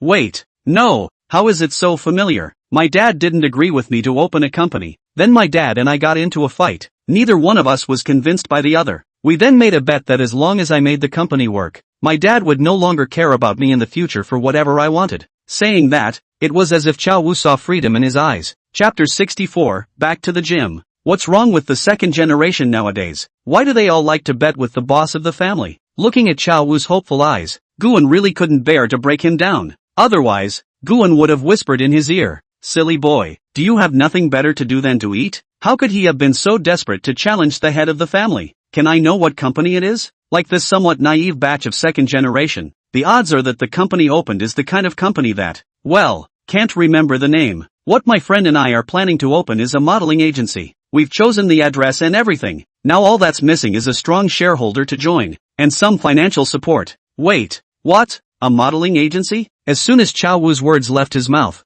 Guan immediately shook the other party's hand. Please make sure I join your company. I don't have much else but money. Chao Wu looked at Guan's sincere expression, and then he also looked elated. And the two Chao Yuhan who were singing in the distance were attracted over when they heard Chao Wu was laughing. Look how happy you are. What are you guys chatting about? Chao Wu had a happy expression on his face. He stood up and grabbed the microphone. Nothing. I'm in a good mood today. Come on, I'll dedicate a song to you. Only after Chao Wu went up to pick a song did Chao Yuhan look at Guan. Chao Wu, did he come to find you to invest in his shares? Yes. Sister Yuhan, how did you know? Guan subconsciously blurted back. Some time ago, he had a fight with my dad at home. It was so ferocious that my mom and I couldn't stop it. It was also that night that Xiao Wu and my dad made a bet that he would definitely make the company. I know Xiao Wu's temperament, and I can't pull back even 10 oxen if I'm sure of it. So I'm the older sister who wants to support him, but I can't support him financially. He then stared at Guan. Thank you. Dang, knock. It's a heartbeat. Looking so straight at herself, that somewhat seductive look. In fact, Sister Yuhan, you don't have to thank me. I also feel that I can make money before I decided to enter the stock. On the other side, Lu Jiajia came and sat on the sofa, picked up her wineglass and took a sip gently, then looked at Guan. Guan, aren't you going to sing 2 songs? Guan smiled. I don't sing very well. It's better to listen to you guys sing. Lu Jiajia nodded and didn't force herself. The few people sang a few more songs, and the time had unknowingly reached the early hours of the morning. Chao Yuhan looked at the time and suggested, it's getting late. Why don't we call it a day? Guan nodded. That's fine. You guys still have classes tomorrow, right? Chao Yuhan and Lu Jiajia nodded, and the few of them got up and left the box. After walking out of the box, Chao Wu patted Guan's shoulder. Guan, I'll come pick you up tomorrow, take you to meet another shareholder, and sign the contract on the way. Guan smiled. Sure, you send me a message tomorrow. Chao Yuhan, who was on the side, also smiled. Guan, next time you have the chance to come out and play together. Guan nodded, and after seeing a few people leave, he drove back to his place. Early the next morning, Guan, who was still asleep, was woken up by the ringing of his cell phone, and it was Chow Wu who called. "Guan, are you up yet? I'm coming to pick you up." On the other end of the phone, Chow Wu's voice was filled with excitement. After Guan gave Chow Wu his home address last night, Chow Wu came outside Guan's neighborhood early in the morning. Guan rubbed her eyes and looked at the time. It was only 8 in the morning. "So early? This is too aggressive of you. Ha ha, I can't wait to show you our company. Hurry up, I'll wait for you downstairs," Chow Wu urged. Guan smiled helplessly, quickly washed up, changed into a casual outfit, and went downstairs to Chow Wu's car. The car sped along and soon arrived at the business district in the city center. Chow Wu parked the car in front of a high-end office building and led Guan into the building. "Our company is on the 18th floor of this building. Not a bad location, right?" Chow Wu said smugly. Guan nodded and followed Chow Wu into the elevator. As soon as the elevator door opened, what met his eyes was a spacious and bright office. And although it was still a bit messy, he could already see the company's beginnings. "How's it? Not bad, right?" Chow Wu patted Guan's shoulder and said with a smile. Guan looked around and nodded. "Not bad indeed. Looks like you guys have done a lot of preparation." Chow Wu smiled and led Guan into the office. There were already a few people busy in the office, and when they saw Chow Wu enter, they greeted each other. "Good morning, Mr. Chow." "Mr. Chow, who is this?" "This is our company's general manager Gu." Recognize them all. After introducing Guan, Chow Wu waved his hand, signaling everyone to continue working, and then said to Guan, "These are our company's employees. Although there aren't many of them right now, they are all elite soldiers." Guan nodded and followed Chow Wu into the conference room. "Guan, the framework of the company has been set up. Now it's just you, the shareholder, who is missing." Chow Wu took out a contract and handed it to Guan. Guan took the contract, looked at it carefully, and after realizing that there was nothing wrong with its contents, he signed his name with alacrity. "All right, now you're a shareholder of our company," Chow Wu said with a smile. Guan nodded and asked, "Right, didn't you say there was another shareholder? How come we haven't seen him?" Chow Wu explained. "He went out to talk business today, and he's not in the company for now. But don't worry, he's a powerful character, and when you guys meet, you'll definitely hit it off." Guan smiled and didn't ask any more questions. He wasn't interested in the company's operations, and he didn't even care how much of the dividends he could share. It wasn't like he was short on money anyway. "Right, Chow Wu, I have a condition," Guan suddenly said. "What condition?" Chow Wu raised an eyebrow. "I'm only responsible for the dividends from my shares, and I won't meddle in the specific affairs of the company," Chow Wu said seriously. At this Chow Wu smiled. "What kind of condition is this?" "No problem. You are a shareholder. You can do whatever you want." Guan smiled and said, "You make it sound like I'm going to do something bad." The two of them chatted for a while longer before Guan left the company. He looked at the time and decided to go to the gym to work out today. Arriving at the gym, Guan had just entered when he saw Sun Leah sitting at the front desk, bored and playing with her cell phone. "Beauty, can I please have you as my?" Guan greeted with a smile. Sun Leah didn't raise her head. "Sorry, I'm not a coach. Can't you even add money?" Hearing Guan's words that still refused to leave, Sun Leah raised her head at that moment. Seeing that it was Guan, a smile immediately appeared on her face. "You're here." Guan smiled and walked over to her. "Why are you sitting at the front desk?" Chapter 65. What if I'm pregnant? Cool. Sun Leah skimmed her mouth and pretended to be angry. "Humph. It's not that someone doesn't come once a year and a half. Later on, if someone else buys a package order to me as a chaperone, someone is afraid that they will be jealous." Guan hurriedly coaxed. "How could that be? I'm here now. By the way, I'm planning to start working out again today, so you can help me arrange it." Sun Leah nodded and took Guan to get a gym card. After Guan changed her clothes, she started her long-lost workout. The time passed quickly. After working out until the afternoon, Guan felt soothed, but it was all just some basic training. After all, it had been too long since he had trained, so he always had to start over step by step.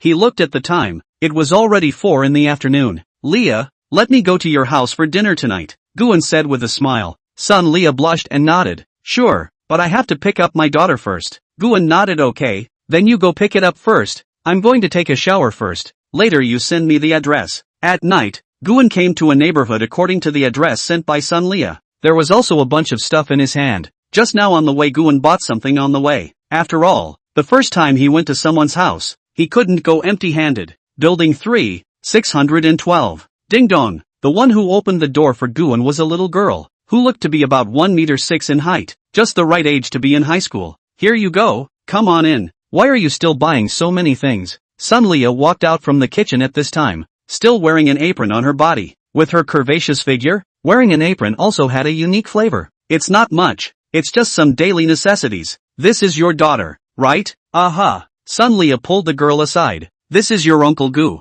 Call someone. Hello, Uncle Gu. Hello, what's your name? My name is Sun Chanshan. The girl's face was still slightly shy and somewhat tender. After seeing the greeting, Sun Leah pulled the two men and said, come and eat. I've already made the meal. Looking at the table is smoking hot food. Really makes people very appetizing. After the three of them sat down, Sun Leah kept on giving Guan dishes. It's okay, I can't eat this much. It's fine, just a little bit of each, not much. Sun Shanshan on the side looked at the two people in front of her and could feel that their relationship was not ordinary. Although she was still only a 16-year-old student, she could feel the atmosphere between the two. Say, is Chanshan in high school this year? Guan remembered that what Sun Leah had told him earlier was that Sun Shanshan was 16 this year, which meant that she was exactly the age to be in her first year of high school. Guan coldly ventured a sentence. Sun Leah. Two people froze for a moment. Quickly reacted. Sun Leah opened his mouth open. But now this school Chanshan Xian does not like, before has been clamoring to change schools.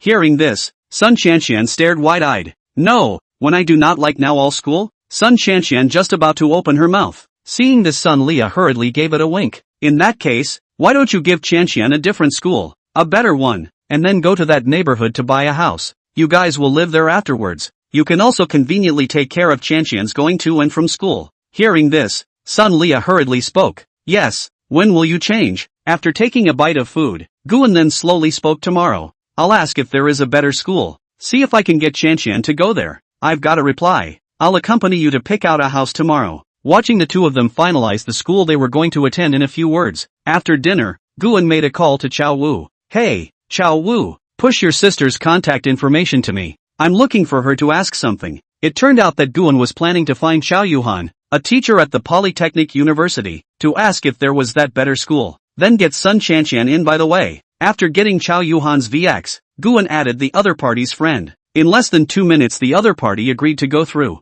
Guan, Chao Yuhan was the first to send a message inquiring. It's me, Sister Yuhan. I want to ask if you know which high school in Yangcheng is currently better. After an explanation, Chao Yuhan spoke. So that's how it is. Simple. Yangcheng no. 1 high school. No. 4 high school. And foreign language are all fine. Guan wasn't too sure about the high schools in Yangcheng, and then looked at Sun Leah. Seeing this, Sun Leah then turned her head to look at Sun Chanshan, who also noticed the gaze of the two. Thinking to herself, she can be considered to know that she has to ask herself, the person in question. First middle school. I think, I have classmates in junior high school there. Getting the party's reply, Guan continued to speak. First middle school it. You help me ask. Ask what? No need to ask. I'll say hello for you. Just report to the school in a couple days. Hearing the other party's words, Guan also knew that it was a done deal. Okay, then I'll thank Sister Yuhan first. It's me who should thank you. I still have things to do here, so I'll hang up first. Good. After hanging up the phone,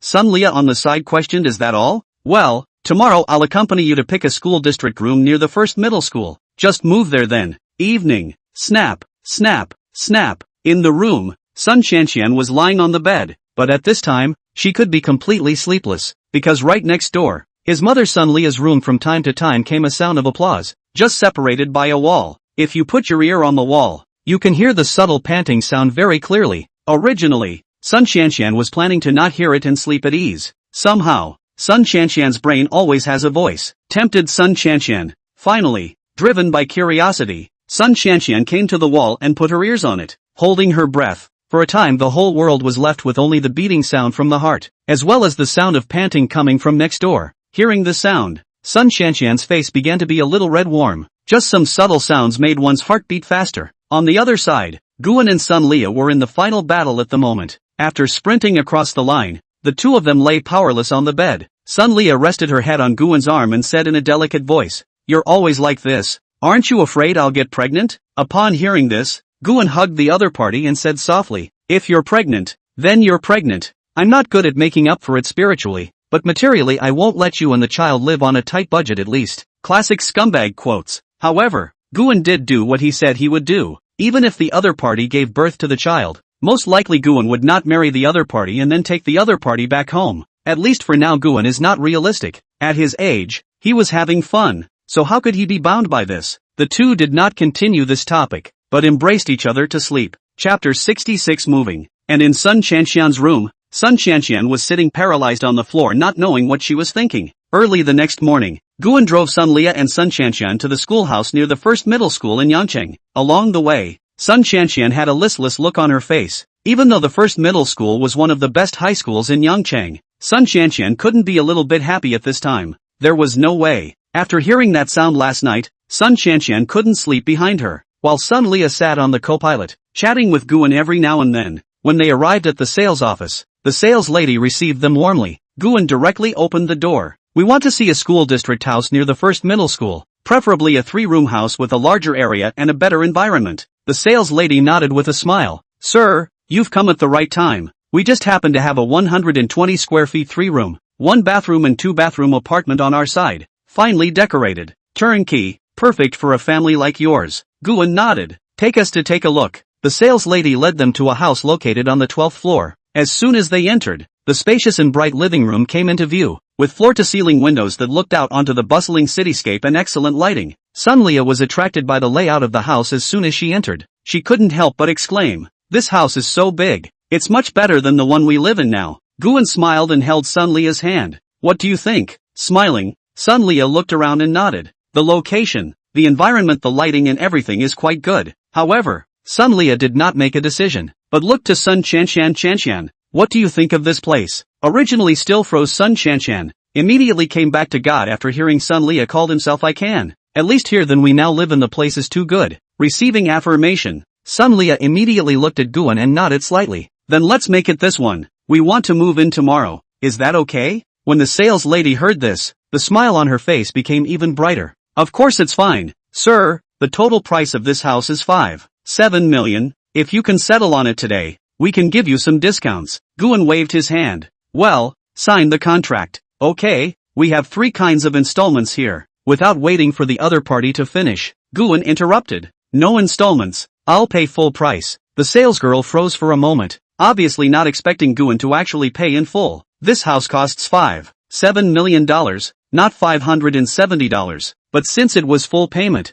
there was no reason to stop it. Then she quickly nodded. "Yes, sir, I'll go prepare the contract." After signing the contract, Guan directly swiped his card to pay the full amount. Although Sun Lia knew that Guan had money, she was still a bit shocked to see him buy a nearly $6 million house so dryly. She was not shocked that he paid the full amount for the house, but that Guan wrote his name on the real estate license. And then there is an inexplicable peace of mind. Although the other party is very scum, but also generous to themselves. After buying the house, Guan took the mother and daughter to a nearby 4S store. Sun Lia was a bit puzzled. "What are we doing here?" Guan smiled. "To buy you a car. It will be convenient to transport Qianqian to school in the future." Sun Lia quickly waved her hand. "No need. The school is right next to it. So what's the point of picking up and dropping off?" Guan shook his head. "Then even if you don't need to pick up and drop off, it's still convenient for transportation if you have a car. You don't have a driver's license, do you? Or are you a road killer?" Hearing this, Sun Lia directly retorted. "How could that be? I'm a good driver,"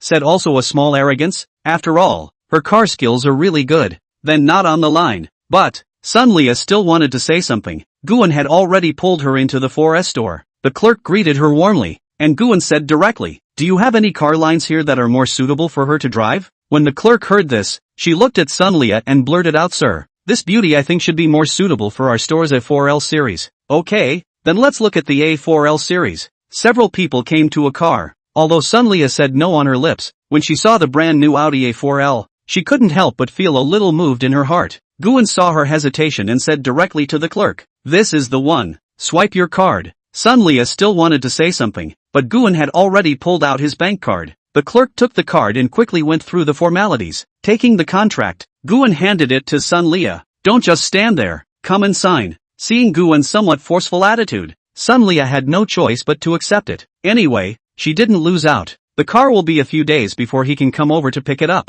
Guan took the mother and daughter to a nearby shopping mall. Guan then followed behind and helped carry the bags. Just after shopping for a while, Guan's hands were already full of large bags at this point. After shopping, Guan took them to a restaurant for dinner. After eating, the 3 of them went to watch another movie. If others could see the trio's day trip today, they would have to marvel at what a family of 3. After the movie, the 3 of them walked out of the movie theater and were about to leave when Guan suddenly heard someone call him. "Guan?" Guan turned around to see that it was Lu Jiajia. Guan was a bit surprised and smiled as he greeted. Sister Jia, why are you here? Lu Jia looked at Sun Lia and Sun Shanshan by Guan's side. Her eyes were a bit strange. She smiled and said, I'm here for shopping of course. What about you? Came out with friends to watch a movie. Lu Jia nodded and didn't say much, just exchanged a few pleasantries and left. Before leaving, the two added contact information. At night, Guan still returned to Sun Lia's house. Because she still had to help with the move tomorrow, Guan decided to remain here tonight. In the dead of night,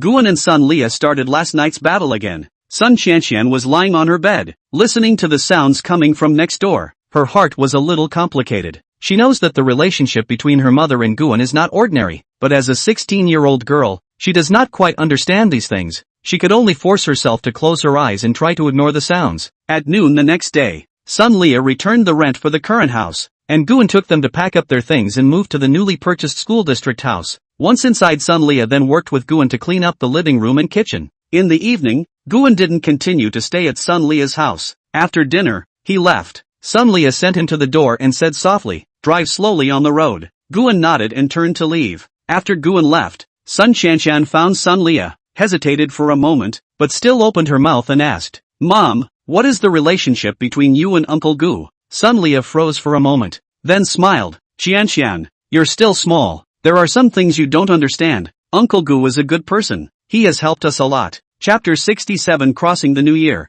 Sun Shanshan frowned, but, aren't you guys in love? Sun Lia was silent for a while and sighed softly. Xianshan, Mom's relationship with Uncle Gu is complicated. It's not what you think. You are still young. Don't think too much. Just study hard. Although Sun Shanshan still had a lot of questions in her heart, she saw that her mother wasn't willing to say more, so she didn't pursue the matter. In fact, I am not against Mom you fall in love. After all, you have been single all these years because of me. Saying that, Sun Shanshan turned around and returned to her room. Sun Lia looked at her daughter's back. Her heart was a little complicated. She knew that it was impossible to keep her relationship with Guan hidden from her daughter, but she also didn't want her daughter to be exposed to these complicated emotional issues too early. She could only hope that time would slowly allow her daughter to understand it all. In the following days, Guan's rhythm of life gradually became regular and fulfilling. He spent most of his days in the gym. Since the last time he fought with Sun Lia a few times, Guan realized that his physical condition had slipped a bit, especially since his laziness during this period of time had caused him to neglect his workouts. Thus,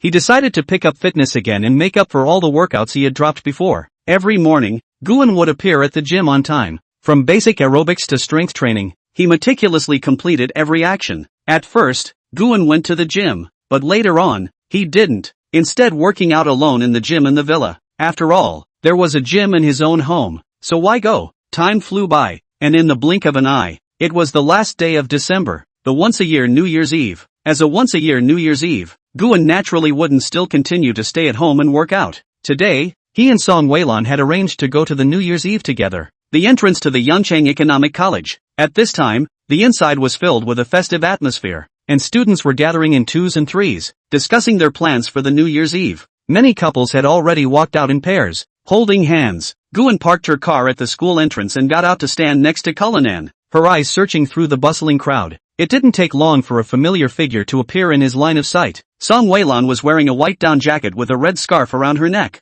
a bright smile on her face as she walked quickly towards him. Guan smiled faintly and greeted him. You're dressed up beautifully today. Song Weilan walked up to Guan and gently wrapped her arms around him. The way you say that, it's like there's a day when I'm not pretty. Also, why haven't you come to me for such a long time? Guan shrugged. I've been working out lately, and I've been dealing with some company matters on the side. Song Weilan smiled and nodded. For the sake of you accompanying me across the new year, I forgive you. The two smiled at each other. Then Guan took Song Weilan to the car and headed straight to Disneyland in Yangcheng. Today, the two planned to go to Disney for a full day of fun. At this time, Disneyland was packed with people, and the atmosphere of the festival was extraordinarily thick. Guan and Song Weilan walked hand in hand through the various rides like a normal couple. They rode the roller coasters, watched the parade of floats, and took a lot of pictures in front of the castle. Song Weilan always had a bright smile on her face, and Guan was also infected by her mood, which was extraordinarily relaxed. Mainly because this period of time had been working out and exercising, it was indeed a little bit of bitterness. In the evening,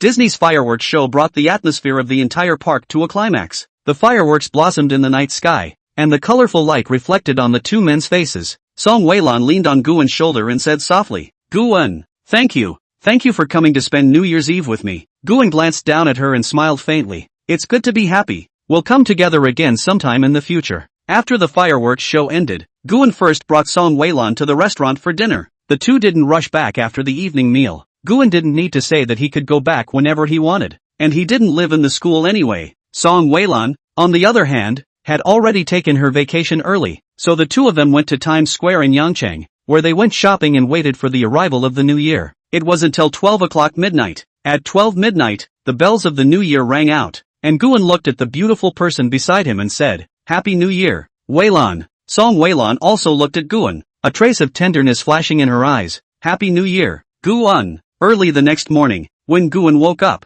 Song Weilan was still asleep on the side. After the two of them crossed the new year last night, they naturally returned to Guan's villa. What happened afterward knew what to expect. Flying down 3,000 feet, suspected to be the Milky Way falling into the 9 heavens. At first Song Weilan could still be strong enough to resist for a while, but this period of time Guan's exercise was not for nothing. Under the successive fastball attacks, what should have been a long battle was turned into a blitzkrieg by Guan. But this was only the first half. The second half was far more exciting, but the second half was paid content. Guan woke up and picked up his cell phone, and found a missed call, and looked to see that it was from Tong Jingchen. He called back, and Tong Jingchen's voice soon came from the other end of the phone. Guan, you didn't just wake up, did you? Guan frowned. Yeah, is something wrong? Nothing is wrong. If the other party called them in the morning, then something is basically wrong. Tong Jingchen's tone was a bit urgent. We're discussing the next development plan on the company side, especially about the network bandwagon and anchor excavation. We might need you to come to the site for a meeting.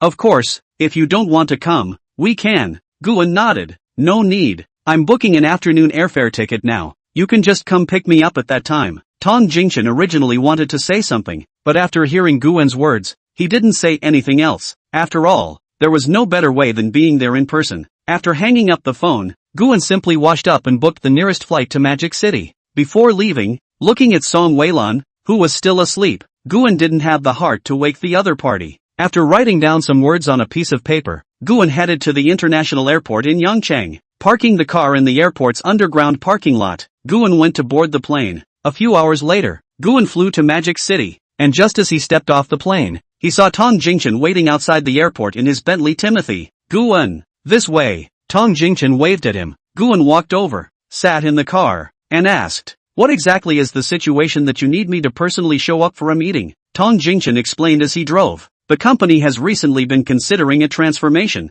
and intends to enter the field of online banding. We feel that it's a big market, but it currently lacks influential anchors. Chen Huai and the rest of the management are now in the company's conference room. Chapter 68, Going Home for the New Year. Just because of this? Guan also didn't expect it to be. Because of this? Not buddy, but since they had come all the way here, they definitely had to go take a look and just brush up on their presence. Half an hour later, Guan and Tong Jingchen arrived at the company's conference room. Chen Huai and the rest of the management were already sitting at the conference table, and when they saw Guan come in, they all rose to greet him. Guan waved his hand, signaling everyone to sit down. After everyone was seated, Chen Huai then took out a document and handed it to Guan. Guan, this is the preliminary plan we have drawn up. We intend to cultivate some potential vegetarian anchors by signing them up to become carriers, but the current problem is that there are already many established MCN organizations in the market, and the competition is very fierce. Guan flipped through a few pages of the document, then put it down and looked up at the crowd. So what do you think we should do? The conference room fell silent, and the crowd looked at each other in disbelief. This was exactly what they were currently struggling with. Now that the internet was developed, how many people wanted a piece of the pie? At this time,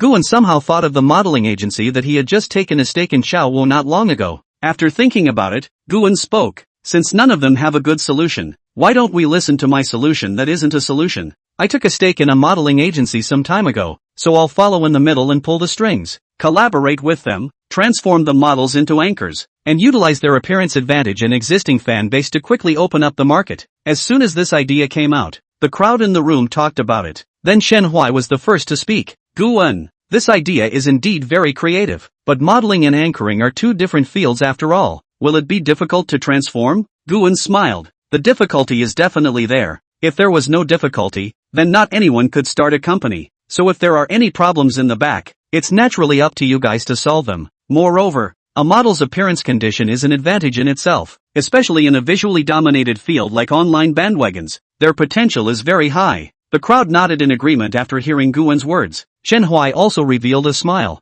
Mr. Gu, this idea of yours is indeed possible, and I have a hunch that if it's done well don't be too happy yet. That modeling agency is currently in its preliminary stages just like you guys. I'm just giving you a general direction. It's still up to you to arrange everything later. Later I will give you the contact information of that company, but I am the first to declare. I just give you a bridge to lead the line. The latter is still to be your own talk. Hearing this, Chen Huai nodded. No problem. In the back there was a discussion about some of the company's next arrangement matters, and a report on the results of this month. After the meeting ended, Guwen took a long breath and walked out of the company building when the sky was already dark. He stood on the side of the road, looking at the bustling night scene of Magic City, and couldn't help but feel some emotion in his heart. Why did you go so fast and not wait for us? Chen Huai and Tong Jingchen also walked out from the company at this time. You guys finished the meeting? Well, just arranging a little something simple. Tong Jingchen smiled and went forward to grab Guwen's neck. Let's go. I'll arrange a good meal for you today.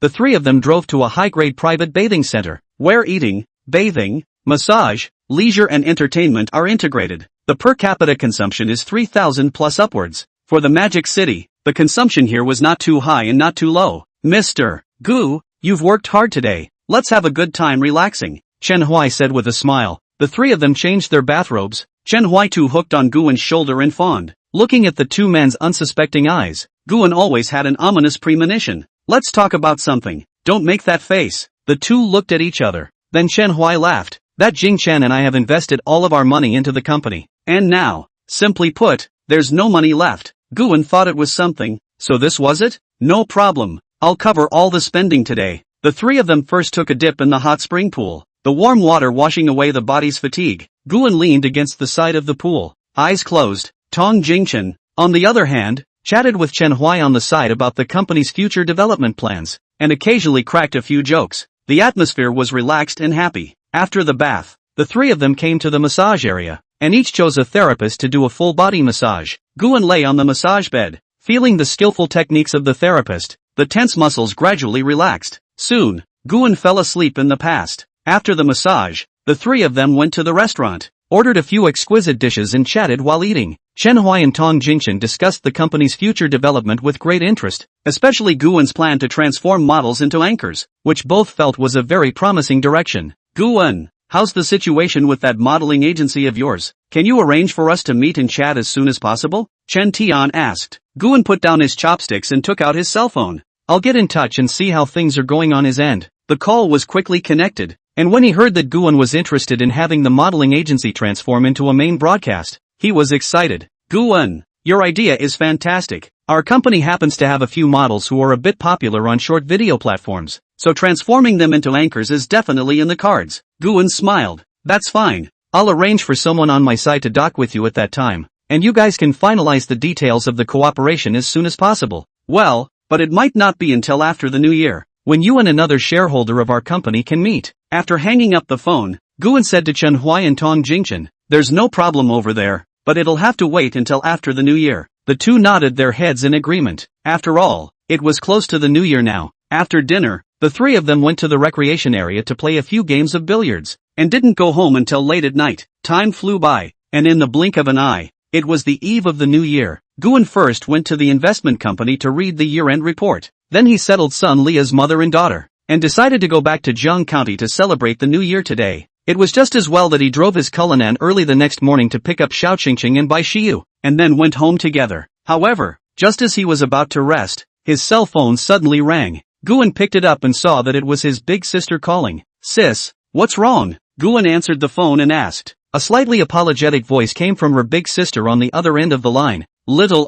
Sis has something she wants to trouble you with. Isn't Lin Lin in Yangcheng? She didn't get a ticket. Do you think you can stop by then to pick her up and come back together? Guwen smiled. Sis, what's the trouble? I just happen to be picking up Qingqing tomorrow. She's coming back to Zheng County together. Send me the address and I'll pick her up tomorrow. Chapter 69, Don't Want to 11, just 985. Hearing this, big sister was relieved. That's great. This child, Lin Lin, is alone in the field, and your brother-in-law and I are not at ease. With you picking her up, we are relieved. Why don't I push Lin Lin's VX to you? I'll have her send it to you, so you guys can get in touch then. It was only then that Guan remembered that he seemed to have had Ma Linlin added a long time ago. No need sis. I just remembered that I've added her. I'll just contact her later. After hanging up, Guan found Ma Linlin's VX. Tomorrow I'll pick you up and go back to Jiang County together. You send me the location. Soon after, Ma Linlin messaged back. I'm on this side of Linjiang Road. Immediately afterward, an address was sent. After receiving the address,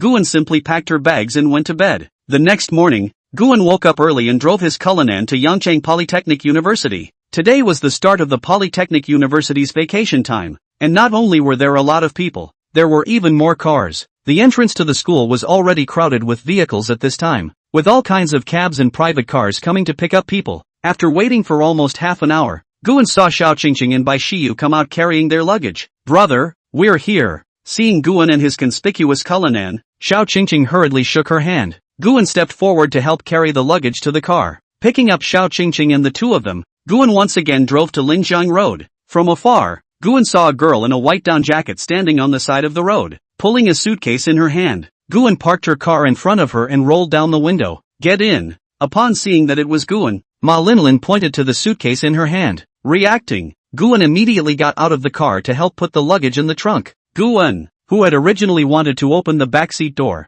then remembered that Xiao Qingqing and Bai Shiyu were still in the car. He then opened the passenger seat and said to Ma Linlin, come on, get in the car. After Ma Linlin got on the car, she realized that Xiao Qingqing and the two of them were also there. Seeing that the visitor was Ma Linlin, the three of them greeted each other. However, Bai Shiyu looked at Ma Linlin, who was sitting on the passenger side with a somewhat savory look in her eyes. Guan, on the other hand, concentrated on driving all the way to Jiang County. On the road, Xiao Qingqing and Bai Shiyu chatted while Ma Linlin had her head down playing with her cell phone. Guan twisted his head to glance at the other party from time to time, and realized that the other party turned out to be reading the company's recruitment profile. Say, didn't you say you found a company before? How's it going now? Ma Linlin sniffed. Seems to be thinking of something. Tone helpless said alas, now it is difficult to find a job. Like my kind of book people are not at all lacking. Xiao Qingqing, who was sitting at the back, heard Ma Linlin's words and immediately leaned over. That is, Linlin's sister. My teacher told us that now society is too rolled.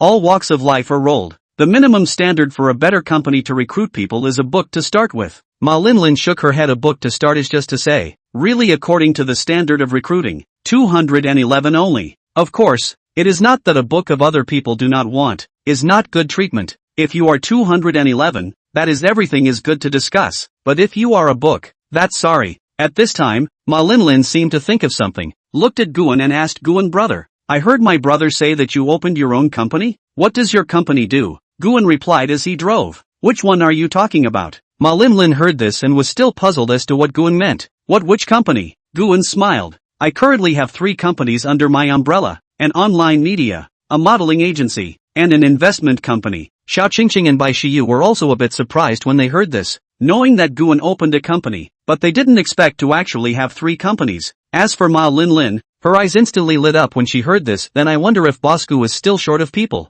Hearing this tone from the other party, Guan instantly went a little numb. There is a shortage of people, but the minimum required education seems to be 985 to start with, or graduates of the top 20 prestigious universities in the world. If you happen to be suitable for our company's specialty, and also happen to have a landmark award in that specialty, then you can directly enter our company. Ma Linlin's head instantly turned big when she heard that the minimum qualifications were 985. Brother, what is the award? At this time, Xiao Qingqing opened her mouth and asked, the national first prize. Well, actually, this was all made up by Guan, a modeling agency, a media company, wanting some kind of Cohen Bar 985 award. This was just something Guan said to fool a few people. The main reason was that he wasn't even too clear about the company's recruiting standards. After all, it wasn't like he was going to do anything about it. This kind of thing is basically the people under the hand are responsible for. A few hours later, Guan's car finally pulled into Jiang County. He first dropped Xiao Qingqing and Bai Shiyu off at home before driving back home.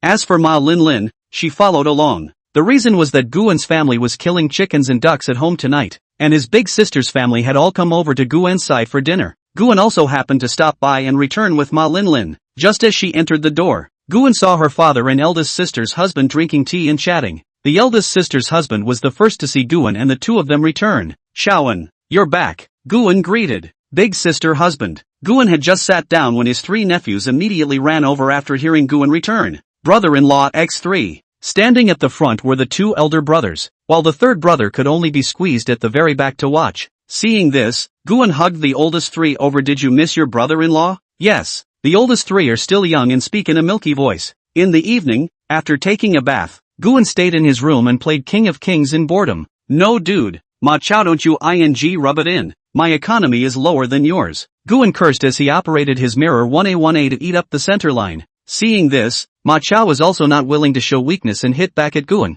Mud horse, told me not to eat, but he himself ate a clean one. I'm a fielding player. I'm still the sideline. The two of them were cursing and eating the middle line. At this time, Angela, who had come to the lowest economy in the game, just silently opened the economy panel. He looked at his own economy, which was only a little over 2,000 for 6 minutes, and then tapped on his own economy, followed by opening the settings panel and tapping on surrender. He knew that there was no argument, because he himself played the field, and also ate the line alone. This is someone to ask. You play the field can single eat line. Why others play the field cannot eat your line? Nonsense. Playing field player, you are playing the middle of the road, but also want to eat the middle line, where there is such a good thing. Middle player, you are playing the field, and still want to eat the wild. Where is such a good thing? There really is too much life. The game was unsurprisingly won, but Ma Chao seemed to have lost something. Chapter 70, Real Estate. After Guan finished playing the game, he lay on his bed and swiped his phone in boredom. Although the game was won,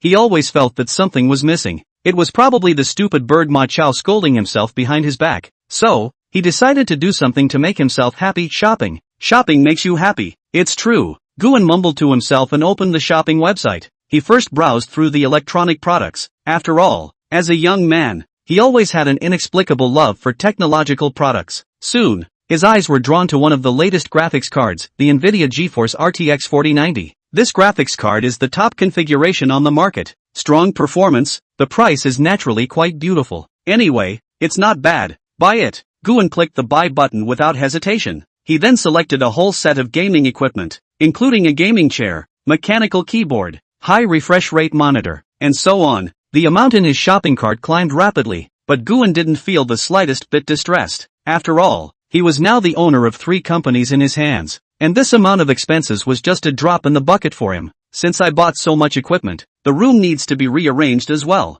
Guan thought in his heart and began to plan out his new gaming room. However, when he looked around his room, he couldn't help but frown. The room was only about 10 square meters, and although it wasn't small, it was obviously a bit stretched to put down so much equipment, especially that set of gaming tables and chairs. The footprint was not small. It seems that it's time to change the house. Guan secretly made a decision in his heart. The next day, Guan found his father, Gu Chang, and his second brother, Gu Tian, and discussed the matter of changing houses. Dad, second brother, I think it's time for our family to change our house. Guan opened the door and said. Gu Chang and Gu Tian glanced at each other, obviously not expecting Guan to suddenly bring up this idea. Change the house? But isn't the old family house still being renovated right now? Asked Gu Chang with some confusion. Guan smiled and explained. Dad, after all, the old house is in the countryside, and we only go back to live there for Chinese New Year and festivals. Now that my second brother has started a family, I can't bring my girlfriend back to live here all the time, right? Moreover, I've recently bought some equipment, and the room just can't fit anymore. Gu Tian nodded in agreement. Shaoan has a point. Our family is in a better position now. It's only right to change the house. Moreover, when we bring our girlfriend back in the future, we can't let them squeeze in here, right? Gu Chang listened to the words of his 2 sons and pondered for a while, then nodded and said, okay, since you all think so, then we'll change our house. However, there aren't many good houses on this side of Jiang County. Do you guys have any ideas? Guan had long had plans, and directly said, I'm thinking of finding a piece of land with a larger area, and rebuild a house. We're not short of money now anyway, so living comfortably is the right thing to do. Gu Chang and Gu Tian were both a little surprised when they heard this. Jiang County has been developing fast these past 2 years, and basically all the land in Jiang County has been rented out by the government, Gu Tian said with some concern. Guan smiled. It's fine, we can ask our brother-in-law for help. Doesn't he know people in the government? Maybe he can ask around for some information. Gu father nodded. Okay, tomorrow I'll go find your big brother-in-law and ask him to help ask. Early the next morning, Gu father found his big sister's husband, Ma Zhengxin, and explained Guan's idea. Upon hearing this, Ma Zhengxin immediately expressed his willingness to help. I'll take care of this. I'm classmates with the director of the neighborhood committee. Let's do it over the weekend. I'll accompany you. Dad, over the weekend to ask together. Ma Jingxin patted his chest and said, "Weekend." Gu's father and Ma Jingxin went to the neighborhood committee. The neighborhood committee director heard that they wanted to find a large area house and immediately thought of a piece of barren land that the government was recently selling. There's no extra land, but the government has a piece of barren land for sale recently, with an area of thousands of square feet and a good location, right by the county town. The neighborhood committee director enthusiastically introduced. Gu Chang and Ma Jingxin were both a bit moved when they heard this. However, the neighborhood committee director also reminded them, although this is a piece of barren land, it's not easy to take it down. Originally, the government side wanted to rent it out, but you all know what Jiang County is. It's basically impossible to rent out such a large piece of land. It's better to sell it rather than leave it here in the wasteland. Gu Chang nodded, indicating that he understood. He then went home with Ma Jingxin and told Guan about the news. Thousands of square meters of wasteland? Not a bad location? Guan's eyes lit up when he heard this. I didn't expect our family to be so lucky. Dad, let's hurry up and ask about the specifics and see if we can take this piece of land. Gu Chang nodded. Okay, let's go to the government together tomorrow and ask. The next day, Guan went to the county government with his father, Gu Chang, and his big sister's husband, Ma Zhangxin, and found the department in charge of land leasing. After some communication, they learned that the lands was already going to be sold to a foreign real estate company. After all, although Jiang County is a small county, but in recent years it is also vigorously developing its economy. If this piece of land was sold, it would undoubtedly be a big boost to the local economy. You guys are late. The land has been sold to an out-of-town real estate company, the staff said. Is that company called? It seems to be called Shang Xin. After returning home, Guan dialed Wang Xinyan's number. Soon, the phone was answered on the other end. Hey, Mr. Wang, I heard that Shang Xin recently acquired a piece of land in Jiang County? Wang Xinyan on the other end of the phone sniffed, not knowing why. I'm not sure about this. If it's not too much of a large amount of real estate, it's basically handled by the people under me. In that case, go and look for me. If there is one, I'll take that piece of land. Okay, Mr. Gu. At this moment, his father, Gu Chang, walked over to Guan. Shaoan, what should we do now? The land has already been sold. It's okay, Dad. I asked around. That company has a partnership with my company. If it's really bought by that company, I'll just buy it back then. As for Wang Xinyan's side, after hanging up the phone, he immediately called his assistant to check. However, he also felt in his heart that it was Shang Xin who had bought the land.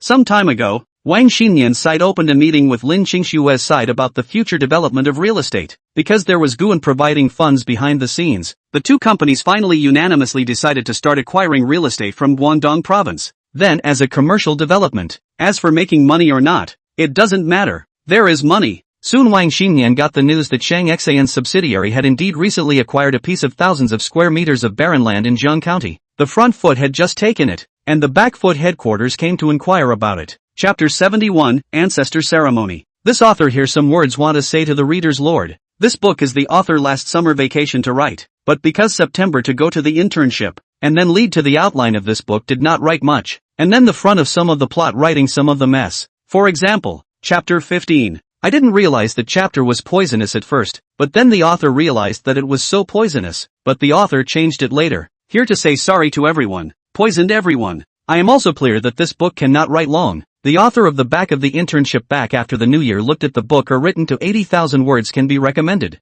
Holding the idea of trying to continue to write. And now back to school every day more 4,000 words. And now I've been preparing for a new book. As for this book will not be Unix, but the author is not sure how long it can be maintained. In fact, the debut of this book data is not bad. So this author topped your bad reviews and then right all the way to now. Not only is this book going to be 4,000 per day, but the new book that is being prepared right now is also trying to perfect the outline. And there are still a lot of thieves in school but this author will work hard on it. Getting the exact news. Wang Xinyan hurriedly called Guan. Hey, Mr. Gu, one of Shang Xian's subsidiaries did recently acquire a piece of barren land in Jiang County. There's probably 1,000 square feet. Okay, you have that company contact me and have them transfer that piece of land to my name. Okay, said Guan, hung up the phone. The next morning, Guan, who was still asleep, was woken up by a knock on the door. Shaoan, come out quickly. Someone is here to see you. Soon Guan was woken up by the incoming voice. It was his mother, Chen Huifeng,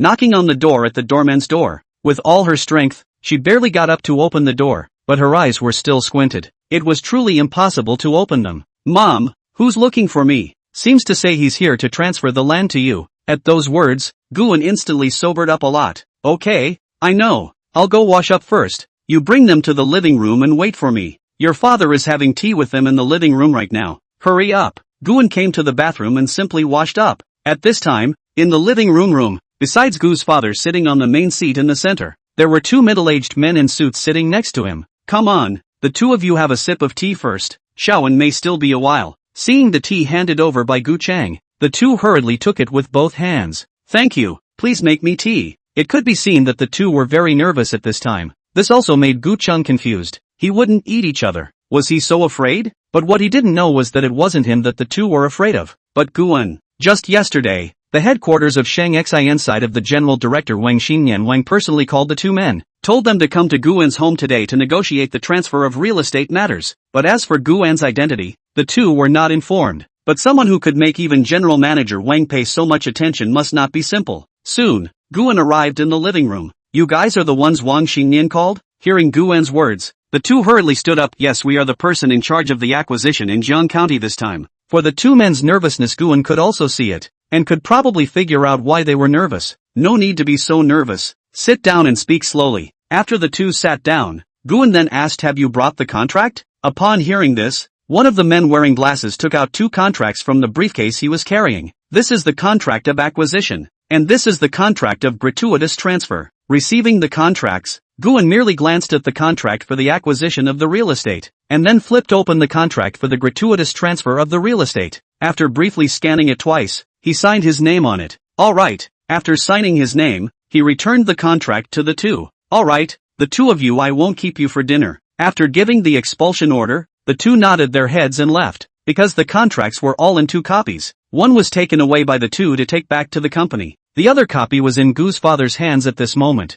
and it's carefully watched. Dad, don't look at it. It's just a simple transfer contract. You don't understand. You just signed it without even looking at it. What if you get screwed? Okay, you don't care. Go about your business. I'll take a good look at this contract. Guan also knew his dad's stubbornness, so he just stopped paying attention, grabbed the keys to the family's electric car and drove the small electric donkey to the street. After waking up, Guan hasn't eaten yet. Now it's time to go foraging for food to fill his stomach. A bowl of aromatic Lao Yui noodles in the morning would really be too much of a life. What's more, Guan had added a marinated egg and a sausage. It really was a dish full of ingredients. But even while eating, Guan didn't forget about business. Once again, he dialed Wang Xinyan's phone. Hello, Mr. Gu. I've arranged for the person in charge there to come to you today to sign. Guan directly interrupted the other party. I know. I was looking for you for something else. Shang Xin is doing real estate. No, nothing more well-known designers, or with that design company has cooperation. Find two people to come to Jiang County side to help me put the house design.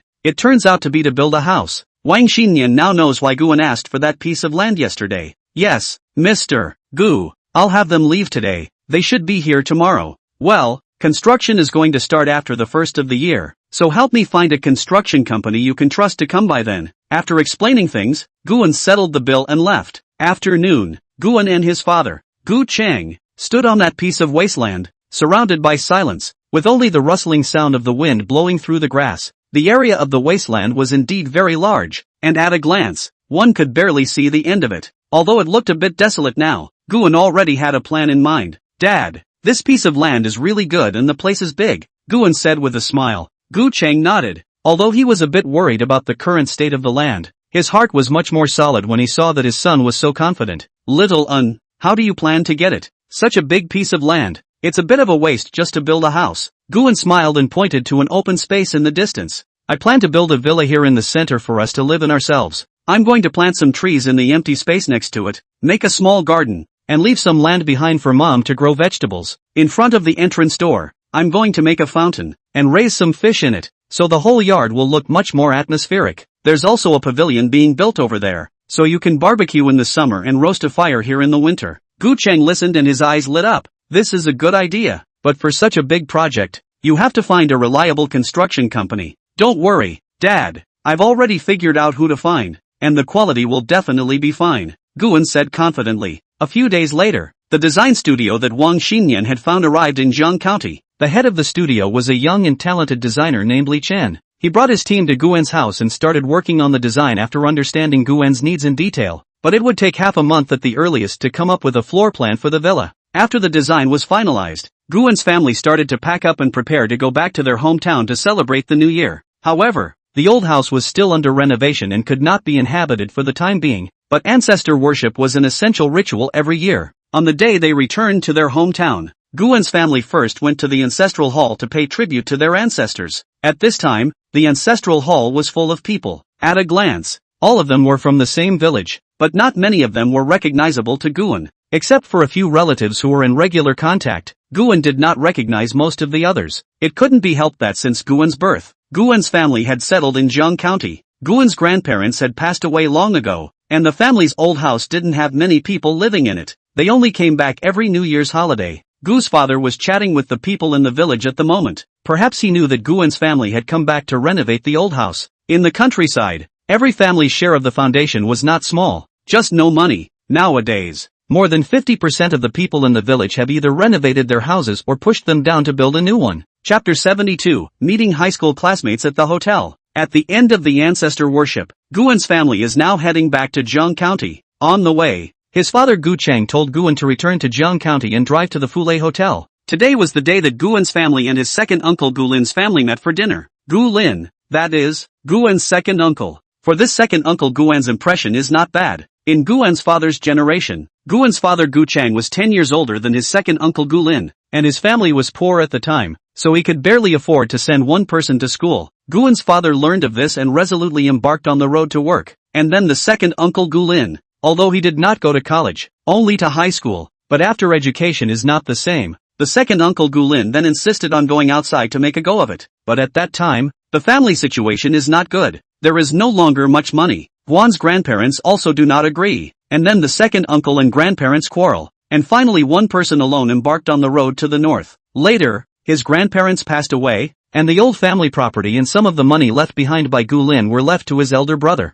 Guan's father, Gu Cheng. Then the second uncle settled in the next province of Pengcheng. These years the two families have been in regular contact. When Guan went to study in Yangcheng, the second uncle did not care about their own thoughts. Back to reality. Guan's family just came to the door of the Fulai Hotel. Guan saw the doorway is standing at the second uncle Gu Lin and his wife Su Jia, that is, Guan's second aunt. Uncle Gu Lin was dressed in a straight suit, looking energetic, while Aunt Su Jia was wearing an elegant dress with a gentle temperament. When the two of them saw Guan's family, they immediately had warm smiles on their faces. Big brother, sister-in-law, little you're here. Gu Lin quickly stepped forward to welcome them, patted Gu Cheng's shoulder, and touched Guan's head with a smile. Little haven't seen you in a few years. You've grown so tall. Guan smiled and responded. Second uncle, second aunt, long time no see. Gu Cheng also smiled and nodded. Yes, it's been a long time. Let's get together today. However, Gu Lin looked around and said in confusion, where are the two little Yu couples and the two little Tian couples? Why don't we see them here? My brother and the others will be here later. Second uncle Yu and my dad and the others go in first. I'll wait for them here. Alright, then I'll work hard for you, little Saying that, Gu Lin and Gu Cheng took the lead and walked into the hotel. Su Jia took Chen Huifang's hand and said affectionately, sister-in-law, let's go in. The private room is already booked. After a few people went in, only Guan was left standing in the doorway blowing the cold wind. Not long after, Gu Tian and the others soon arrived at the hotel as well. The group then walked into the hotel, and the waiter led them to a spacious private room. The room was luxuriously decorated, with crystal chandeliers shedding soft light, and the table was already set with exquisite tableware and several appetizers. Just after taking their seats, Guan heard Gu Lin chatting with his father, Gu Cheng. Big brother, how have you been doing in Zheng County all these years? Gu Cheng smiled and glanced at Guan with a bit of pride in his tone. It's still the same. Everything is still the same as usual. Gu Lin sniffed and smiled. That's good. That said, after this year Shaoan will be graduating as well, right? Guan smiled faintly, his tone calm. Yes, I'll be graduating after this year. Gu Lin smiled and said, so have you thought about what to do? At this Guan smiled and didn't say anything more. At this time Gu Cheng said, young people have their own ideas, what they do is still up to them. And Gu Lin retorted, big brother, it's hard to find a job now. Undergraduate graduates like Shaoan are all over the streets. In Pengcheng now there is no job for undergraduates. They can only go into factories to deliver takeaways. Guan smiled and said modestly, indeed, it's really hard to find a job with an undergraduate degree now. I heard my dad say that your side is going to be promoted again in the next 2 years. Gu Lin waved his hand and laughed. Where? It's just a small fight. The company's development is not good these 2 years. Oh. Su Jie also smiled and said, Shaoan, your second uncle has indeed been quite hardworking these years, but he also often reminisces about you guys, saying that your family is doing well in Jiang County, and that his heart is also solid. Gu Cheng nodded his head and said, nostalgia for what? Just feel at ease and do your business in Pengcheng. Now that Shaoan has made a name for himself, your sister-in-law and I are starting to enjoy our blessings now. Gu Lin froze at the words, then remembered that he had heard earlier that the Lai family's house had been renovated. You don't know, Little Lin is. Now, after hearing that, Gu Lin also understood that the renovation of the Lai family's house was real. It was also mainly because he hadn't had time to go back to see it. Now that he learned that Guan had now opened his own company outside, he also felt that it was a bit unrealistic, but he knew that his own big brother wouldn't lie about such things, so that meant it was true. I didn't expect that now Shaoan is so capable. When this kid first went to college, I was afraid of not adapting and went to see him for 3 days. I didn't expect that in the blink of an eye he has his own company, and he hasn't even graduated yet. You kid, then your second uncle I have the ability. If I had you this ability back then also not to. Speaking of this, Gu Lin seemed to be thinking of something. At once his eyes reddened, when he fell out with the family in a fit of pique to go north. This go is 7 years. The whole 7 years have not returned home to see their parents. Although half of the wages earned during this period were sent back, he was not able to see Guan's grandparents for the last time. At this time, Guan's father, Gu Cheng, patted the other's shoulder. The old man and his spirit in heaven don't want to see you sad. In fact, after you left, they have been chanting about you. Big brother, I'm fine. Guan on the side just looked so. In fact, he could understand the mood of the second uncle. A man who wouldn't complain even if he was hard and tired outside. Who wouldn't shed a tear even if he bled and sweated. But when you miss seeing your parents for the last time, no matter how many years have passed, it's hard to stop the tears when you think about it again. After 3 rounds of wine, at this time, all the people had already eaten their fill. Big brother, let's vomit. Looking at the second uncle who was already drunk, Guan said to his father, Dad, you keep an eye on the second uncle. I'll go to the front desk to settle the bill. Good, you go quickly. Saying that, Guan got up and headed to the front desk of the hotel. Arriving at the front desk of the hotel, Guan took out his cell phone and said to the front desk staff, the Golden Sands box is paying the bill. Okay,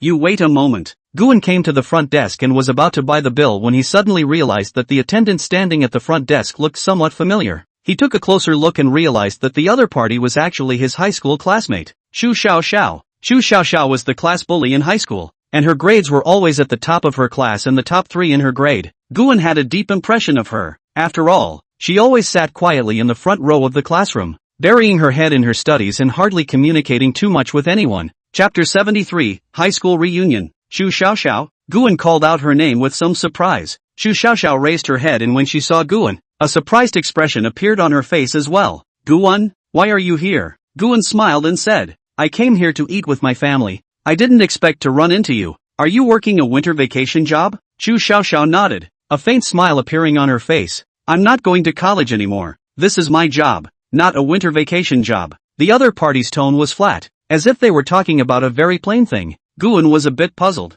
Xu Xiaoxiao's grades were so good, it was reasonable to say that if it wasn't a 985 or at least a 211, how could she be working here as a receptionist? He couldn't help but ask. I remember your high school entrance exam scores were very good. Why didn't you go to college? At that, Xu Xiaoxiao's expression slightly stiffened. Then she lowered her head and said softly, there were some things at home, so I didn't go. Guan saw that she didn't seem willing to say more, so she didn't continue to pursue the matter. After all, everyone had their own difficulties, and it wasn't good for him to pry too much. He smiled and changed the topic. By the way, where do you live now? Still in Jiang County? Xu Xiaoxiao nodded. Still in Jiang County. What about you? I heard that you went to Yangqing to study? Yeah, I'll be graduating after the year, Guan said while taking out her cell phone and preparing to check out. Xu Xiaoxiao skillfully operated the cashier system and casually asked, what are your plans after graduation? Staying in Yangchang or returning to Jiangxian? Guan smiled. His tone relaxed. I'll probably stay in Yangqing for a while first. After all, there are more opportunities there. Oh, where are the opportunities? There is no need for opportunities at all. Xu Xiaoxiao nodded and didn't say anything more. After Guan finished settling the bill, he was about to leave when he suddenly heard his father's voice from behind him. Shaoan, your second uncle is drunk. We have to hurry back. Guan turned around and saw that his father, his second uncle and the others had already walked out of the box. Second uncle Gu Lin had obviously drank a lot and was walking a bit staggering. Gu Chang was holding him up. Guan hurriedly walked over to help, and in the meantime greeted Chu Xiaoxiao. I'll leave first then. We'll talk again when we have the chance. Chu Xiaoxiao smiled and nodded. Good. Be careful on the road. The days of the spring festival flew by, and in the blink of an eye, it was the third day of the Lunar New Year. Now the old houses in the village continued on the road of renovation, and all the formalities on the Jiang County side had already been completed. The design plan has been prepared, waiting for the end of this month to officially start construction. Guan was lying on the sofa brushing his cell phone when he suddenly received a message from his high school class group. Chan Ming, the class president, sent a notice in the group, saying that he wanted to organize a high school reunion. The time is scheduled for the day after tomorrow night. The location of the Jiangxian City, Juxianglu Hotel. Coincidentally, it's just across the street from the Foley Hotel. Guan looked at the news in the group. The heart does not have any waves. In high school, he and his classmates did not have too many interactions. Everyday life was all about waking up early to run drills, reading in the morning, attending classes, and studying in the evening, with little to no socializing, especially since the second year of high school. Physical education classes were cancelled,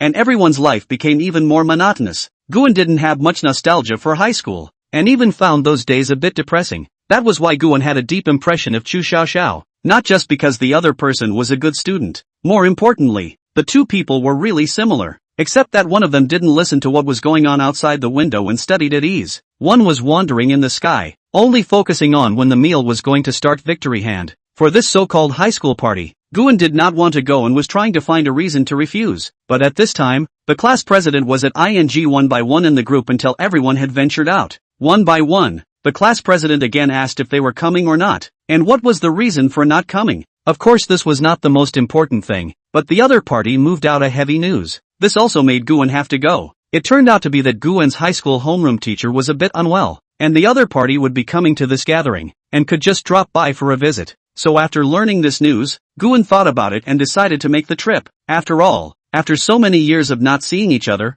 seeing how everyone is doing now is also a kind of pastime. Evening. Guan arrived at the Jiuxian Lu on time. There were already a lot of classmates gathered at the entrance of the restaurant, and everyone was exchanging pleasantries with each other. The atmosphere was quite lively. Guan had just walked to the door when he heard someone call out his name. Guan, this way. He looked up and saw that it was class president Chen Ming. The other party was the same as in high school, still with that enthusiastic look, but now wearing a casual suit. He looked a lot more mature than in high school. Long time no see. Guan. Chen Ming smiled and patted Guan's shoulder. I heard that you went to study in Yangcheng? How about it? What are your plans after graduation? Guan smiled and casually coped with a few sentences. It's not bad. After graduation I'll probably look for a job in Yangcheng first. Chen Ming nodded and then chatted with the other students. Guan walked into the restaurant and found a corner to sit down. In fact, Guan also wanted to find someone to chat with. Otherwise it was still weirdly awkward. However, there weren't many high school classmates who were good friends with Guan. He looked around and realized that there were quite a lot of students coming to the party. There were about 50 people in Guan's high school class, and there were more than 40 currently present. It looked like they were all here, except for a few who really had something that couldn't make it. Just then, Guan saw Chu Xiaoxiao. She was wearing a simple white sweater, sitting quietly at another table, and didn't seem to be interacting too much with the other students. Guan was like seeing a savior and directly walked over. Chu Xiaoxiao, you're here too? Guan smiled and greeted. Chu Xiaoxiao raised her head and saw that it was Guan. A faint smile appeared on her face. Well, I can't help it. Mr. Luo's health isn't good, so I stopped by to take a look. It could be heard that the other party would come not because of the so-called high school party, but to see the teacher. Guan sat down next to her and agreed. Me too. Chu Xiaoxiao looked at Guan suspiciously as she sat next to herself. Aren't you going to go chat with them? Shaking her head, Guan looked at the other person and explained. Actually, I think the two of us were quite similar in high school. We were all one in class. Only, at this time, Chu Xiaoxiao couldn't help but laugh only. I'm a school bully and you're a school slag? Where am I a school slag? I at least went to a second-year college. Saying this, Guan seemed to think of something, then looked into Chu Xiaoxiao's eyes. Sure enough, when college was mentioned, the other party had that look in her eyes that was mixed with regret, sadness, but yet very determined. Guan hesitated for a while, but still couldn't help but ask. In fact, I've always been quite curious. Why didn't you go to college when you scored so well in the college entrance exam? If it is difficult for your family, you can apply for the poor student subsidy, and with your results, you can only get out of Jiang County too. Chapter 74, I'll give you a ride. Chu Xiaoxiao's expression stiffened slightly, then she lowered her head and said softly, it's nothing. It's just that there's something going on at home and there's no way to continue studying. Guan saw that she was still unwilling to say more, so he didn't continue to pursue the matter. He smiled and changed the topic. Right, what are your future plans? You can't keep working as a receptionist, right? Xu Xiaoxiao was silent for a while and said softly, actually, I have recently been considering going to Yangcheng to find a job.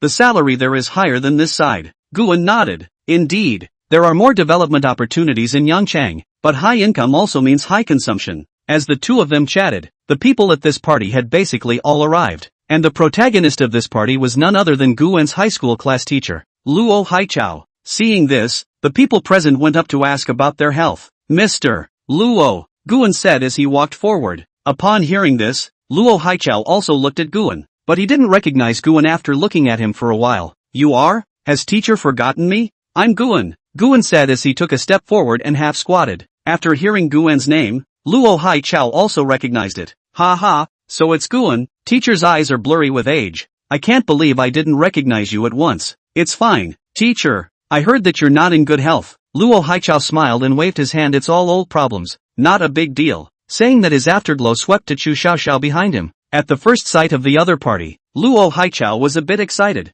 Is it you, Xiaoxiao? Xu Xiaoxiao's body trembled slightly when she heard Luo Haichao's voice. Raising her head, her eyes were a bit evasive, but she still managed to squeeze out a smile. Mr. Luo, it's me. Luo Haichao's gaze lingered on her face for a moment, a trace of complex emotions flashing through his eyes. He sighed softly, his tone tinged with a few emotions. Xiaoxiao, it's been a long time. In the beginning, I blamed the teacher for being incapable. Xu Xiaoxiao squatted down and put her hand on the other's hand. The voice was so light that almost only the two could hear it. It's okay, teacher. Everything has passed. Are you doing well now? It's okay. I'm now working as a receptionist at the Fule Hotel across the street. It's not very hard. Guan stood by the side and sensed that the atmosphere between the two was a bit subtle, so he interjected with a smile. Mr. Luo, it's about to start over there. Let's go over. Luo Haichao didn't say anything else when he saw this. Soon the party started, and the people at the table were talking about their experiences over the years.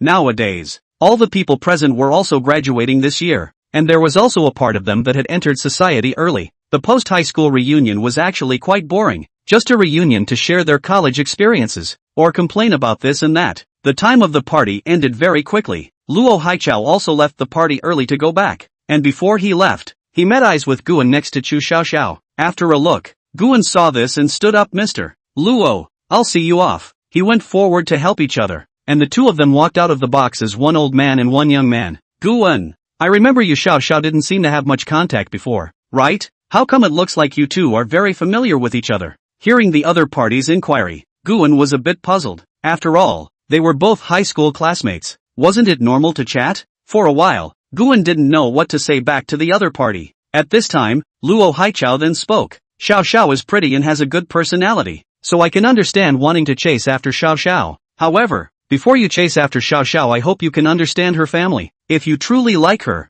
then I hope you can accept everything about her, or at least not look at her with prejudice. If you just want to have fun, then I hope you won't bother her. She's already miserable. I couldn't keep her in the first place. How to say she was once my best student. I don't want anyone to hurt her again. Do you understand? Guan could hear the warning and threat in the other party's tone. From this, Guan had no trouble hearing that the odds were that this had a lot to do with why Xu Xiaoxiao hadn't gone to college in the end. But awkwardly, Mr. Luo misunderstood himself. Teacher Luo, I didn't want to chase Xu Xiaoxiao. It's just that yesterday I told all about how the two of them happened to meet at the Fule Grand Hotel yesterday. Luo Haichao also realized that it was his own misunderstanding of Guan. I'm sorry, Guan. It's because I was in a hurry. Luo Haichao first apologized towards Guan and added, I couldn't help it. I really don't want anyone else to bother hurting Xiaoxiao. At this time, Guan asked the question in his heart. Mr. Luo, what exactly happened in the first place? It would cause Xiaoxiao not to go to college. The two had already walked to the entrance of the hotel.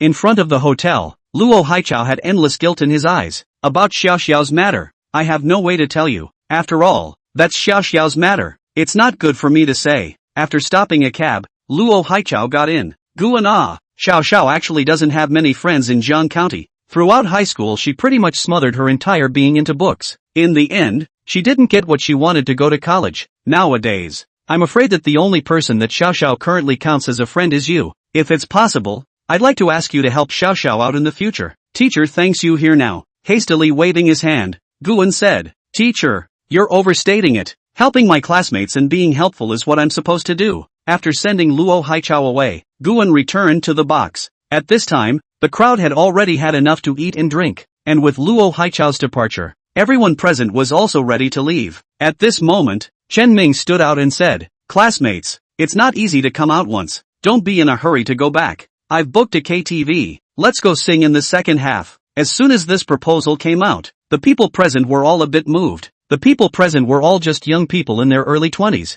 Who would want to not go to a KTV? And Chu Xiaoxiao originally wanted to refuse, but before she could speak, Chen Ming stepped forward and said with a smile, Xiao, let's go together. It's just a song. How long has it been since our classmates got together? Seeing this, Guan directly stepped forward. Class president, I'm sorry, Xiao and I have something to do. We have to go first. Next time. Let's get together next time. Have fun. Before Chen Ming could react, Guan pulled Chu Xiaoxiao and directly left the box. When Chen Ming reacted, the two had already left without a trace. On the other side, the two came to the entrance of the hotel. Can you let go of my hand now? Looking at Guan who was still pulling on his palm, he asked, I'm sorry, I just had no choice but to do this. It's fine. Instead it should be me who should thank you for helping me out. Chu Xiaoxiao rubbed her hands together, looked at the road and said, then I'll leave first. I'll contact you again when I have the chance. Chapter 75 on how much harm divorce will bring to children. Seeing that the other party was about to leave, Guan hurriedly stopped the other party. I'll give you a ride. It's a big night and even if you take a taxi, you'll have to wait for a long time. And there might not even be one. And it's not safe to let a girl like you go back by yourself. Chu Xiaoxiao pursed her lips and didn't answer immediately. Seeing this, Guan continued to persuade. If you go back late at night, your family will still have to worry. So it's not as fast as me sending you. Hearing this, Chu Xiaoxiao seemed to think of something, looked at Guan and finally nodded. There was a hint of gratitude in her voice. Then, thank you, Guan. It's fine. Get in the car. The night breeze blew gently, carrying a hint of coolness. In the car, Chu Xiaoxiao suddenly raised her head to look at Guan and said softly, Guan, thank you for today. Guan smiled. His tone relaxed. Thank me for what? It's not like I did anything. Chu shook her head, a hint of complexity in her eyes. Thank you for always accompanying me. And thank you for not asking more questions. Guan froze for a moment, then understood what she meant. He was silent for a moment, not knowing what to say for a while. Ever since I can remember, my parents have always been emotionally incompatible and have been fighting all the time. A small fight for 3 days and a big fight for 5 days. And neither of them liked me or my sister. They felt that my sister and I were a drag on them. So I studied my ass off since I was a kid. And I initially thought that as long as my grades were good enough, I'd be able to get a good job in the future. And with an income I'd be able to take my sister out of the house. But after the results of the college entrance exams came out, they divorced. And neither of them wanted me or my sister. So in the end I chose not to go to college and worked at home to support my sister. Now they both have their own new families. Saying that, Chu Xiaoxiao's eyes moistened and her tears couldn't stop flowing down. Seeing this, Guan hurriedly handed the other party a tissue. Thanks. Chu Xiaoxiao took the tissue and said thank you. Looking at the other party's appearance, Guan could also understand the other party's situation. Even if there was no money from the parents, with the other party's grades, even if they just went to a one-principal college, the other school would be able to directly waive the tuition fee. Then add the scholarship. Living expenses will be solved. But she chose not to go to college, but to work to take care of her sister. You should know that at that time she was only a girl who had just become an adult, but she had to take on the responsibility of her own and her sister's food, clothing and shelter. Soon, Guan arrived at the downstairs of Chu Xiaoxiao's house. Looking at the slightly dilapidated residential building in front of him, his heart couldn't help but feel a trace of sourness. Chu Xiaoxiao's home is located in the old city of Jiang County, where most of the houses were built in the 1980s, with modeled exterior walls and dimly lit hallways. Even though we have now come to a well-off society, there are still people who are poor. Thank you for sending me back, Chu Xiaoxiao said softly, a hint of exhaustion in her tone. Guan smiled and said in a pretense of relief, it's fine, I was on my way anyway. Chu Xiaoxiao nodded and didn't say anything more, just lowered her head and pulled out the key from her bag, preparing to go upstairs. Guan hesitated for a moment, but still couldn't help but ask, let's add a contact first. You can also call me if there's anything behind you. Chu Xiaoxiao's movements paused for a moment, then nodded. Okay, you sweep me or I sweep you. Hearing this, Guan pulled out his cell phone. I'll sweep you. Adding the contact information, he looked at the time. It was almost 11 o'clock. So he said, then you rest early. I'll go back first. Chu Xiaoxiao nodded and said softly, Be careful on the road. For the next few days, Guan stayed at home. 3 points in one line every day. Brushing videos on the bed. WC thinking, and eating at the dinner table. As for the new house in Jiang County, construction had already begun, and Guan would occasionally go to the construction site to check on the progress. Although he wasn't well versed in construction,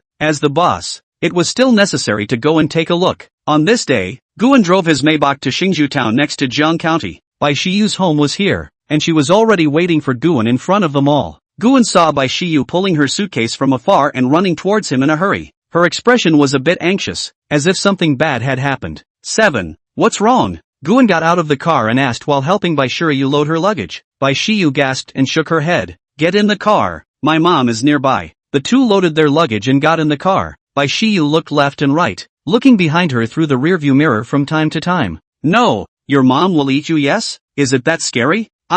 You don't understand. I said I went out for a trip with my classmates and she kept asking me who I was with, and the allowance I gave my family a while ago. I said I earned it from working during college. They didn't believe me at all. Guan thought it was something big, so this was it? Seeing the other party in this state, the corner of Guan's mouth rose slightly. Here, a gift for you. Taking out a box from the back seat, he handed it to Bai Shiyu. After receiving the box and opening it, inside was a necklace. Bai Shiyu fell the first time she saw the necklace. Let me help you put it on. Picking up the necklace and putting it on each other, the two were about to separate when Guan directly kissed towards Bai Shiyu. Bai Shiyu was also startled by this sudden movement. She was about to break free, but Guan wouldn't give the other person a chance. Seeing that she couldn't resist, Bai Shiyu had no choice but to obey the other party. Gradually both of them stretched out their heads to intertwine together. After savoring each other for nearly 5 or 6 minutes, Guan reluctantly let go. After letting go, Bai Shiyu blushed slightly. What are you doing? The makeup will be put on later.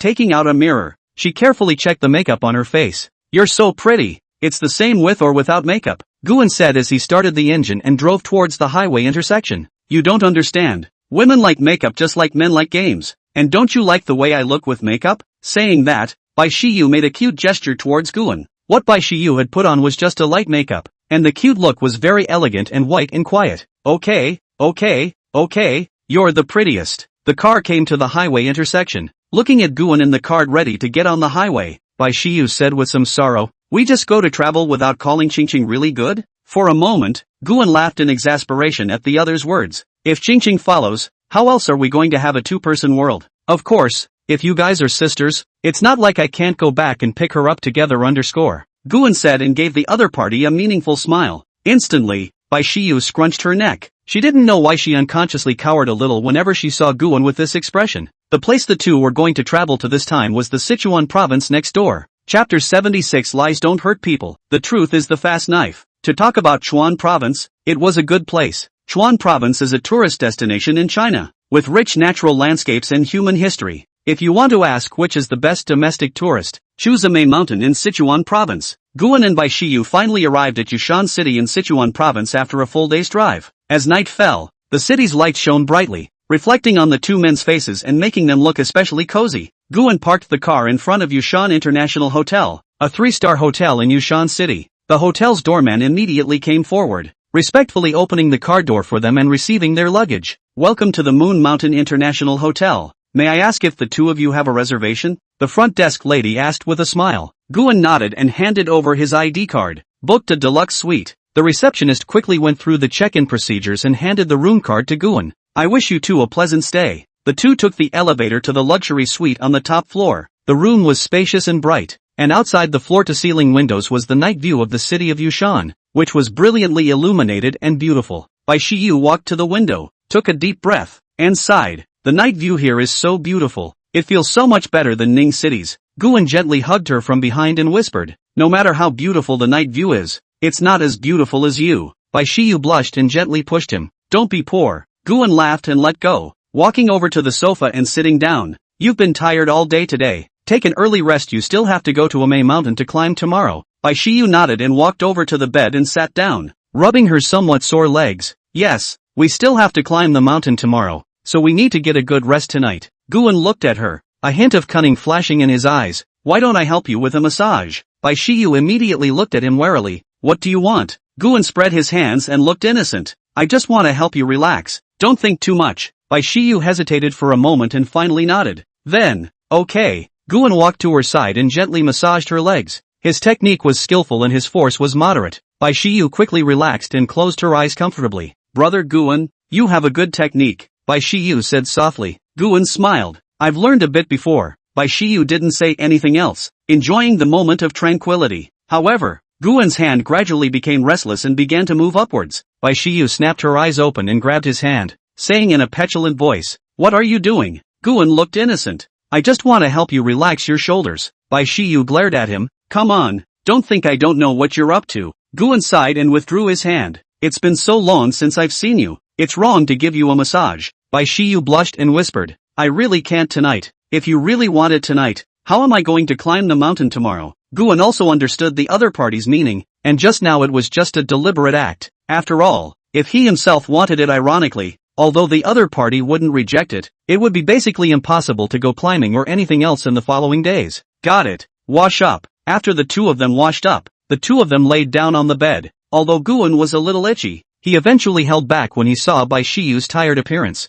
Just like this, they hugged each other and fell asleep. The next morning, the two of them woke up early and after having breakfast, they drove to Mount Amei. Mount Amei was a famous tourist attraction in Sichuan province, with majestic mountains and beautiful scenery. At this time, the foot of the mountain was full of people. Basically all of them were tourists from abroad just like Guan and the two of them. There are so many people. When she saw that there were really so many people, Bai Shiyu was still a little surprised. Just now the two of them had been searching hard for half a day because they couldn't find a parking space, mainly because there were so many people coming to visit. The parking spaces nearby were basically all gone. Finally, after driving the car to a parking lot a good distance away, Guan barely managed to find a parking space. The two of them made their way up the mountain road, enjoying the beautiful scenery along the way. Brother Guan, look over there, Bai Shiyu said excitedly as she pointed to a peak in the distance. Guan looked in the direction she was pointing, only to see a mountain peak sticking straight up into the sky, surrounded by clouds and mist, just like a fairyland.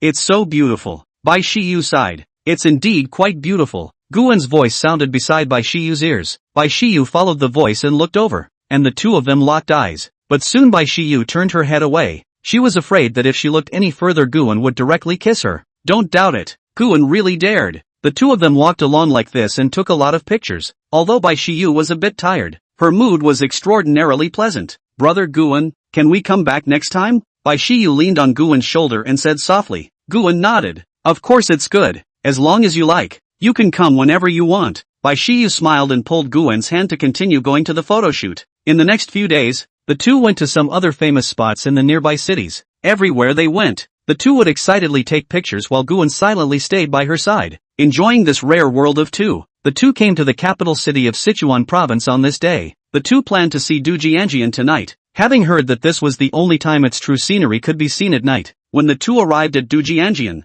it was just as full as it was at Amei Mountain. At this time, Bai Shiyu went to the restroom, and Guan stood outside waiting for the other party. However, Guan didn't expect to wait for the other party to come out, but unexpectedly waited for an acquaintance. Guan, a familiar voice came from behind her. Guan turned around, only to see Lu Jiejia standing not far away, looking at him with a surprised expression. Sister Jiejia? Guan was also a bit surprised. Why are you here? Lu Jiejia smiled and walked forward. I came over here to travel. I didn't expect to run into you. Guan nodded. Is that so? I'm also here to travel. Lu Jiejia looked at Guan's side before realizing that the other party was holding a lady's bag. Are you alone? Guan was about to answer the other party offhandedly that she was alone, but then she thought of Bai Shiyu in the restroom and the bag she was holding. No, I came with a friend. It's okay, you kid is not blessed with a lot of color. Guan heard the other party's meaning, but it was hard to refute it. After all, it was true. As the saying goes, lies don't hurt people. The truth is the quick sword. After the two exchanged pleasantries, Lu Jiejia excused herself and left. Guan looked at her back and didn't make a sound to keep the other party. After all, there was still an unresolved one beside himself right now. Brother Guan, what are you looking at? At this time, Bai Shiyu walked behind Guan and pulled the other party's hand and asked. Chapter 77, back to Yanqing for another date. Guan smiled. Nothing, let's go. Bai Shiyu nodded and didn't ask any further questions. At night, the two returned to the hotel. Bai Shiyu was so tired that she directly paralyzed on the bed, and Guan leaned and sat next to the other. Brother Guan, are we going back tomorrow? Bai Shiyu asked softly. Guan nodded. Yes, after coming out for so many days, it's time to go back, and you're also going to school with Qingqing. Bai Shiyu sighed. I don't want to go to school. I want to stay with you all the time. Guan smiled. Good girl. There will be plenty of opportunities when you graduate. Bai Shiyu nodded and closed her eyes. Shiyu, tonight, Guan whispered. Bai Shiyu opened her eyes, glanced at him and blushed. Not tonight. I'm too tired. You said the same thing last time. Bai Shiyu shook her head and said softly. Last time was last time, and people are really tired too. Then it's always okay for us to take a bath together. Saying that, Guan didn't care if Bai Shiyu agreed or not, and hugged the other party to the bathroom. Brother Guan, what are you doing? Bai Shiyu was really flustered. She might not be able to get out of bed for a day tomorrow. Not doing anything. See, you are too tired. Help you take a bath. Bang! As the bathroom door closed, a begging sound came out from the bathroom in a short while. The begging sound was mixed with the crackling sound of firecrackers, making it a little hard to hear idly. If it wasn't for the hotel's good soundproofing, I'm afraid that the next door would be afraid to come and complain. Early the next morning, the two of them departed to return to Jiang County. Along the way, Bai Shiyu leaned on the co-pilot, talking drowsily. Who understands that people who have climbed mountains all day are still forced to be pulled to do exercise at night? Guan, on the other hand, focused on driving the car. Although last night's battle went on somewhat late at night, but at this time, he didn't feel sleepy. After a full day of traveling, the two returned to Jiang County. After returning to Jiang County, Guan first sent Bai Shiyu back home. When they returned to Xingzhou town, Bai Shiyu didn't know if she was just pretending to be asleep. She actually woke up at the cardinal point. Woke up just in time. Get off the car. We're at your house. Forcing open her dazed eyes, Bai Shiyu looked at the familiar surroundings. So fast. I haven't slept enough. Guan smiled and said to the other party. Then do you want us to go out for another night tonight, and I'll send you back tomorrow? Bai Shiyu didn't dare to agree, but where she was a little hesitant. Tonight would be another collision of billions of biological cells. Somewhat fearful afterward, she shook her head. Don't. Again, I'm afraid that I'll have to fall into your hands tonight. Quickly getting out of the car and grabbing his luggage, he waved his hand to Guan and left. Guan nodded and watched her enter the house before turning to leave. Turning around, Guan had originally planned to go home and rest. When she received a message on her cell phone, Guan picked up her phone to see that it was from Lu Jiajia. Guan, are you free? I want to have a chat with you. Lu Jiajia's voice came from the other end of the phone. Looking for herself to have a chat? In total, the two of them had only met 3 times. So what was there to talk about? Guan hesitated for a moment, but finally nodded. Okay, but I'm at home right now. I have to wait until I return to Yangcheng. You went back? Lu Jiajia was a little surprised when she heard this. The two of them had even met in Dujianjian last night, and the next day the other party had actually left. Well, I went back early this morning. In that case, then when you return to Yangcheng, we'll talk again. Okay. In the next few days, Guan returned home to rest for a few days. Mainly, going climbing the mountain for a few days was also really tiring. A few days later, after simply packing up his luggage, he was ready to set off for Goat City once again. This time, however, he didn't choose to drive, instead leaving Cullinan with his oldest brother and choosing to travel by moving train himself. On the moving train,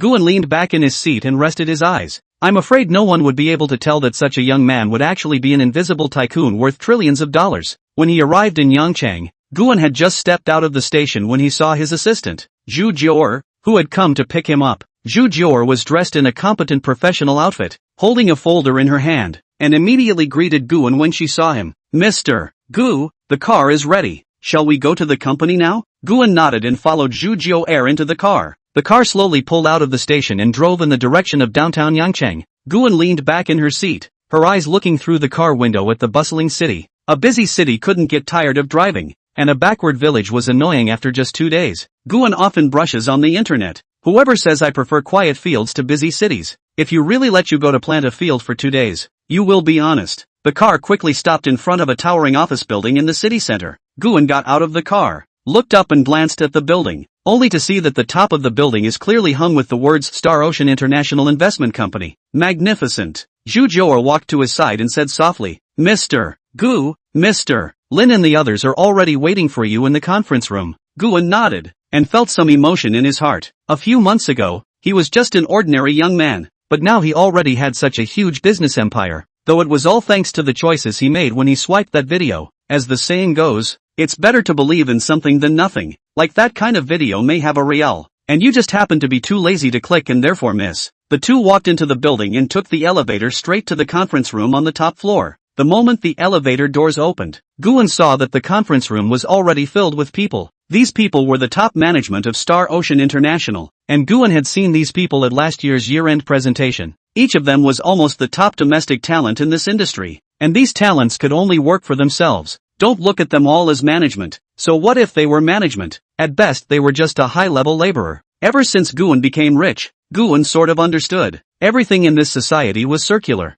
Ordinary people worked for capital, capital worked for the state, and the state worked for the people. It went back and forth, always in a cycle. When they saw Guan walk in, everyone immediately stood up and respectfully shouted, "Good day, Mr. Gu." Guan nodded slightly and walked over to the main seat of the conference table and sat down. His gaze swept over everyone present, finally landing on Lin Qingxue, who sat on his right-hand side. Lin Qingxue, now the president of Star Ocean International. Although she only held 1% of the company's shares, she was also the only shareholder in the entire company other than Guan. Lin Qingxue was the only shareholder in the company other than Guan. If it were anyone else, Guan wouldn't have given shares to the other party in less than a year. Chapter 78 Meeting, New Energy. Everyone take a seat, Guan said indifferently, a hint of unquestionable majesty in his voice. Perhaps this was the change that came with the arrival of money. If Guan was still an ordinary person, then no one would feel anything wrong if this sentence was said. But if it was a trillionaire richest man who said this,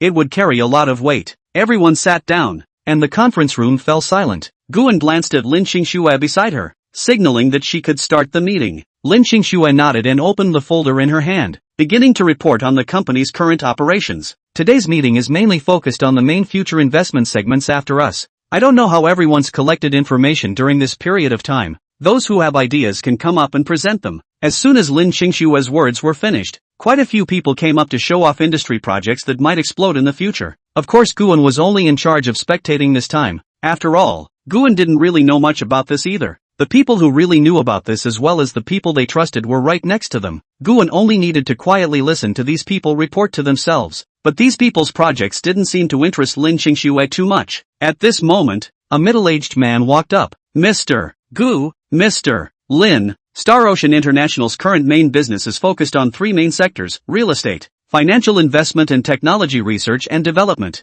In terms of real estate, we already have cooperation with Shang-Xin, and in just a few months last year, we have already taken down multiple key projects in first-tier cities such as Yangchang, Pengcheng, and Mordor already. In terms of financial investment, the size of our fund has exceeded $10 billion, and the return on investment has stabilized at more than 20%. And in terms of technological research and development, we are still groping, but just some time after this year's year, I discovered a technology that may dominate the direction of the country, or even the world, in the future, and I call it new energy. When these words came out, the crowd in the room talked about it. Guan quietly listened to the man's report, and after exchanging a glance with Lin Qingxue, the other gave herself an obscure look. Mr. Gu, Mr. Lin, please take a look. This is a rough development direction of the new energy for the next 3 years that my team and I spent 5 days making. The man handed the two documents to Guan and Lin Qingxue. Guan took the documents and carefully flipped through them. The documents listed in detail the general direction of the new energy's future development. Even someone like Guan,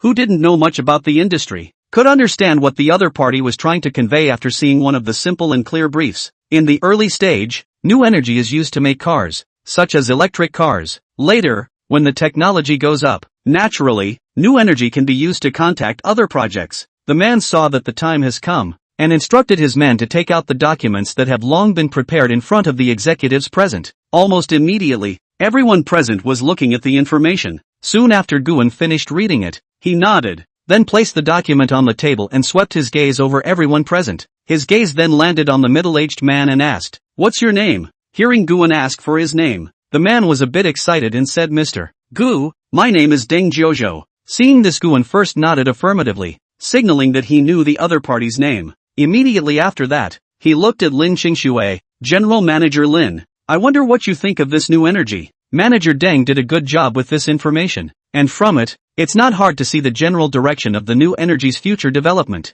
And I feel that this piece of cake of new energy will keep getting bigger in the future. To make an analogy, if the new energy vehicle now comes out is at best a $1 trillion level project. As for why it is trillion, it is because the current technology cannot break through to a higher level. If the future of new energy really become the new dominant energy source, it is not just $1 trillion, And the most important thing is that this is only one of the new energy projects. Guan nodded in agreement. This was also what Guan felt, just not as far ahead as Lin Qingxue thought. After understanding Lin Qingxue's meaning, Guan scanned everyone present. Everyone, you are all the top talents in this industry. So I believe it's not hard for you to see what this information represents. Guan's voice was calm and strong, carrying an undeniable aura. At those words, everyone present secretly nodded. There was one person present, even counting the assistants, who wasn't a graduate of a prestigious university. Speaking not of domestic prestigious universities, but world-class prestigious universities. It was also because they all understood it that they understood the gold content of this information. Maybe it's like what this material says. The future could really be dominated by new energy. Although we currently can't control the future, we can dominate the present. When it came to drawing big cakes, Guan wasn't bad. Usually, he didn't fool people much. After drawing a big pie for all the people present, Guan threw the stage to Lin Qingxue. Lin Qingxue naturally did not shy away from the stage, and looked at Deng Zhozhou and asked, who is currently in contact with new energy vehicles. Upon hearing this, Deng Zhozhou immediately turned the projection on, now displaying the information of several companies. As far as I know, there are currently only 2 domestic companies in contact with the project of new energy vehicles, while there are already companies abroad that are starting to make them. The information of a foreign company was displayed, and the English letter Tesla was written on it. As far as I know, this company is currently the fastest foreign company to contact the new energy progress, and the only domestic company that can possibly become our rival is the automobile company Biotti. Tesla is fine. We don't need to worry too much at the moment. After all, it's not a domestic company, but Biotti is our arch-rival, a high-tech company established in the last century. Under Deng Zhozhou's analysis, Biotti was still a road with no way to get around it, but it couldn't be difficult for him. In fact, there is no need to be so troublesome, since Biotti's contact with new energy is earlier than us, and its technology is also ahead of ours. Then why can't we acquire, or take shares in the other party? Guan's words caused everyone present to freeze. Don't forget what we do. Everyone. One sentence made everyone present react. Yes, we're an investment company, not a technology company. R&D. This kind of hard work to others is not good. We just need to sit and wait for the dividends. Subsequently, under the discussion of the crowd, the program also has a result. Deng Zhozhou headed to contact Biotti. The rest of the people are doing what they do. Chapter 79 Private Armed Forces. After the meeting, Guan returned to his office. He stood in front of the floor-to-ceiling window, overlooking the entire Yangchang. At that moment, Lin Qingxue walked in, holding a document in her hand. Lin Qingxue gently placed the document on Guan's desk with a hint of a complicated expression on her face. She looked at Guan, her tone carrying a bit of helplessness and flirtation. Mr. Gu, this is the formalities for those 3 foreign islands you wanted last year. And Mr. Wine's side has finally completed them. Is that so? After waiting for so long, it's finally done. Guan sniffed and raised his eyebrows slightly, reaching out to pick up the document and flipping it open for a closer look. The document recorded in detail the location and size of the 3 islands, as well as the relevant legal formalities. The 3 islands were located in the Middle East and were connected to each other, with a total area of nearly 10,000 square kilometers. The corners of Guan's mouth rose slightly, and a glint of excitement flashed in his eyes. The Middle East, Guan murmured in a low voice, then looked up at Lin Qingxue with a hint of unquestionable determination in his tone. Qingxue, how long do you think it will take for us to develop these 3 islands into a modernized military base? Lin Qingxue froze when she heard these words. She blinked and asked with some uncertainty, a military base? Mr. Gu, are you saying that we're going to build a military base in the Middle East? Guan nodded, his gaze firm. That's right, money is not a problem. Guns, arms, and all that, we can buy them from other countries. I'm going to form a private armed force of my own here. Lin Qingxue was momentarily speechless, her mind quickly flashing through various possibilities. Although she was no stranger to Guan's bold ideas, this time the plan was clearly beyond her expectations. She took a deep breath and tried to calm herself down. Guan smiled, reached out and pulled Lin Qingxue to his side, gently wrapping his arms around her waist, his tone carrying a few moments of doting. Qingxue, the company has worked hard for you during this period of time. Lin Qingxue was wrapped in Guan's arms, feeling the scent of his body. Her heartbeat couldn't help but speed up a few points. She gently pushed Guan, trying to keep herself awake. Speaking of which, she was indeed a bit angry with Guan. The company was indeed busy during this time, and basically everything had to go through her hands. But Guan had only come once for the year-end report. It made her wonder what the relationship between the two was now. Guan also saw the other party's emotions, bringing his face slowly closer to the other. His lips were about to meet.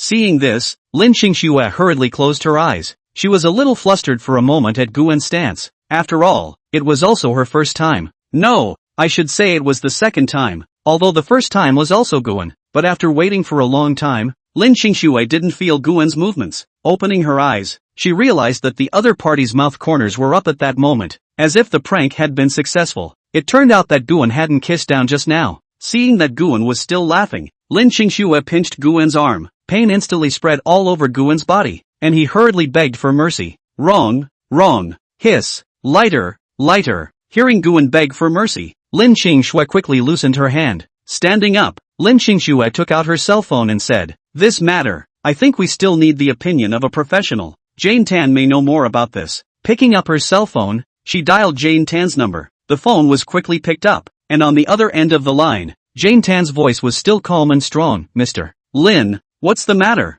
"Jane Tan, Mr. Gu has a matter he needs to discuss with you. You come over to Star Ocean now." Lin Qingxue's tone was calm, but inwardly, "Okay, I'll come over right away." Jin Tan didn't ask much and directly agreed. After hanging up the phone, Lin Qingxue had just turned around when Guan hugged her from behind, his hands wrapping around her waist, the whole person greedily inhaling the aroma of her body. Lin Qingxue's face instantly turned red. She gently struggled and whispered, "What are you doing?" Guan, however, didn't care and lowered his head to whisper in her ear, "What's wrong? I just want to hug you." Lin Qingxue sighed helplessly. Although she had long been accustomed to Guan's domineering behavior, she still felt her heart skip a beat every time she was confronted with his intimate gestures. She gently pushed Guan, trying to calm him down. "Don't be like this. There are still people outside." But Guan didn't care about that and picked the other party up in a hug. Lin Qingxue obediently sat down on the table, and the two of them kissed in such a watery manner. I don't know how long it took, but a knock came on the door.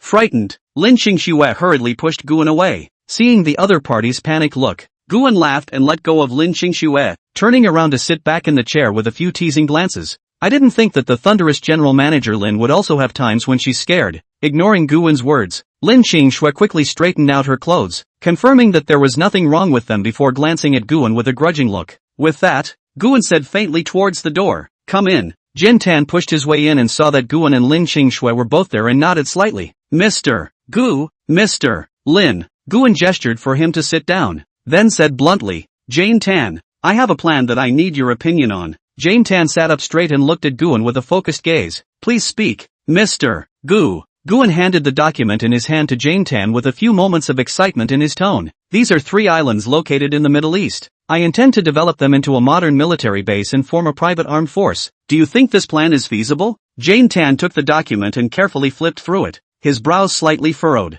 He was silent for a moment, and then looked up at Guan, with a few points of caution in his tone. "Mr. Gu, I'm afraid this plan is not that simple. The situation in the Middle East is complicated, and the local warlords and forces won't easily let us develop there. Moreover, the amount of money and time required to build a modernized military base is astronomical." "Oh, tell me about it." Guan raised an eyebrow, signaling Jane Tan to continue. Jane Tan took a deep breath and slowly said, "First of all, the funds required to build a modernized military base are extremely huge, and judging by the size of your area, the preliminary estimate for the early stages will require at least several $billions. Secondly, the situation in the Middle East is complicated, and the local warlords and forces will not easily let us develop there. We may face all sorts of resistance and threats. Lastly, the procurement and transportation of arms is also a huge problem, especially when it comes to international law and the political stance of each country." Guan listened to Jin Tan's analysis, but his face did not have the slightest worry. Instead, he revealed a hint of a smile. "Money is not a problem. Not having enough manpower and arms is not even a problem. If it's not enough, then go and buy it. I can give you as much money as you need. I just need you to take it there and form a private armed force that belongs to me." Cold knowledge. Foreign countries in this world are allowed to form their own private armed forces. Chapter 80, Pretending to be my boyfriend. Jane Tan frowned, obviously a little worried about Guan's confidence. "Mr. Gu, although you have enough money, the situation in the Middle East is far more complicated than we can imagine. Those local warlords and forces often have the support of other major powers behind them, and our hasty intervention may lead to even greater conflicts." Guan smiled, his gaze carrying a bit of coldness. "So that's why I'm looking for you." Jin Tan was silent for a moment, then nodded. "Since Mr. Gu has already made up his mind, then I will naturally cooperate fully." Guan nodded in satisfaction. "By the way, how is the matter of letting you recruit Dragon Shield's personnel done before?" Currently, Dragon Shield's personnel on staff has already broken 1,000, and is still continuing to recruit. Foreign arms dealers, do you recognize them? There are a few that I used to know in foreign countries. Alright, then you go back and figure out what to do. Then make a report and bring it to me. Jane Tan stood up and said respectfully, yes, Mr. Gu, I'll go make arrangements. After Jane Tan left, Guan turned his head to look at Lin Qingxue with a few smiles on his face. Qingxue, what's wrong? Is there something on my face? Lin Qingxue took a deep breath and tried to calm herself down. Guan, isn't this plan a bit too much? Do we really want to venture into the military field? Would this be too risky? Guan smiled and reached out to gently stroke Lin Qingxue's cheek, his tone carrying a bit of doting. Don't worry about it, it's fine. Lin Qingxue looked into Guan's eyes, and a complex emotion could not help but rise in her heart. She knew that Guan's decisions never changed easily, and all she could do was to fully support him. Do as you wish, I still have things to do, so I'll go and get busy first, Lin Qingxue said softly. Seeing that the other party was ready to leave, Guan hurriedly wrapped Lin Qingxue into his arms and whispered, give yourself a vacation today. After all, the two of us haven't been together for a long time either. After Jian Tan left Guan's office, no one was seen coming out anymore. It was important to say that there were advantages to having a big office. The entire back of the office could be said to be decorated with an apartment, bathrooms, beds, almost everything. At this moment, Lin Qingxue was lying on the bed in deep sleep, and Guan was just coming out of the bathroom after a shower. And just as he came out, he heard a knock at the door. Standing outside the door was Guan's assistant, Zhu Jior. Mr. Gu, dinner has been brought for you. A food cart was placed in front of Guan. Just give it to me. You go down first. Guan pushed the dinner into the room and gently closed the door, turning to look at the sleeping Lin Qingxue on the bed. Her breathing was steady, and her face carried a hint of exhaustion. Obviously the work she had just done had worn her out. Guan walked over to the bedside, leaned over and gently patted her shoulder, softly saying, Qingxue, wake up, eat something before you sleep. Lin Qingxue opened her eyes in a daze. Seeing Guan's face close at hand, she couldn't help but blush and subconsciously shrank under the covers. What time is it? It's almost 8 o'clock in the evening. I brought you dinner. Get up and eat some. Guan smiled and reached out to pull her up from the bed. Lin Qingxue rubbed her eyes and sat up, the covers slipping off, revealing her white shoulders. Guan's gaze couldn't help but linger on her for a moment. Then he turned around and pushed the food cart to the side of the bed, lifting the lid as the aroma filled the air. When did you order the meal? Lin Qingxue smelled the aroma and her stomach couldn't help but rumble. I just had Zhu Jior deliver it, knowing that you're tired. I specially ordered your favorite dishes, Guan said while handing her the cutlery. Lin Qingxue took the cutlery and looked down at the dishes on the food cart, and sure enough, they were all her favorites. She looked up at Guan and a hint of emotion flashed in her eyes. You still remember what I like to eat? Guan smiled, sat down next to her, picked up his chopsticks and put a piece of braised pork into her bowl. Of course I remember. I remember everything you like. Of course he didn't remember. How could he remember so many women? This naturally asked Zhu Jior, Lin Qingxue's schoolmate and Guan's assistant. Zhu Jior, without me, this family would have fallen apart long ago. The two ate and chatted at the same time. The atmosphere was relaxed and cozy. Lin Qingxue's mood also gradually relaxed, no longer thinking about the tedious work and Guan's bold plans. She just enjoyed the tranquility of the moment and the warmth of Guan's company. Seeing that the time was right, Guan put down his chopsticks and leaned next to Lin Qingxue and said in a clipped voice, there's nothing special today, so don't go back. Hearing this, Lin Qingxue couldn't help but feel a hint of redness on her face, and lowered her head to continue eating without saying anything else. But Guan knew that the other party was acquiescing. After finishing dinner, Guan pushed the food cart to the side, sat back down on the edge of the bed, and reached out to take Lin Qingxue into his arms. Lin Qingxue leaned against his shoulder, feeling the warmth coming from his body, and a feeling of peace of mind couldn't help but rise in her heart. Qingxue, I've worked hard for you during this period of time, Guan said in a low voice, a few apologies in his tone. Hearing this, Lin Qingxue didn't say anything, while in her heart, she definitely didn't believe Guan's bull asterisk. If you really feel that it's been hard on me, then how come the afternoon has been? Early the next morning, Guan woke up early, gently put on his clothes, glanced at Lin Qingxue who was still sleeping, and the corner of his mouth rose slightly. He leaned over and gently kissed her on the forehead, then turned around and left the room. Guan had an important appointment today, and he took a drop and headed to a neighborhood near the Yangchang University of Technology. When he arrived at the entrance of the district, he got out of the car and took out his cell phone to send a message to Lu Jieja. I'm here. Come down. Not long after, Lu Jieja walked out from the neighborhood. She was wearing a simple white dress with long hair draped over her shoulders, looking fresh and natural. With a glance, she saw Guan standing not far away and walked over quickly. Coming so early, by the way, where did you park your car? Lu Jiajia walked up to Guan and asked with some confusion. Guan shrugged and laughed. The car was left at home. I didn't drive it. Lu Jiajia gave him a somewhat speechless look, then said, didn't drive here? Then how did you get here? I took a taxi, otherwise I would have walked. A big boss like you still hitting the drop. Never mind, come with me. After saying that, she turned around and led Guan into the underground parking lot of the district. Guan followed her with some curiosity in his heart, wondering where exactly Lu Jiajia was taking him. Upon arriving at the parking lot, Guan reacted that this was to come and drive. The two came to a BMW X6. Lu Jiajia took out the car key, pressed the unlock button, and the lights flashed twice.